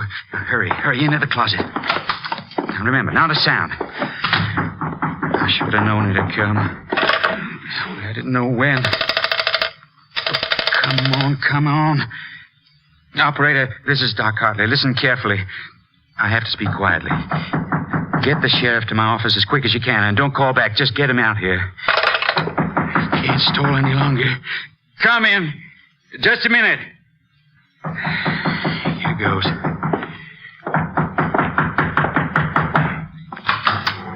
Yes? You Doc Hartley? That's right. Well, can I come in? Oh, of course. Come in. No, that's the supply closet. My dispensary is this way. Now, if you'll just get up on the table. Would you like to lie down? More comfortable for that arm. I'll sit. That's a lot of bandaging. What did you do to that hand? Think maybe I sprained it. You're the doc. Suppose you tell me.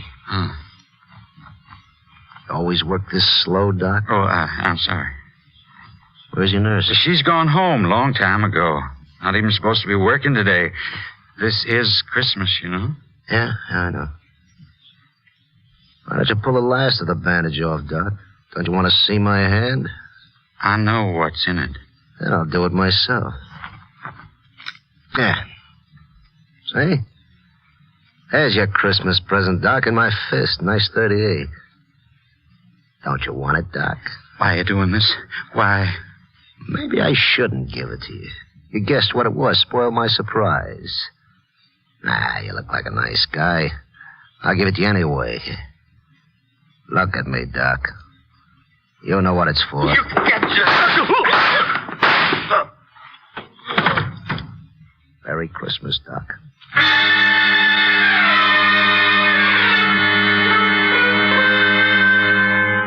Sheriff Lon McGill, on arriving at the scene of the crime, found Dr. Hartley dead and Nurse Alice Leonard in a state of physical collapse. He immediately asked for the help of the Texas Rangers.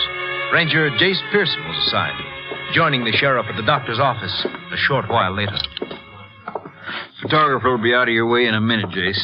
The nurse I told you about is in the other room. Maybe you want to talk to her first. Yeah, thanks, Sheriff. She's still as bad off she was? Oh, she's some better now. It's a rough thing for a woman to have to go through. Yeah, plenty rough.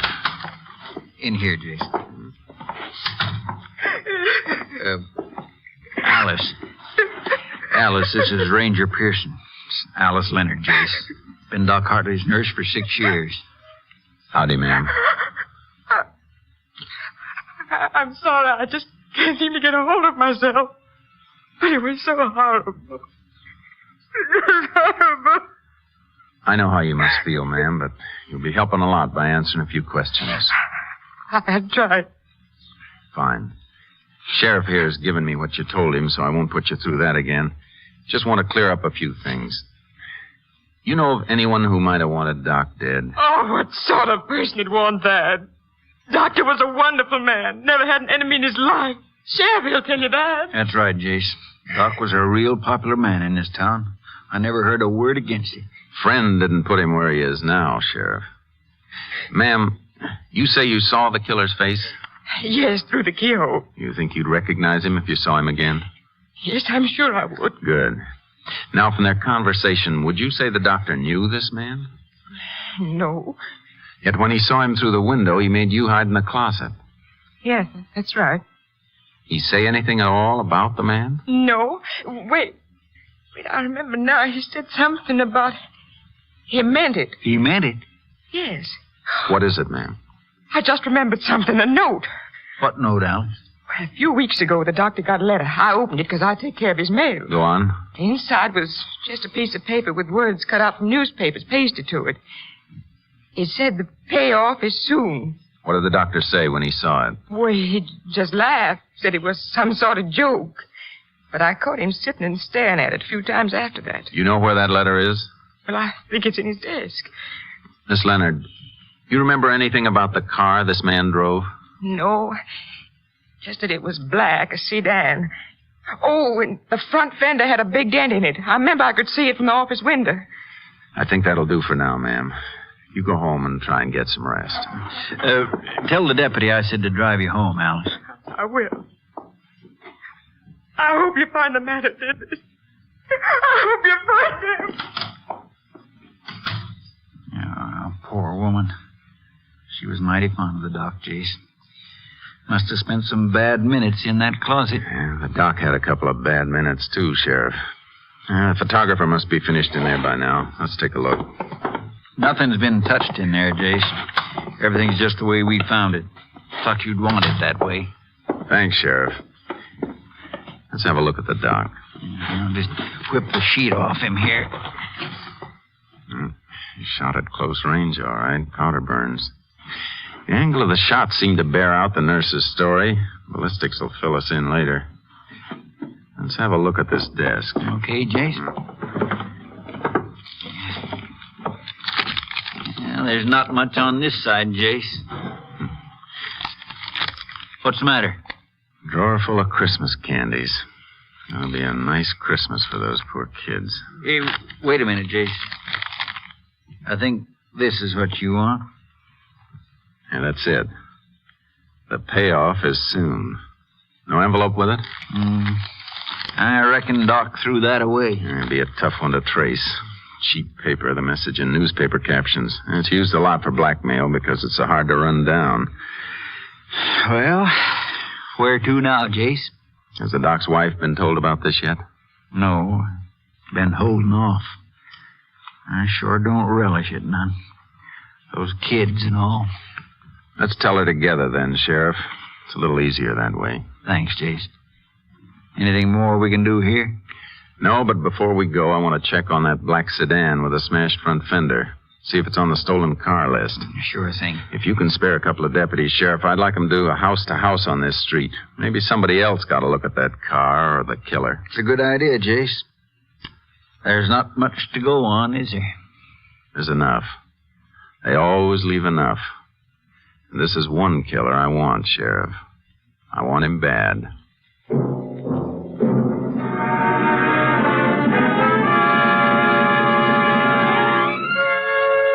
A black sedan with a smashed front fender was on the stolen car list. We finished our calls and left. 15 minutes later, we stood in front of a large, neat house on a well-kept street. Staring at the front door, Doc Hartley would never open again. Through the parlor window, we could see 3 laughing kids and proud grandparents around a Christmas tree. It was a rough doorbell to ring. Darling, I thought you'd never... Oh, I'm sorry. I was expecting my husband. Oh, Sheriff McGill. Howdy, Miss Hartley. Can we come in? Oh, why, of course. Please do. I imagine you want to see Ed. I'm sorry he had an emergency, but if you like, I can... Mrs. Hartley, this is Ranger Pearson. Howdy, ma'am. Hello, Ranger. Pleased to meet you. Ma'am, can we speak to you privately? I mean, in another room, away from them. Of course. Come in here.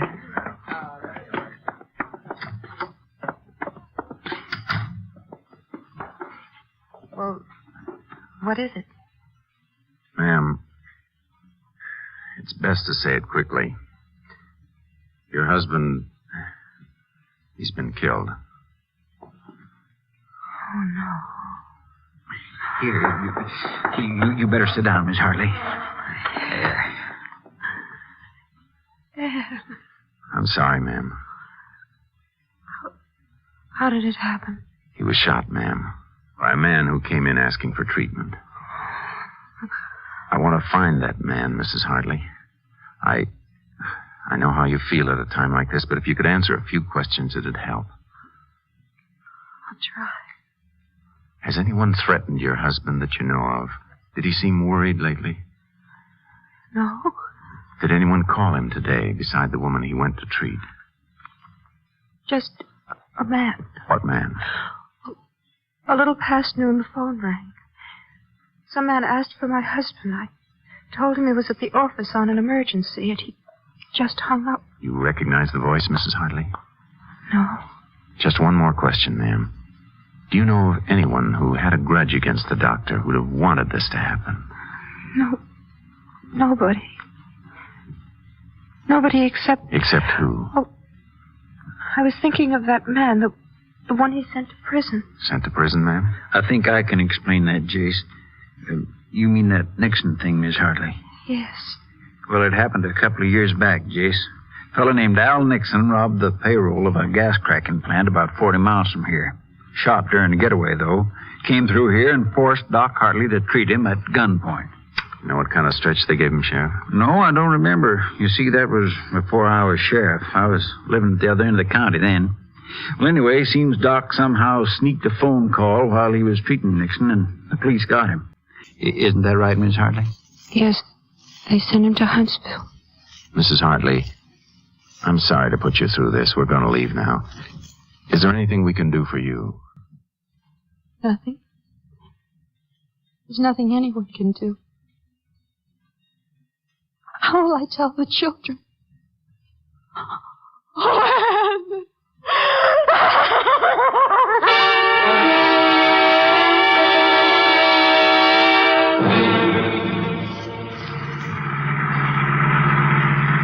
Call from KTXA ought to be in any minute now, Sheriff. I still don't see why you ask him for that rundown on Nixon, Jace. You thinking maybe he's out? I don't know, Sheriff, but I sure want to find out.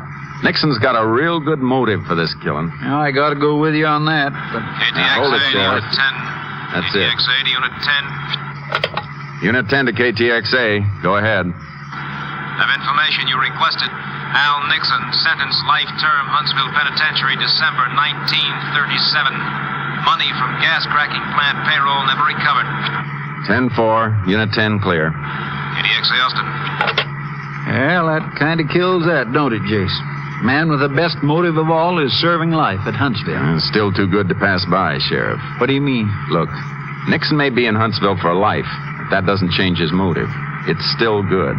So good I want to see him. I'm going to Huntsville in the morning.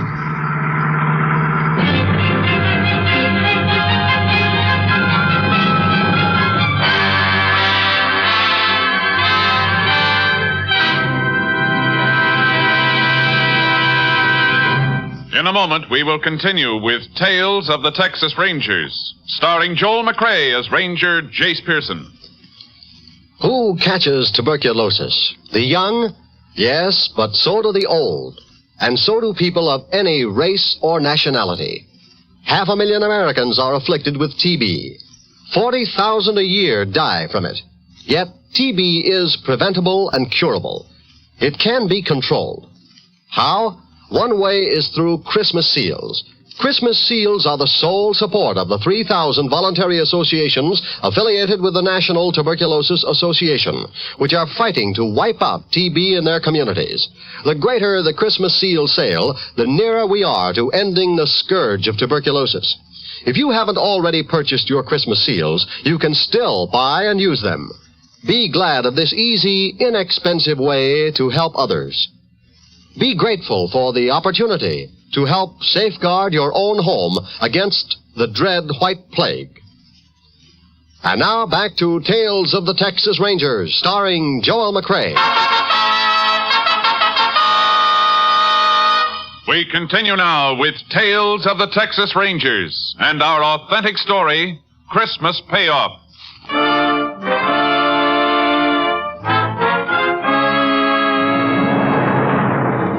Next morning, I left Nurse Alice Leonard with the sheriff to begin the long job of trying to pick a killer's picture out of the gallery. Then I headed for Huntsville. I wasn't in the visiting room 5 minutes when Nixon was brought in. A brutal-looking little man who shuffled forward and sat across the table from me, waiting for me to talk. My name's Pearson, Nixon.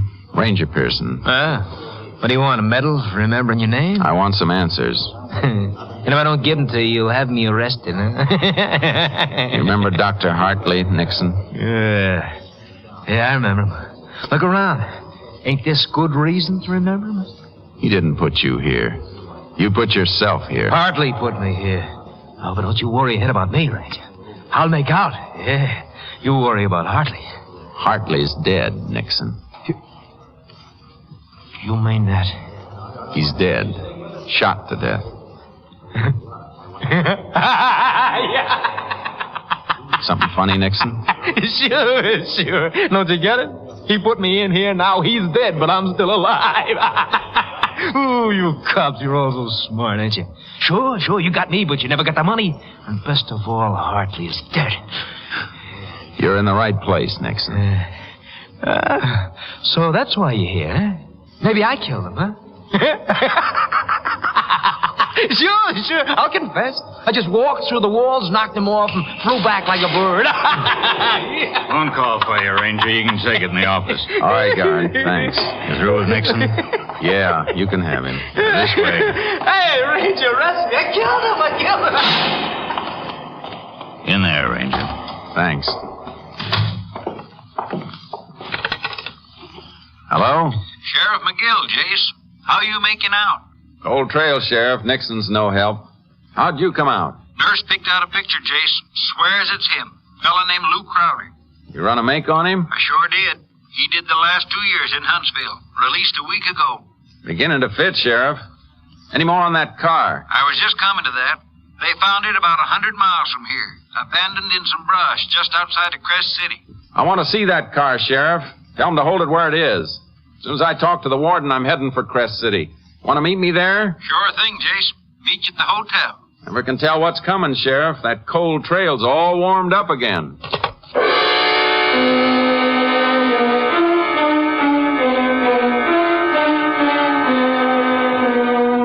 I had my talk with the warden and then met the sheriff in Crest City.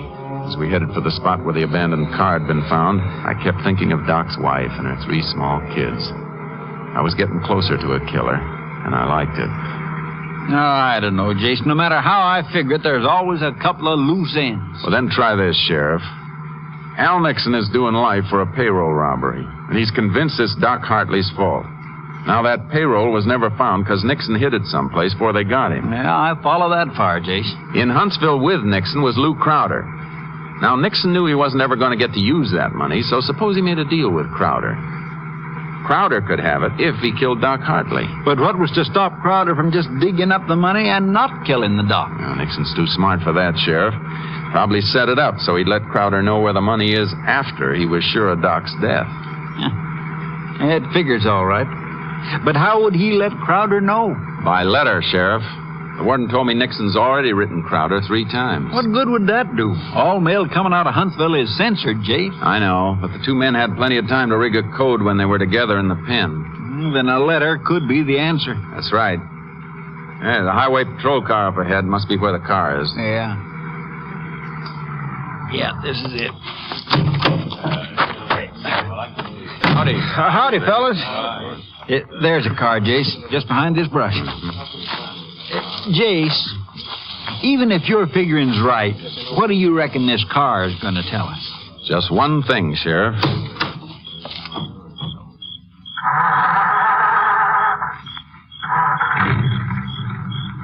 That's it. I don't get it, Jace. You will. Look, would Crowder want to hang around a town he'd killed a man in? No, reckon not. But if he's expecting a letter from Nixon, he's got a light someplace to get it. What are you driving at? Put this together. This car's still in running order. Crowder didn't have to leave it. That makes Crest City a pretty good bet for the place the letter's going to be picked up. But what if Crowder's already picked the letter up? It's not likely. Nixon didn't even know about the killing till I told him today. He'd want to be sure before he paid off. What if Nixon double-crosses Crowder? Suppose he don't send a letter telling where the money is. He'll send it, Sheriff. I got a good look at Nixon's face when I told him Doc was dead. He'll send it.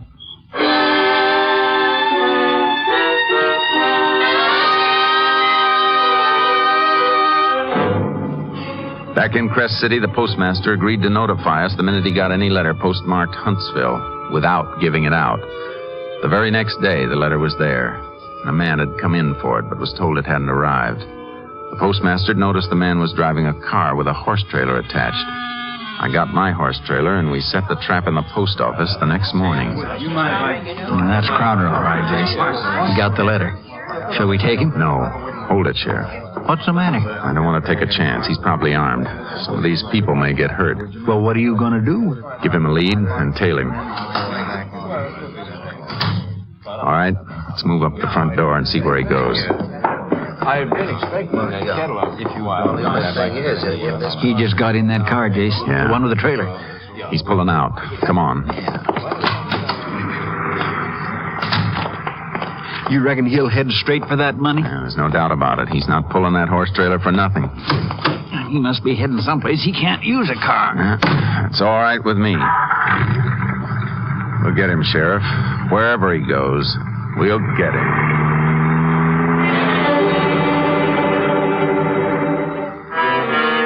For almost 3 hours, we trailed Crowder by car, never getting too near him, just pinpointing him. When the country got rough, he left his car and switched to the horse he'd been pulling. So did we. We gave him a bigger lead and just followed his tracks. Awful rough climb, Jace. You sure we're following him? I don't see any tracks. I'm following him all right, Sheriff. Didn't you just see that turned rock, moist on one side? A hoof did that. Beats me how you spot him. Hold it, Sheriff. Oh. It's a drop-off just ahead. I want to look.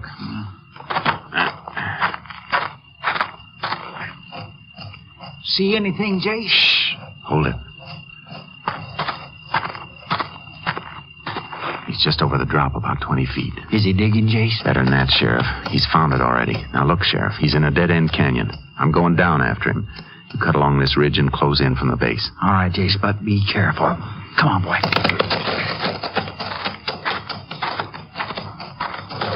Crowder! Get your hands up. You'll never take me, copper! That's a warning, Crowder. Next one will be through your head. Now throw your gun away. All right, don't shoot. You see my hands are up. Keep them there. Look, Ranger, there's $30,000 here. I'll make a deal with you.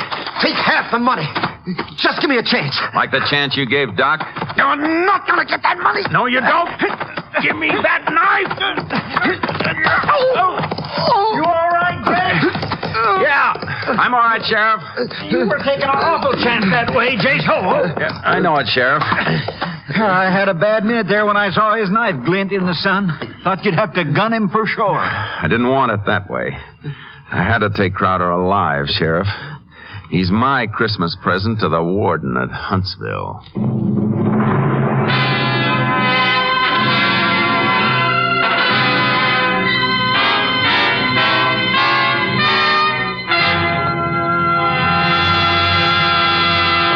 In just a moment, we will tell you the results of the case you have just heard.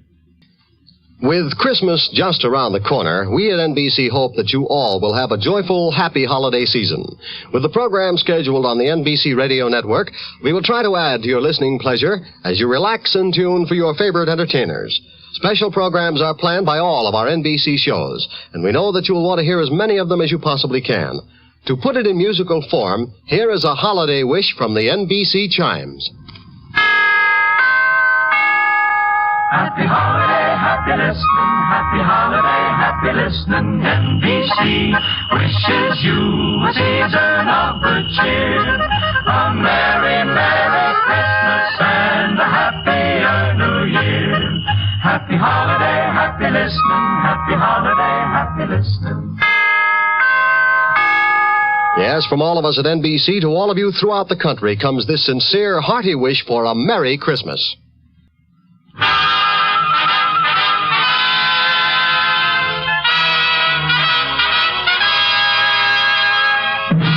And now, here are the results of the case you have just heard.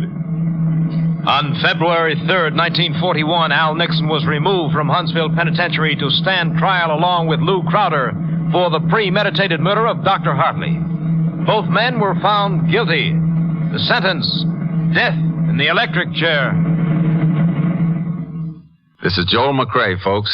I just want to say I hope you'll all have a happy holiday season and many more to come. See you next week. Next week, Joel McRae in another authentic reenactment of a case from the files of the Texas Rangers.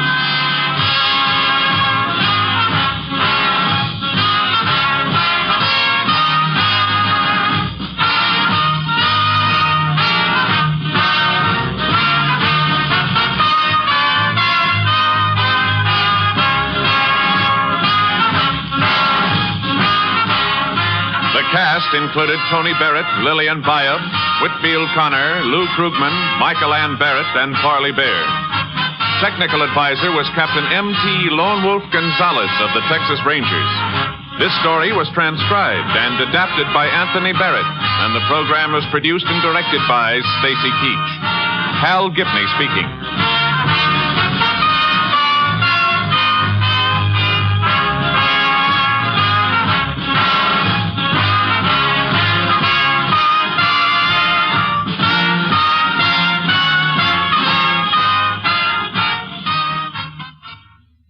Next, it's The Big Show.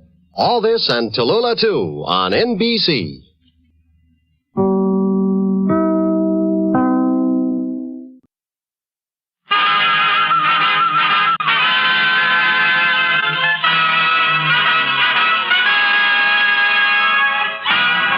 Tales of the Texas Rangers, starring Joel McRae as Ranger Jace Pearson. Another authentic reenactment of a case transcribed from the files of the Texas Rangers.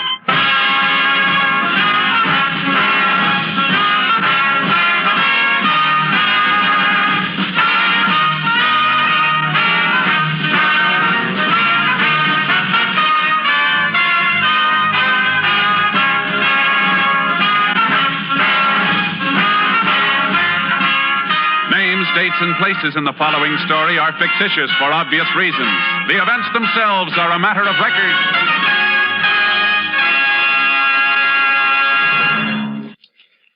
Right now, I'd like to give you some of the listening highlights of tomorrow's Monday Night of Music on NBC. The life and music of Franz Schubert is the basis for the Railroad Hour's presentation of Blossom Time tomorrow evening. Starring Gordon MacRae and Nadine Connor, Blossom Time is one of Sigmund Romberg's most famous musical romances. Be sure to hear it tomorrow as presented by the Railroad Hour. Also tomorrow evening over most of these stations, the Telephone Hour welcomes Lily Pons, famous Metropolitan Opera star. As the initial Telephone Hour guest of 1952, Miss Pons continues the schedule of appearances that have made her one of the favorite soloists heard over this distinguished program. Miss Pons will present as her featured selection an aria for which she is particularly noted, the lovely Bell Song from the opera Lakme, while Donald Voorhees and the Telephone Hour Orchestra lists among their pieces the Gay Festival at Baghdad by Rimsky-Korsakov. And now, back to Tales of the Texas Rangers.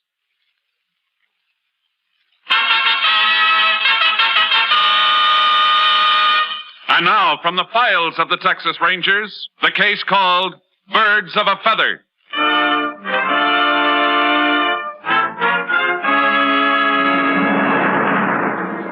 It is 3 o'clock in the morning of February 23rd, 1940. A cold rain is falling in the town of Baker, Texas. A car drives slowly through the darkness, comes to a stop near the Union High School. The two occupants sit, looking up the street toward the school grounds. Hold down the window, Freddie. You can see better. Huh? Oh, sure, Ben, sure. Yeah, we got it set for 8:45 this morning. He'll come down this street heading for the school. We'll be right here waiting for him. Yeah, but suppose it don't show up. He will.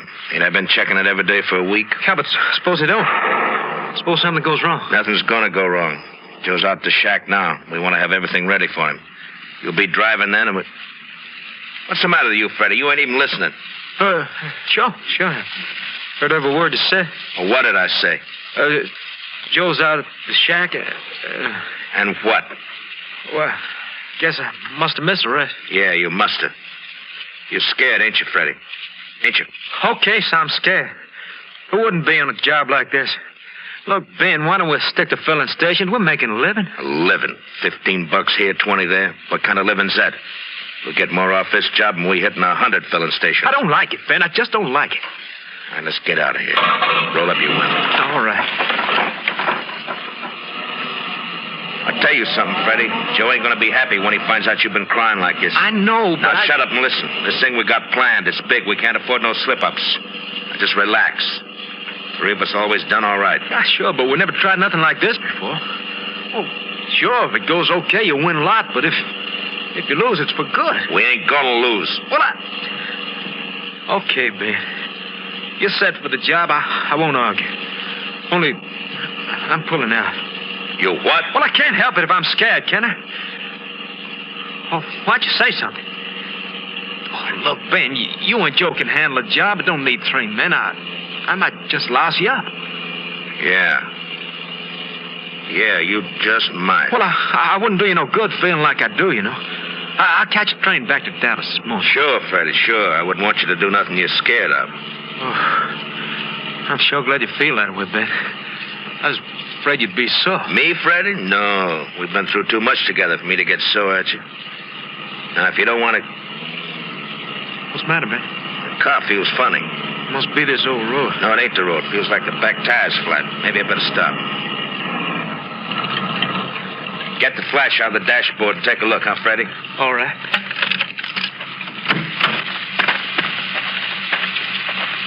You see anything? Right rear looks okay. Sure it's wet out here. What about this one? Bring a light over. All right. Well, that looks okay, too. I reckon you imagining things, Ben. Yeah. Hammer the flash, Freddie. Sure, yeah. Now, let's get... Ben, what you doing with the gun? You were right, Freddie. Joe and me can handle the job alone. We don't need you. Ben, no. Like you said yourself, you might louse us up. But I said I was leaving town. You never hear from me again. Yeah, Ben. but you'll know about the job, Freddie. You'll know who done it. Ben, don't be crazy. Ben!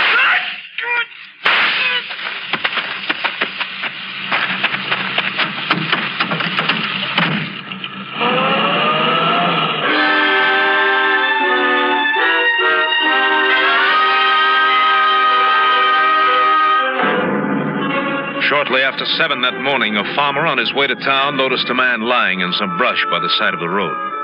He was still alive, but unconscious. While an ambulance took him to the hospital in Baker, the sheriff requested the assistance of a Texas Ranger. Ranger Jace Pearson was assigned, joining the sheriff in the hospital waiting room an hour later. Hello, Sheriff. Howdy, Jace. Glad you could make it so quick. I was over in the next county. This man who was shot, is he still alive? Just barely. Doc said he'd call me if there's any change. Find any identification? Draft card we found on him said Fred Meter. Gave us home as Dallas. You ever see him around before? No, he might have been just passing through Baker. The report I got said he was found on a side road outside of town. That's right. About 2 miles up the old Copper Canyon Road. Probably wasn't just passing through then. Sounds more like he was heading for someplace around here. Maybe you're right. I'm hoping he can tell us about it directly. I better send his name and description into headquarters anyhow. Maybe they can give us a lead. Here's the doc now. Anything new, Doc? You and the ranger better come with me, Sheriff. Sure. Come on, Jace. Is Meter conscious, Doctor? Not yet. But there's a chance he may be any minute. You think he'll be able to talk? If he regains consciousness at all, he'll probably be able to talk. Think he might die without coming to? It's possible. He's lost a lot of blood, and the bullets entered his left lung. Here we are.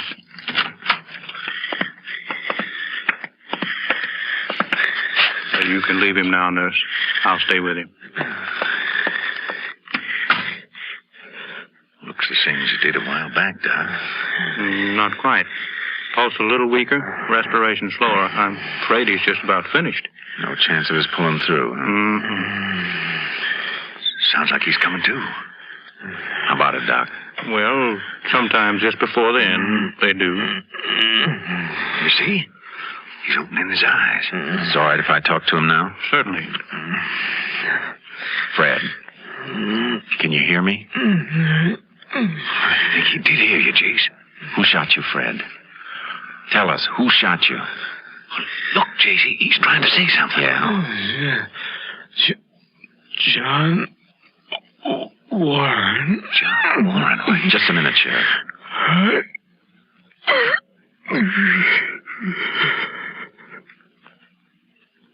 I'm sorry, Ranger. Yeah. Thanks, Doctor. Let's go, Sheriff.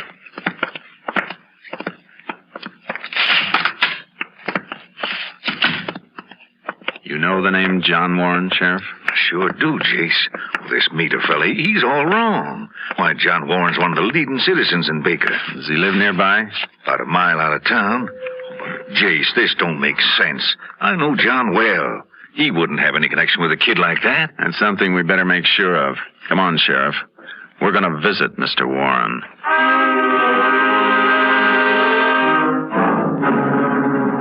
It was 9:30 a.m. when we left the hospital. I phoned headquarters, gave them all the information I had on Fred Meter, and asked for a report as quickly as possible.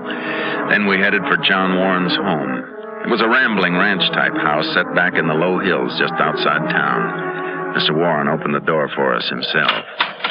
Howdy, John. Well, Sheriff, this is a pleasant surprise. Come in, come in. Thanks.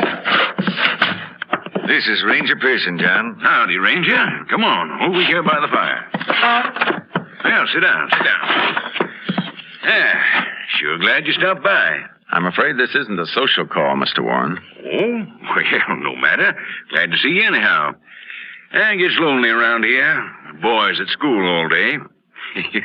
You know, sometimes I think I shouldn't have retired so young. You and the sheriff want some coffee, Ranger? No, thanks. I'd like to ask you some questions, Mr. Warren. Well, sure. Go ahead. Early this morning, a young man named Fred Meter was shot on a side road near Baker. That's so? Well, sorry to hear it. Sorry to hear it. It don't help the town to have things like that happen here. Oh, no reflection on you, Sheriff. You know who shot the fella? I'm coming to that. The sheriff and I were with him in the hospital. Just before he died, he mentioned your name. My name? Why, that's crazy. I didn't know this. Fred Meter. Yeah, Fred Meter. Never even heard of him. Well, Sheriff, you and me been friends for near 10 years. You don't believe this stuff, do you? He did mention your name, John. Why, I don't know what to say. I just don't know what to say. You haven't always lived around here, have you, Mr. Warren? No. I moved here 10 years ago after my wife died. And where'd you live before? Dallas. Got some oil leases near there. Fred Meader was from Dallas, too. You sure you didn't know him? Ranger, you got to believe me. I don't know what this is all about, but there's some mistake somewhere. There's got to be. Maybe there is, Mr. Warren. But until we find out what it is, we'd like you to stay in town. Let's go, Sheriff.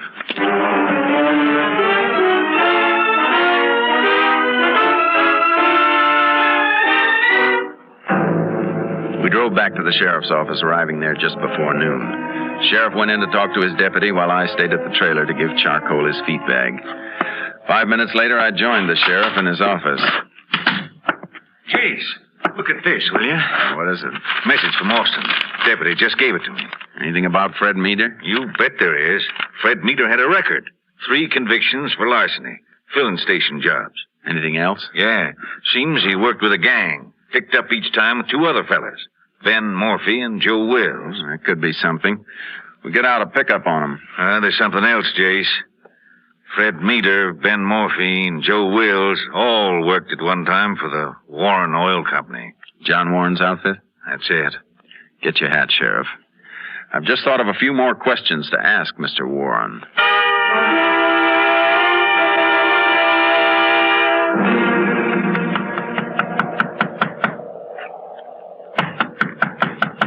Kind of funny you don't answer. His car's still in the garage. Try again, Sheriff. Who's there? Ranger Pearson, Sheriff Holmes. Go away. You better open up, John. I said go away. Reckon I had him all wrong, Jason. Let me handle it, Sheriff. All right, Mr. Warren, if you want it that way, we'll be back with a warrant for your arrest. Why do you want to come around bothering me? Why don't you go away and leave me be? Let us in, John. Come on. Why didn't you want to see us, Mr. Warren? I can't tell you. All right, we'll skip that for a minute. This morning you said you didn't know Fred Meader. That's right. How many times have I got to tell you? How about Ben Morphy and Joe Wills? You know them? I never heard of them. Now, why don't you go away and leave me be? Mr. Warren, all 3 of those men worked for your oil company. Well, maybe they did. Had hundreds of men working for me. I didn't know all the names. What's that got to do with... Have you forgotten that Fred Meader named you just before he died? No. You want to tell us why he did? All right, I'll tell you. I didn't know when you were here before, now I do.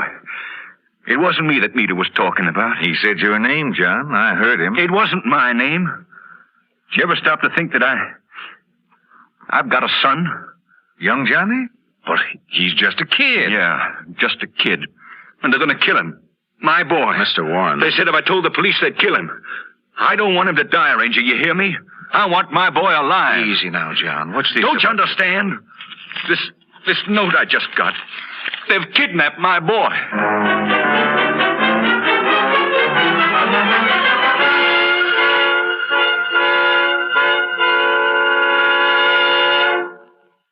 In a moment, we will continue with Tales of the Texas Rangers, starring Joel McRae as Ranger Jace Pearson. Here is an urgent message for all ship's radio officers. The Federal Maritime Administration is calling all former Merchant Marine radio officers to come back to sea. Right now, scores of ships are riding at anchor, loaded and ready to sail. Their cargoes are vitally needed by our fighting forces and by our allies. Especially right now, the need for radio officers is acute. If you have had 6 months Merchant Marine radio operating experience since January 1935 on any kind of FCC license, the American Radio Association, CIO, will help you get an emergency license to ship out at once. You will earn more than $600 a month. Former radio men are urged to write, phone, or wire to the American Radio Association, 5 Beekman Street, New York City, which will put you in touch with the port office nearest your home. Or go now to the American Radio Association, 5 Beekman Street, New York City. And now, back to Tales of the Texas Rangers.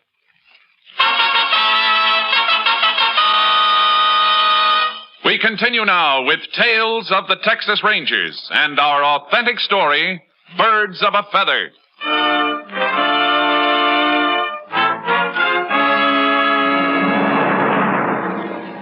kidnap note had arrived in the mail that morning, but Warren had not picked it up until a few minutes before we arrived. It was a crudely printed message, unsigned and mailed the night before in Baker. It asked $10,000 for the return of the boy.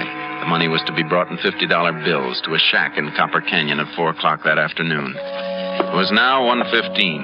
While we read the note, Warren paced back and forth across the room. John, walking back and forth like that ain't gonna do no good. Why don't you sit down? Sure, you can say that. It's not your boy they got out there in the cold. Now, John, that ain't fair. You know I feel bad about this. I know you do, Sheriff. I'm sorry. Mr. Warren, are you sure they've actually picked up your son? Well, they must have. I called the school right after I got the note. Johnny never showed up there today. That means they've had him since before 9 this morning. What's the use of talking about it?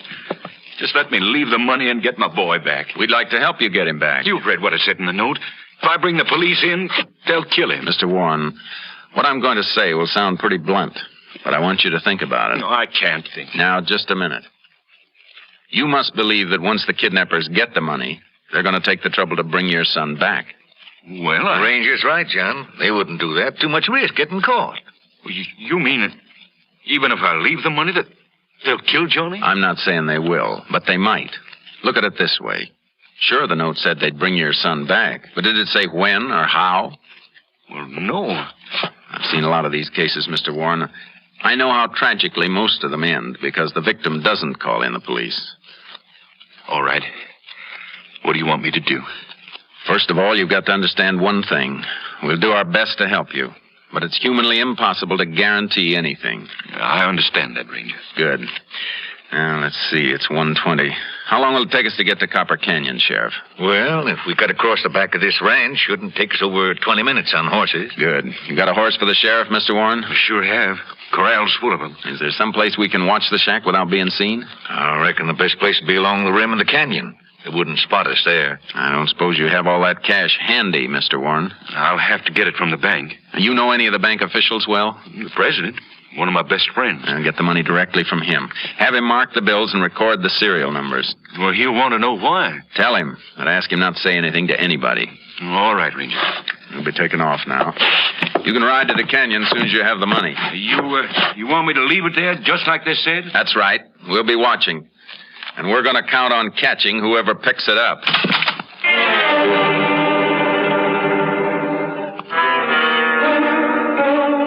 I contacted headquarters by radio and requested an area blockade of the region around Baker. Then the sheriff and I started off. It was 2 o'clock when we reached the rim of Copper Canyon. An icy wind was blowing in from the north. We dismounted and eased over to the edge of the ridge. The shack was clearly visible 200 yards below. We waited. At 3:55, we spotted Warren riding up the canyon. He's right on time, Jace.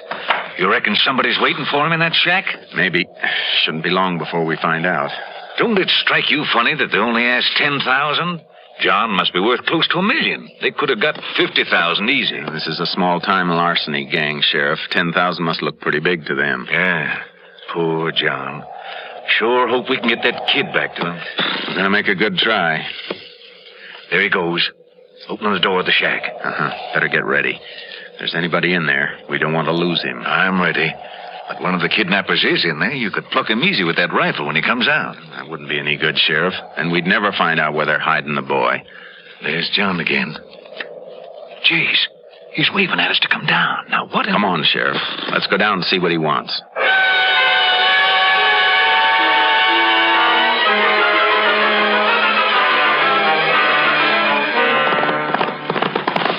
There's something I don't like about this, Jace. Why would John beckon us down here like he did? There's only one way to find out.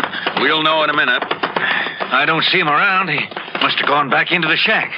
Oh, Charky. Oh, boy. Be careful moving in, Sheriff. Maybe some kind of trap.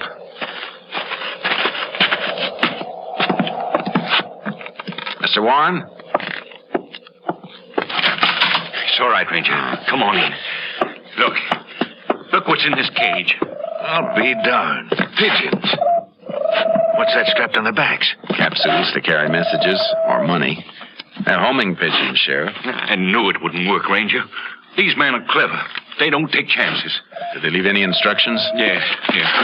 This. What's it say, Jace? Mr. Warren's supposed to divide the money in 10 parts and put it in those capsules on the pigeons. Yes, and then I release the pigeons and they fly wherever the men are. We're licked, Ranger. I'm not so sure. But if I don't do like they say, they'll kill my boy. You'll do exactly as they say, Mr. Warren, because these pigeons are going to lead us to your son. But, Jace, we can't follow homing pigeons on horseback. Not alone, Sheriff. We're going to have help. What kind of help? A plane? I'll use that walkie-talkie out there on my saddle. Have our nearest unit contact Austin. Ask him to send one of the Ranger planes over here. Sounds like a good idea, Jace. Well, suppose they do bring a plane in. How'll that help you find my boy? We won't release the pigeons till the plane gets here. Then the air unit will keep radio contact with us and lead us to the place where the pigeons land. You reckon it'll work? I hope so. You stay here with Mr. Warren, Sheriff. I'll be back in 10 minutes.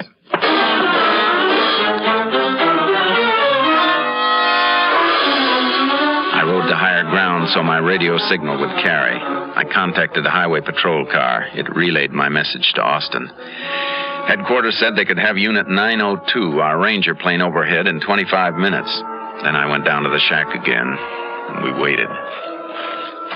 Plane should be getting here any time now, Jace. I wish they'd hurry. Thought I heard it a second ago. Yeah, there it is. In from the southeast. Where? Oh, I see it now. How about the pigeons, Mr. Warren? They're all ready to go. Bring the cage out of the shack, will you, Sheriff? Sure. You think the plane sees us yet? I don't know, but I can call him now. Unit 10 to Unit 902. Go ahead, Unit 902. Unit 902 to Unit 10. I'm directly above Copper Canyon. Indicate your position. Unit 10 next to shack at north end of canyon floor. Can you spot us? Gotcha. Relay instructions. Pigeons are all set, Jace. Fine. This unit will release 10 pigeons. Follow them and locate landing place. Request you maintain radio contact with us. Stand by for release of pigeons. 10-4, Unit 902, clear. All right, Sheriff. Open the cage and let the pigeons go. They're not wasting any time getting away. We've held it up too long. We're half an hour late now. Don't worry, Mr. Warren. The men who are waiting probably think they're pretty safe. Pigeons are heading east, Jace. We're going to head in that direction, too. Get in touch with you as soon as possible, Mr. Warren. Let's go, Sheriff. Get up, John. Get up.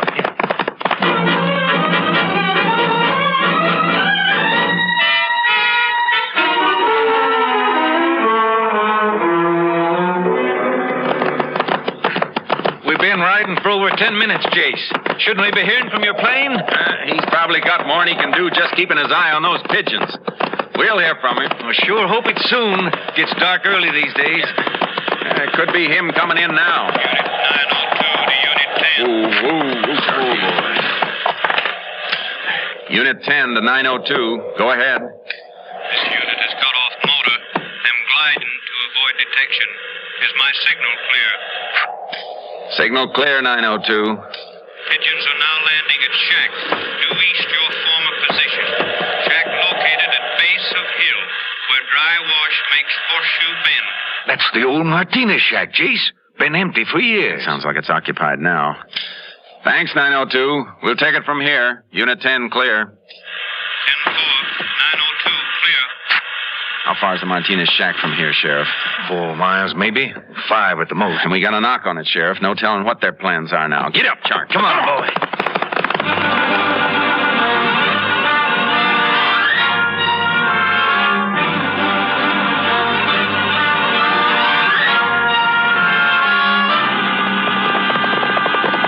That's it, Chase. Up ahead. Whoa, Charky. Whoa, boy. Easy. Oh, boy. Oh. We didn't make it any too soon. It's getting dark already. Better leave the horses here. Wonder if they're still inside the shack. There's your answer, Sheriff. Car hidden in that brush. Must have driven up this dry wash. How do you figure to take him, Jace? They won't be expecting us. Best way is to break in and get him before they can hurt that boy. If they haven't hurt him already. Yeah. When we get to the door, wait till I give the word to go in. Gotcha, Jace. Come on. Pigeons. At least we know we got the right place. Uh-huh. You ready, Sheriff? Whatever you say. Now.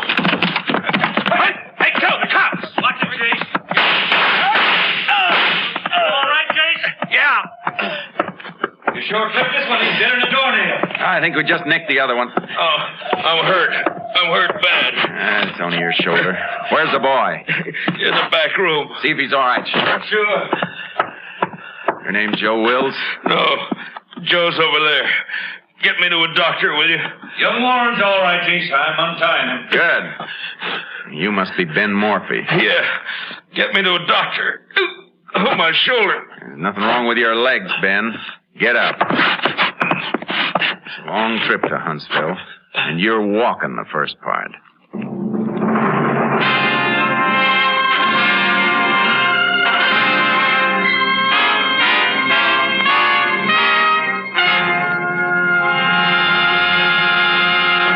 In just a moment, we will tell you the results of the case you have just heard.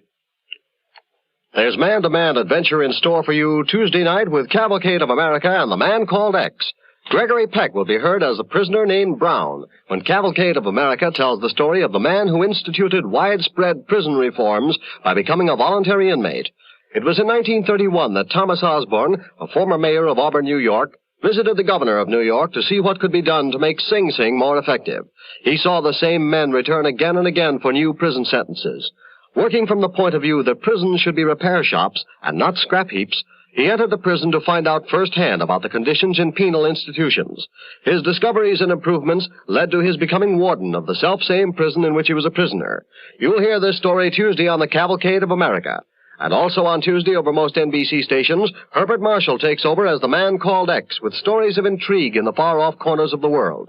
Hear Herbert Marshall as the Man Called X Tuesday on this station of the NBC Radio Network. And now back to Tales of the Texas Rangers.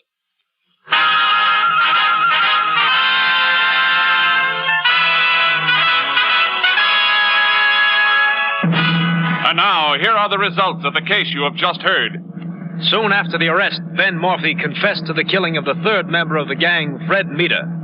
He was tried and convicted on dual counts of kidnapping and first-degree murder. On August 31st, 1941, he died in the electric chair at Huntsville Penitentiary. Next week, Joel McCrea in another authentic reenactment of a case from the files of the Texas Rangers.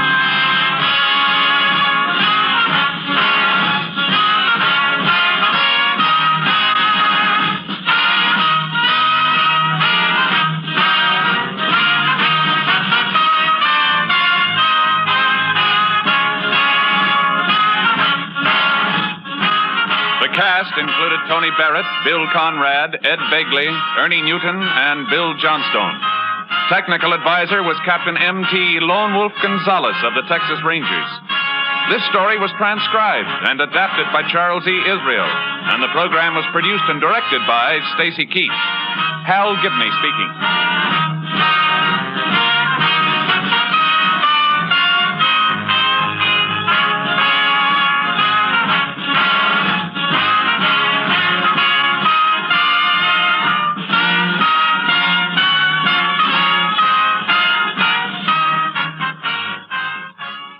Next, it's The Big Show.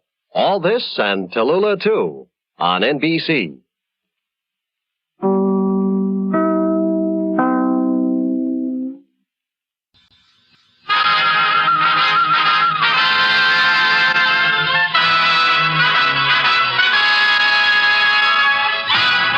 Tales of the Texas Rangers, starring Joel McCrea as Ranger Jace Pearson.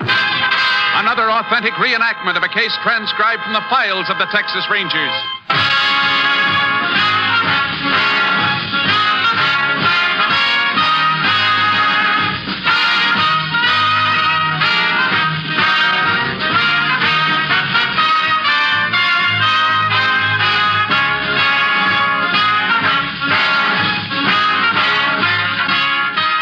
Dates and places in the following story are fictitious for obvious reasons. The events themselves are a matter of record.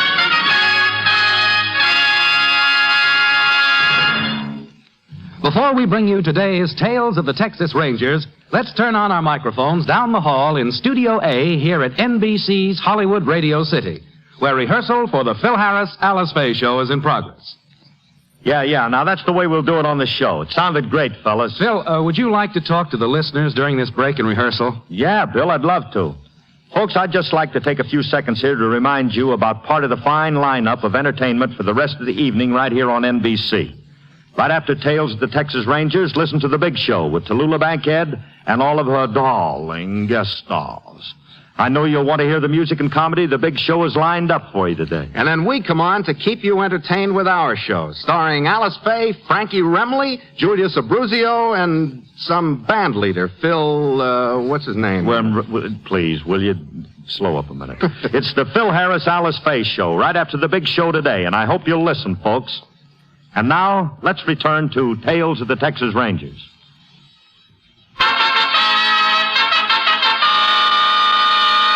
And now, from the files of the Texas Rangers, the case called Bright Boy.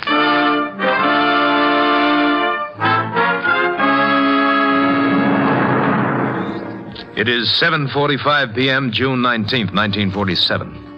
A man and a teenage boy are driving along the highway through Harding, Texas, about 30 miles from Corpus Christi. They've been following an expensive new sedan for the past 20 minutes. The driver watches the sedan ahead of him intently. Beside him, the teenage boy polishes his glasses. Sure that's the buggy you want? Yeah. You sure that's the right color green? Man said he wanted a green one and asked green. I didn't stop to ask if he meant lime green or chartreuse. Green's green. Okay. Does he have an aerial? Can you see? Yeah. I don't like to drive without a radio. It gets lonesome. You hear about Sleepy? Huh? Who? Sleepy Horner. He got spiked stealing second. Who cares? Elkin did it. School starts pitching, see? Only he stops and throws the ball to Elkin high. And Sleepy comes sliding in. Now, cut it. And... Don't care none about Elkin or Sleepy or no pitcher. Ever since you was a kid, all I ever heard out of you was baseball. It wasn't baseball, it was fishing. By the time you growed up. All right, Tom, all right. How fast you think she'll go? 100 maybe. Only don't you try it. I drove one once that was marked on the speedometer for 110, but she couldn't make more than 90. Don't you drive that car up ahead, no 90. You want some cop to stop you for speeding?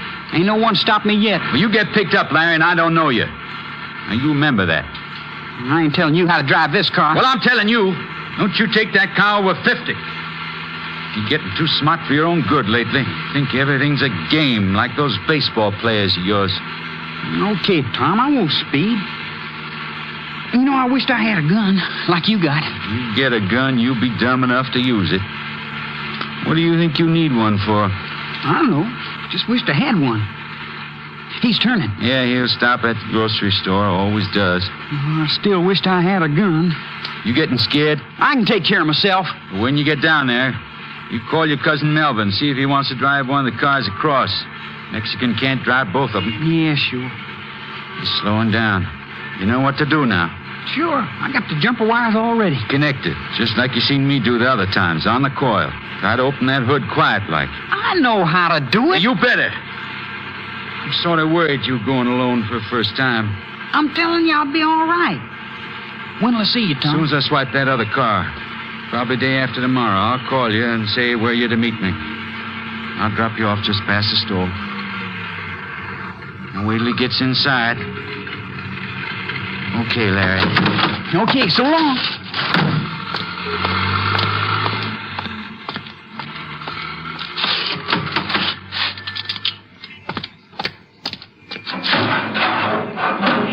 Hey, what are you doing to my car?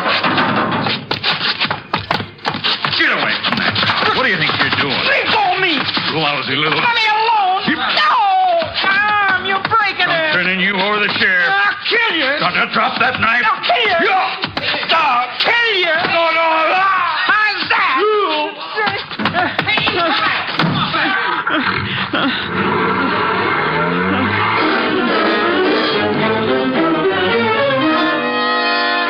Captain Mavis of the Highway Patrol was summoned immediately, and he in turn requested the help of a Texas Ranger. Ranger Jace Pearson was assigned, and at 10:30 p.m. met the captain in the hospital where the victim was being given emergency treatment. Howdy, Levi. Howdy, Jace. Glad you made it so fast.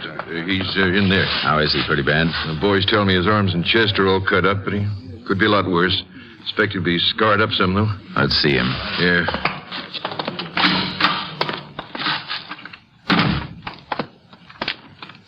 Mr. Dykes, I'm Captain Mavis, Highway Patrol. This is Ranger Pearson. Hello. This'll just take a minute, Mr. Dykes. Did you get a good look at this fellow who knifed you?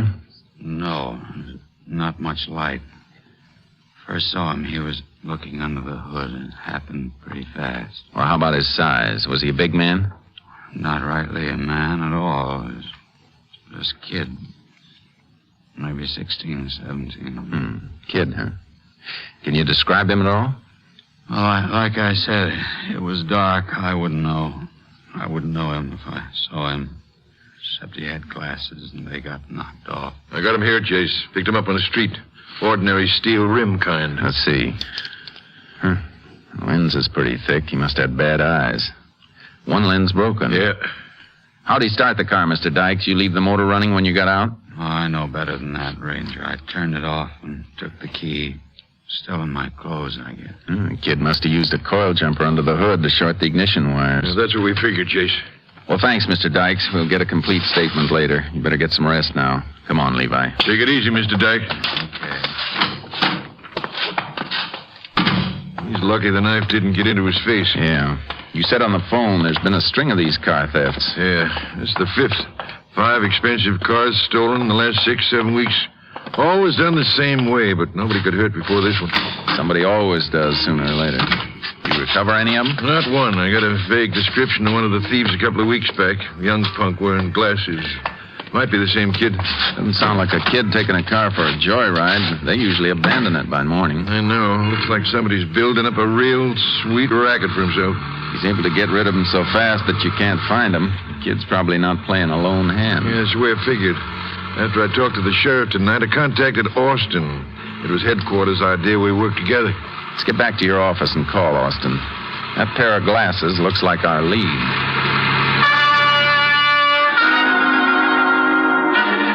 At Captain Mavis' office, I put in a call to the Bureau of Identification and Records in Austin. I asked them for all pictures of teenage boys wearing glasses who might be possible subjects for investigation in this case. The pictures came down on the morning plane. Captain Mavis and I started calling on optometrists in Corpus Christi, as there were none in Harding. It was almost noon when we found an optometrist who recognized one of the pictures. From his records, he definitely identified the glasses as a pair he'd made. The prescription of the unbroken lens was identical.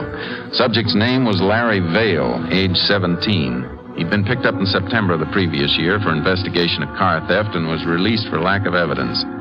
Larry Vale lived 18 miles outside Corpus Christi in a rural area. We headed out there with a search warrant. Doesn't look like much of a place, just a shack.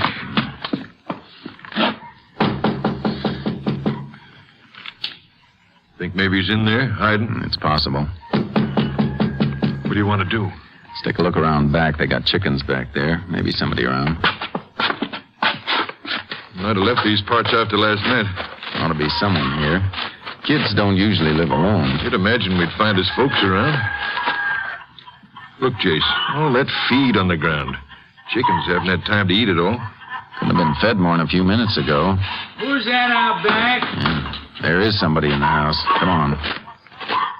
You been in here all the time, mister? Oh, a ranger. No, I just come in. Been feeding the chickens. Didn't you hear us knocking on the front door? No, I didn't hear nothing. Come on in.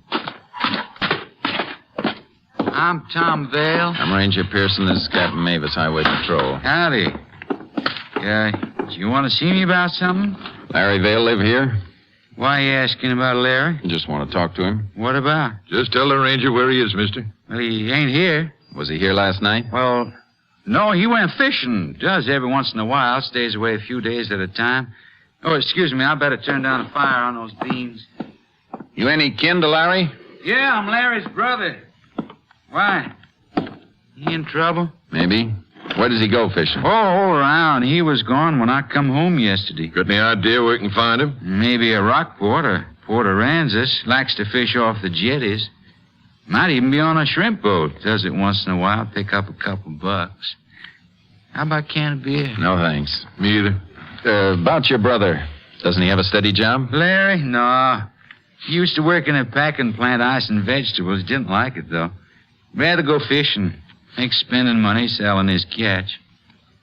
Still like to know what you want him for. We think your brother stole a car last night. Knifed a man pretty bad. Where? Port Aransas? Harding.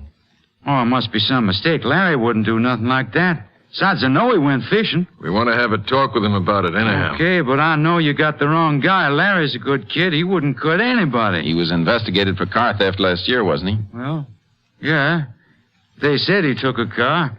It was just a bunch of kids. You know how it is. But they couldn't hold him because he wasn't guilty. You can't hold that against him. Mind if we take a look through the house? No, why should I? Thanks. Where's your brother's room? That one right there. Okay to go in? Help yourself. I still say you're making a big mistake. I'd say he likes baseball from all those pictures on the walls. Yeah, he's nuts about it. That's all he talks about, that and fishing. Want some coffee? Not for me. No, thanks. Well, if you don't mind, I got to get that pot off the stove before it boils over. Sure. Go ahead. I'll be right back. What do you think, Jace? Well, we know Larry didn't go fishing. I'll look through these drawers. How about checking that closet, Levi? Okay. Awful lot of junk in here. Same as everything, just like my boy. Levi, where's Howard Memorial Ballpark? Not around here. Why? Find something? Maybe. 4 baseball tickets. You must go there often. With the spread and the numbers on them, I'd say they were bought over quite a period of time. Think it means something? Could. I'm going to jot down these ticket numbers. Kid's sure crazy about baseball. That brother's coming back. Yeah, I'm finished. Well, you find any knives or any hatchets or anything? No, we didn't find anything like that. Well, look all you like. I think we've seen enough. Well, come back any time. You're always welcome. Thanks. We may take you up on that.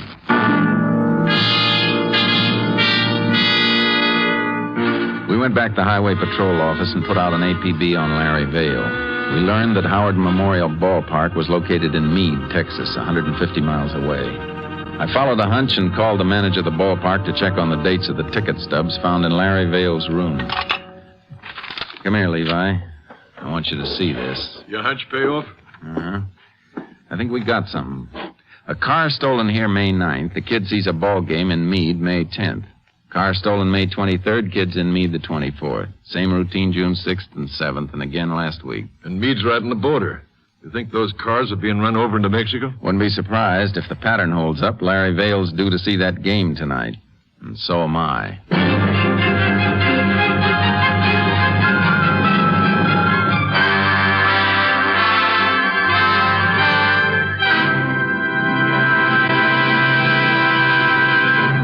In just a moment, we will continue with Tales of the Texas Rangers, starring Joel McCrea as Ranger Jace Pearson. Medical science now knows that there are about 21 well-recognized types of heart disease. One of the leading heart authorities, Dr. Paul D. White, declares that the classifying of heart disease into various types is one of the greatest medical advances of our time. This is only one of the great advances, such as new surgical techniques, new drugs, new methods of care, prevention, and treatment, which have brought new hope to millions of hearts.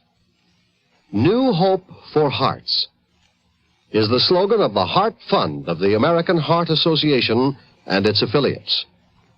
Your contribution will help our doctors to continue their fight against heart disease, this nation's leading cause of death. Do your share because it is your fight. Send your contribution today to Heart, H-E-A-R-T, Heart, in care of your post office. And now back to Tales of the Texas Rangers.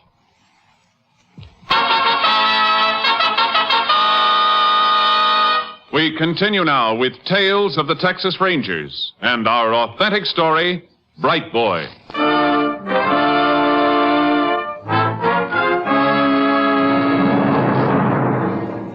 I radioed Ranger Clay Morgan and asked him to meet me in Meade. I figured I could get there before the game started and we'd be able to spot Larry Vale entering or leaving the ballpark.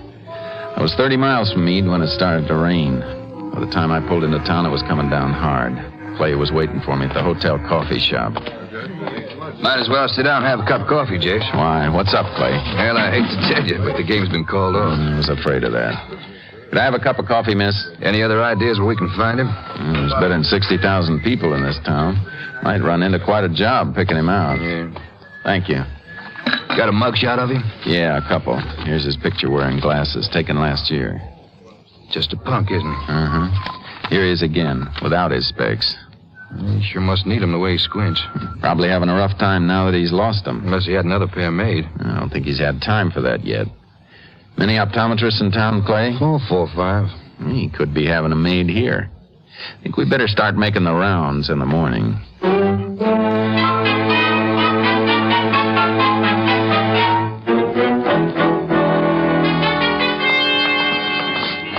Yeah, how about it, Jace? Reckon we might have been wrong? Still got a chance. There's another optometrist up ahead. If he's not getting his glasses in this town, we'll have a time finding him. Yeah.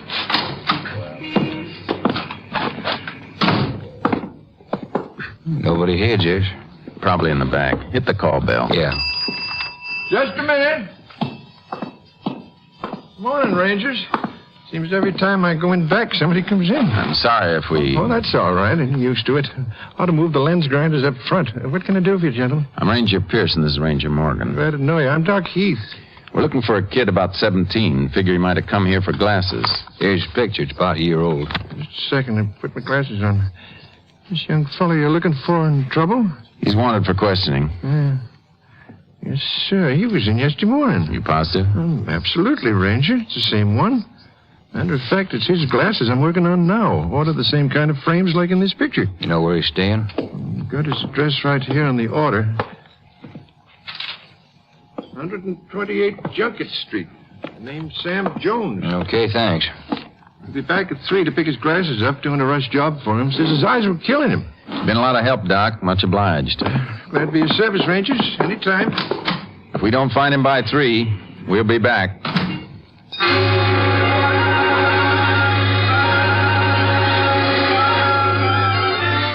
Ranger Morgan and I went to the address given us by the optometrist. Larry Vale, alias Sam Jones, wasn't there. It was an empty field. Thought for a minute that shack was it. No, he just pulled that address out of his hat. Happened to be this field. Yeah, well, we'll have to pick him up at the optometrist. Go on, get in, Jace. Maybe we shouldn't pick him up, Clay. What do you mean? I got an idea. Suppose you tail him and let him know he's being followed. What's your plan? I'm going to try and get friendly with him. Look at it this way. Larry Vale's just a kid, 17 years old. He steals cars. 4 of them we're pretty sure of. He brings them to the Mexican border each time. He can't be in this alone. We got to find out who's with him. You think you can get into the kid's confidence? I'm going to try. You better watch him, Jace. He knows how to handle a knife. Yeah. A man in the hospital told me.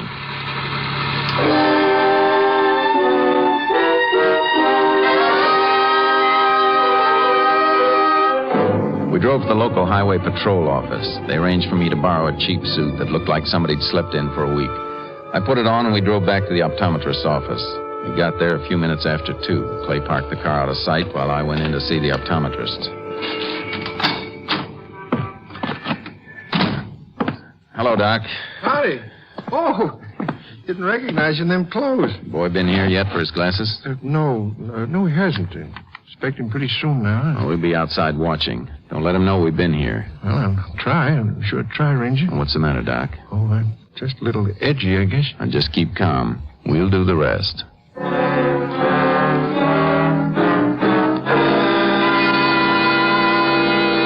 After Clay parked the car, he walked down to the bus stop at the corner and stood against a wall reading a newspaper. I picked a little hash house directly across the street from the optometrist and sat by the window. We waited. By 3 o'clock, I was on my 3rd cup of coffee. Larry Vale showed up 10 minutes later and went into the optometrist's shop. 15 minutes after that, he came out wearing his new glasses. He walked east. Clay followed close behind him while I kept pace with him across the street. The next corner, I crossed over and fell in step beside Larry Vale. You want to spend the best $5 you ever spent in your life, bud? Huh? What you mean? Shake that ranger that's tailing you. What? See you later. He's been on your tail the last half hour like a flea on a hound dog. Where? Back a ways. Don't look around. Oh, you're crazy. Why'd a ranger tail me? He's got no reason. Why don't you tell him to stop following you? You're not kidding me, are you? Stop by this window. You'll see his reflection. I don't see him. There he is, back by the building. If anybody knows a tale I do, I had to learn it the hard way. Did you see him? Yeah. How'd I know he's following me? Maybe he's after you. Yeah, they don't follow me long. I watch my back trail too close. He's been following you, and I've been following him. I'll tell you what. I'll show you how to shake him and include that in the price of the $5. Come on, let's walk. Not so fast. Take it easy. You ain't a cop, are you? That's a good one. I should walk along helping you duck a guy with a badge if I was a cop. Use your head, kid. Yeah, that's right. Just doing you a favor, because I can use the $5. Here, around this corner. He's still coming. I don't like this. Of course not. I wouldn't either if I was you. I'm getting out of here. Don't be a chump. You'll be caught before you get a block. This way, in this 10-cent store. Why'd you want to come in here? Just take it easy. Mosey along towards the back. There he is. Came in behind us. There's always an alley behind these 10-cent stores where the trucks unload. There should be a back door here somewhere. Come on. Yeah. Hey, you wait up! All right, let's move. There's a cab standing in the corner. Okay. Cab's sitting there. Is he coming? Don't bother looking. Just keep going. Go on. Get in. All right. We're in a hurry, driver. Go straight ahead and step on it. Just keep going till I tell you to turn. You see, boy? There's nothing to it.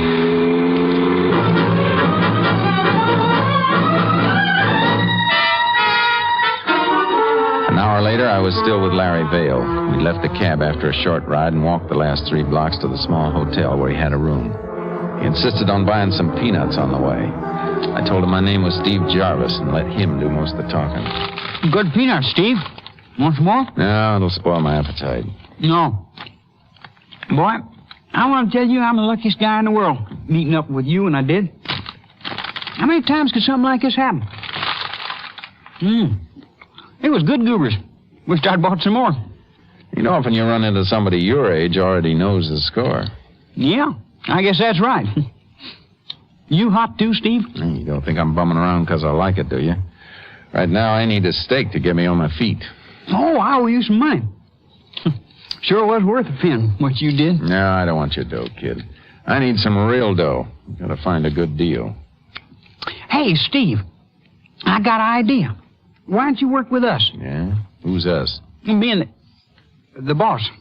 We need another guy. I was going to ask my cousin. As long as we need somebody, might as well be you. No reason why I wouldn't go for that, is there? Maybe. Depends. What's the deal? Hot cars. Cars, huh? Yeah. We lift them mostly around Corpus. Drive them over here. He's bringing in another one today. What do you do with them? Drive them across the border? No, we don't. He's got a Mexican comes up from. But now we're bringing 2 cars each time. We need another driver to take them across. Well, what do you say, Steve? Maybe he won't like the idea of taking in a stranger. That's what you did for me. He'll go for it. How can I meet your boss? Oh, any time now. Supposed to meet him at a cafe. Come on, let's head down there. Okay, kid. Hey, wait. How about that ranger? Yeah, don't worry about him. He's easy to shake.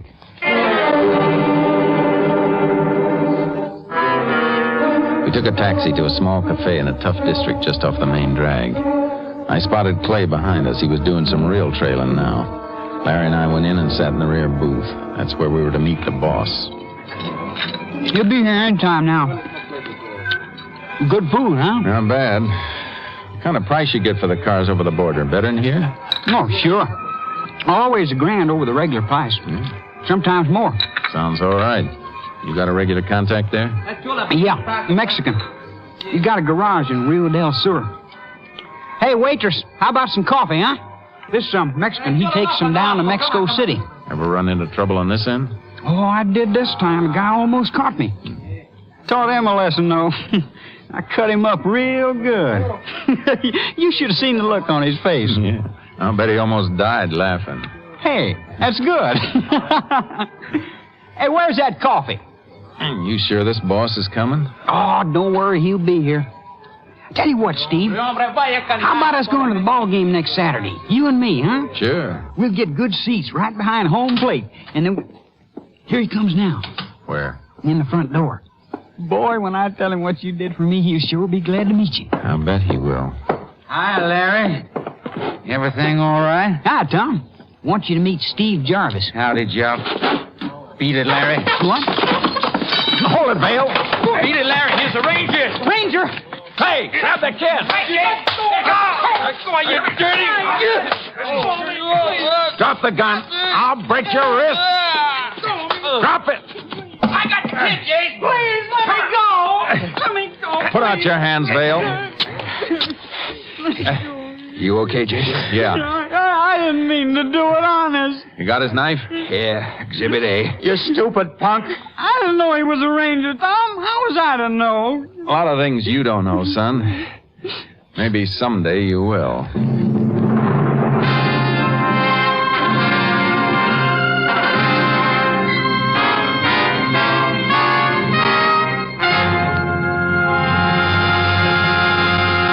In just a moment, we will tell you the results of the case you have just heard. Hello, friends. This is Jack Parr. I'll be with you later this evening with the $64 question, but right now I'd like to remind you about some of the other great shows this evening on the NBC Radio Network. In just a few minutes, you'll hear The Big Show with Tallulah Bankhead and a big array of guest stars. And, of course, Meredith Wilson will be on hand to direct The Big Show Orchestra and Chorus. You will hear 90 minutes of scintillating comedy and music today on The Big Show. And then, right after The Big Show, stick around for the Phil Harris Alice Faye Show with Frankie Remley, Julius Abruzio, Brother William, and the entire Harris household. It's a program that's sure to please you. Later today, Theater Guild on the Air will bring you stars from Hollywood and Broadway in an exciting Broadway play. And right after Theater Guild on the Air, I'll be back with a pocket full of money and the $64 question. I'll be talking to a lot of contestants tonight, and maybe you'll hear one of your neighbors. So why not stay tuned right now to the NBC for a whole evening of great entertainment. I'll be looking for you in our radio audience tonight. And now, let's get back to the tales of the Texas Rangers.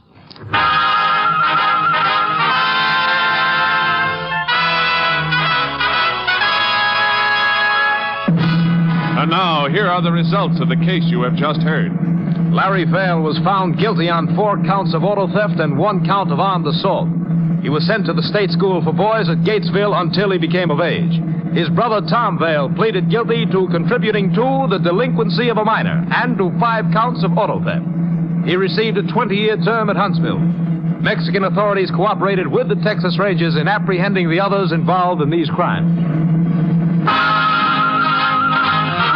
Next week, Joel McRae in another authentic reenactment of a case from the files of the Texas Rangers.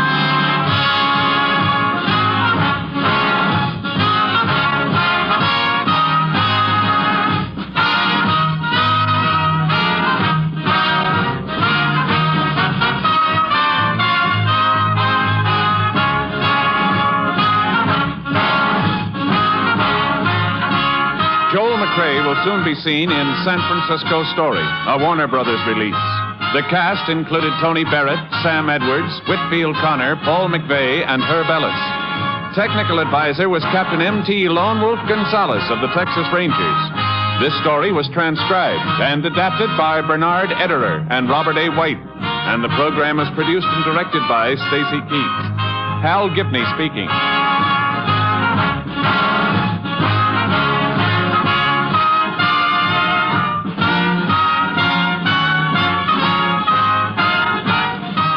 Next, The Big Show brings you drama, comedy, and music on NBC.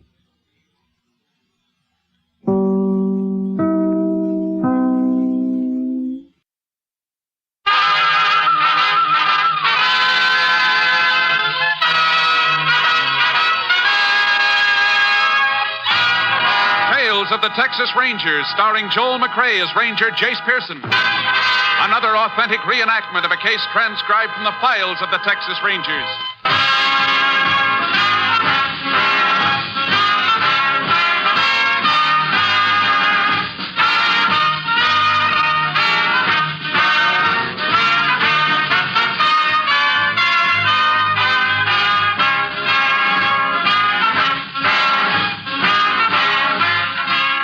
Names, dates, and places in the following story are fictitious for obvious reasons. The events themselves are a matter of record.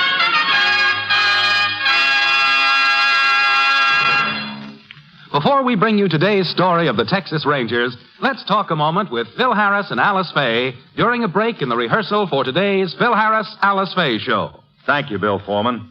You know, folks, I welcome this opportunity to talk with you about the great lineup of stellar entertainment in store for you this evening right here on NBC. Right after Tales of the Texas Rangers, Tallulah Bankhead will bring you all of her darling guest stars on the big show. And I know that she has some of your favorite entertainers with her today, and I hope you'll listen to the big show. And then, right after Tallulah and her guests, it's time for my show. The show... Our show. You could be right. Our show, the Phil Harris, Alice Faye show with Frankie Remley, Brother William, Julius Abruzio, and little Alice and Phyllis. And don't forget the Theater Guild on the air, Phil. That's right. Immediately following our show, you'll hear your favorite stars of Hollywood and Broadway in great plays on Theater Guild on the air. So we hope you'll stay tuned right here to NBC. Thank you, Phil Harris and Alice Faye. And now, here's today's adventure of the Tales of the Texas Rangers.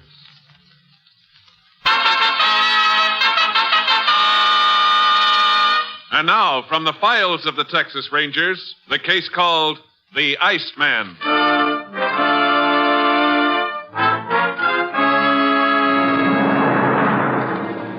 It is 3 a.m. on September 17th, 1948. In a farmhouse 9 miles north of Raynor, Texas, Helen Dreyer wakes from a sound sleep, raises herself on her elbow, and listens for a moment. Then she leans across and taps her husband urgently on the shoulder. Wake up. All right, I'll get up. What's the matter? Somebody downstairs. I don't hear nothing. Listen, it's in the kitchen. Yeah, I hear it now. I'm going down there. No. I can't let him go. You get hurt. Honey, please call the sheriff. Don't take any chances, please. Oh, well, maybe you're right. Where the dickens is that phone? Oh, here it is. Operator, get me the sheriff, quick.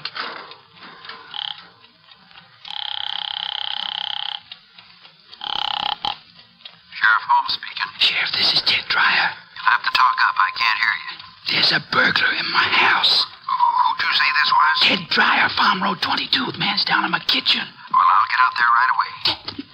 He's coming along the hall towards the stairs. I think he's heading upstairs, Sheriff. Don't try to stop him. I'll get there as quick as I can.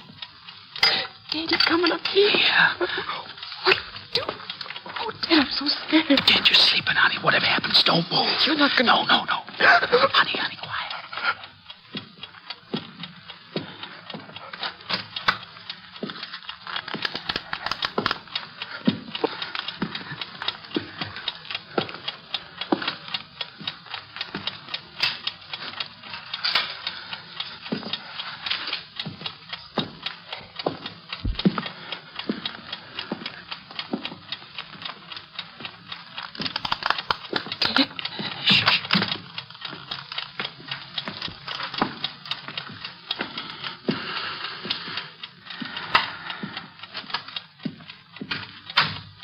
Is he gone?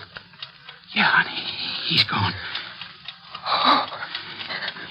Did you see what it looked like? No. It was too dark.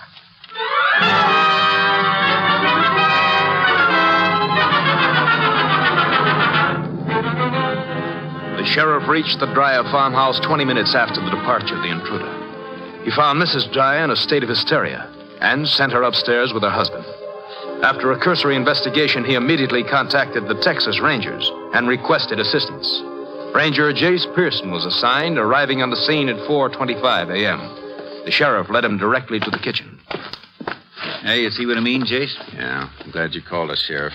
Looks like it might be the one we've been after a long time. I kind of figured it was. Way he broke into the kitchen and raided the icebox first. I can't get over that. Eating the family's food before he tackles a job. He's pretty cool. It's one of the things that's made him so hard to catch. Let's see if he's left another one of his trademarks. You looking for anything special, Jace? I've found it. What is it?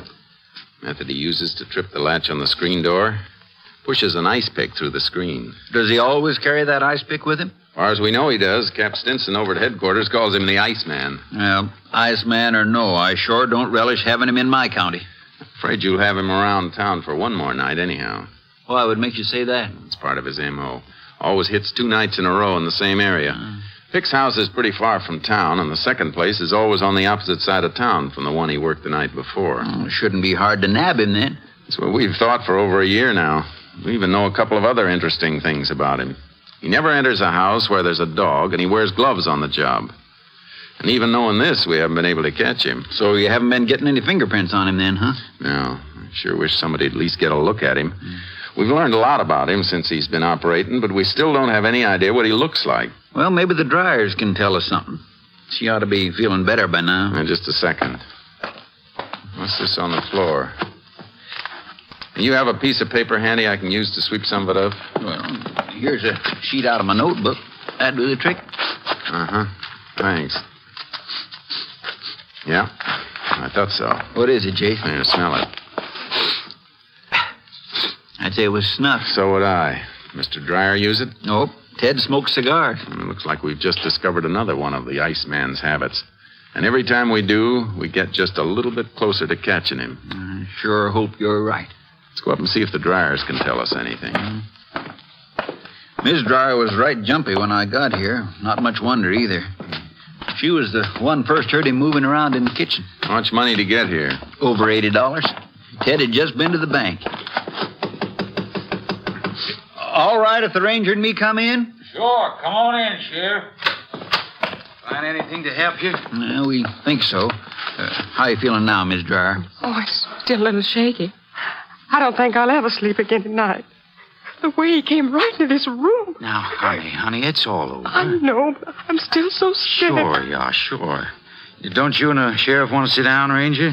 No, thanks. We'll just be a few minutes more. Well, I've been thinking since it happened, maybe I did wrong not trying to stop him. You're lucky you didn't, Mr. Dryer. A couple of people have tried. He's pretty handy with an ice pick he carries. Oh. Has he killed anybody? No, but he's come close. When he gets cornered, he's like a weasel. You seem to know a lot about this fella. We never laid eyes on him. Well, then how That's not hard, Ted. Our man's been operating for over a year in different parts of Texas, and the ranger's got a good idea of his M.O. M.O.? Modus operandi. It's the pattern habitual criminals follow on a job. Uh-huh. Almost like a signature. But what we really need is some description of the man himself. I wish we could help you, but it was right dark in our room, and he didn't use a flashlight. Well, I saw his shadow when he crossed in front of the window. So did I, honey, but that's not what the ranger wants. We appreciate you trying anyhow. What do you figure we ought to do next, Chase? Be light in a few minutes. We'll see if there are any tracks to follow outside. We won't stand much chance of catching up with him this late. I know, but we might get a line on something almost as important. The direction he took when he left here.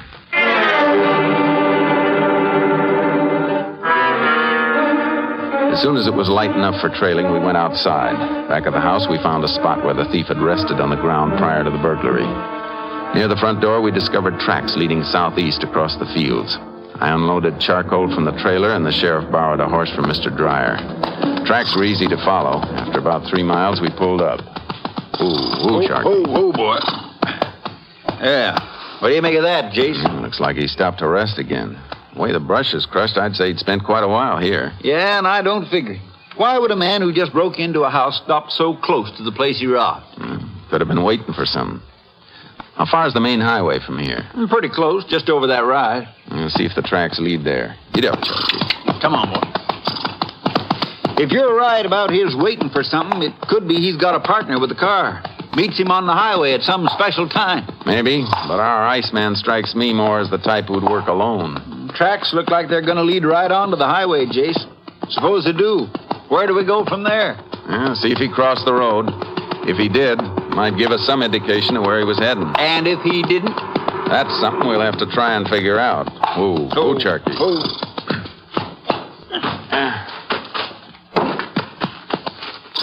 Yeah, the tracks stop at the highway, all right. Uh-huh. Take a look over here. Well, Jace, it's a snuff box. Looks like it's been run over by a car. Uh-huh, or something heavier. Sheriff, we just might have the answer to one of the biggest problems about our man. What's that? Transportation. How he gets back into town after a job. I don't follow you, Jace. Come on back here. Yeah, these marks in the gravel. Yeah? What do they look like to you?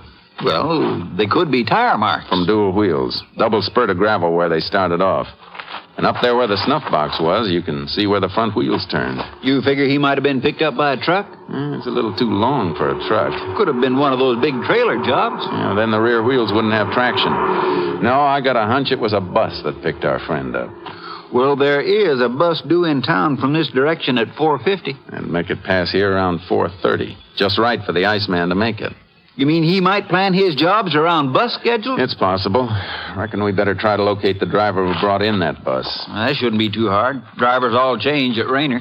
And we're going to get into town. See if he remembers picking up a passenger at this spot. Hey, Jace, we could really be on to something. We got a few other angles to check before we're sure.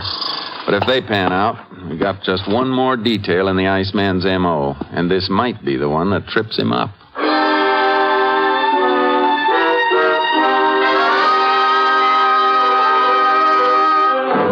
We reached the Continental Trailways bus depot at 8 that morning and located the driver who had brought in the 450 bus. He remembered picking up a single passenger 8 miles from Rayner, but was unable to describe him. I left the sheriff in the depot restaurant and called Austin. 20 minutes later, I had the information I needed. I joined the sheriff at the restaurant counter. Grab a seat, Jace. I ordered you some eggs and coffee. Told the girl to keep them hot till you got here. Thanks. Hey, miss, you can bring the Ranger's order now. Find out anything from Austin? Plenty. Every job the Iceman's pulled has been at a time and place where he could have used a bus to get back to town. Hey, then we are onto something. Yeah, and we're going to try to take advantage of it tonight. Thanks, miss. Jace, how do you figure to work it? According to the Iceman's M.O., he'll pick a house south of Rayner tonight. We can be sure it'll be somewhere not too far from the main highway into town. You reckon we can get him when he tries to board the inbound bus? We're going to try. I checked the schedule. The early morning bus from the south gets to Rayner at 5:06. We'll be tailing it all the way in. It sounds like it might work. How far out do you want to pick it up? 15 miles ought to do it. But we'll make it 20 just to be safe. 20 miles. We'll have to be out on the highway at 4. I reckon we ought to leave here about 3. Uh-huh. We better go catch a few hours sleep now, Sheriff. I don't think we'll get much tonight.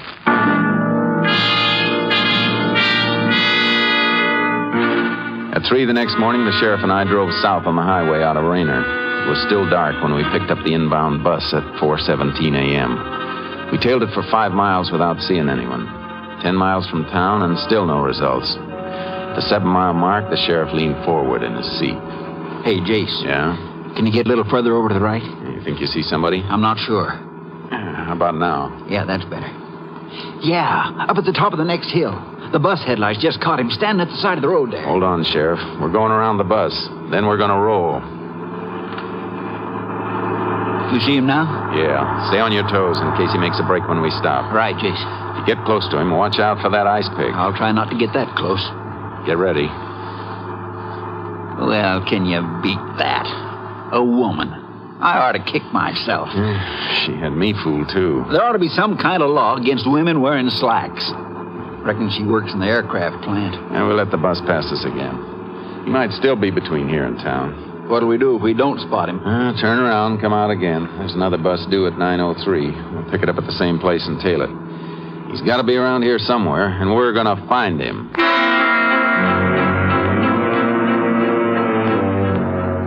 The bus we were following picked up no more passengers on the way to town. We repeated the procedure with a 9:03 bus. Still no results. A little before 10 that morning, the sheriff and I walked into his office. I swear I don't understand it, Jace. I just don't understand it. How come he didn't show up? It beats me, Sheriff. For a year or more, a man operates a certain way. Picks off 2 houses and 2 consecutive nights. I don't know. Maybe I was all wrong about that bus routine. No, I don't think so. Once you figure his pattern, it's laid out too clear. Couldn't be only coincidence about his robbing houses near the main highway just an hour or so before a bus passes. I guess not. But if taking a bus into town is part of his M.O., where was he? No robbery reported last night. Could be he decided to lay low for a night or 2. That doesn't figure either. He wasn't scared the night before. Made an $80 haul from the dryers and never even knew they were awake. Yeah. Looks like he might have cleared out. What are your plans now, Jace? I reckon I better start back to headquarters. Cap says he's got enough work lined up to keep me busy a month. Well, I'm sure sorry it didn't pan out. I sort of had my heart set on helping to haul in that little weasel. Well, keep in touch with us, Sheriff. If you hear anything, give us a yell. I sure will, Jason. Thanks for everything. So long, Sheriff. Sheriff home. Yeah? What? Yeah, wait a minute. Jace! Oh, Jace! Call me, Sheriff? Yeah, come here. All right, now give me that again. I see. Sure. Okay, we'll handle it. So long. What's up? Reckon Cap Stinson will have to get along without you for another day. I don't think you'll want to leave now, anyhow. Why not? Our man did hit last night. Robbed an old fellow named Earl Sweezy, 10 miles south of town. Well, I guess I was wrong about that bus routine after all. Maybe. But I got an idea last night with something new for your ice man. He stole the old man's car, used it for his getaway. I wonder what made him break his M.O. like that. I reckon he had to get away fast. How do you mean? He stabbed old man Sweezy with his ice pick.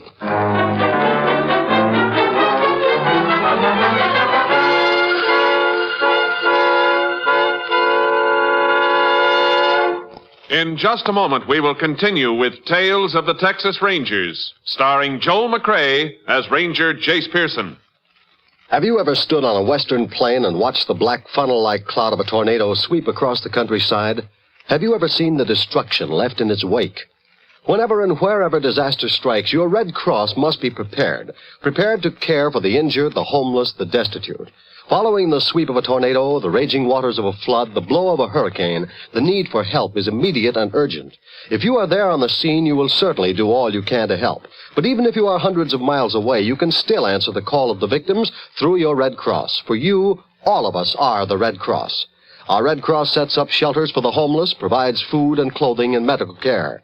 Then, when the danger has passed, our Red Cross stays on for the long and expensive job of rehabilitation, rebuilding shattered lives and homes.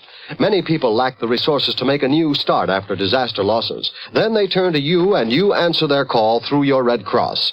Give and give generously to the 1952 Red Cross Fund Drive. And now the second act of Tales of the Texas Rangers.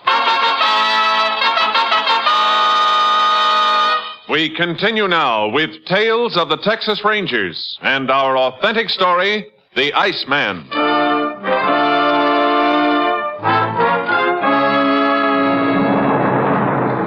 We left immediately for Earl Sweezy's farmhouse. On the way, the sheriff told me as much of the story as he'd heard over the phone. The old man had surprised the intruder and struggled with him before he was stabbed twice in the shoulder. When we pulled up to the house, the doctor was just leaving. He informed us that Mr. Sweezy was not badly hurt and was waiting for us. Well, Sheriff, come in. You too, Ranger. Thanks, Mr. Sweezy. Hey, Earl, you shouldn't be walking around with that bad shoulder. Now, Sheriff, don't you be talking like that, Doctor. Telling me to stay in bed. I'd be bored to death staying in bed. The doc said you did lose some blood. And I've got a lot more. Takes more than an ice pick to be letting all the blood out of old Earl Sweezy. We'd like to ask you a few questions about what happened last night. And I expect you'll be wanting to hear the whole thing just the way it occurred. Now, come into the kitchen with me. I want to show you just the way things was when I surprised this Oh, fella. we can stay right here for now, Mr. Sweezy. I think you'd be more comfortable. Now, don't be spoiling the excitement for me, Ranger. I've been looking forward to telling you about this ever since you let me know you was on your way out. Will you be coming with me? You fought with the burglar in the kitchen? That I did. I was up in my bed, sleeping sound as you please, when I heard the rattling and the shuffling down here. What time was this, Mr. Sweezy? Now, I wouldn't be knowing exactly, Ranger, but I had a feeling it was sometime after, 3 or 4 o'clock. Uh-huh. Here we are. Now, I've left everything the way it was, except that I've cleaned up the little bit of blood that was on the floor there. Hey, you put up quite a fight at that, didn't you, Earl? I'm proud to say I did. If it hadn't been for that ice pick he was so fond of wielding, it'd have been a different story altogether. What happened after you heard him down here, Mr. Sweezy? Oh, yes, well, I come down the stairs easy like. Yeah. And when I got to the kitchen door, what do you suppose I seen this fella doing? He was probably eating. Somebody already told you about it. No, Mr. Sweezy. That's the way this man operates. Breaks into a house, eats, and then takes whatever money he can find. Is that so now? Well, I'll be quick about telling you the rest, Ranger. I could just make out this fella sitting at the table eating. Mm-hmm. I give a good run and a jump, and before you know it, we was fighting like two wild cats, and then he put this ice pick in my shoulder. Next thing I remember, I come to, and it was bright daylight. I got up and I made it over to Hank Lauer's farm. Don't you have a phone here, Earl? Never felt the need of one till now, Sheriff. Did you get a look at the man while you were fighting? Well, now, Ranger, that's hard to say. I seen him, and I didn't, what with it being so dark and all. Well, could you describe him? Well, the most I could say is about the size of him. He was about my height, and quick. Oh, he was quick as a scared rat. Oh, there's something else I forgot. What's that, Mr. Sweezy? The eyes of him, the eyes. I expect that was the only part of his face I really seen. Mean eyes. Looked at you the way a bobcat does when you get him cornered. Uh-huh. You think you'd be able to identify him if you saw him? As I said, I seen him and I didn't. But I'm thinking I could identify him. We heard in town he stole your car. Is that true? It is, and I'm glad you asked me, Ranger. I was almost forgetting to give you the license number here. I got it right out for you. Thanks. Well, that'll be all for now, and you better take it easy for a while with that shoulder. Oh, don't be worrying about me. I'll be ready whenever you need me again. I hope that'll be soon, Mr. Sweezy.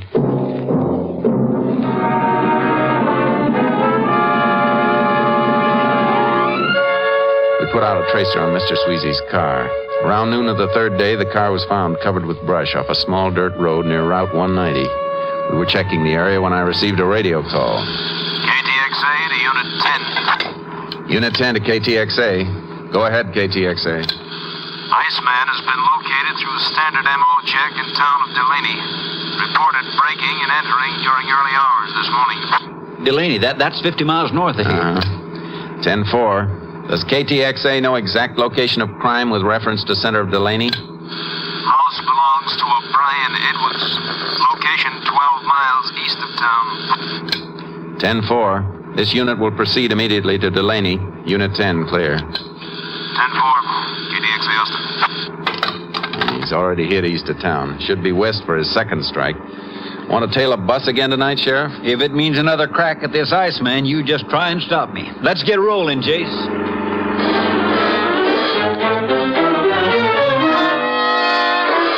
In Delaney, we checked the bus schedules and learned there was a Continental Trailways local inbound from the west at 4:57. By 4, we'd intercepted the bus and started tailing it toward town.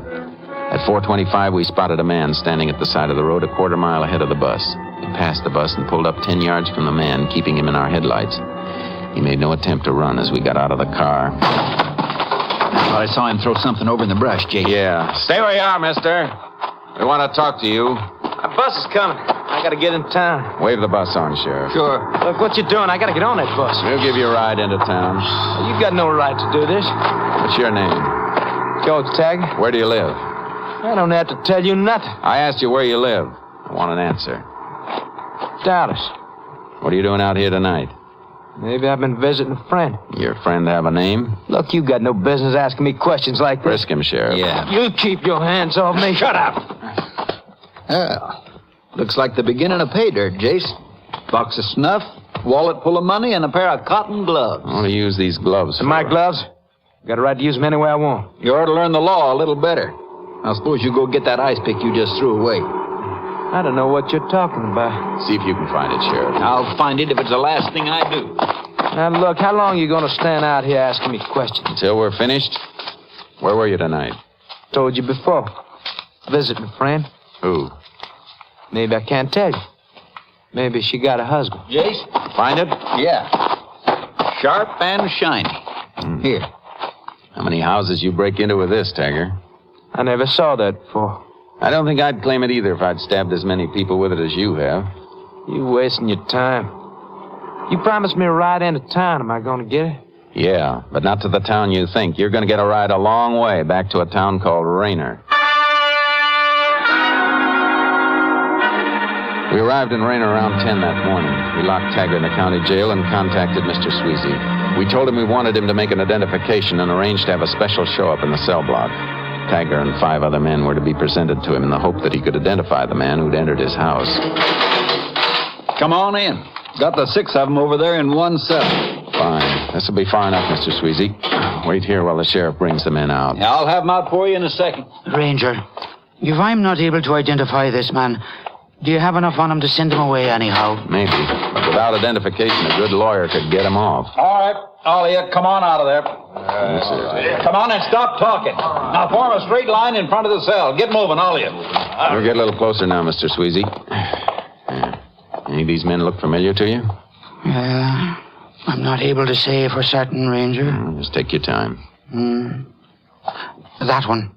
Start from the left. That might be him. You? No, the next man. Step out. How about it, Mr. Sweezy? Well, maybe if he was to talk. Anything special you want to hear him say?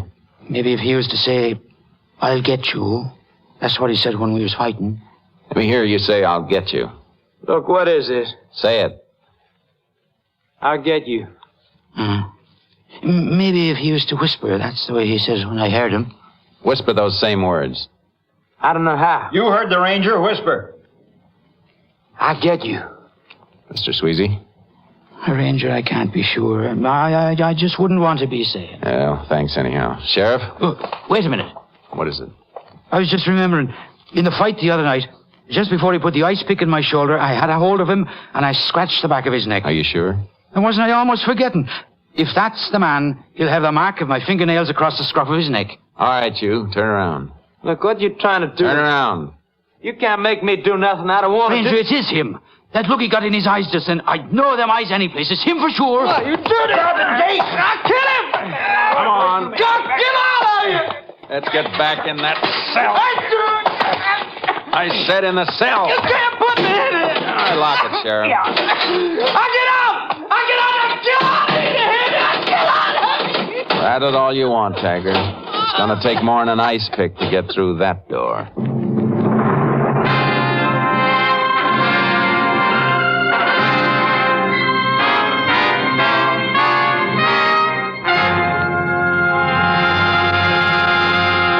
In just a moment, we will tell you the results of the case you have just heard. Hello, friends. This is Jack Parr. I'll be with you later this evening with the $64 question, but right now I'd like to remind you about some of the other great shows this evening on the NBC Radio Network. In just a few minutes, you'll hear The Big Show with Tallulah Bankhead and a big array of guest stars. And, of course, Meredith Wilson will be on hand to direct The Big Show orchestra and chorus. You will hear 90 minutes of scintillating comedy and music today on The Big Show. And then, right after The Big Show, stick around for the Phil Harris Alice Faye Show with Frankie Remley, Julius Abruzio, Brother William, and the entire Harris household. It's a program that's sure to please you. Later today, Theater Guild on the Air will bring you stars from Hollywood and Broadway in an exciting Broadway play. And right after Theater Guild on the Air, I'll be back with a pocket full of money and the $64 question. I'll be talking to a lot of contestants tonight, and maybe you'll hear one of your neighbors. So why not stay tuned right now to the NBC for a whole evening of great entertainment. I'll be looking for you in our radio audience tonight. And now, let's get back to the tales of the Texas Rangers.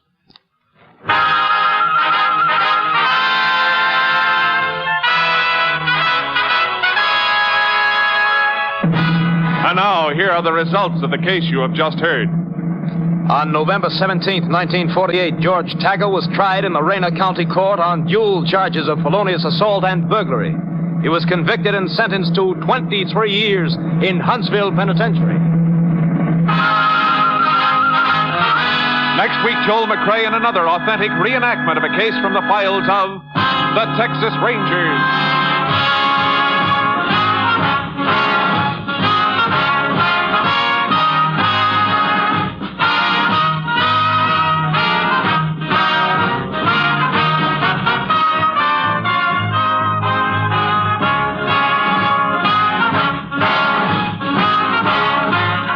McCrea will soon be seen in San Francisco Story, a Warner Brothers release. The cast included Tony Barrett, Lillian Bayef, Whitfield Connor, and Parley Bear. Technical advisor was Captain M.T. Lone Wolf Gonzalez of the Texas Rangers. This story was transcribed and adapted by Charles E. Israel, and the program is produced and directed by Stacy Keach. Hal Gibney speaking.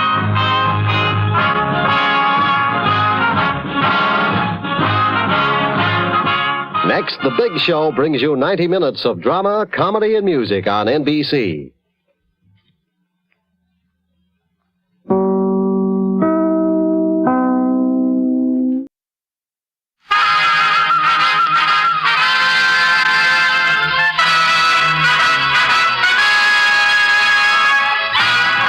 Tales of the Texas Rangers, starring Joel McCrea as Ranger Jace Pearson.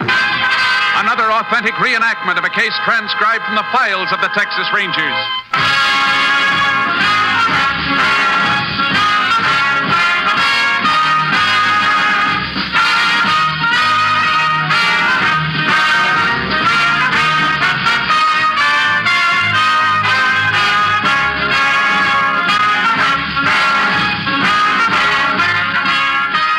Dates and places in the following story are fictitious for obvious reasons.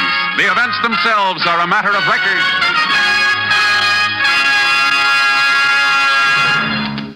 Tomorrow, from the Windy City, NBC, the national broadcasting company, begins its coverage of the Republican National Convention. More than 300 experts in their fields will be on hand to bring you every important news event of the next week. Yes, tomorrow is the big day. NBC has been preparing for this convention coverage for almost a full year. With tons of valuable equipment at their disposal and years of news experience behind them, men like H.V. Kaltenborn, John Cameron Swayze, Richard Harkness, W.W. Chaplin, and hundreds of other nationally known newsmen will see to it that you at home will be able to attend the Republican Convention on NBC. You'll be closer to the activity than many of the people at Chicago's International Amphitheater, for NBC will take you to the convention floor, to smoke-filled rooms, and to news studios built especially for convention use. Yes, NBC, with more personnel than any other network, will be your best bet for convention coverage. You'll hear all the news first on this station. Now, the Texas Rangers.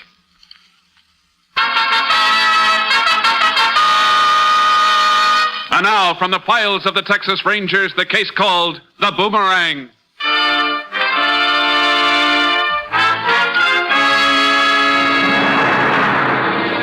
It is late afternoon on a Thursday in May, 1937. Several miles north of Catonsville, Texas, a car containing two middle-aged women pulls up in front of a shanty on a rundown farm. He's here, all right. There's his horse and buggy. I'll ride back with him, Ruthie. All right, Ethel. Thanks for driving me over. Don't mention it.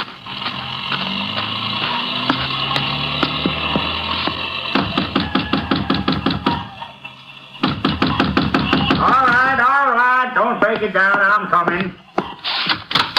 Oh, Mrs. Hadley. What do you want? Is my father in there? No, he ain't. Don't lie to me. That's his buggy. I said he ain't around. Now get out of here. Don't tell me what to do, Sam White. I'm coming in and get my paw. You take one step inside my place and I'll bust you in the teeth. What? Why, when my Harry gets back from his sister's, we'll see who gets busted in the teeth. Your husband ain't going to do nothing to me. Oh, no? Oh, no. Harry's just as tired of your nagging as your pa is. Oh. He only went to Oklahoma to get away from you for a couple of weeks. That ain't so. Now you tell my pa to come out of there. Why don't you get on your broom and fly off my property? You're just asking for trouble, Sam, and you're gonna get it. Pa! Got you, Ethel. Are you out back? Yes. What do you want? I'm taking him home, and he ain't never coming here again. Why don't you ask him if he wants to go? He don't belong around no filthy, sloppy pig like you. The way I live's none of your nosy business. Hey, Roscoe, the warden's come to take you back. What's the matter this time, Ethel? How many times have I told you not to come over here? And what are you doing with your feet in that tub of dirty water? It's for my rheumatism. It's got sassafras roots and kale in it. Something Sam fixed up for you, I suppose. I'd like to fix up a pine box for you. Shut your mouth, you. Say, ain't that Pa's watch chain you're wearing? Well, what of it? He gave it to me. Pa, why did you give him that gold chain? Well, he liked it. I never heard of such a thing. Sam, you hand over that chain right now. You just try and make me, woman. My mother give that to Pa. And he gave it to me, so I'm keeping it. Let's cut the arguing, Ethel. I give Sam a present and he's going to keep it. I want him to have it. You're always giving him something. Suppose you give him that box of canned goods out by the back door, too. I just loaned Sam the money for that until his pension check comes through. We bought the stuff because he invited me for supper. What for? So he could get some more of your money? It's your pa's money, not yours. If he helps me out once in a while, it's his business. Well, it's my business, too. Come on, Pa, get your feet out of that tub. Are you going to let your daughter push you around like that? There ain't no use in arguing with her. She always gets away. If she was mine, I'd put her over my knee and whale the living daylights out of her, like she was a spoiled kid. Come on, Pa. You can put your shoes on in the buggy. Oh, all right, Ethel. Sure, go on, both of you. Darn crazy woman. Look at you, letting her lead you around by the nose. Go on home, don't come back. Oh, you don't mean that, Sam. You're darn right I do. Get off my property or I'll throw you off. See? I told you he was only after your money. Go on, get up in the buggy, Pa. I don't believe it. Why, Sam ain't that way. Sure I am. She told you so. You see? You're not giving him nor anybody else no more money. I won't give him no more, Ethel. I know you won't. Shouldn't keep all that money around the house anyhow. First thing tomorrow morning, you're going to get in this buggy and take every penny of it to the bank. Yeah, you better do it, too, or she'll send you to bed without your supper. Old fool. Get up, Rusty. Get up.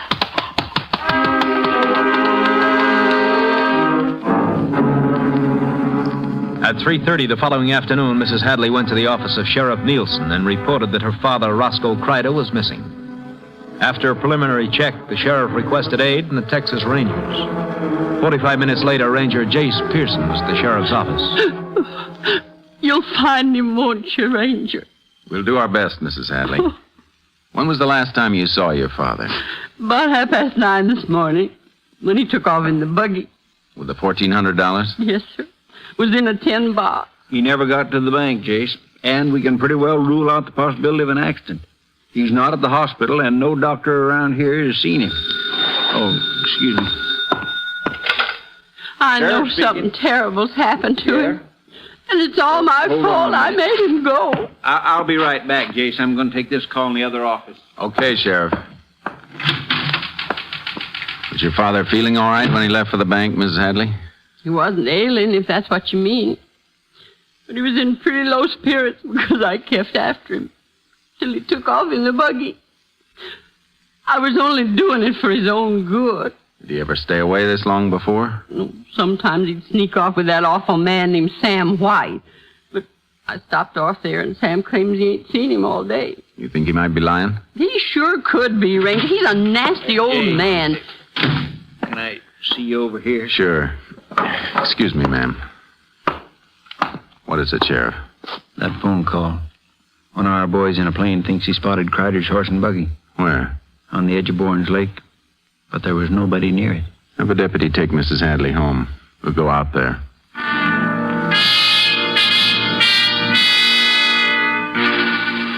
We drove out to the lake. The horse was grazing about 50 feet from the unhitched buggy.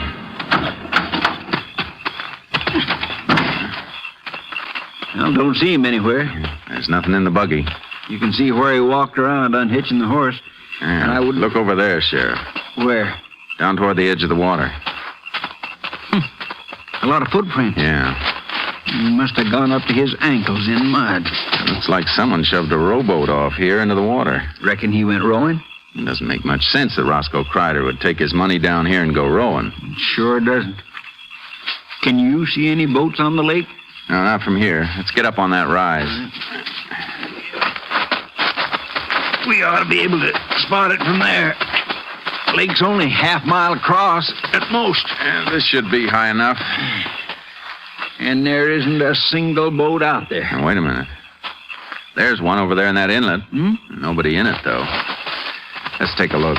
Might be the one Kreider used.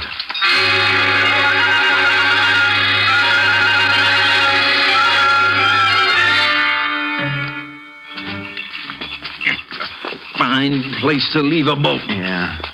Looks like it just drifted into these reeds. The oars are pulled in. The boat he took, all right. That mud on the floor is still wet. Well, the boat's in the water, so it's a pretty good chance he didn't go on shore. Wait a minute, Sheriff. What's the matter, Jace? That straw hat over there floating by the reeds. Come on. Doesn't look like it's been in the water very long. Look at the initials in this hat band. R.C. Roscoe Kreider. He must have committed suicide. Guess so. We better drag the lake.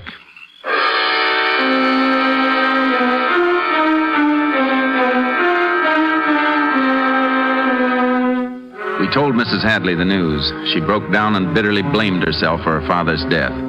She felt she'd driven him to it by being too hard on him. I called headquarters for aid, and at dawn the following morning, a crew started dragging the lake. The sheriff and I circled the shore on horseback to see if the body had been washed up. Still worried about not finding the money? Don't you think it's kind of funny? Well, not exactly. Look, Jace, no man in his right mind commits suicide in the first place. Well, that's right. As I see it, Roscoe Kreider was all riled up because his daughter was running his life to her liking. If he was mad enough to kill himself, I think he'd be sore enough to take his money to the bottom with him. Maybe so. I can't see why he wanted to destroy $1,400. After all, Mrs. Hadley wasn't after his money. She was only trying to help him in her own way. I'm almost willing to bet we'll find that money on the end of a grappling hook. We'll see. Whoa, Charlie. Hold it, boy. See anything, Jace? No. Just like to check under that pier. It's a good place for a body to get wedged in. Well, you better be careful. This old pier is rotten clean through. Not safe to use anymore. Couple boards missing. You can see straight down to the piling. Yeah. Let me take a look.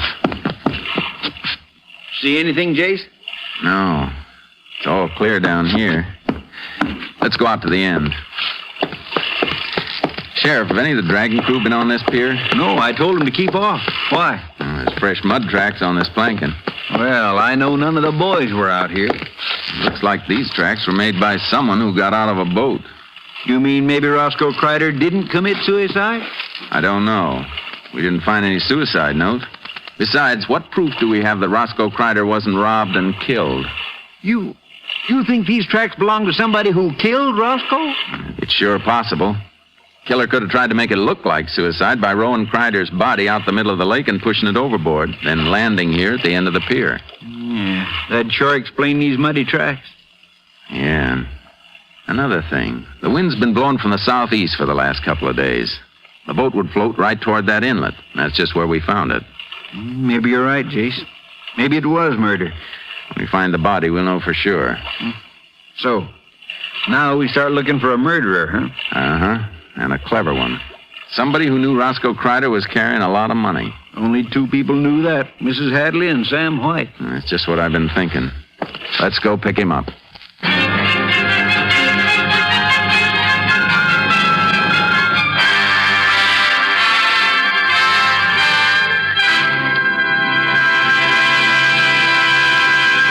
In just a moment, we will continue with Tales of the Texas Rangers, starring Joel McCrea as Ranger Jace Pearson. At this moment, throughout the country, millions of motorists are beginning to wend their way home along crowded highways from a long Independence Day weekend. It is at times such as these when accidents happen more frequently, when death and driving draw closer together. You can help to decrease the accident and death rate on our nation's highways. Excessive speed for driving conditions is a major cause of many motor accidents. Control your speed at all times to keep within the safe speed, not just the legal limit. America's professional truck drivers are taught to drive ahead of themselves and to avoid accidents by seeing them threaten before they can happen. They know that careful driving keeps them from having accidents which may take lives.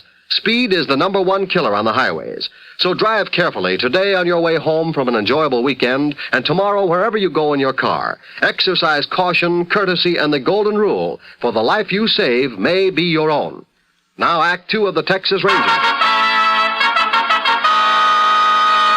We continue now with Tales of the Texas Rangers and our authentic story, The Boomerang.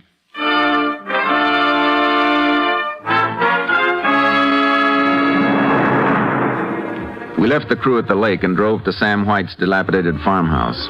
Outside, we saw an elderly woman trying to lead a mule up a ramp into the back of a truck. You ornery critter, Wonder get who out that there. woman is. Sam isn't married. Probably a neighbor. Howdy, boys. Howdy, man. How come Sam isn't out here helping you with this mule? No, he moved. Come on now, get up here. This here mule's as stubborn as Sam White. When'd he move? Last night, bought all his stock, but this ornery mule of his won't pay me no mind. Get on up there. I'm gonna have to take a whip to him, sure as I'm born. Know where Sam went? I got no idea at all. When he come by last night, he had all his stuff piled on the trailer, hooked on back, the old wreck he drives. Believe I know you, do I, ma'am? Sure you do, Sheriff. I'm Red Russell's sister, live over near the South Wash. Oh, of course. I didn't recognize you with your hair, Bob. Did Sam say where he was going? Nope, just said, doggone you, mule, now get on up, not down. Come on now, come on. That's it, boy. Land's sakes, that was. Would you mind just shoving that ramp and closing the tailgate? Sure, ma'am. Thanks. Now, what was I telling you? About last night. Oh, yeah. Well, Sam said it was an emergency. Had to go away, didn't say why. So he sold me the whole shooting match. Already got the hogs and a couple of Angora goats and some chickens. He didn't even know for sure how many of them he had. And then this here mule. Did he act like he needed money? No, sir, I wouldn't Say that? He was satisfied with $42 I give him for the whole batch of stock. Them goats and hogs are worth more than that by themselves. Seems like he wanted to sell out at any price. Are you sure he didn't say anything that would tell where he was heading? Nope, not a single word. I signed over the milk check the dairy give me, and he drove off. Check? Yep. Something wrong? What company issued that check, ma'am? Criterion Dairy. Thanks, ma'am. Come on, Sheriff. Where are we heading, Jace? Criterion Dairy. When that check comes back, we want to know where it was cashed.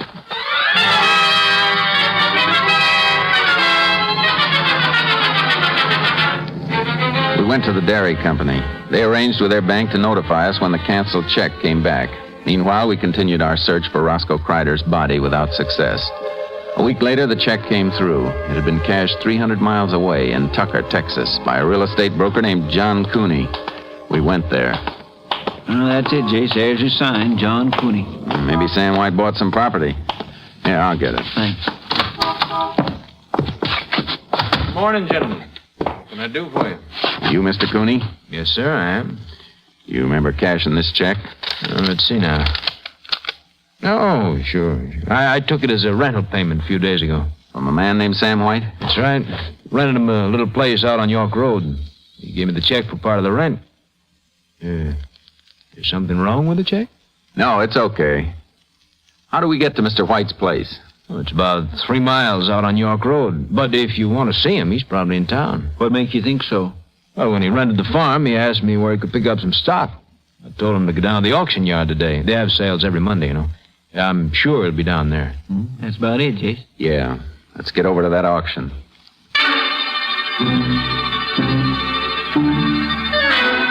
The auction was held out in the open. We moved around the edge of the crowd trying to spot Sam White. You know, we're sure going to have a time finding him among all these people. I just hope he doesn't see us first and sneak out.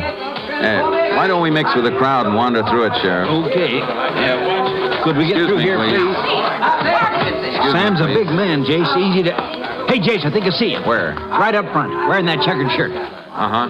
Come on. Excuse me, please. Pardon me. Let us through, please. He sees us, Jace. Look, there he goes. Keep an eye on him, Sheriff. Would you let me through here, please? Please. Please. Mister, can I... Thank you. He's running past that pen full of hogs. Sam! Hold it! He's making for the parking lot. Sam! Sam White!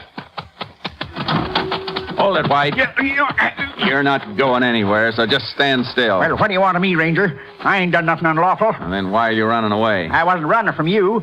Fact is, I didn't see you. I forgot I had to meet a fella. I was in a rush to get there. You ain't gonna hold me back, are you? You're darn right we're gonna hold you. You've got a lot of answering to do. About what? I don't know what you want me to tell you. Why did you leave Catonsville in such a hurry? Well, there's no crime in moving. It's a free country, Ranger. How come you picked the day Roscoe Kreider disappeared? Well, when I heard poor Roscoe drowned himself, I didn't feel like staying around no more. Are you sure you didn't leave because you murdered him? Ranger, you ain't serious, are you? Me kill Roscoe? Why, we is closer than most kinfolk. He had $1,400 on him the day he disappeared. Outside of his daughter, you were the only one who knew that. Well, that don't make me no more a murderer than a blue-nosed mule. Where'd you get enough money to be stocking another farm? Sold all my livestock before coming here. I can prove it. You don't have to. We know you only got $42 for it. How about it, Sam? You want to tell us the truth? You're digging a dry well, Sheriff. I wouldn't rob or kill Roscoe, rest his soul, no more than I can fly like a bird. Sam, if we find that money in your house, you're in for a lot of trouble. You know that, don't you? You stay away from our house. There ain't nothing in it to interest you at all. Quit stalling, Sam. We think you murdered Kreider and took his money. You're gonna have to prove it. Maybe we will. Sheriff, let's lock him up.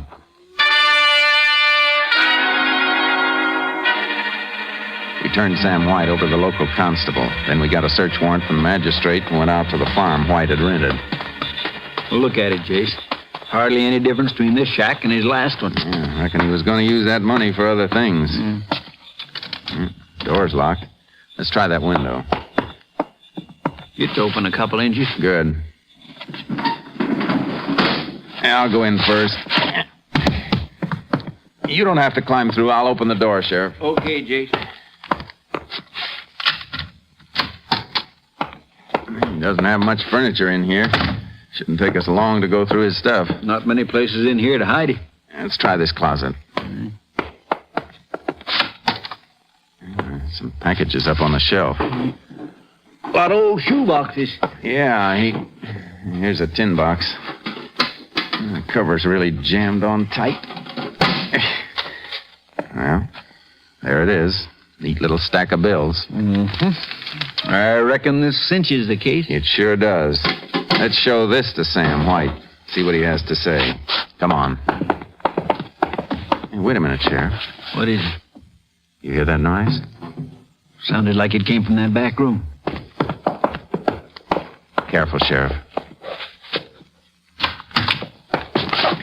What? Roscoe.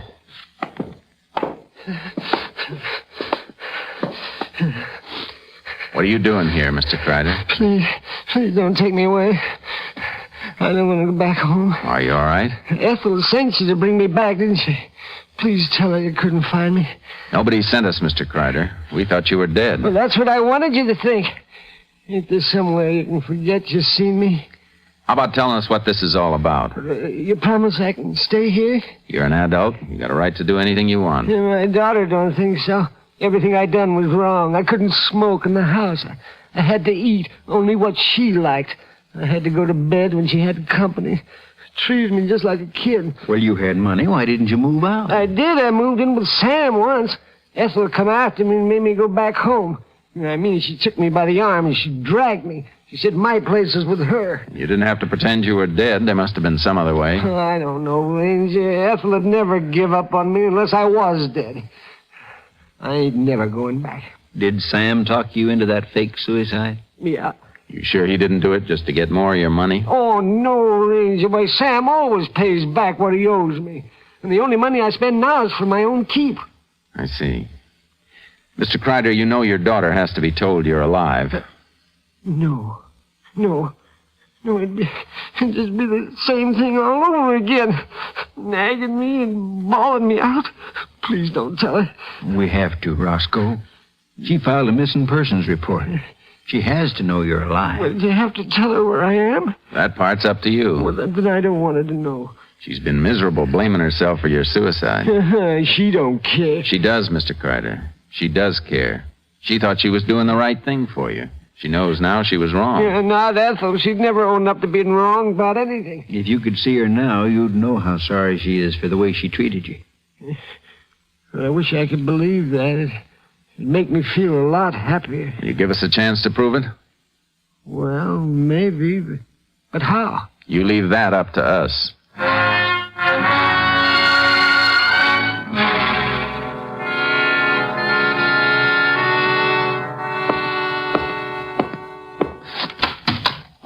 You can come into the office now, Miss Hadley. Thank you. Hello, Ranger. Hello, Mrs. Hadley. Sit down, won't you? Thank you. The sheriff said you had something to tell me. Yes, ma'am. We've got some news for you. Your father's alive. Alive? Oh, thank God. Thank God. Is he all right? He's fine, Mrs. Hadley. Tell me, where is he? That's something we can't tell you. You mean you don't know? We know. Then I don't understand.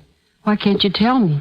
Because he asked us not to. Oh, he hates me. He hates me that much. No, ma'am, he doesn't hate you. He must. If he didn't, he'd want to see me. Maybe he does want to see you, but he's afraid you'd make him come back and live with you. No, I wouldn't. Mrs. Hadley, your father likes his freedom. I know that now. But I love him so. I thought everything I did was for his own good. I was wrong. Well, we all make mistakes. He'll never forgive me. Now I'll never be able to see him again. Oh, Paul. Excuse me a minute, Mrs. Hadley.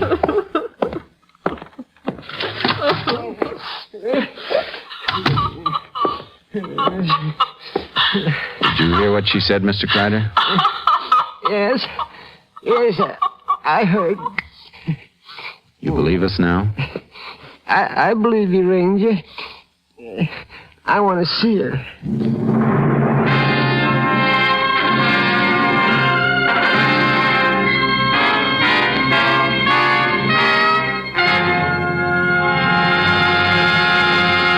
In just a moment, we will tell you the results of the case you have just heard. Tomorrow, the Republican convention begins in Chicago. Gathered in this convention city are more than 300 employees of NBC, all completing last-minute details, so that tomorrow morning you will hear the best convention coverage. Yes, as in every election year since 1928, NBC will be the leader in convention news coverage in 1952. Top news reporters, men like H.V. Kaltenborn, John Cameron Swayze, Morgan Beatty, W.W. Chaplin, and a dozen more, will be on a round-the-clock basis to bring you all the convention news when and as it happens. Through the facilities of the National Broadcasting Company, you will travel throughout Chicago, to hotel headquarters, special meeting places, the convention hall itself, and to NBC's special studios built just for giving you top convention coverage. No other network offers you a better way to attend the Republican convention. Hear every exciting moment on this station of the NBC radio network. Now, the conclusion of Tales of the Texas Rangers.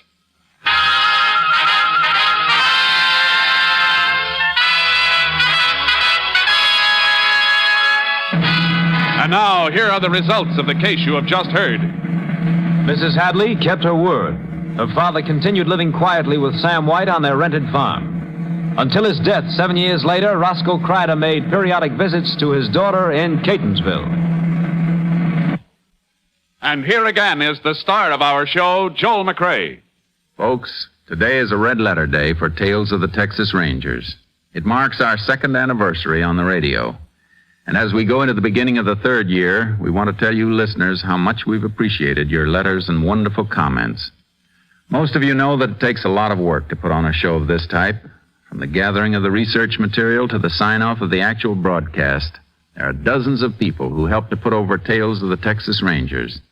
To the Ranger Force, and to all our wonderful friends at the Department of Public Safety, to Captain Gonzalez, to the staff at NBC, and to the local stations that make up this great network, we say thanks ever so much. And to you, the listeners, our grateful appreciation. We hope we'll be with you for a long time to come. We hope you feel that way, too. Good night, folks, and thanks. See you next week. Next week, Joel McRae in another authentic reenactment of a case from the files of the Texas Rangers.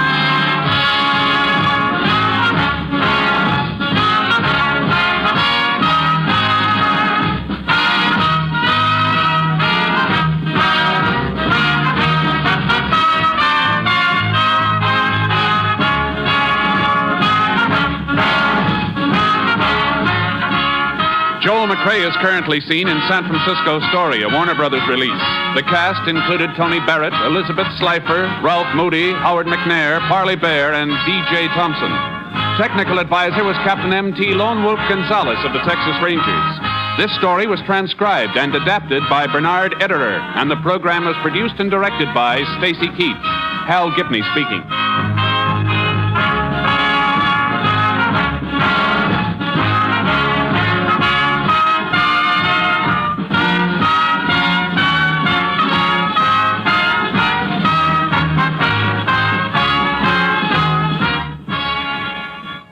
Wednesday is here, the best of Groucho on NBC.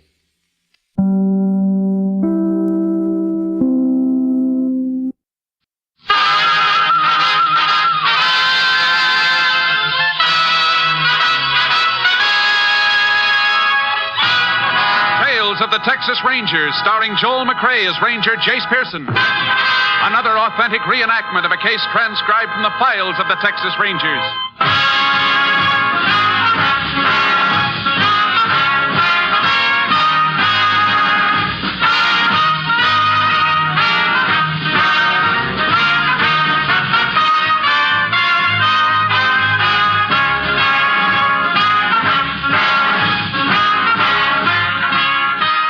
Dates and places in the following story are fictitious for obvious reasons. The events themselves are a matter of record.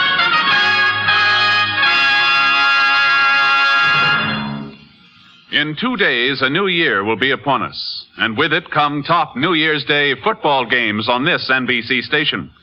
Both the Cotton Bowl and the Rose Bowl games will be broadcast by NBC this New Year's Day. First, from Dallas, Texas, you'll hear the wide-open passing game of the Kentucky Wildcats and the Texas Christian Horned Frogs. Then, later in the day, the West will meet the East when the Indians from Stanford meet the Fighting Illini of Illinois in the world-famous Rose Bowl. Tuesday's broadcast from the Rose Bowl in Pasadena will mark the 26th year this football classic has been aired coast to coast. As usual on NBC, you'll hear every thrilling play expertly called as the Stanford Indians, led by their Coach of the Year, Chuck Taylor, clash with Ray Elliott's men from Illinois. Make your New Year's Day more enjoyable by listening to both the Cotton Bowl and the Rose Bowl football games on this station of the NBC Radio Network.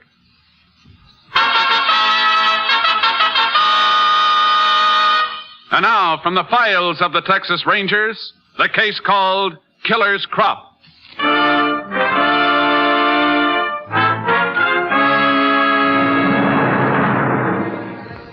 It is 10:35 p.m., April 16th, 1947. A black coupe is driving west on a deserted highway 20 miles from San Antonio, Texas.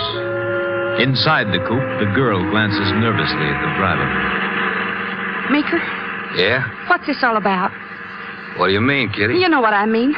Why couldn't you just pay me back there in front of my rooming house like usual? Why bring me way out here in the sticks? Like I told you, Kitty, the boss says we gotta be real careful these days. This is far enough. Come on, let's walk a little. I'd rather go back home. Now, Kitty, don't tell me you're not interested in the money anymore. What's the matter, Kitty? Well, nothing. I'm just tired. Sure, that's all it is. Wouldn't be you've gotten cold feet or anything like that, would it? Cold feet? Why, of course not. It's just that I... That may be why you went to see that doctor the other day? Doctor? Oh, you didn't think the boss and I knew about that, huh? Listen, Meeker. The doctor gonna take care of your cold feet, is he? Or maybe the police are. I haven't been to the police. No, not yet. Where were you fixing to go when I came by this evening? Why, just to a movie. Sure. That's why you had all those crop-dusting auto blanks we told you to burn. I just forgot to burn them. Yeah? You weren't by any chance figuring on turning them over to the police for evidence, were you? No. Too bad, Kitty. Too bad. You used to be a good mule. Meeker, you got it wrong. Have I? So all of a sudden you're too good for the outfit, huh? You want out, maybe? All right. I'm sick of the whole rotten, filthy mess. Look at me. Look at the wreck that stuff made out of me, and I've been helping make wrecks out of other people. Well, I'm through. I'm getting out. My, isn't she an angel all of a sudden? No, not by a long shot. But maybe someday with help I can get over it. You want to tell that to the boss? You think I'm afraid to say it to him, huh? Okay, take me to him. You know something? I already did. What? Standing right there in the bushes behind you.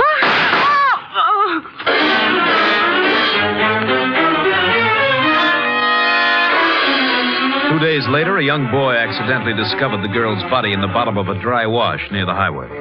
The sheriff was notified and requested help from the Texas Rangers. Ranger Jace Pearson was assigned.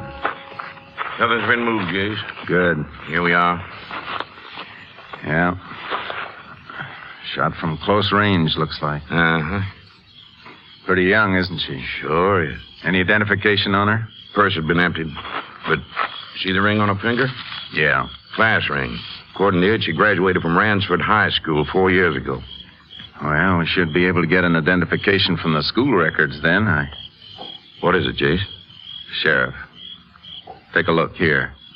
On her left forearm, near the crook of the elbow. Tiny scars. Quite a few of them, Jace.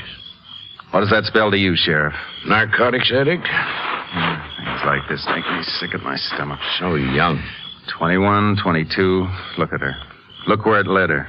Same place it leads all of them sooner or later. Yeah. Only with her, it came a little faster. Somebody was supplying her with the stuff, Jace. I know. That's why I'm taking a special interest in this case, Sheriff. Somewhere along the line, we gotta dig that rat, whoever he is, out of his hole.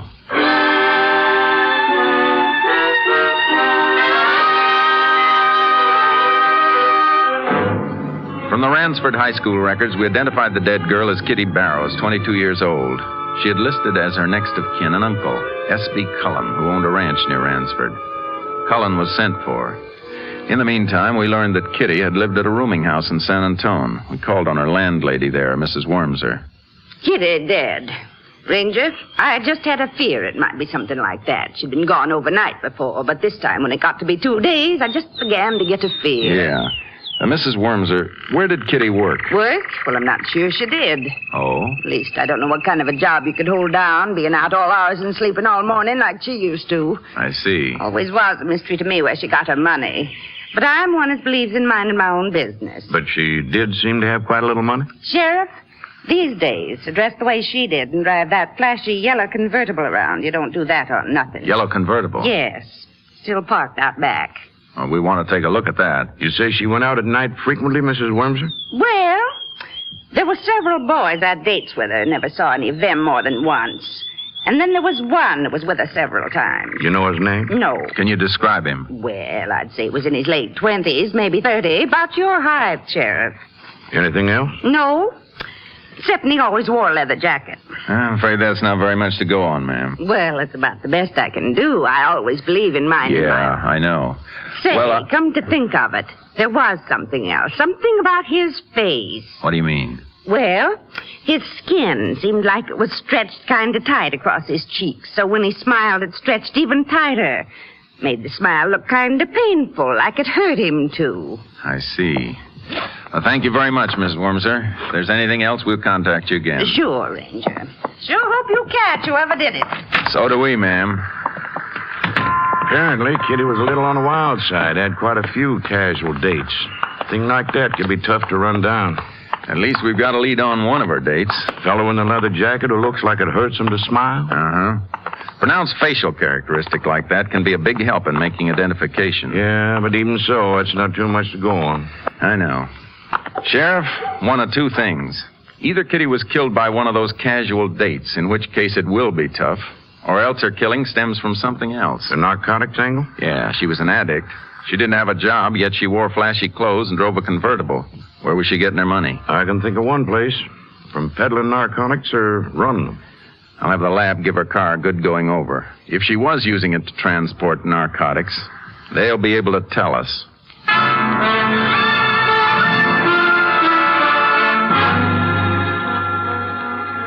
When the sheriff and I returned to his office, S.B. Cullen, the man whom Kitty had listed in high school as our next of kin, was waiting for us. I got over here from the ranch as soon as I could, Ranger. Thanks, Mr. Cullen. Sure, too bad. Yeah. According to the registration blank Kitty made out her last year at Ransford High School, you're her next of kin. Uncle, she put down. Well, matter of fact, that's not true. What do you mean? Well, I wasn't really any kin to her, Sheriff. She used to call me Uncle Stan, but that was just sort of a nickname. Nickname? Yeah. You see, her mother died when she was just a baby. Her dad brought her up. He worked for me on my ranch, and the two of them lived there in one of the houses. Well, he died summer before her last year in high school. Her father? Yeah. And she didn't have nobody to turn to, so I took her in the big house with me and kind of looked after her all that year. And I want to tell you, I had a time, too. I'll get it, Jace. What do you mean about having a time, Mr. Cullen? Well, I don't like to say this, but Kitty was a little bit wild. As soon as she turned 21, she moved out on me. Said she was her own boss. Where'd she go? I heard she was working as a car hop in Lubbock for a while. She showed up at the ranch once or twice, hit me for a little money, and then I sort of lost track of her. Mr. Cullen, did you know that Kitty was addicted to narcotics? What? That's right. Well, no, I sure didn't. Why, that's terrible. It sure is. You know, one contributing cause for young people drifting into that is lack of supervision at home. Ranger, maybe I wasn't taking the place of her parents very good, but I was sure trying. It just seemed like she wouldn't let me. And then when she turned 21, well, what could I do? Yeah. Jace? Yes, Sheriff. That'll be all, Mr. Cullen. All right.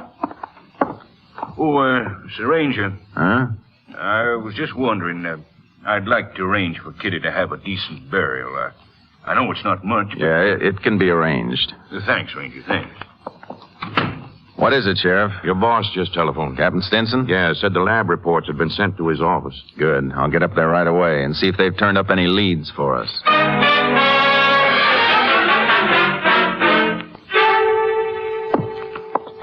Hear the report, Jace.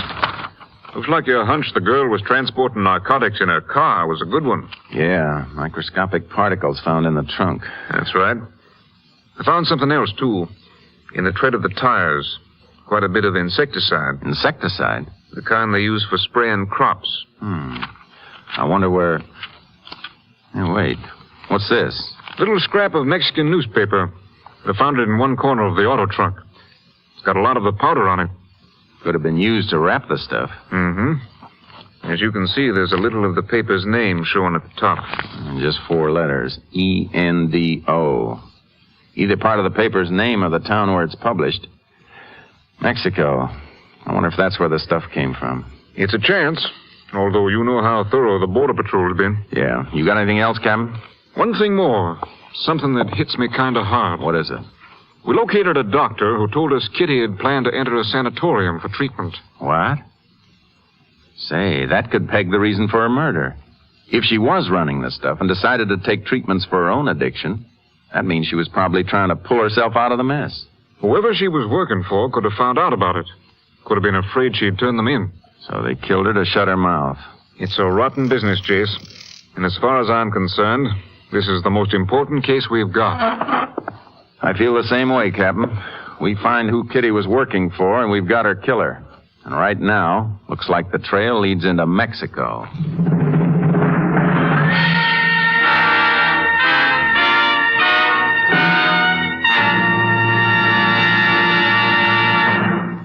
In a moment, we will continue with Tales of the Texas Rangers, starring Joel McCrea as Ranger Jace Pearson.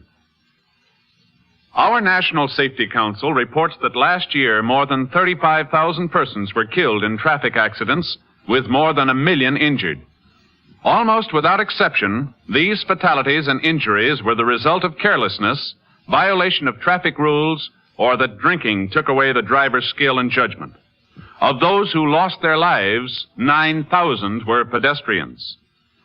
The Safety Council is waging a constant campaign to develop in every driver and pedestrian the personal responsibility of knowing and obeying all traffic laws. Remember, traffic accidents don't always happen to someone else. They can happen to us, to you, or to me. Every driver is urged to obey all traffic signs and signals, never to drive after drinking, and never to drive on the wrong side of the road, to be always alert at grade crossings. The slogan of the Safety Council is, drive safely for life. The life you save may be your own.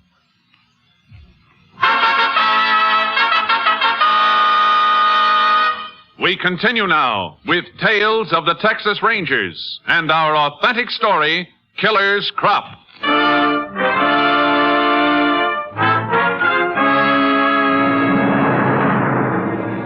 Captain Stinson contacted the Mexican police. They assigned one of their agents to work with us, Ernesto Gomez, an old friend of mine. We met in the captain's office. It would seem as though a new channel for smuggling narcotics is in existence, Jason.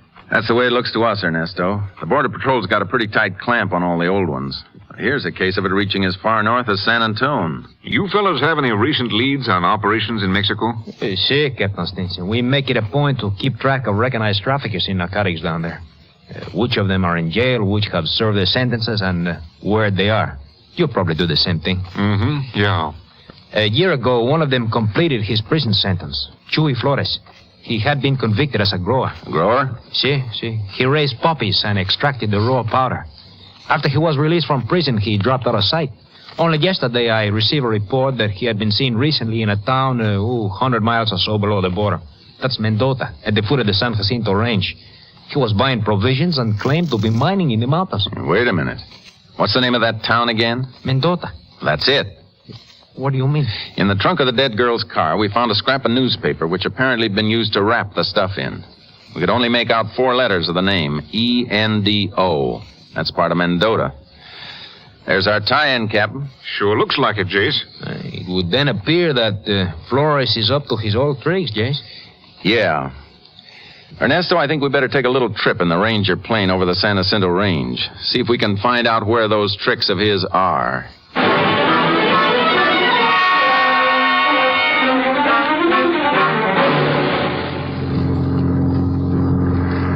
Some Some rugged country down there, Ernesto. See. Those mountains are quite wild. You know, once I trailed a fugitive through them for 4 days on foot without a sign of another human being. Well, we've crisscrossed this range pretty thoroughly. I'll have our pilot alter course and... Jace. Yeah? Look. Yeah. A little pocket down there just below the ridge. See? Pale patch of orange. That's poppies. Keep her flying straight ahead, Buck. I don't want anyone down there to know we're interested.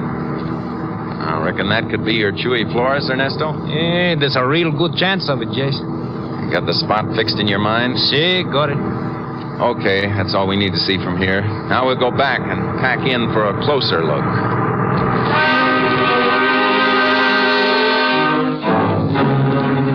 The Ranger plane landed at Mendota. There we outfitted and started back into the San Jacinto Range on horseback. Portable radio transmitter was included in our equipment. Several hours' ride up through the bleak foothills brought us close to the area we'd spotted from the plane. Hey, the pocket should be just over that ridge ahead of us, Jason. Yeah. Well, we better leave the horses here. Woo, Charlie. Oh. We can tie them in this clump of scrub. See? They should be sufficiently hidden here, I think. Okay, let's go. We'll work our way up the top of the ridge here. Bueno. There's plenty of cover along the top. Yeah. Okay, we better keep down and take advantage of this brush. See? Is this good, Jason? Yeah. Well, there it is, all right. See, right below us. The patch of poppies. A little hut there at the edge of the clearing. Look, a man near the door. Just let me get my binoculars on him. Chewy Flores. Your hunch about him was right, looks like. Well, Chewy Flores at this end and maybe the dead girl at the other. See, the question is, who is the tie-up between them? We're going to roost right here until somebody shows up to pick up some of that stuff.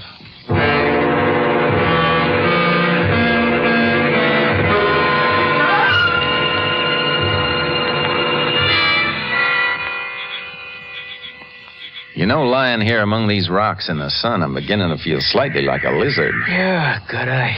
2 days and no sign of anybody down there below except Chewy Flores.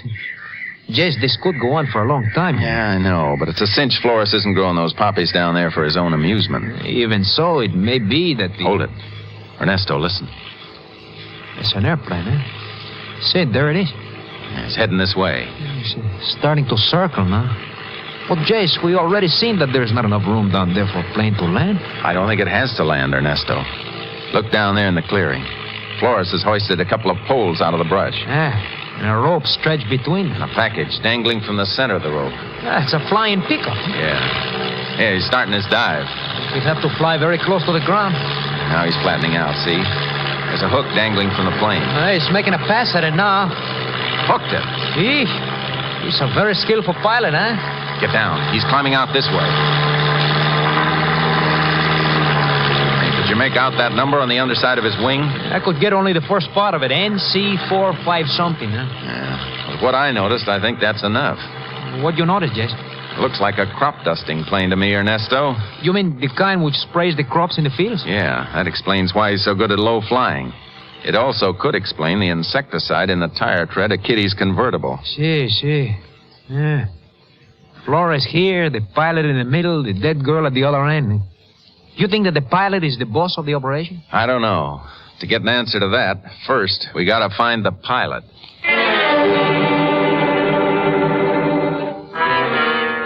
On our portable radio transmitter, we requested the Ranger plane to attempt to intercept and follow the crop duster. Then we moved in, and Ernesto placed Flores under arrest. By the time I reached the border and called Captain Stinson, he had some information for me. Our plane intercepted the crop dusting plane, all right, Jace. Stayed far enough away so as not to arouse suspicion. Tag him all the way to his airport? Lost him for a few minutes, and then spotted him again landing at the Tri-City airport. We checked and learned it's a one-man outfit called the Mika Crop Dusting Service. Is the plane at the airport now? Yeah. Sheriff Phillips is over there keeping an eye on it. Thanks a lot, Captain. I'll get over there right now.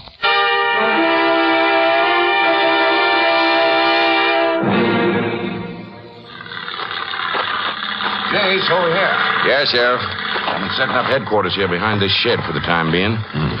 See that little hangar off there by itself? Yeah, Meeker crop dusting service.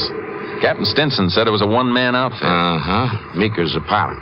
Is he in that hangar now? Yeah, working on his plane. Boys in the control tower told me he mentioned a faulty fuel pump to them when he came in. You mean he's been right there with his plane ever since he landed? According to them, he has.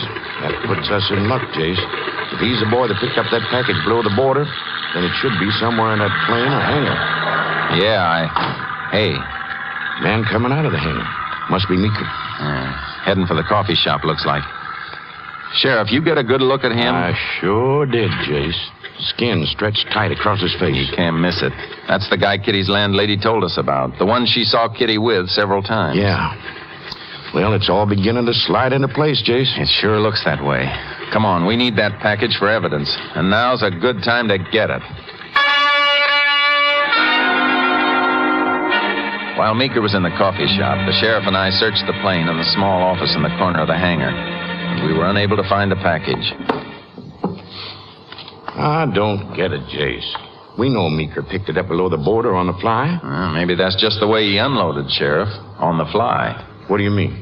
Look, Meeker'd be taking a big chance coming in to land with that package aboard, always facing the chance there'd be a tip on him and a search. Yeah, but wait.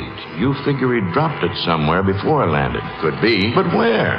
It seems to me it'd be just as risky dropping it in the same place each time as it would landing here with it. But suppose it's a different place each time. Different place? I don't...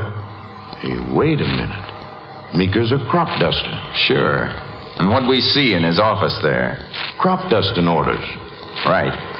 Let's take a look at those orders again.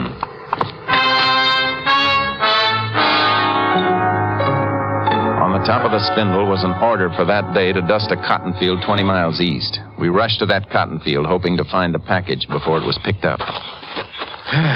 Some more walking than I've done for quite a spell. Yeah, well, we've already walked our way around 2/3 of the field. But we've been sticking to the edges, Jace. For all we know, that package you picked up in Mexico could have been dropped plumb in the middle of the field. Maybe, but I doubt it, Sheriff. I think they'd want to keep it as close to the roads as possible so their runner could drive up close and pick it up instead of walking right through the field. Well, sounds logical, but I don't... Sheriff, look over there. A package? The package. Just about 20 feet in from the road. Sure. That accounts for the insecticide in the tread of Kitty's tires. She'd drive up alongside whichever field Meeker had sprayed that day and hunt around till she found the package. Just in from the edge. Well, what now, Jace? Now we wait around and find out who's taken Kitty's place.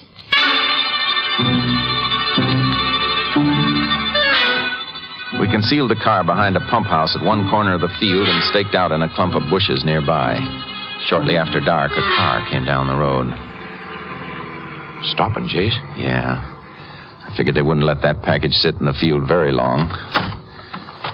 Somebody getting out. Crossing in front of the headlights. It's Meeker. Sure is. Jace, why would Meeker drop the package from his plane and come back in a car to pick it up? I don't get it. Neither do I. He's got the package all right. Getting back in the car. Okay, we'll give him a lead, then tail him with our lights low. See where he takes that package.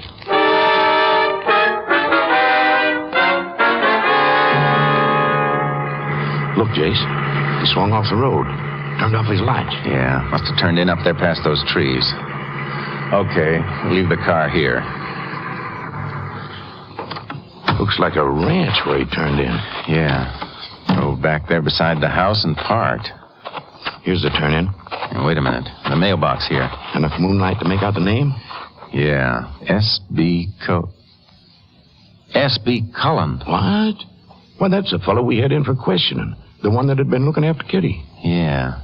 And he was so anxious to give Kitty a decent burial. Give you one instead, Ranger. I thought I saw you driving up. Just hold it, both of you. You got the drop on us, Sheriff. I sure have, Ranger. Meeker! What? Cullen, what are you... Hey, Ranger and the sheriff. Sure. You were real smart, Meeker. You let him straight here. Well, it wouldn't have happened if you hadn't called me and told me to pick the stuff up. I told you I didn't have any choice. Couldn't line up a runner I could trust. Yeah. You killed the one you had, didn't you? Kitty. Shut up. What's the matter? She wanted out and you wouldn't let her. I said shut up. So you're the boss of the operation, Cullen. You're the rat who first dragged Kitty down into the dirt and then killed her when she tried to pull herself out of it. That's one too many, Ranger. Now you try to pull yourself out of this. Ow! You okay, Jace? Yeah. As for you, Meeker, just stand there, real still. Well, I had to drop on you. Get you. Yeah, I guess you've never seen a spring holster before. You don't have to draw. Spring holster? Yeah. But you'll never have one, Cullen. That's where you're going. They're going to have the drop on you from now on.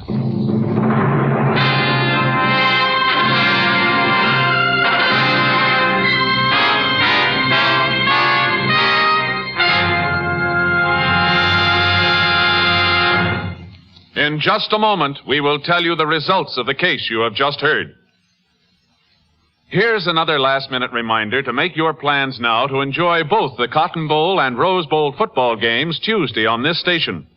In Dallas, Texas, at the famed Cotton Bowl, the Wildcats of Kentucky, led by their All-American quarterback, Vito Perillo, will meet the wide-open passing attack of Dutch Meyer's Texas Christian Horned Frogs. And, as usual, NBC will switch to Pasadena, California, at the conclusion of the Kentucky-Texas Christian Grid Battle to bring you the color of the Tournament of Roses and the exciting Stanford, Illinois football game. The Rose Bowl will be playing host to Coach of the Year Chuck Taylor's Stanford Indians and Ray Elliott's Fighting Illini from Champaign, Illinois. Arrange a football party at your home and enjoy a full day of the country's finest grid clashes. Broadcast direct to you by NBC from both the Cotton Bowl and the Rose Bowl Tuesday, New Year's Day, on this station of the NBC Radio Network.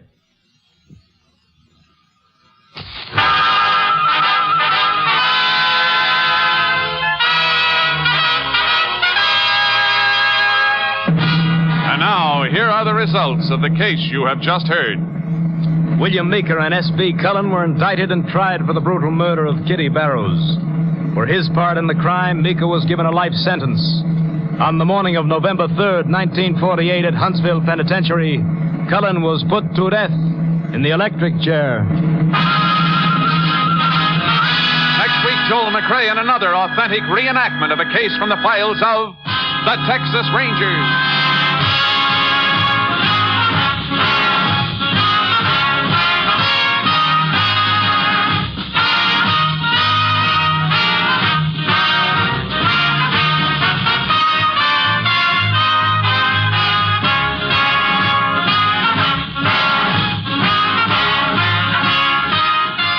The cast included Tony Barrett, Virginia Gregg, Herb Ellis, Ken Christie, Bill Johnstone, and Byron Kane.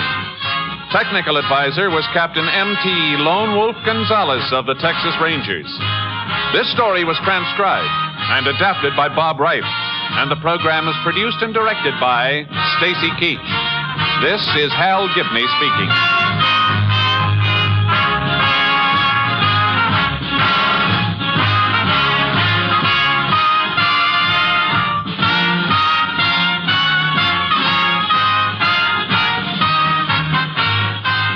Next, it's The Big Show. All this and Tallulah, too, on NBC.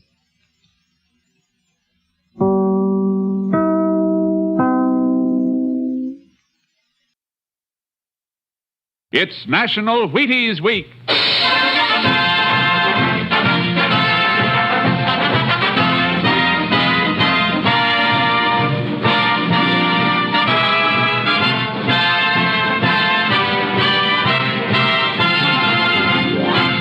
Yes, it's National Wheaties Week, and Wheaties present Joel McRae in Tales of the Texas Rangers. On stage tonight, transcribed from Hollywood, another in the Wheaties' big parade of exciting half-hour presentations.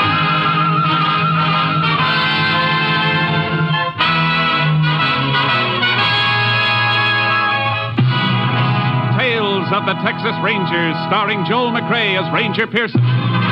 Texas, more than 260,000 square miles, and 50 men who make up the oldest and most famous law enforcement body in North America.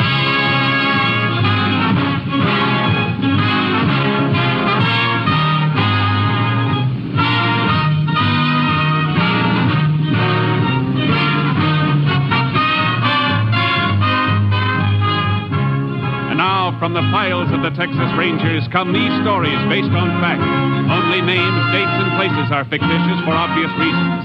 The events themselves are a matter of record.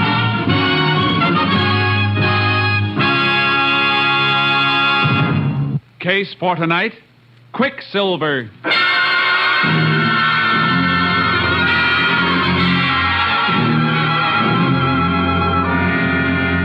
At 11:30 on the night of May 22nd, 1947, the Stockholm Ranch, located in the middle of Carson County, Texas, was darkened for the night when the occupants were awakened by the barking of a dog.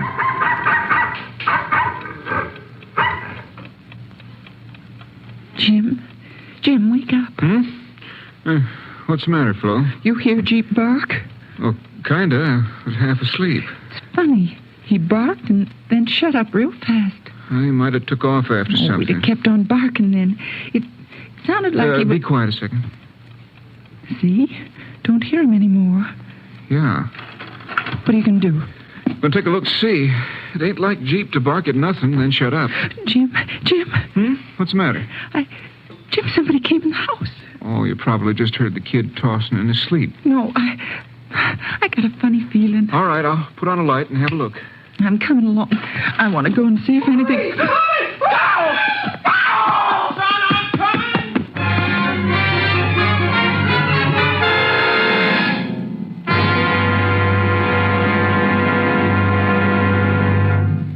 It's National Wheaties Week. Time to buy Wheaties, eat Wheaties, buy more Wheaties, eat more Wheaties. Time to join America in a brighter morning.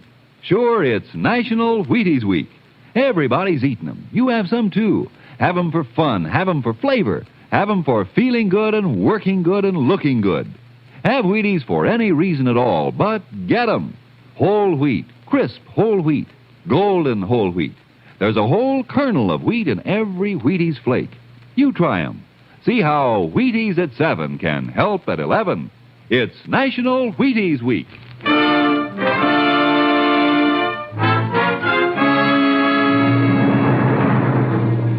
On May 29, 1947, the bodies of Jim and Flo Stockholm and their 10-year-old son, Carl, were discovered by a playmate of Carl's.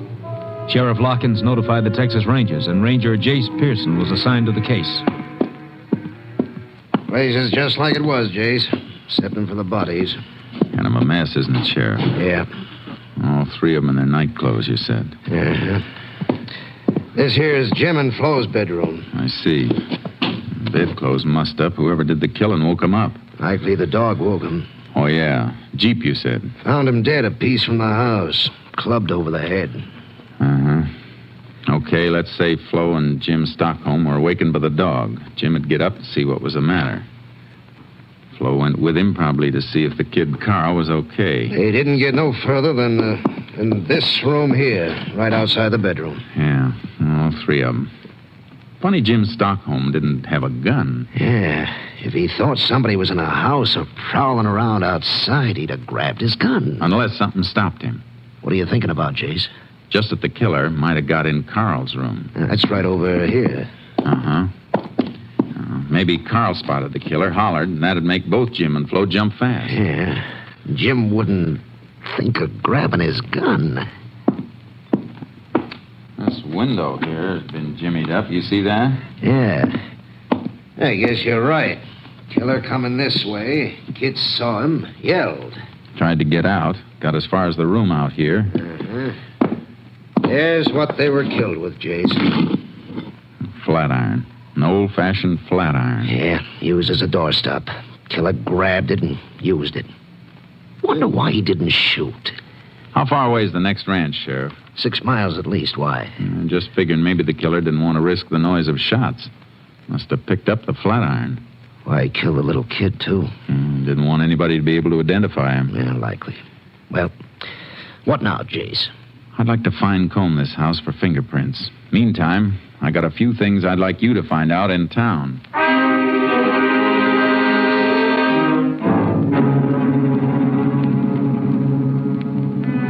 There were no fingerprints anywhere, except those we knew were of the murdered people. The motive for the crime was robbery. Jim Stockholm kept fairly large sums of money on hand to pay cash for whatever he bought. We didn't find a penny in the house. Whole thing looked hopeless. Like the sheriff said when he came back to the Stockholm ranch. Yeah, the coroner can't give us much, Jace. Ain't no way of telling how long they've been dead. If we could find out what day the murders were committed, we'd have something. Not much, but something. Yeah, but how? How are you going to find that out? Nobody saw the Stockholms before they were killed? For sure. Jim went into town on the 22nd week ago. Out here, if nobody sees his neighbor for a week, ain't nothing thought about it. So the murders could have been committed any time between the 22nd and the day the bodies were discovered. That's the way it sizes up, Jace. Killer's got at least a week to make tracks for, well, Texas is big. Uh-huh. Sheriff, that fence there, near the corral. Well, that's a hog pen. Hey, the hogs are gone. Yeah, busted through. Come on. I never noticed it before. Never thought about looking for the hogs. Who would? Well, look here, Sheriff, where the fence is busted through. Look at these. Here. Hog bristles. Lots of them. Caught on the broken part of the rail. Hogs broke out and pushed through here. Yeah, but look at here, Jace. What's it got to do with what we're after? What made these hogs go wild and break out? It's my guess they got awful hungry. Sure. And went looking for something to eat. Come on. We're going to the barn and take a look at the hog feed. Then we're going into town.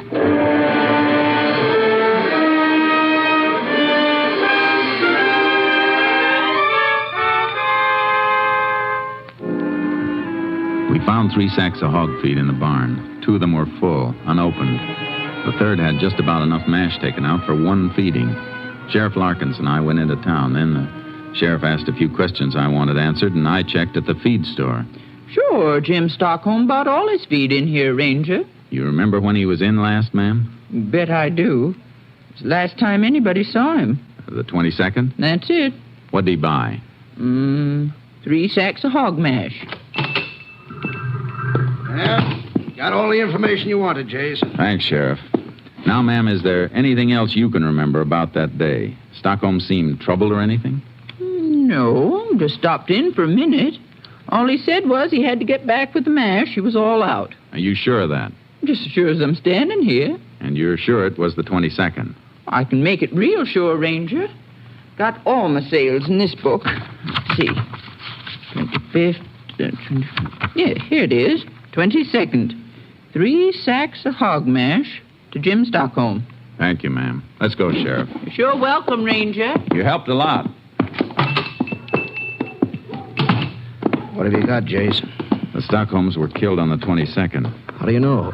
Jim Stockholm bought these 3 sacks of feed on the 22nd. He said he was all out at the ranch. He had to get home and feed the hogs.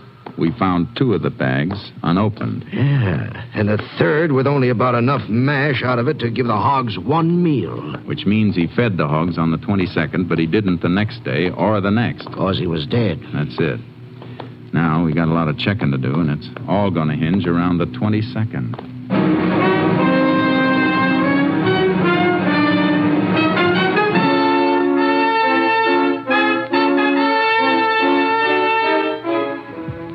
We questioned everybody, but it all added up to a big round 0.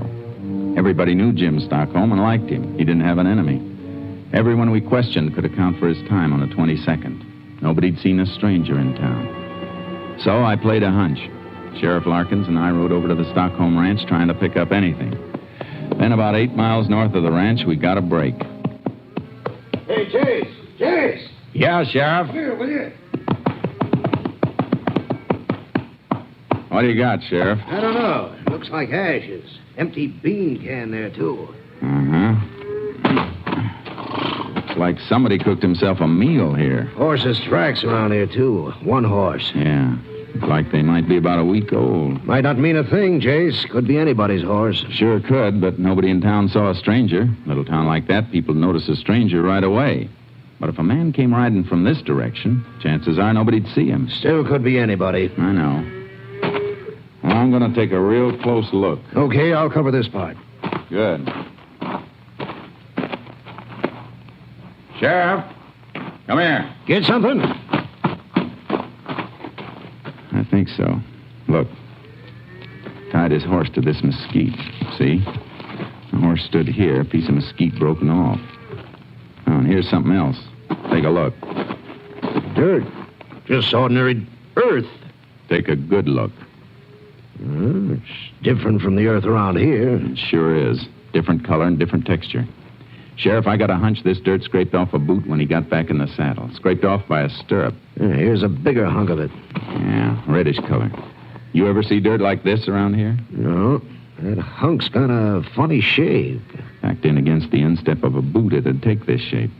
You had any rain around here lately? Dry as a bone. There's only one way earth packs up in an instep if it's wet. The man who left this couldn't have come far. Come on. Let's see if we can find a couple of his footprints.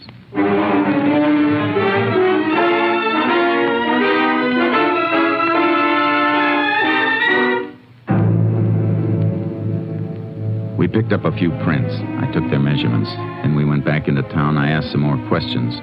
Meantime, I sent the earth samples to the lab for analysis. And by the time I got back to my headquarters, Captain Stinson had the report. Looks like this earth came from southwest Wheeler County, Jace. At least the lab thinks so. Wheeler County southwest. Well, it kind of fits, Captain. Fits what? That part of Wheeler County is not far from Stockholm Ranch. No, it isn't. Just about as far as it'd take wet earth to dry out and get hard enough to scrape off a man's boot. Yeah, I see. What else you got? A few horsehairs I picked off the mesquite bush. Looks like the fellow was riding a sorrel. And something else. Plaster casts of his boot prints. Mm-hmm. It's a pretty big boot. Big man. Maybe 6'2" or 3. You're right. But there are no fingerprints. There's no real evidence. This fellow whose boot prints you got, he might have been anybody. Might never have gone near the Stockholm Ranch. Yeah, I know that, Captain. You didn't pick up any of his boot prints around the house, did you? No, place was pretty messed up. A lot of people got there before I did. Yeah, that's one break a criminal always gets. If only people'd stay away. If only they'd have enough sense to realize. Sure, but they don't. They don't mean any harm, though. Okay, what's next? Look for a man 6'2" or 3 riding a sorrel? I'd like to, Captain. Starting where? Well, Texas, I guess.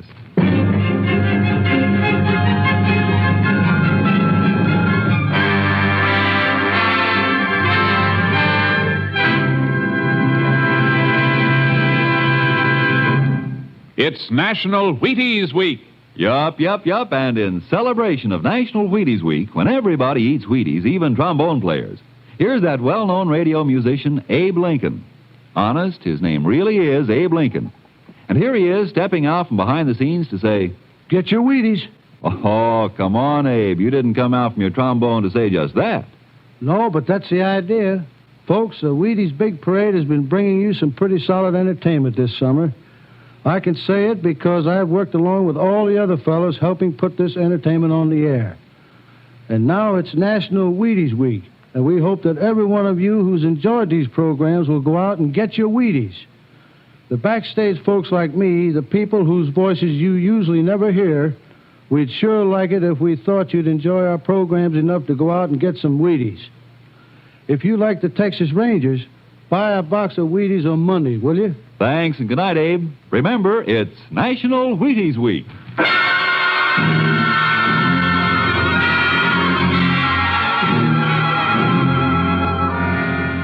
I kicked around for a few days, covering all the ground I could between the Stockholm Ranch and Wheeler County, and then I reported back to Captain Stinson. Kind of picked up something interesting, Captain. Like what, Jace? Weather reports. Here's a map of Wheeler County. The places I've marked in red had rain within the last 3 weeks. Oh? Well, what about it? Well, this place. Right here. The only spot of the marked places that'll show the same kind of earth we had analyzed. I checked. Mm-hmm. So it's narrowed down to that. But you can't arrest a man just because he happened to be in a place where it rained. I know I'm working on a shoestring, but there's no other lead, nothing. Might be I'll hit a stone wall or pick up some poke who just happened to pass through the spot where we found the prints of earth. But it's a chance, Cap, the only one. Well, suppose you chase down that lead in Wheeler County and your man's gone. Oh, I don't expect to find him there. He left there and landed at Stockholm Ranch, maybe. And left no fingerprints. There's not a single piece of evidence. It's still the only lead. You want to stick to Wheeler County, huh? That's about it, Captain. Maybe pick up a description of a possible suspect. Well, where'll you start? Well, here's what I think. The man we're looking for is a drifter. Maybe a poke that picks up work here and there where he can get it. The fact that he ate a can of beans and cooked it himself means he didn't have a nickel to buy a decent meal, even though he was near a town. That kind's usually a drifter. Made a buck here and a nickel there. You see what I mean? All right, Jace. Play the hunch. But if the lead peters out... I'm hoping it won't. See you later. Now, you keep in touch. Yeah. Radio or phone. So long.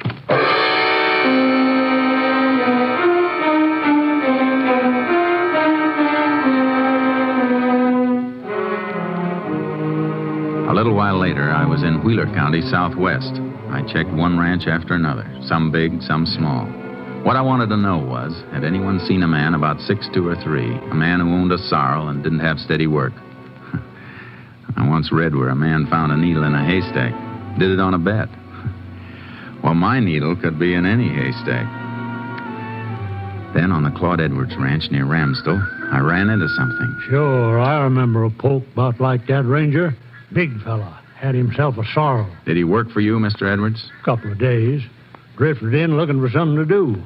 I don't usually have work for more than my own hand, but this fella come in just about when I needed somebody else, and... What was his name? Orwell.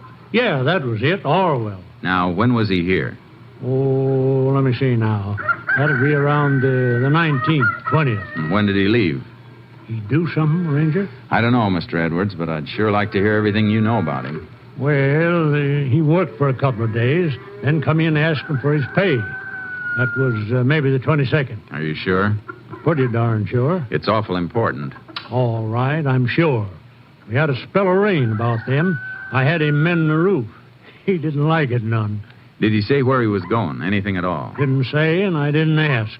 Just handed him his pay. Saw him in town later, dropping it in a card game. Then he lit out. All right. Now I want the best description of him you can possibly give me. Everything you can remember. What he looked like, how he talked, acted. I'll try, Ranger. But how you going about finding him? By now, he might be clear into Mexico. Any place. I'm going to do my best, Mr. Edwards. And I'm not sure that's going to be enough.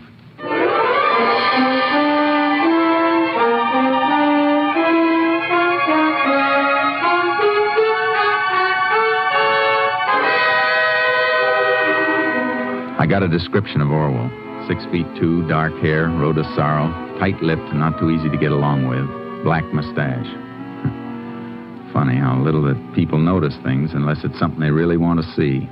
What description we had was sent out. 50 false leads came through, 100.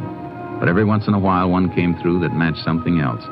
Captain Stinson and I talked it over. Well, maybe it is something, Jace. Look. 100 different leads, but there's one that shows up every so often. This one. Same description. Drifter, gambles a lot, had a dozen different jobs. There's something else, Jace. Now look at the pattern here. Yeah, I am. This one keeps moving southwest, always away. The others jump around. The last report came from San Carlo 2 days ago. Mm-hmm. I'd like to mosey into San Carlo and see if I can pick up anything from there. I figure this Orwell's moving slow. He's counting on being safe by now. What if you find him? There's still not much evidence. We'd have to get a confession out of him. Nothing we've got will stick in a court.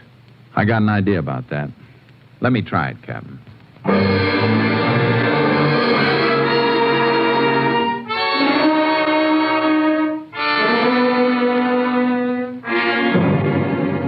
In San Carlo, I picked up a few more scraps about Orwell. From what I'd learned, I tried to think like the man I was trailing. Tried to figure out his next move. He gambled a lot, so every town I hit, I asked questions. Went to ranches and asked about poker games and crap games. Orwell was like Quicksilver. Yeah, he was here. Left. Uh-huh. He was there. Left after picking up a few dollars. But the pattern stayed the same. Always moving southwest. Then on the McMallet Ranch near the New Mexico border... Orwell? You say Orwell, Ranger? That's the name. He's riding a sorrel horse. Well, I don't like to say for sure, but I took on a fella named Orwell, and he did come in riding a sorrel. As soon as he hit the bunkhouse, he'd try to shake up a poker game. Where's he now? Well, I sent him out this morning to ride fence. Stock was getting through. How long ago did he leave? Oh, 3 or 4 hours. Maybe a little more. Tell me something else. Oh, sure. What? Did he have any money when he left this morning? Well, funny you ask about that, Ranger. Matter of fact, he touched me for a $5 against any pay he had coming. He ought to be coming back soon now. Almost time for chow. He touched you for $5. He won't be back for chow. I'm going after him.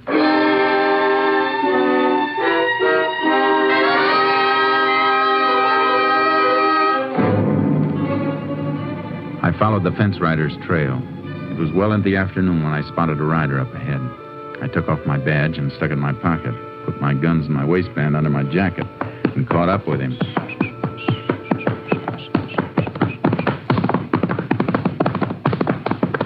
Whoa, boy, whoa. Howdy. Who are you? Name's Pearson. You're Orwell, huh? Yeah, why? Boss sent me out to look for you. Boss? Oh, boy, whoa. Yeah, foreman back at Mellett's ranch. What for? Well, we got to get back to the north fence. You wasn't working there when I left. Just got took on. I guess we'd better get back to the north fence. Boss says it's important. That's so. Say, come to think of it, you're not even on the ranch anymore. I hit the boundary fence a piece back. All right, I got news for you, mister. I ain't riding fence. Now, you take off. You see about that north fence. Huh? You mean you're quitting? Right the first time, mister. Now, so long. Hey, hold it a minute. You're downright unsociable. Oh, boy, oh. You're downright nosy. Me? I didn't mean to be. Say, you mind if I ride a piece with you? Yeah, I do. Well, I'd kind of like company. Thought you was just took on at the Mellett's place. Seems to me you're riding wrong, mister. Oh, I got no hankering for work either. Not with 500 in my jeans. 500? A poke like you with 500? Got lucky in a crap game night before last. Then why'd you take the job? Oh, man can always use a couple more bucks. Well, I guess I'll be riding on. Hey, wait. Huh? Okay. I kind of like company myself. You want to ride a piece with me? It's okay.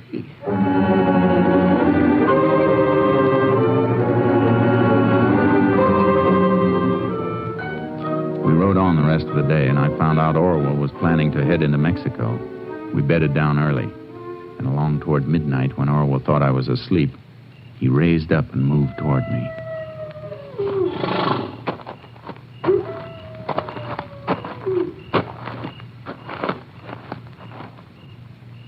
Hey, Pearson, you sleeping?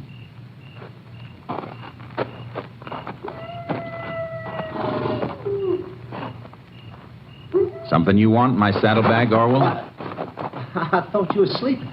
No. Don't reach for it, Orwell. I'll blow your head off. What are you getting this head up about? Man starts to go through my saddlebags when I'm sleeping, I get touchy. I'm just looking for cigarettes.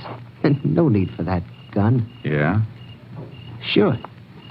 Wasn't looking for 500, were you? You call me a crook? You name it, Orwell. You are touchy. Okay. Put that gun away, Pearson. You're acting like a kid. I tell you, I was just looking for cigarettes. Sure. Guess I did maybe bust a strap. Okay, bring that saddlebag. Cigarettes are in it. Yeah, sure. Left or right one? Right. Hey, you open it this time. Hey, what you got in there? Stuff. Okay. Cigarettes are wrapped up in that piece of blanket. Help yourself. Well, thanks. Cigarettes in here? Feels like a ton of iron. Could be. Wait! Anything wrong, Orwell? It's a flat iron. Uh-huh. Funny thing to be carrying around. Why? I knew a man once carried around a cow skull tied to his saddle horn. Why are you carrying this? Don't know. Why are you asking? Who are you? I told you. Name's Pearson. Jace Pearson. Cigarettes are there. Help yourself. I don't want any. Suit yourself. Mind handing me that flat iron, Orwell? Why? I just want it.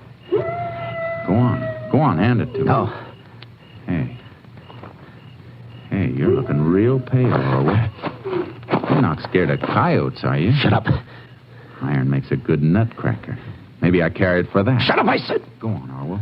Hand me the flat iron. Pick it up. It's not so heavy. It's heavy enough. Man could pick it up like this, lift it up over his head and bring it down hard like... Why not? Why, you... No. Orwell, stand still. Don't run. Hold it, Orwell. I'm warning you. Hold it.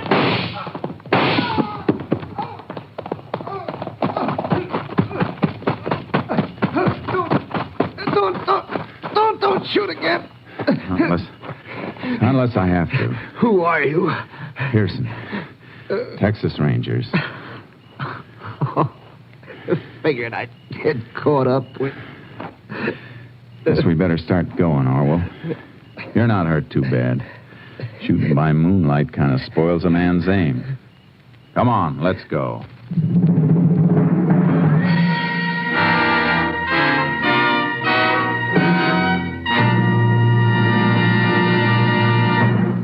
William Orwell confessed to the murders of Jim and Florence Stockholm and their son Carl.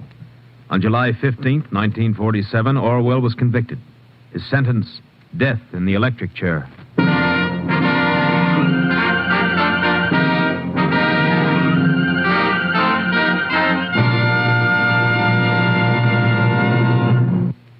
Joel McRae, your Texas Ranger, has asked me to ask you to have some Wheaties. Yes, have some Wheaties because it's National Wheaties Week. The week when everybody goes out and buys a box and enjoys a dish of America's famous whole wheat flakes. Start early in National Wheaties Week so you'll have time to buy 'em and eat 'em and buy some more and eat some more. Wheaties, that is. And while you're enjoying 'em, partner, you're getting wide-awake energy, whole wheat energy. There's a whole kernel of wheat in every Wheaties flake. Begin a better breakfast with Wheaties and see if you don't find yourself striding high, wide, and handsome right through the morning. Rangers can ride better, salesmen can sell better, plumbers can plumb better with a better breakfast. Milk and fruit and Wheaties. Get yours. Breakfast of champions. It's National Wheaties Week. Next week, Joel McRae in another authentic reenactment of a case from the files of the Texas Rangers.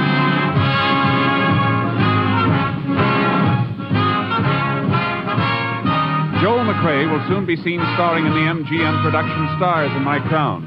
Tonight's cast included Tony Barrett, D.J. Thompson, Byron Kane, Lou Krugman, and Russell Simpson. This story was transcribed and adapted by Russell Hughes, and the program was produced and directed by Stacy Keach. Hal Gibney speaking. And this is the Wheaties man, Frank Martin, inviting you to listen on Tuesday night to the Penny Singleton Show on the Wheaties Big Parade. See you then.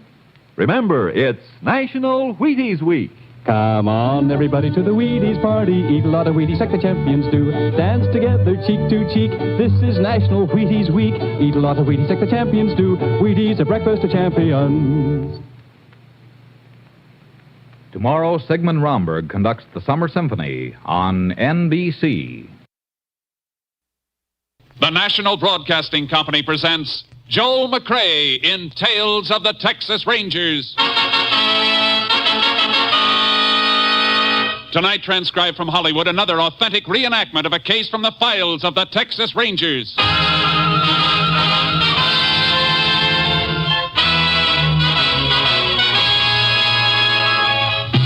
Tales of the Texas Rangers, starring Joel McRae as Ranger Jace Pearson.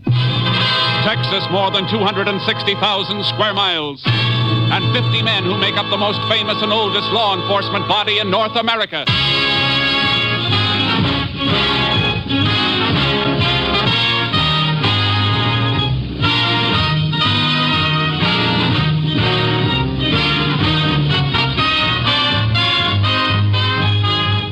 Now, from the files of the Texas Rangers come these stories based on fact. Only names, dates, and places are fictitious for obvious reasons. The events themselves are a matter of record.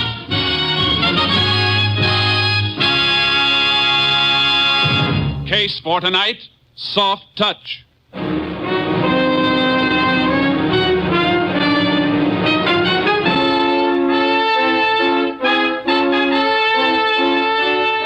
It is 11 a.m. on a Sunday in August 1949. A blue sedan comes to a stop in front of a ranch house 30 miles from the town of Salt Flats, Texas. Come on, kids. This Grandma's house. What? Bill, Huh? let them sleep. We started so early, they're tired. Well, we can't leave them in the car. If we wake them up now, they'll never finish their naps. We'll bring them in a few minutes. Okay. Getting up at 4 a.m. was kind of early, even for them, huh?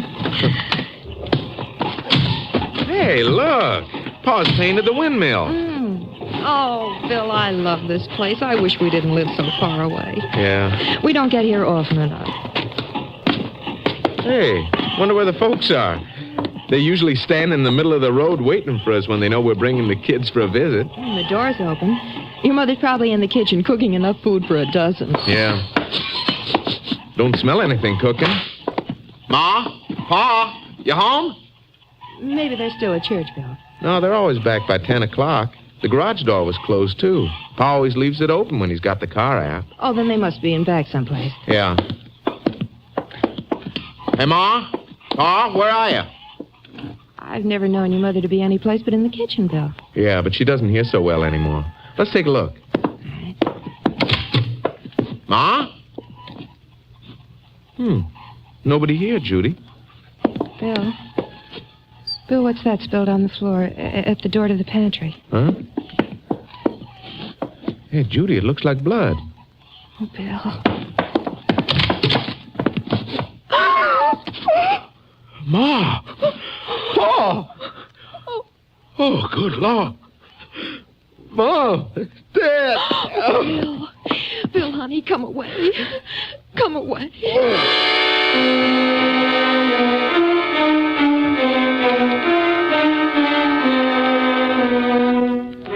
The brutal murder of the rancher and his wife was reported. Texas Ranger Jace Pearson was notified by shortwave radio. He reached the ranch house less than 1 hour after the bodies were discovered.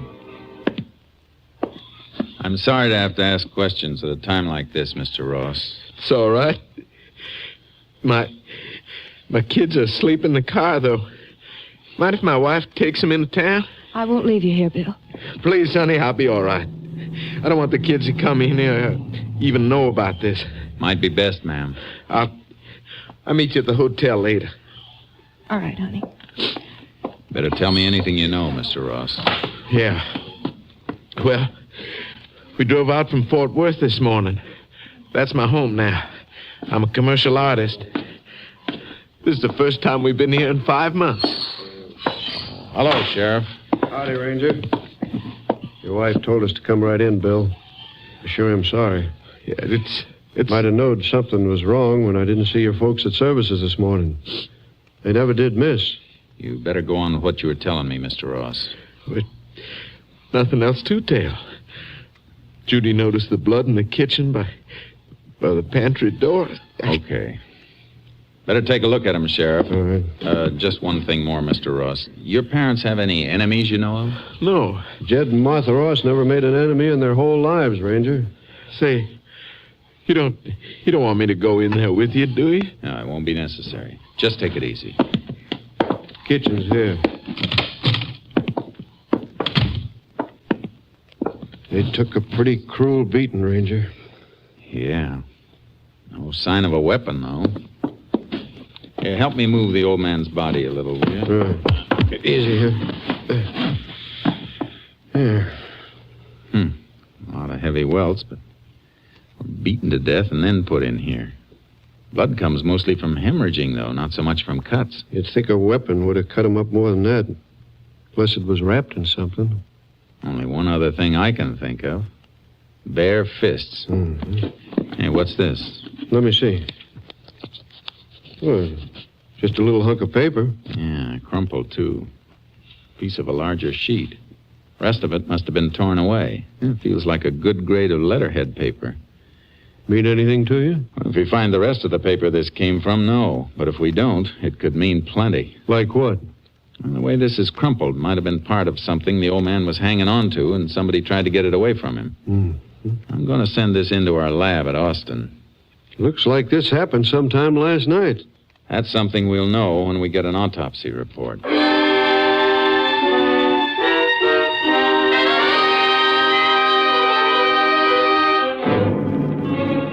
We called to have the bodies and the piece of paper picked up. Then we checked around the outside of the house. The gravel road wouldn't hold a car track. But behind the house, we found marks where a horse had been tied. I got charcoal out of the trailer, and the sheriff got a horse from the ranch barn. You went right toward the southeast quarter. Ross has 200 acres and cotton down there. Yeah, I see it. Might have ridden over there yesterday on one of his own horses. No, horse that made this trail wasn't one of Ross's. Pony we're following has a spread hoof. Whoa. Look. See the marks? There's a bar across the frog on the right forefoot. Yeah. Wondered why you were checking the shoes on the horses back there in the barn. Yeah, that's why. Wrong way. Who owns the adjoining place? Other side of the cotton. Big Chuck Whitaker. Now, let's get moving. I want to have a talk with this Big Chuck Whitaker. Come on, Chuck. Hey, here, boy.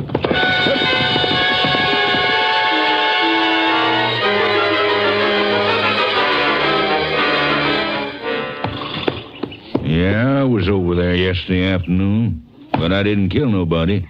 Well, that's very interesting, Mr. Whitaker, because we didn't tell you anything about anybody being killed. I know you didn't, Ranger. My phone happens to be on the same party line as the Ross Ranch. I heard their son Bill call when he found him this morning. You make a habit of listening in? I had a call to make. I picked up the phone I heard. Couldn't help it. Now, if you're through asking questions, I'd like to go back to mending this harness. That can wait, Chuck. You're not exactly broken up about losing your neighbors. Ranger, I got troubles enough of my own. Why did you go to Ross's yesterday? What time were you there? In the evening, just before sundown. Ross was fixing to have some crop dusting done again. I wanted to talk to him about it. How about doing the job for him? No, Ranger, the crop dusting plane comes down from Salt Flats. Oh. Well, go ahead, Whitaker. Yeah, the last time Ross dusted a spray he carried over on my place. Some of my cattle watered down near that cotton, made them sick. Yeah, Ross say he'd watch out for it? Yeah. And that was all? That was all. And I come home.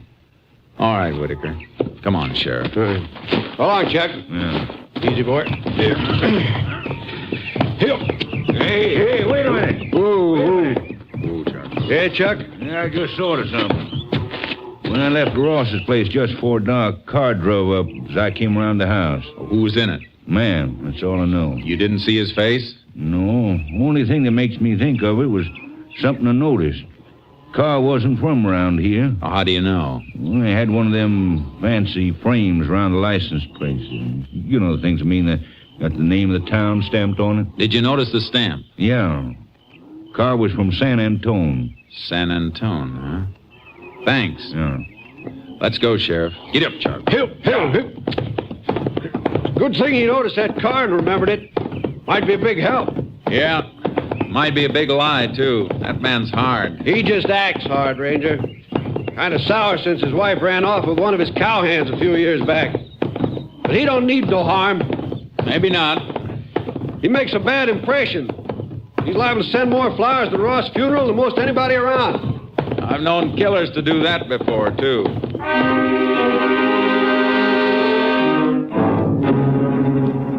We checked other ranchers in the area, but we didn't get any information until next morning at the sheriff's office. Morning, Jace. Heard anything from your headquarters yet? No, waiting for him to call me now. And what's that, the autopsy report? Yeah. Medical examiner seems to agree with your idea. Death might have been caused by a beating with fists. Pretty thorough job of beating. You read this? Yeah. Old woman died of a broken neck. Struck right at the base of the brain.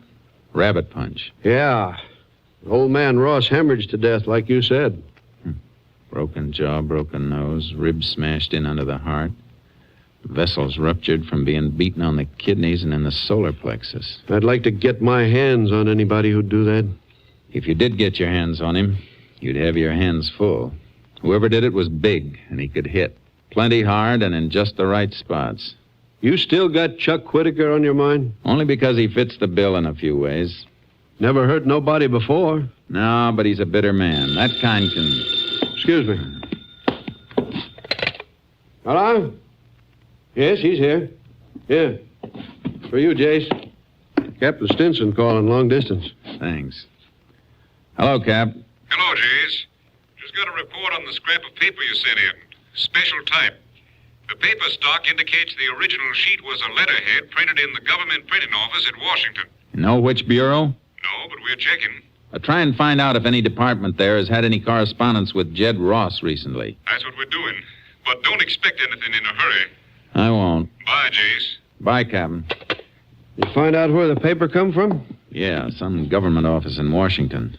You been checking on that car from San Antone? One Whitaker told us about? Yeah. Nobody I found saw it.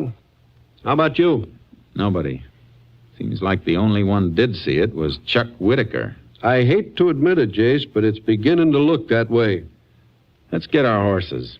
I want to see Whitaker again.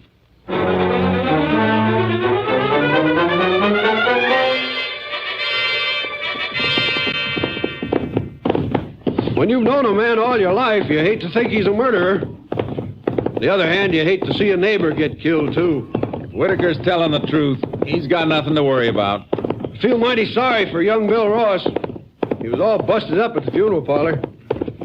Tough for him to take it alone, but he made his wife and kids go back to Fort Worth. He the only child? Bill? Yeah. Only one living, that is. Had a sister, Joan. Nice a girl as you ever see. What happened to her? She was a Navy nurse. Got killed at the Solomon Islands during the war. Ross has sure had that sheriff trouble, all right. Kind of trouble somebody ought to pay for. Hey, look. There's Whitaker now on a pony coming toward us. Just rode out of the gully. Yeah. Get up, Chuck. Up, boy. Oh, boy. You're coming back to see me, huh? That's right, Whitaker. You think I've been lying to you, don't you, Ranger? Now, take it easy, Chuck. Get one thing straight, Whitaker. I got nothing against you or any man, not personally. But I do intend to find the man who killed your neighbors. Well, then you can stop looking around my place. Sheriff, I rode out to meet you because your office called. You both wanted back in town. Why? Because I ain't blind and I ain't lying. One of the sheriff's deputies has found somebody else who saw that car from San Antone.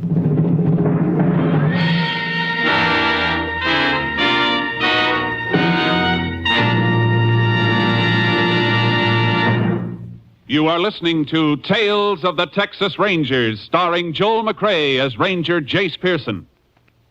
And now we continue with tonight's case, Soft Touch.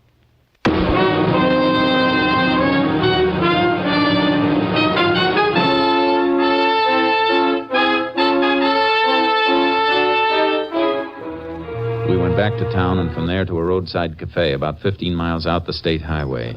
Yeah, I sure did see the car, like I told the deputy. It had that thingamajig on the license plate. Noticed it when I give him some gas. Are you sure it was on Saturday, huh? It sure was. About 5 o'clock, I'd say. I guess there's not much traffic from San Antone comes through here, does it, Sheriff? Nope, we're off the main U.S. highways. Anybody coming down here on a state road would have to have some business around here someplace. You remember the man in the car? No, I sure do. After I give him the gas, he come in for some coffee. Can you describe him? Oh, well, 3 days ago, but he's better than 6 feet, maybe 200 pounds. Then, of course, there was his face. What was wrong with it? Well, Sheriff, his face looked like he tried to bulldog a steer on rocky ground and lost. It sure was scarred up. He bleeding any place? Oh, no, Ranger. I didn't mean fresh scarred. Reckon he looked that way for a long time. And when he left here, you drive on toward Salt Flats? He sure did. Wasn't nobody else in here when he stopped or when he left, so I didn't have nothing much to do, and I was watching when he drove off. He was going in the direction of the Ross Ranch, all right? Yeah, but who was he? That's what I'm going to find out, if I can.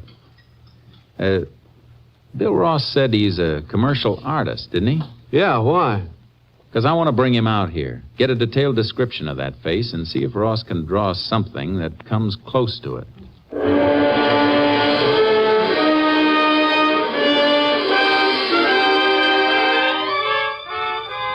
We sent for Bill Ross, but before he joined us at the sheriff's office, something else turned up. A long-distance call from Captain Stinson. We found out what that letter from Washington might have been, Jace. Good, Captain. Let's have it. Well, it might have been from the Veterans Administration. Answer to a letter Jed Ross wrote asking if they had any record of a United States Marine named Herbert Walsh. What else? Well, for some reason, Ross wanted to know if there really had been a Herbert Walsh in the Corps, and especially if he'd been wounded and hospitalized in the Solomon Islands. The piece of paper you sent in might have come from the answer the Vets Administration sent to Ross. What was the answer? There's no record of a Herbert Walsh, Jace. Does it fit anything? I don't know, Captain. But the Rosses lost a daughter in the Solomons, a Navy nurse. Bill Ross just came in with the sheriff. I'll get on it. Bye. Bye, Jace. Ross, does the name Herbert Walsh ring a bell with you? Yes. Yes, Ranger, it does. My father told me about him in a letter 2 months ago. You know who he is? No, I never saw him. Folks wrote that he stopped by the ranch and told him my sister had taken care of him in Solomons before she got killed. Is that all? No. According to my father's letter, Walsh gave my folks the idea that he and my sister had been very close. Had your sister ever mentioned him in letters to your folks when she was overseas? Well, they couldn't remember, but we were awful fond of my kid sister, Ranger. Anybody who'd known her would have found an open door with my folks. Somebody found one, all right. Too open. What do you mean? There isn't any Herbert Walsh. What? But my pa gave him some money. When? Did he write to you about that? No, but I've just been going over my father's affairs. In the past 2 months, he loaned Walsh several $100s. I have the canceled checks. Where are the checks? At the lawyer's office on the corner. I want to see where those checks were cashed. Come on. Jace, you figure this Walsh is a phony working the old war buddy racket? Of course he is, but with a new angle. A dead girl. What do you mean? I mean that families of servicemen and women open their hearts too easily to strangers they think might have been close to somebody they loved. You mean Walsh killed my family? Your father must have suspected him. He wrote to Washington and found out Walsh had never been in the Solomons or the Marines. And when Walsh came the last time, your father called his hand with a letter he'd gotten from the VA. Here's the building where the lawyer is.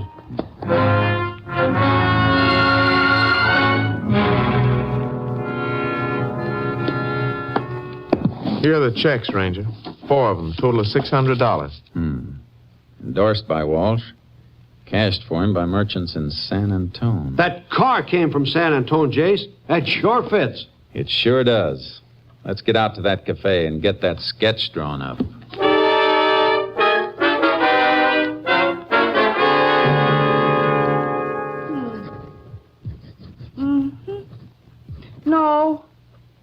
No, it weren't quite like that around the eyes. There was, marks around the eyebrows.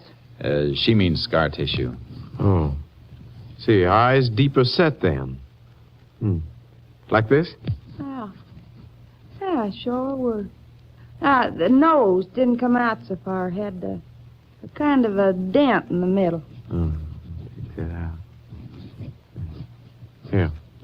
Like that? Hey, that's fine. That's real good. If somebody knew the man, would they recognize him from that? They sure would. That's almost a spitting image, I'd say. Thanks a lot, ma'am. You're sure welcome. I'll take that bill.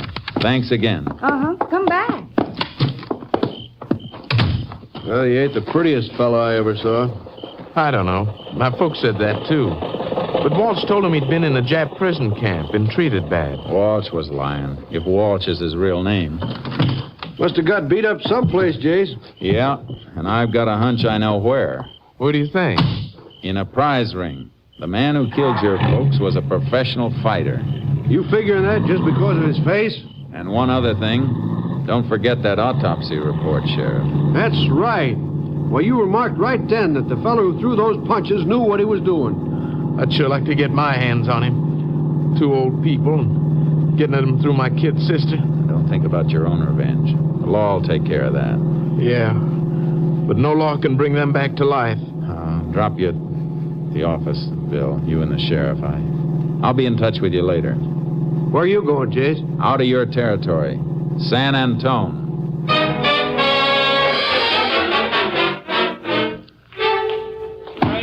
All right, come on, Chris. Throw that 1-2 faster. Faster. Come on, roll with it. That's it. Oh, now let me see, Ranger. Well, I've seen that face before, sure. Yeah. Well, been some time, but he used to train here, all right. Heavyweight. Wait a minute. Hey, Pop, come here. Come here, Mike. Pop is the world's oldest fight fan, knows every fighter in his record for the past 50 years. Maybe he can tell you something. Yeah. You know, what can I do for you? You know a man who looks like this? Yeah, I seen him before. His name Walsh? Walsh, nothing. That's Eddie Pola. Never did amount to anything. Had a punch like a bull ox, but no science. Wide open for a left hook. Had 31 fights and ended up... fine, Pop. Hold it. Ranger don't care about all that. The main thing I want to know is, when did you see him last? Oh, 6-7 years ago. That long ago? Oh, ain't long enough to suit me. Fuller never should have been allowed in the ring. He wasn't the kind of fighter that loved the sport. He liked to hit men to ruin them, that's what. And you have no idea where I might find him? Well, not me, Pop. No. Well, thanks for your help. Yeah, you're welcome, stranger. Why, sure, glad to help, Ranger.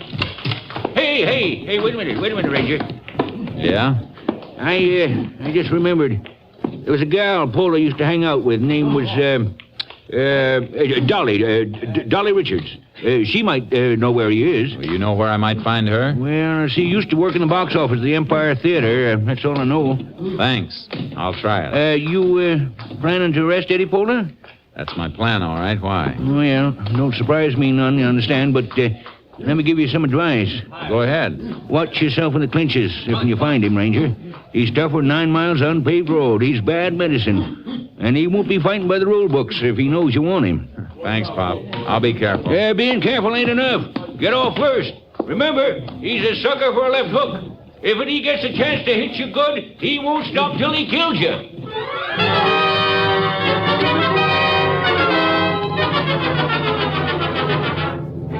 I checked the Empire Theater for Pola's girl, Dolly Richards, but she hadn't been seen for years.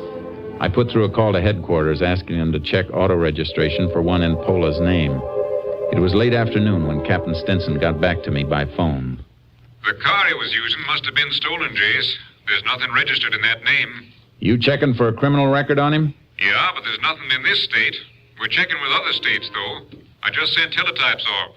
I'll have to wait a while then. Nothing else you can do, Jace. So long. Hey, wait a minute, Captain. What? Take one more crack at the License Bureau in Austin. See if they have a car registered to Dolly Richards. Dolly Richards? Well, who's she, Jace? Pola's girlfriend? She was. Let's hope the torch is still burning. I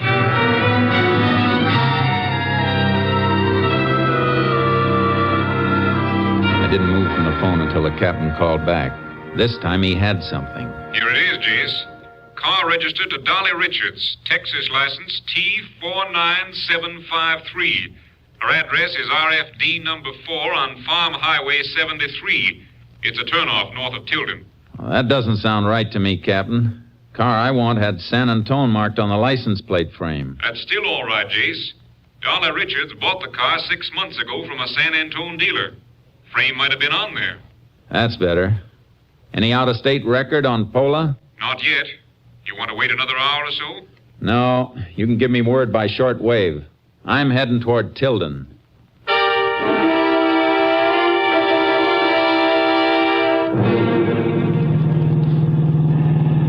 KTXA to Unit 10. Unit 10. Go ahead, KTXA.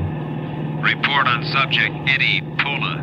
Served 3 years Leavenworth, impersonating Army officer and using mails to defraud. 1 year Oklahoma State Penitentiary for fraud. 1 year Louisiana assault. 10-4, Unit 10, clear. KTXA Austin. I took the turnoff north of Tilden, headed for the sprawling country ribboned by Farm Highway 73. It was midnight when my headlights picked out the mailbox and the name D. Richard. I left the car on the road and slipped up to the house. It was dark. I knocked. All right, Eddie, all right. Don't blow your top. What a tired kitty. Pola isn't home, huh? Pola? I don't know anybody by that name. You can save the static, lady. Where was he last Saturday night? He was right here with me. During the late afternoon and evening? You heard her, Ranger. Oh, Eddie, I didn't know you was in. He knocked, and I thought you'd forgot your key. All right, again, so... Dolly, shut up. Like we said, Ranger, I was here last Saturday. I know somebody who says you weren't. Described you well enough for this to be drawn. Good likeness, too, Pola. I was here. What are you going to prove with the drawing? I'm not going to prove anything with the drawing.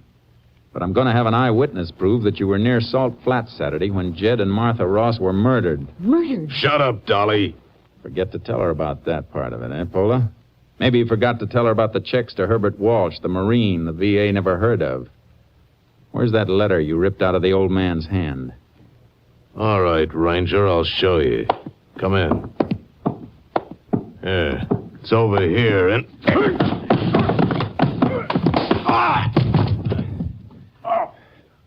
The old boy at San Antone Jim told me you were open for a left hook, Pola. Now, don't try that again. Get on your feet and turn around. You too, miss. Why me? So I can cuff you together.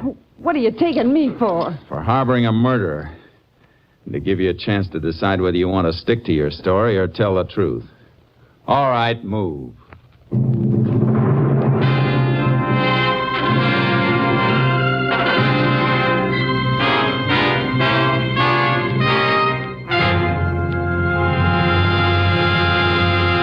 Dolly Richards turned state's evidence against Eddie Pola. Pola was tried, convicted, and sentenced to death in the electric chair.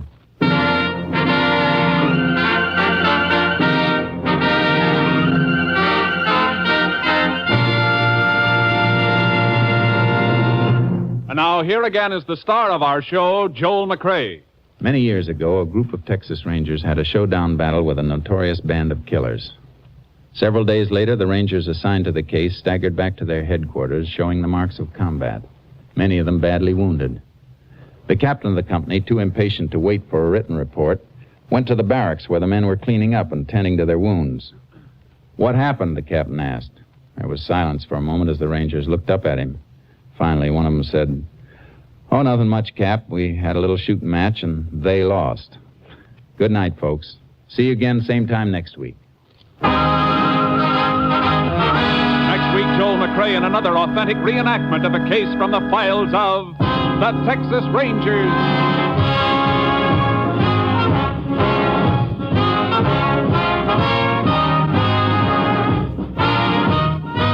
Joel McCrea is currently seen starring in the Universal International Technicolor production Saddle Tramp. Tonight's cast included Tony Barrett, Paul Freese, Mike Barrett, Tom Tully, Bill Johnstone, Byron Kane, and Virginia Gregg. This story was transcribed and adapted by Joel Murcott, and the program was produced and directed by Stacy Keach. This is Hal Gibney speaking.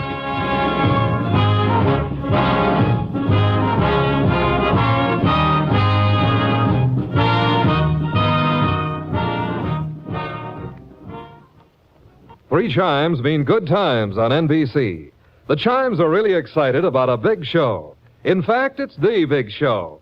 An hour and a half every Sunday with Tallulah Bankhead as Femme C, and starring Jimmy Durante, Fred Allen, Jack Carson, Groucho Marx, Jose Ferrer, Meredith Wilson, and many, many more. All this and Tallulah, too. No wonder it's the big show. The premiere date is Sunday, November 5th, just 1 week from today. Phil Harris reminding you that next it's Theater Guild on NBC. Wheaties presents Joel McCrea in Tales of the Texas Rangers. On stage tonight, transcribed from Hollywood, another in the Wheaties big parade of exciting half-hour presentations.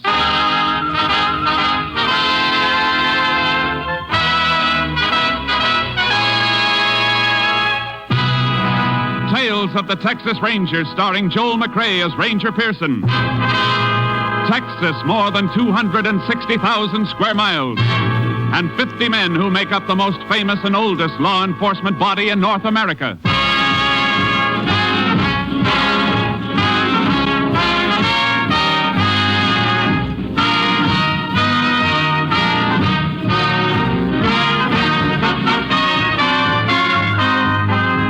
From the files of the Texas Rangers come these stories based on fact. Only names, dates, and places are fictitious for obvious reasons. The events themselves are a matter of record.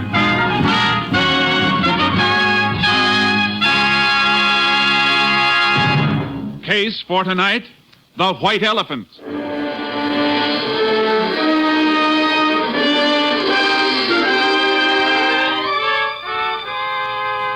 It is January 16th, 1950. The time, 6:28 p.m. A freight train just outside of a West Texas town gains speed and rolls through the gathering dusk.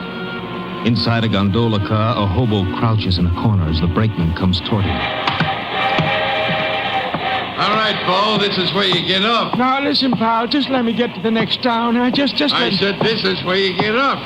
But we're moving. Yeah, you get on where we was moving, you can get off. Now, come on, or I'll dust the top of your head. Now, listen, don't do it, I tell you. Get on your feet like this. No, let go. No, you want to get tough, huh?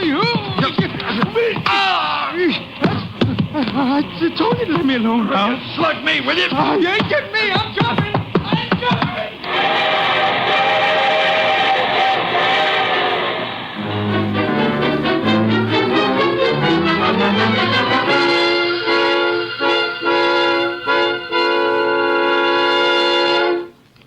Tales of the Texas Rangers will continue in just a moment. You take a nice, ripe, plump kernel of wheat, and you roll it out flat, and you toast it a little. And what have you got? A Wheatie. Do that over and over and over again. Do that enough times, and pretty soon you have a whole bowl full of Wheaties, and you can sit down to breakfast. Now, of course, you and I know not many people go to all that work to get their breakfast Wheaties. They just tip up that big Wheaties box and let those crisp little flakes tumble into the bowl. And you know what? When you do that, you get the very same 100% whole wheat goodness and energy that you'd get if you rolled out your own Wheaties flakes kernel by kernel.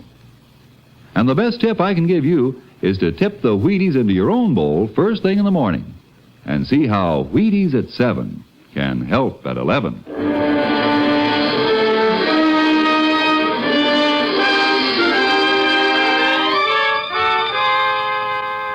At 2:55 a.m. of the morning following the freight train incident, a rancher named Banker noticed a small coupe parked on the shoulder of the road.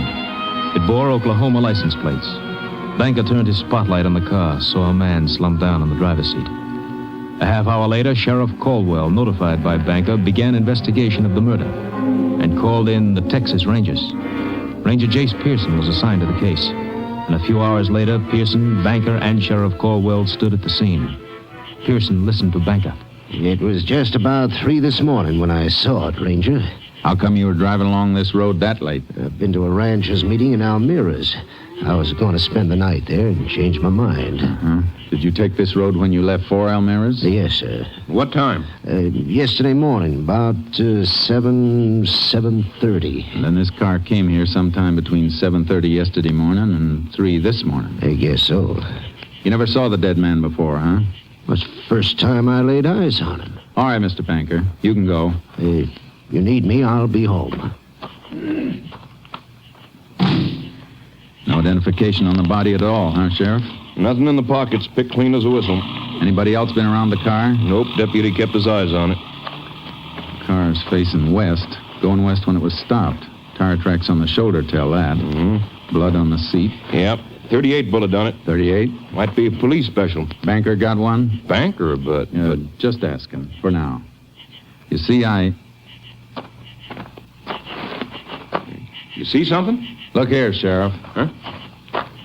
Set of tracks leading up to the car. Ordinary shoes, not boots. Heel marks are too broad for boots. Yeah, looks like it. Look at this one.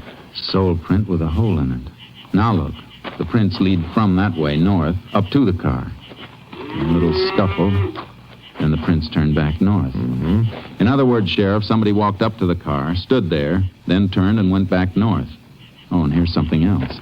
Grease. Looks like grease. Smeared on the car door. Same side footprints are on. The grease might be from the car. Looks too stiff and heavy for that. Yeah. What about it coming from a freight train, Jace? Why? Well, there's tracks about a mile north of here. Freights use the siding to pull on when passengers got to pass. Maybe it all ties in, Sheriff. A shoe with a hole in it, grease, freight siding. Yeah, might be worth going after. Where do we start? Here at the car first. I'm going to check it over inch by inch. Meantime, you get hold of a freight schedule. I'll meet you at your office.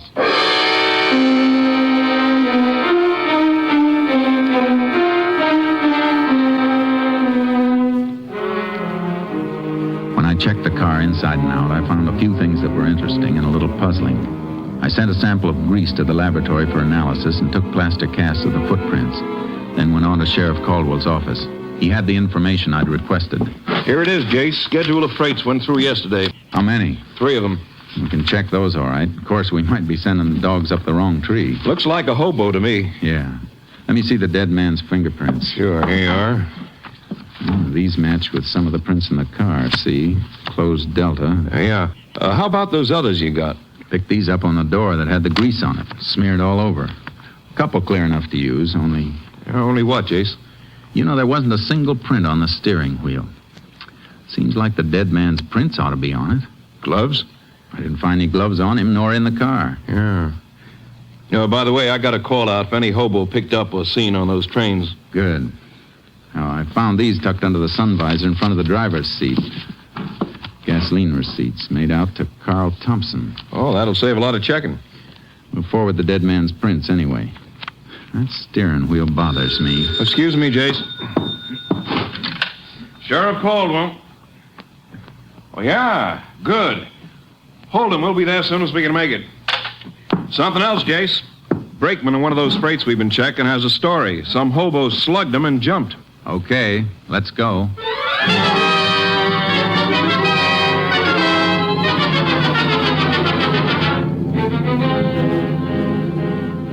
The brakeman took us to the approximate spot the hobo jumped off the freight. Sheriff Caldwell and I picked up the trail and followed it by horse. We hoped to apprehend the suspect before he could reach a town and lose himself and us. After 6 hours, we stopped.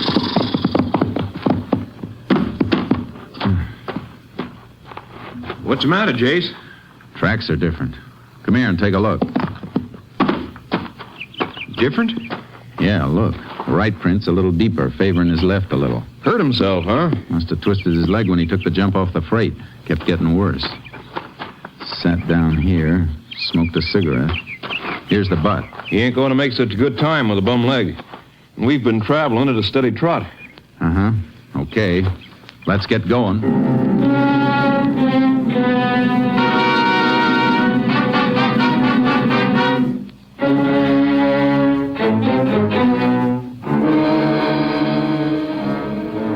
The suspect's trail showed increased favoring of his left leg. His progress became slower. More and more often he stopped to rest, and the trail became fresher and fresher. Evidence in a deserted shack showed suspect had rested there for quite a while. We picked up the trail again. We're getting close, Sheriff. How do you know? Noticed something just now. Take a look at these prints. Same as the ones we've been following. Not quite. Hole in the right shoe. It's not that. I'm talking about this anthill he crushed. Well, what about it? Quite a few of the prints had anthills in them, crushed and rebuilt. So? Ants start working on a new hill when the old one's been tramped down. This one's so fresh they haven't had time to rebuild. Hey, that's right. He can't be far off. Guess we better leave the horses tied up here, Sheriff, and start moving on foot.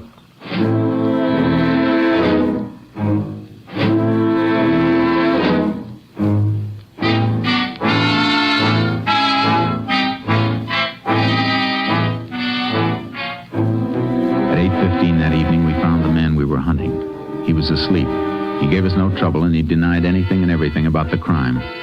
We took him back, and I kept questioning him, but he stuck to his story. I never was there. I didn't do it. Ever own a gun? 38 Police Special? I told you 100 times I never owned no kind of gun. How'd you take all that skin off your arm? Don't know. Fell, maybe. You got that while you were running away. When you jumped off the freight, after you slugged the brakeman. No. Grease on your jacket. How'd it get there? Maybe off in the freight. Sure. That car we showed you, the one you said you'd never seen before. That's the truth. Is it? Hold up your right foot. What? Hold it up. Hole in the right shoe. What of it? Here's a plaster cast. Cast at the print of the scene of the murder. Take a good look. But I wasn't there, I tell you. Ever hear of fingerprints? Oh, sure. Here are yours. And here's a set found at the crime. They match. You still say you weren't there? I didn't kill nobody. Let me see your hands. When'd you wash them last? I don't know. Maybe a couple of days ago. You know we can tell if you fired a gun. I never had no gun. Did you rob the man in the car? No. Look at me. You were there, weren't you? We can prove it. Well, all right, I was there. But I didn't kill him. Why'd you lie? Well, I was scared. If you're innocent, you don't have to be scared. Look, Ranger, I got a couple of bag wraps. That all? Sure. We can check that, too. All right. I got a couple of wraps for pinching stuff. Nothing big. Now, look. Tell me exactly what you did. Well, I come in off a freight. I Was walking across when I seen the car. I figured it was funny, something funny. Why? Well, car parked like that. Then I walked over, seen the fella in there. He was dead. I beat it, hopped the freight. That all? You know what else up to now. Did you get in the car at all? No, sir, no, sir. Did you touch the body or take anything from it? I swear, Range, I didn't. Did you touch the steering wheel and then wipe it off? Wipe it? No. What for? Look, I tell you, Jace? Yeah, Sheriff. Come here, will you? Sure. You stay put. I got no place to go. Here's all the dope on the murdered man, Thompson. Come in just now. Carl Thompson, resident Tulsa, Oklahoma, traveling salesman for Prince Extract Company. This checked? Double. Tallies with the gasoline receipts. Mm-hmm. What about him? The hobo? Yeah. I think the only crime he committed was failure to report what he saw. His fingerprints were all over the outside of the one door of that car, and none inside. Seems to me if he thought of cleaning up the inside, he'd have done the same outside. Yeah, looks like it. We'll give him the paraffin test anyway and see if he's fired a gun lately. And if he didn't? Start all over. And start with that clean steering wheel.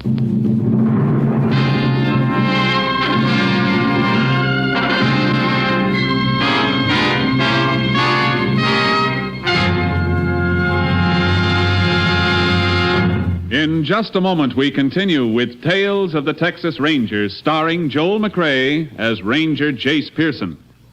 I guess nobody gets much of a taste treat out of taking their calcium and iron and phosphorus or their vitamins straight. But you simply have to have all those things to keep feeling good. And you should have them first thing in the morning, too. Because morning's the time you do most of your big day's work. That's when you really need the energy. You see, morning is the time when you really should... Wait a minute, Frank. Why don't you just tell them this? See how Wheaties at 7 can help at 11. Why, you took the words right out of my mouth, of course. Wheaties at 7. Because Wheaties have all those vitamins and minerals. That's how Wheaties give you the zip it takes to feel eager and ready for anything all morning long. Whether you drive a truck or plow a field or if you're just plain busy with a multitude of household duties. And Wheaties do you another big favor. Wheaties wrap all those vitamins up in a wonderful, sunny, toasty, nut-like flavor that fairly hollers, give me some more. Wheaties are crisp. They're munchy. You know, fun to chew on. Taste as good going down as they make you feel when they get there. So do this, will you? Not for me, but for yourself. Hurry on down to the Wheaties tomorrow morning and just see for yourself how Wheaties at 7 can help at 11.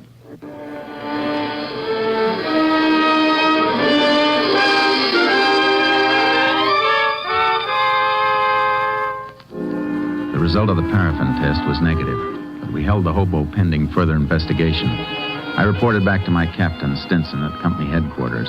I told him I was pretty sure that the hobo's story checked out. Yeah, it looks like it. But somebody killed Thompson. Killed him and then drove him in his own car to where that rancher spotted it.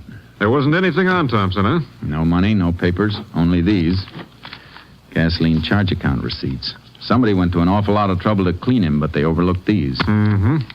On top, this looks like a plain case of murder with robbery as the motive, but if that was it, why go to all the risk of being spotted in a car with Oklahoma plates? Why not just kill him and leave him? I don't know, Jace. What's your thinking? Well, Thompson was a traveling salesman, traveled a lot in a few days. Now, suppose the killer realized that with Thompson far enough away from the scene of the crime, we'd have a pretty tough time finding out just where the murder was committed. Yeah, that could be. But why? Well, maybe the killer couldn't leave the spot. So he did the next best thing. Took Thompson's body away. And maybe it wasn't just robbery. Well, what else? I don't know yet, but I got some more checking to do. It'll take maybe a couple of hours, and then I might have some answers.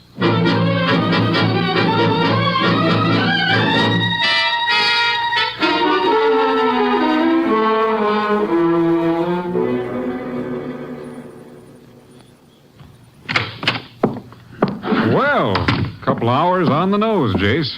You get anything new? Some more dope on Thompson, Captain. He never carried much money, never was known to have picked up a hitchhiker, and I got a pretty good idea where he was killed. These gasoline receipts tell a fair story. Yeah? How? Well, this one, for example, dated the 15th day before he was killed. Made out in Bannon. He got 16 gallons of gas there. Oh, did you ever think somebody else might have been using his credit card? Yeah, but Thompson traveled that route pretty often. Chances are he was well known at the service stations. Yeah, that's right. Okay, go on. I ran a mileage test on his car. He got about 17 miles a gallon. Now, his tank holds 16. I did a little figuring. Just about enough gas was used to get him from Bannon to where his body was found. But he could have been killed anywhere between Bannon and where he was found dead. Sure, I know that. But it still looks like my next stop is Bannon.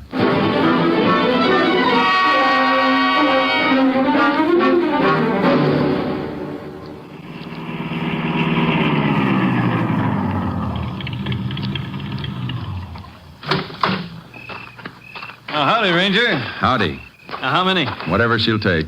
Sure thing.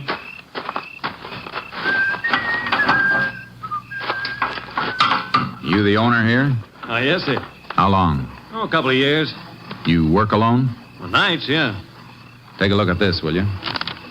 One of my receipts. Credit card stuff. You know this Carl Thompson? Yeah, see him every, 4 or 5 months. When did you see Thompson last? The evening he bought that gas. Why, anything wrong, Ranger? Was Thompson alone that evening? Yeah. I never remember him ever having anybody along. What else do you remember about that evening? Oh, one of the worst sleet storms we ever had. Hit like It'll be tough for him to drive then, huh? Oh, sure. Well, hey, he was asking about some place to stay. You never stayed in Bannon before? I don't know.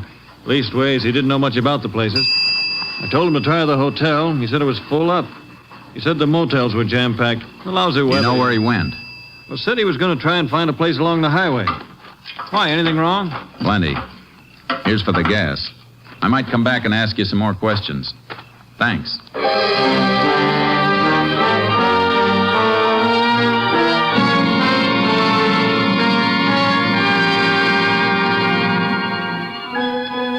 I began a check of every possible place Thompson might have stayed that night, but I drew one blank after another. Then I got a lead at a motel on the outskirts of Bannon. Sure, Ranger. I remember that night. Sleet was an inch thick. We was full up here, but I sent him to a place down the highway, the Star Motel. Been closed and up for sale for quite a spell, but I heard it was opened up again.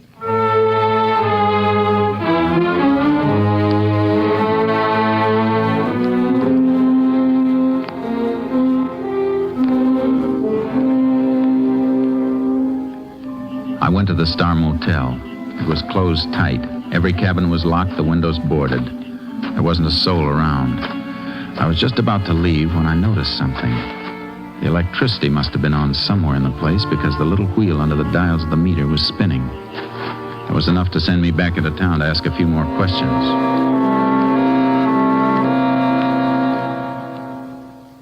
Now, let me see, Ranger. Star Motels. Yes, sir. Here's what we want right here. Uh-huh. Are these all the electricity bills? Yes, sir. Let me see. Up to 3 months ago, the bills were just for meter installation, minimum service charge. That's right, Ranger. But for the last 3 months, $475, $389, $560. Kind of funny, isn't it? The place is closed, but for the last 3 months, the bills have averaged over $4 a month. Didn't that seem peculiar to you? Well, Ranger, we just... Sure, I know. Now, can you give me the name of the person to whom these bills were sent? Get it for you right away.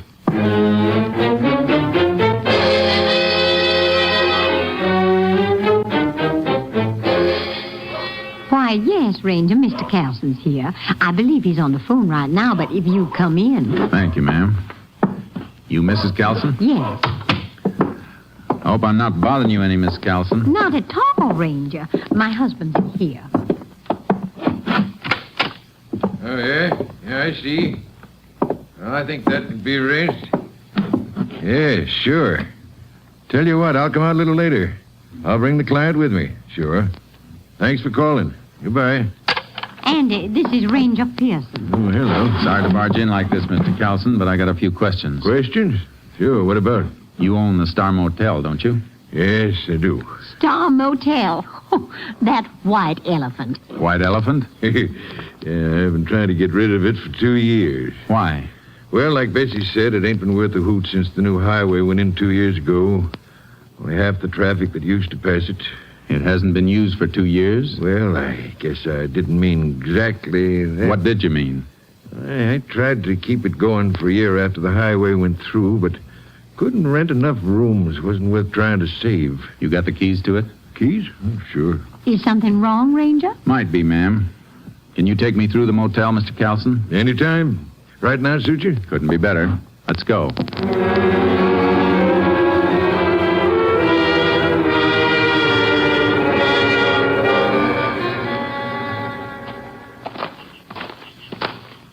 I ain't been out here for close on 3 or 4 weeks. Did you go through the cabins then? Oh, just take a look. See, kids sometimes fool around. That's why I boarded up the windows. Want to take a look in the office? Yeah. Go ahead, Mr. Calson. Sure.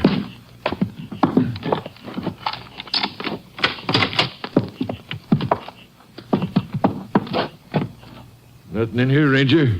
Nope, there's not. Anything in particular you're looking for? Yeah. You have this floor washed lately? Oh, heck no. Ain't no use paying for something like that. It's been washed recently. Huh? But why? How do you know? Scrubbing wood with hot water always raises the grain, and hot water isn't as good as cold to wash out blood stains. Blood? Blood? Reach! Both of you! What's the matter Hands with away you? from the guns, Ranger. Now, both of you, sit down. Go on. Come on! What the devil is this? Who are you fellas? My guess is a couple of men I want for murder, Mr. Calson. Murder? Just cut the telephone wire. Everything okay? Yeah, push that guy. Me? Why, I never carry a gun. Well, we'll just make sure. Yeah, he's clean. All right, now strip the Ranger's gun belt. Wait a minute. You got the drop on me. Maybe I'd have to be a fool to draw. But if you don't want me to be a fool, don't touch these guns. You try and take them off me, and I'll go down using them, and I might get lucky. All right, Locke. Let him alone. He's too smart to start anything. Go get the panel truck out and start loading our stuff fast. Well, what about them? We can lock them in. Fix their car so they can't get out of here for a while after we leave. If they try to come out while we're still here, we'll blast whatever door or window they try to come through. Get that, Ranger?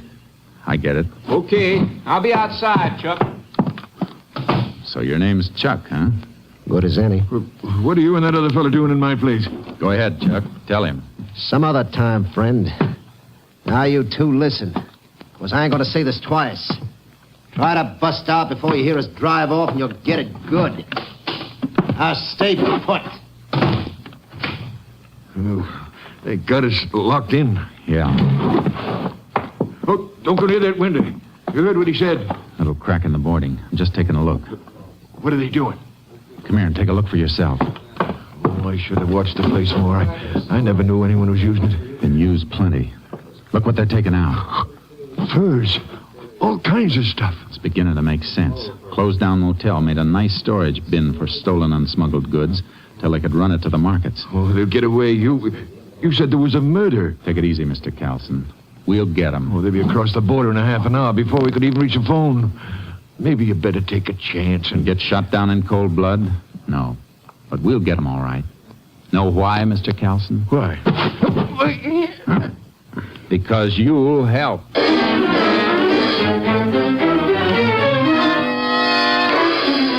I pinned Calson with a quick headlock and then got one arm up behind him and applied pressure so I could keep him still while I had a free hand. I reached into his jacket and found what I was looking for under his shoulder. Then I pushed him away. Oh, you crazy? You almost broke my arm. Shut up, Calson. Did you think I saw this gun bulging under your coat and they deliberately missed it when they frisked you? You played it real smart, almost. Well, I don't know what you're talking about. This gun and the electric bills. You paid them. Paid bills that were being run up in a place that was supposed to be shut down. Seemed kind of funny you never complained to the power company. So what? Well, So you got a phone call from your friends out there. They tipped you because they saw me nosing around here earlier, right? No. Okay. Okay, take a look out there. They're almost finished. In a couple of minutes, they'll be gone. In half an hour, they'll be over the border. How about you? You want to stick back here and face a murder charge? There's nothing you can prove. There's plenty we can prove, Calson. And you're holding the bag. You'll have a tough time explaining those electric bills and them missing your gun. I didn't kill that man. Did this Chuck do it? Yeah, that salesman come in. He saw what was going on. Chuck killed him, then drove him away. All right. Now listen real careful to me. I'm going to fire this gun of yours. Then you hammer on the door and holler for him. Get it? What do you want to Just do then? listen. When they come up, Tell him you had to kill me. Tell him to open the door. Then, Mr. Kelson, step back and out of the way fast. They'll be gone in a minute. Make up your mind. All right. Go ahead, I'll do it. Any funny tricks and you get it first. Now, ready? Pound that door and holler. Chuck, Lark, give me a fast. Open the door. Now, when it's open, step back. What's the matter? Carlson, open the door. I had to kill him. He was making a break for it. Did you just knock him out? Reach, both of them. Hey, what's the big idea? Why, you...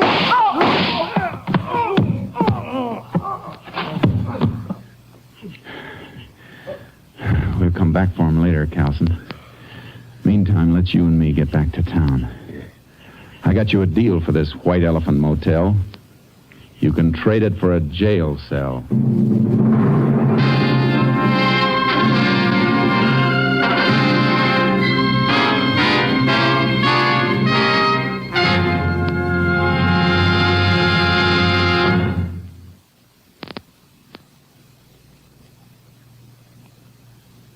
And now, here is the Wheaties man, Frank Martin. All right, sound effects man, ring the alarm clock. Yeah, I used to groan too when I heard that sound. But one morning I said to myself, now look, Martin, you gotta get up. Why fight it? Think about something pleasant. And right away I thought, Wheaties. That's about the pleasantest thinking a man can do.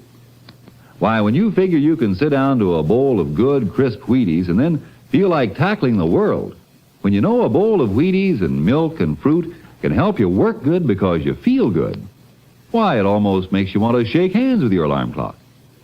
And when you hear it come morning, roll out happy, reach for the big orange and blue box, and see how Wheaties at 7 can help at 11. Next week, Joel McRae in another authentic reenactment of a case from the files of the Texas Rangers.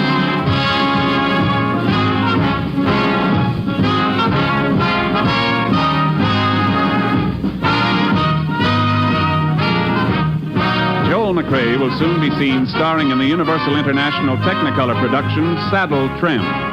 Tonight's cast included Tony Barrett, Paul McVeigh, Lou Krugman, Jeff Corey, Robert Bruce, Byron Kane, and Jeanette Nolan.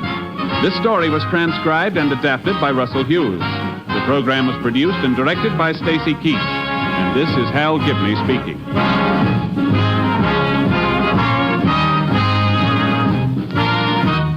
And this is the Wheaties man, Frank Martin, inviting you to listen Monday night to Frank Lovejoy in Night Beat on the Wheaties Big Parade.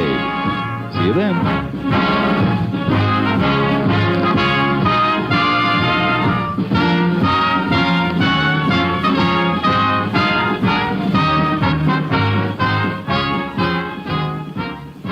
Listen tomorrow for the Summer Symphony. Now it's Basin Street time on NBC.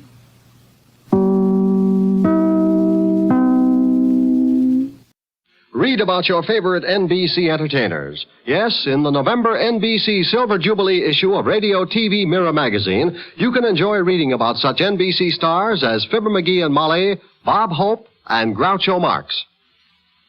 The National Broadcasting Company presents Joel McRae in Tales of the Texas Rangers. From Hollywood, another authentic reenactment of a case transcribed from the files of the Texas Rangers.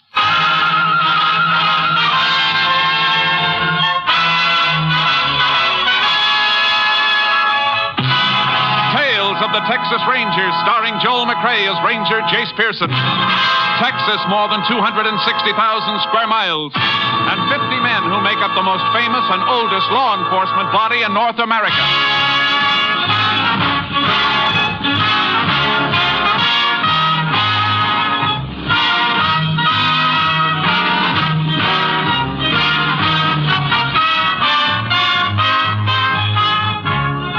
From the files of the Texas Rangers come these stories based on fact. Only names, dates, and places are fictitious for obvious reasons. The events themselves are a matter of record. Case for tonight, the White Elephant.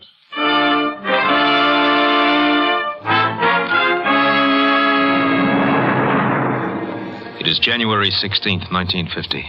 The time, 6:28 p.m. A freight train just outside of a West Texas town gains speed and rolls through the gathering dusk. Inside a gondola car, a hobo crouches in a corner as the brakeman comes toward him. All right, Paul, this is where you get off. Now, listen, pal, just let me get to the next town. I said this is where you get off. But we're moving. Yeah, you get on while we was moving, you can get off. Now, come on, or I'll dust the top of your head. Now, listen, don't do it, Hutch. Get onto your feet like this. Let go. No, you want to get tough, huh? Tony, let me alone now. Slug me, will you? You ain't getting me. I'm jumping.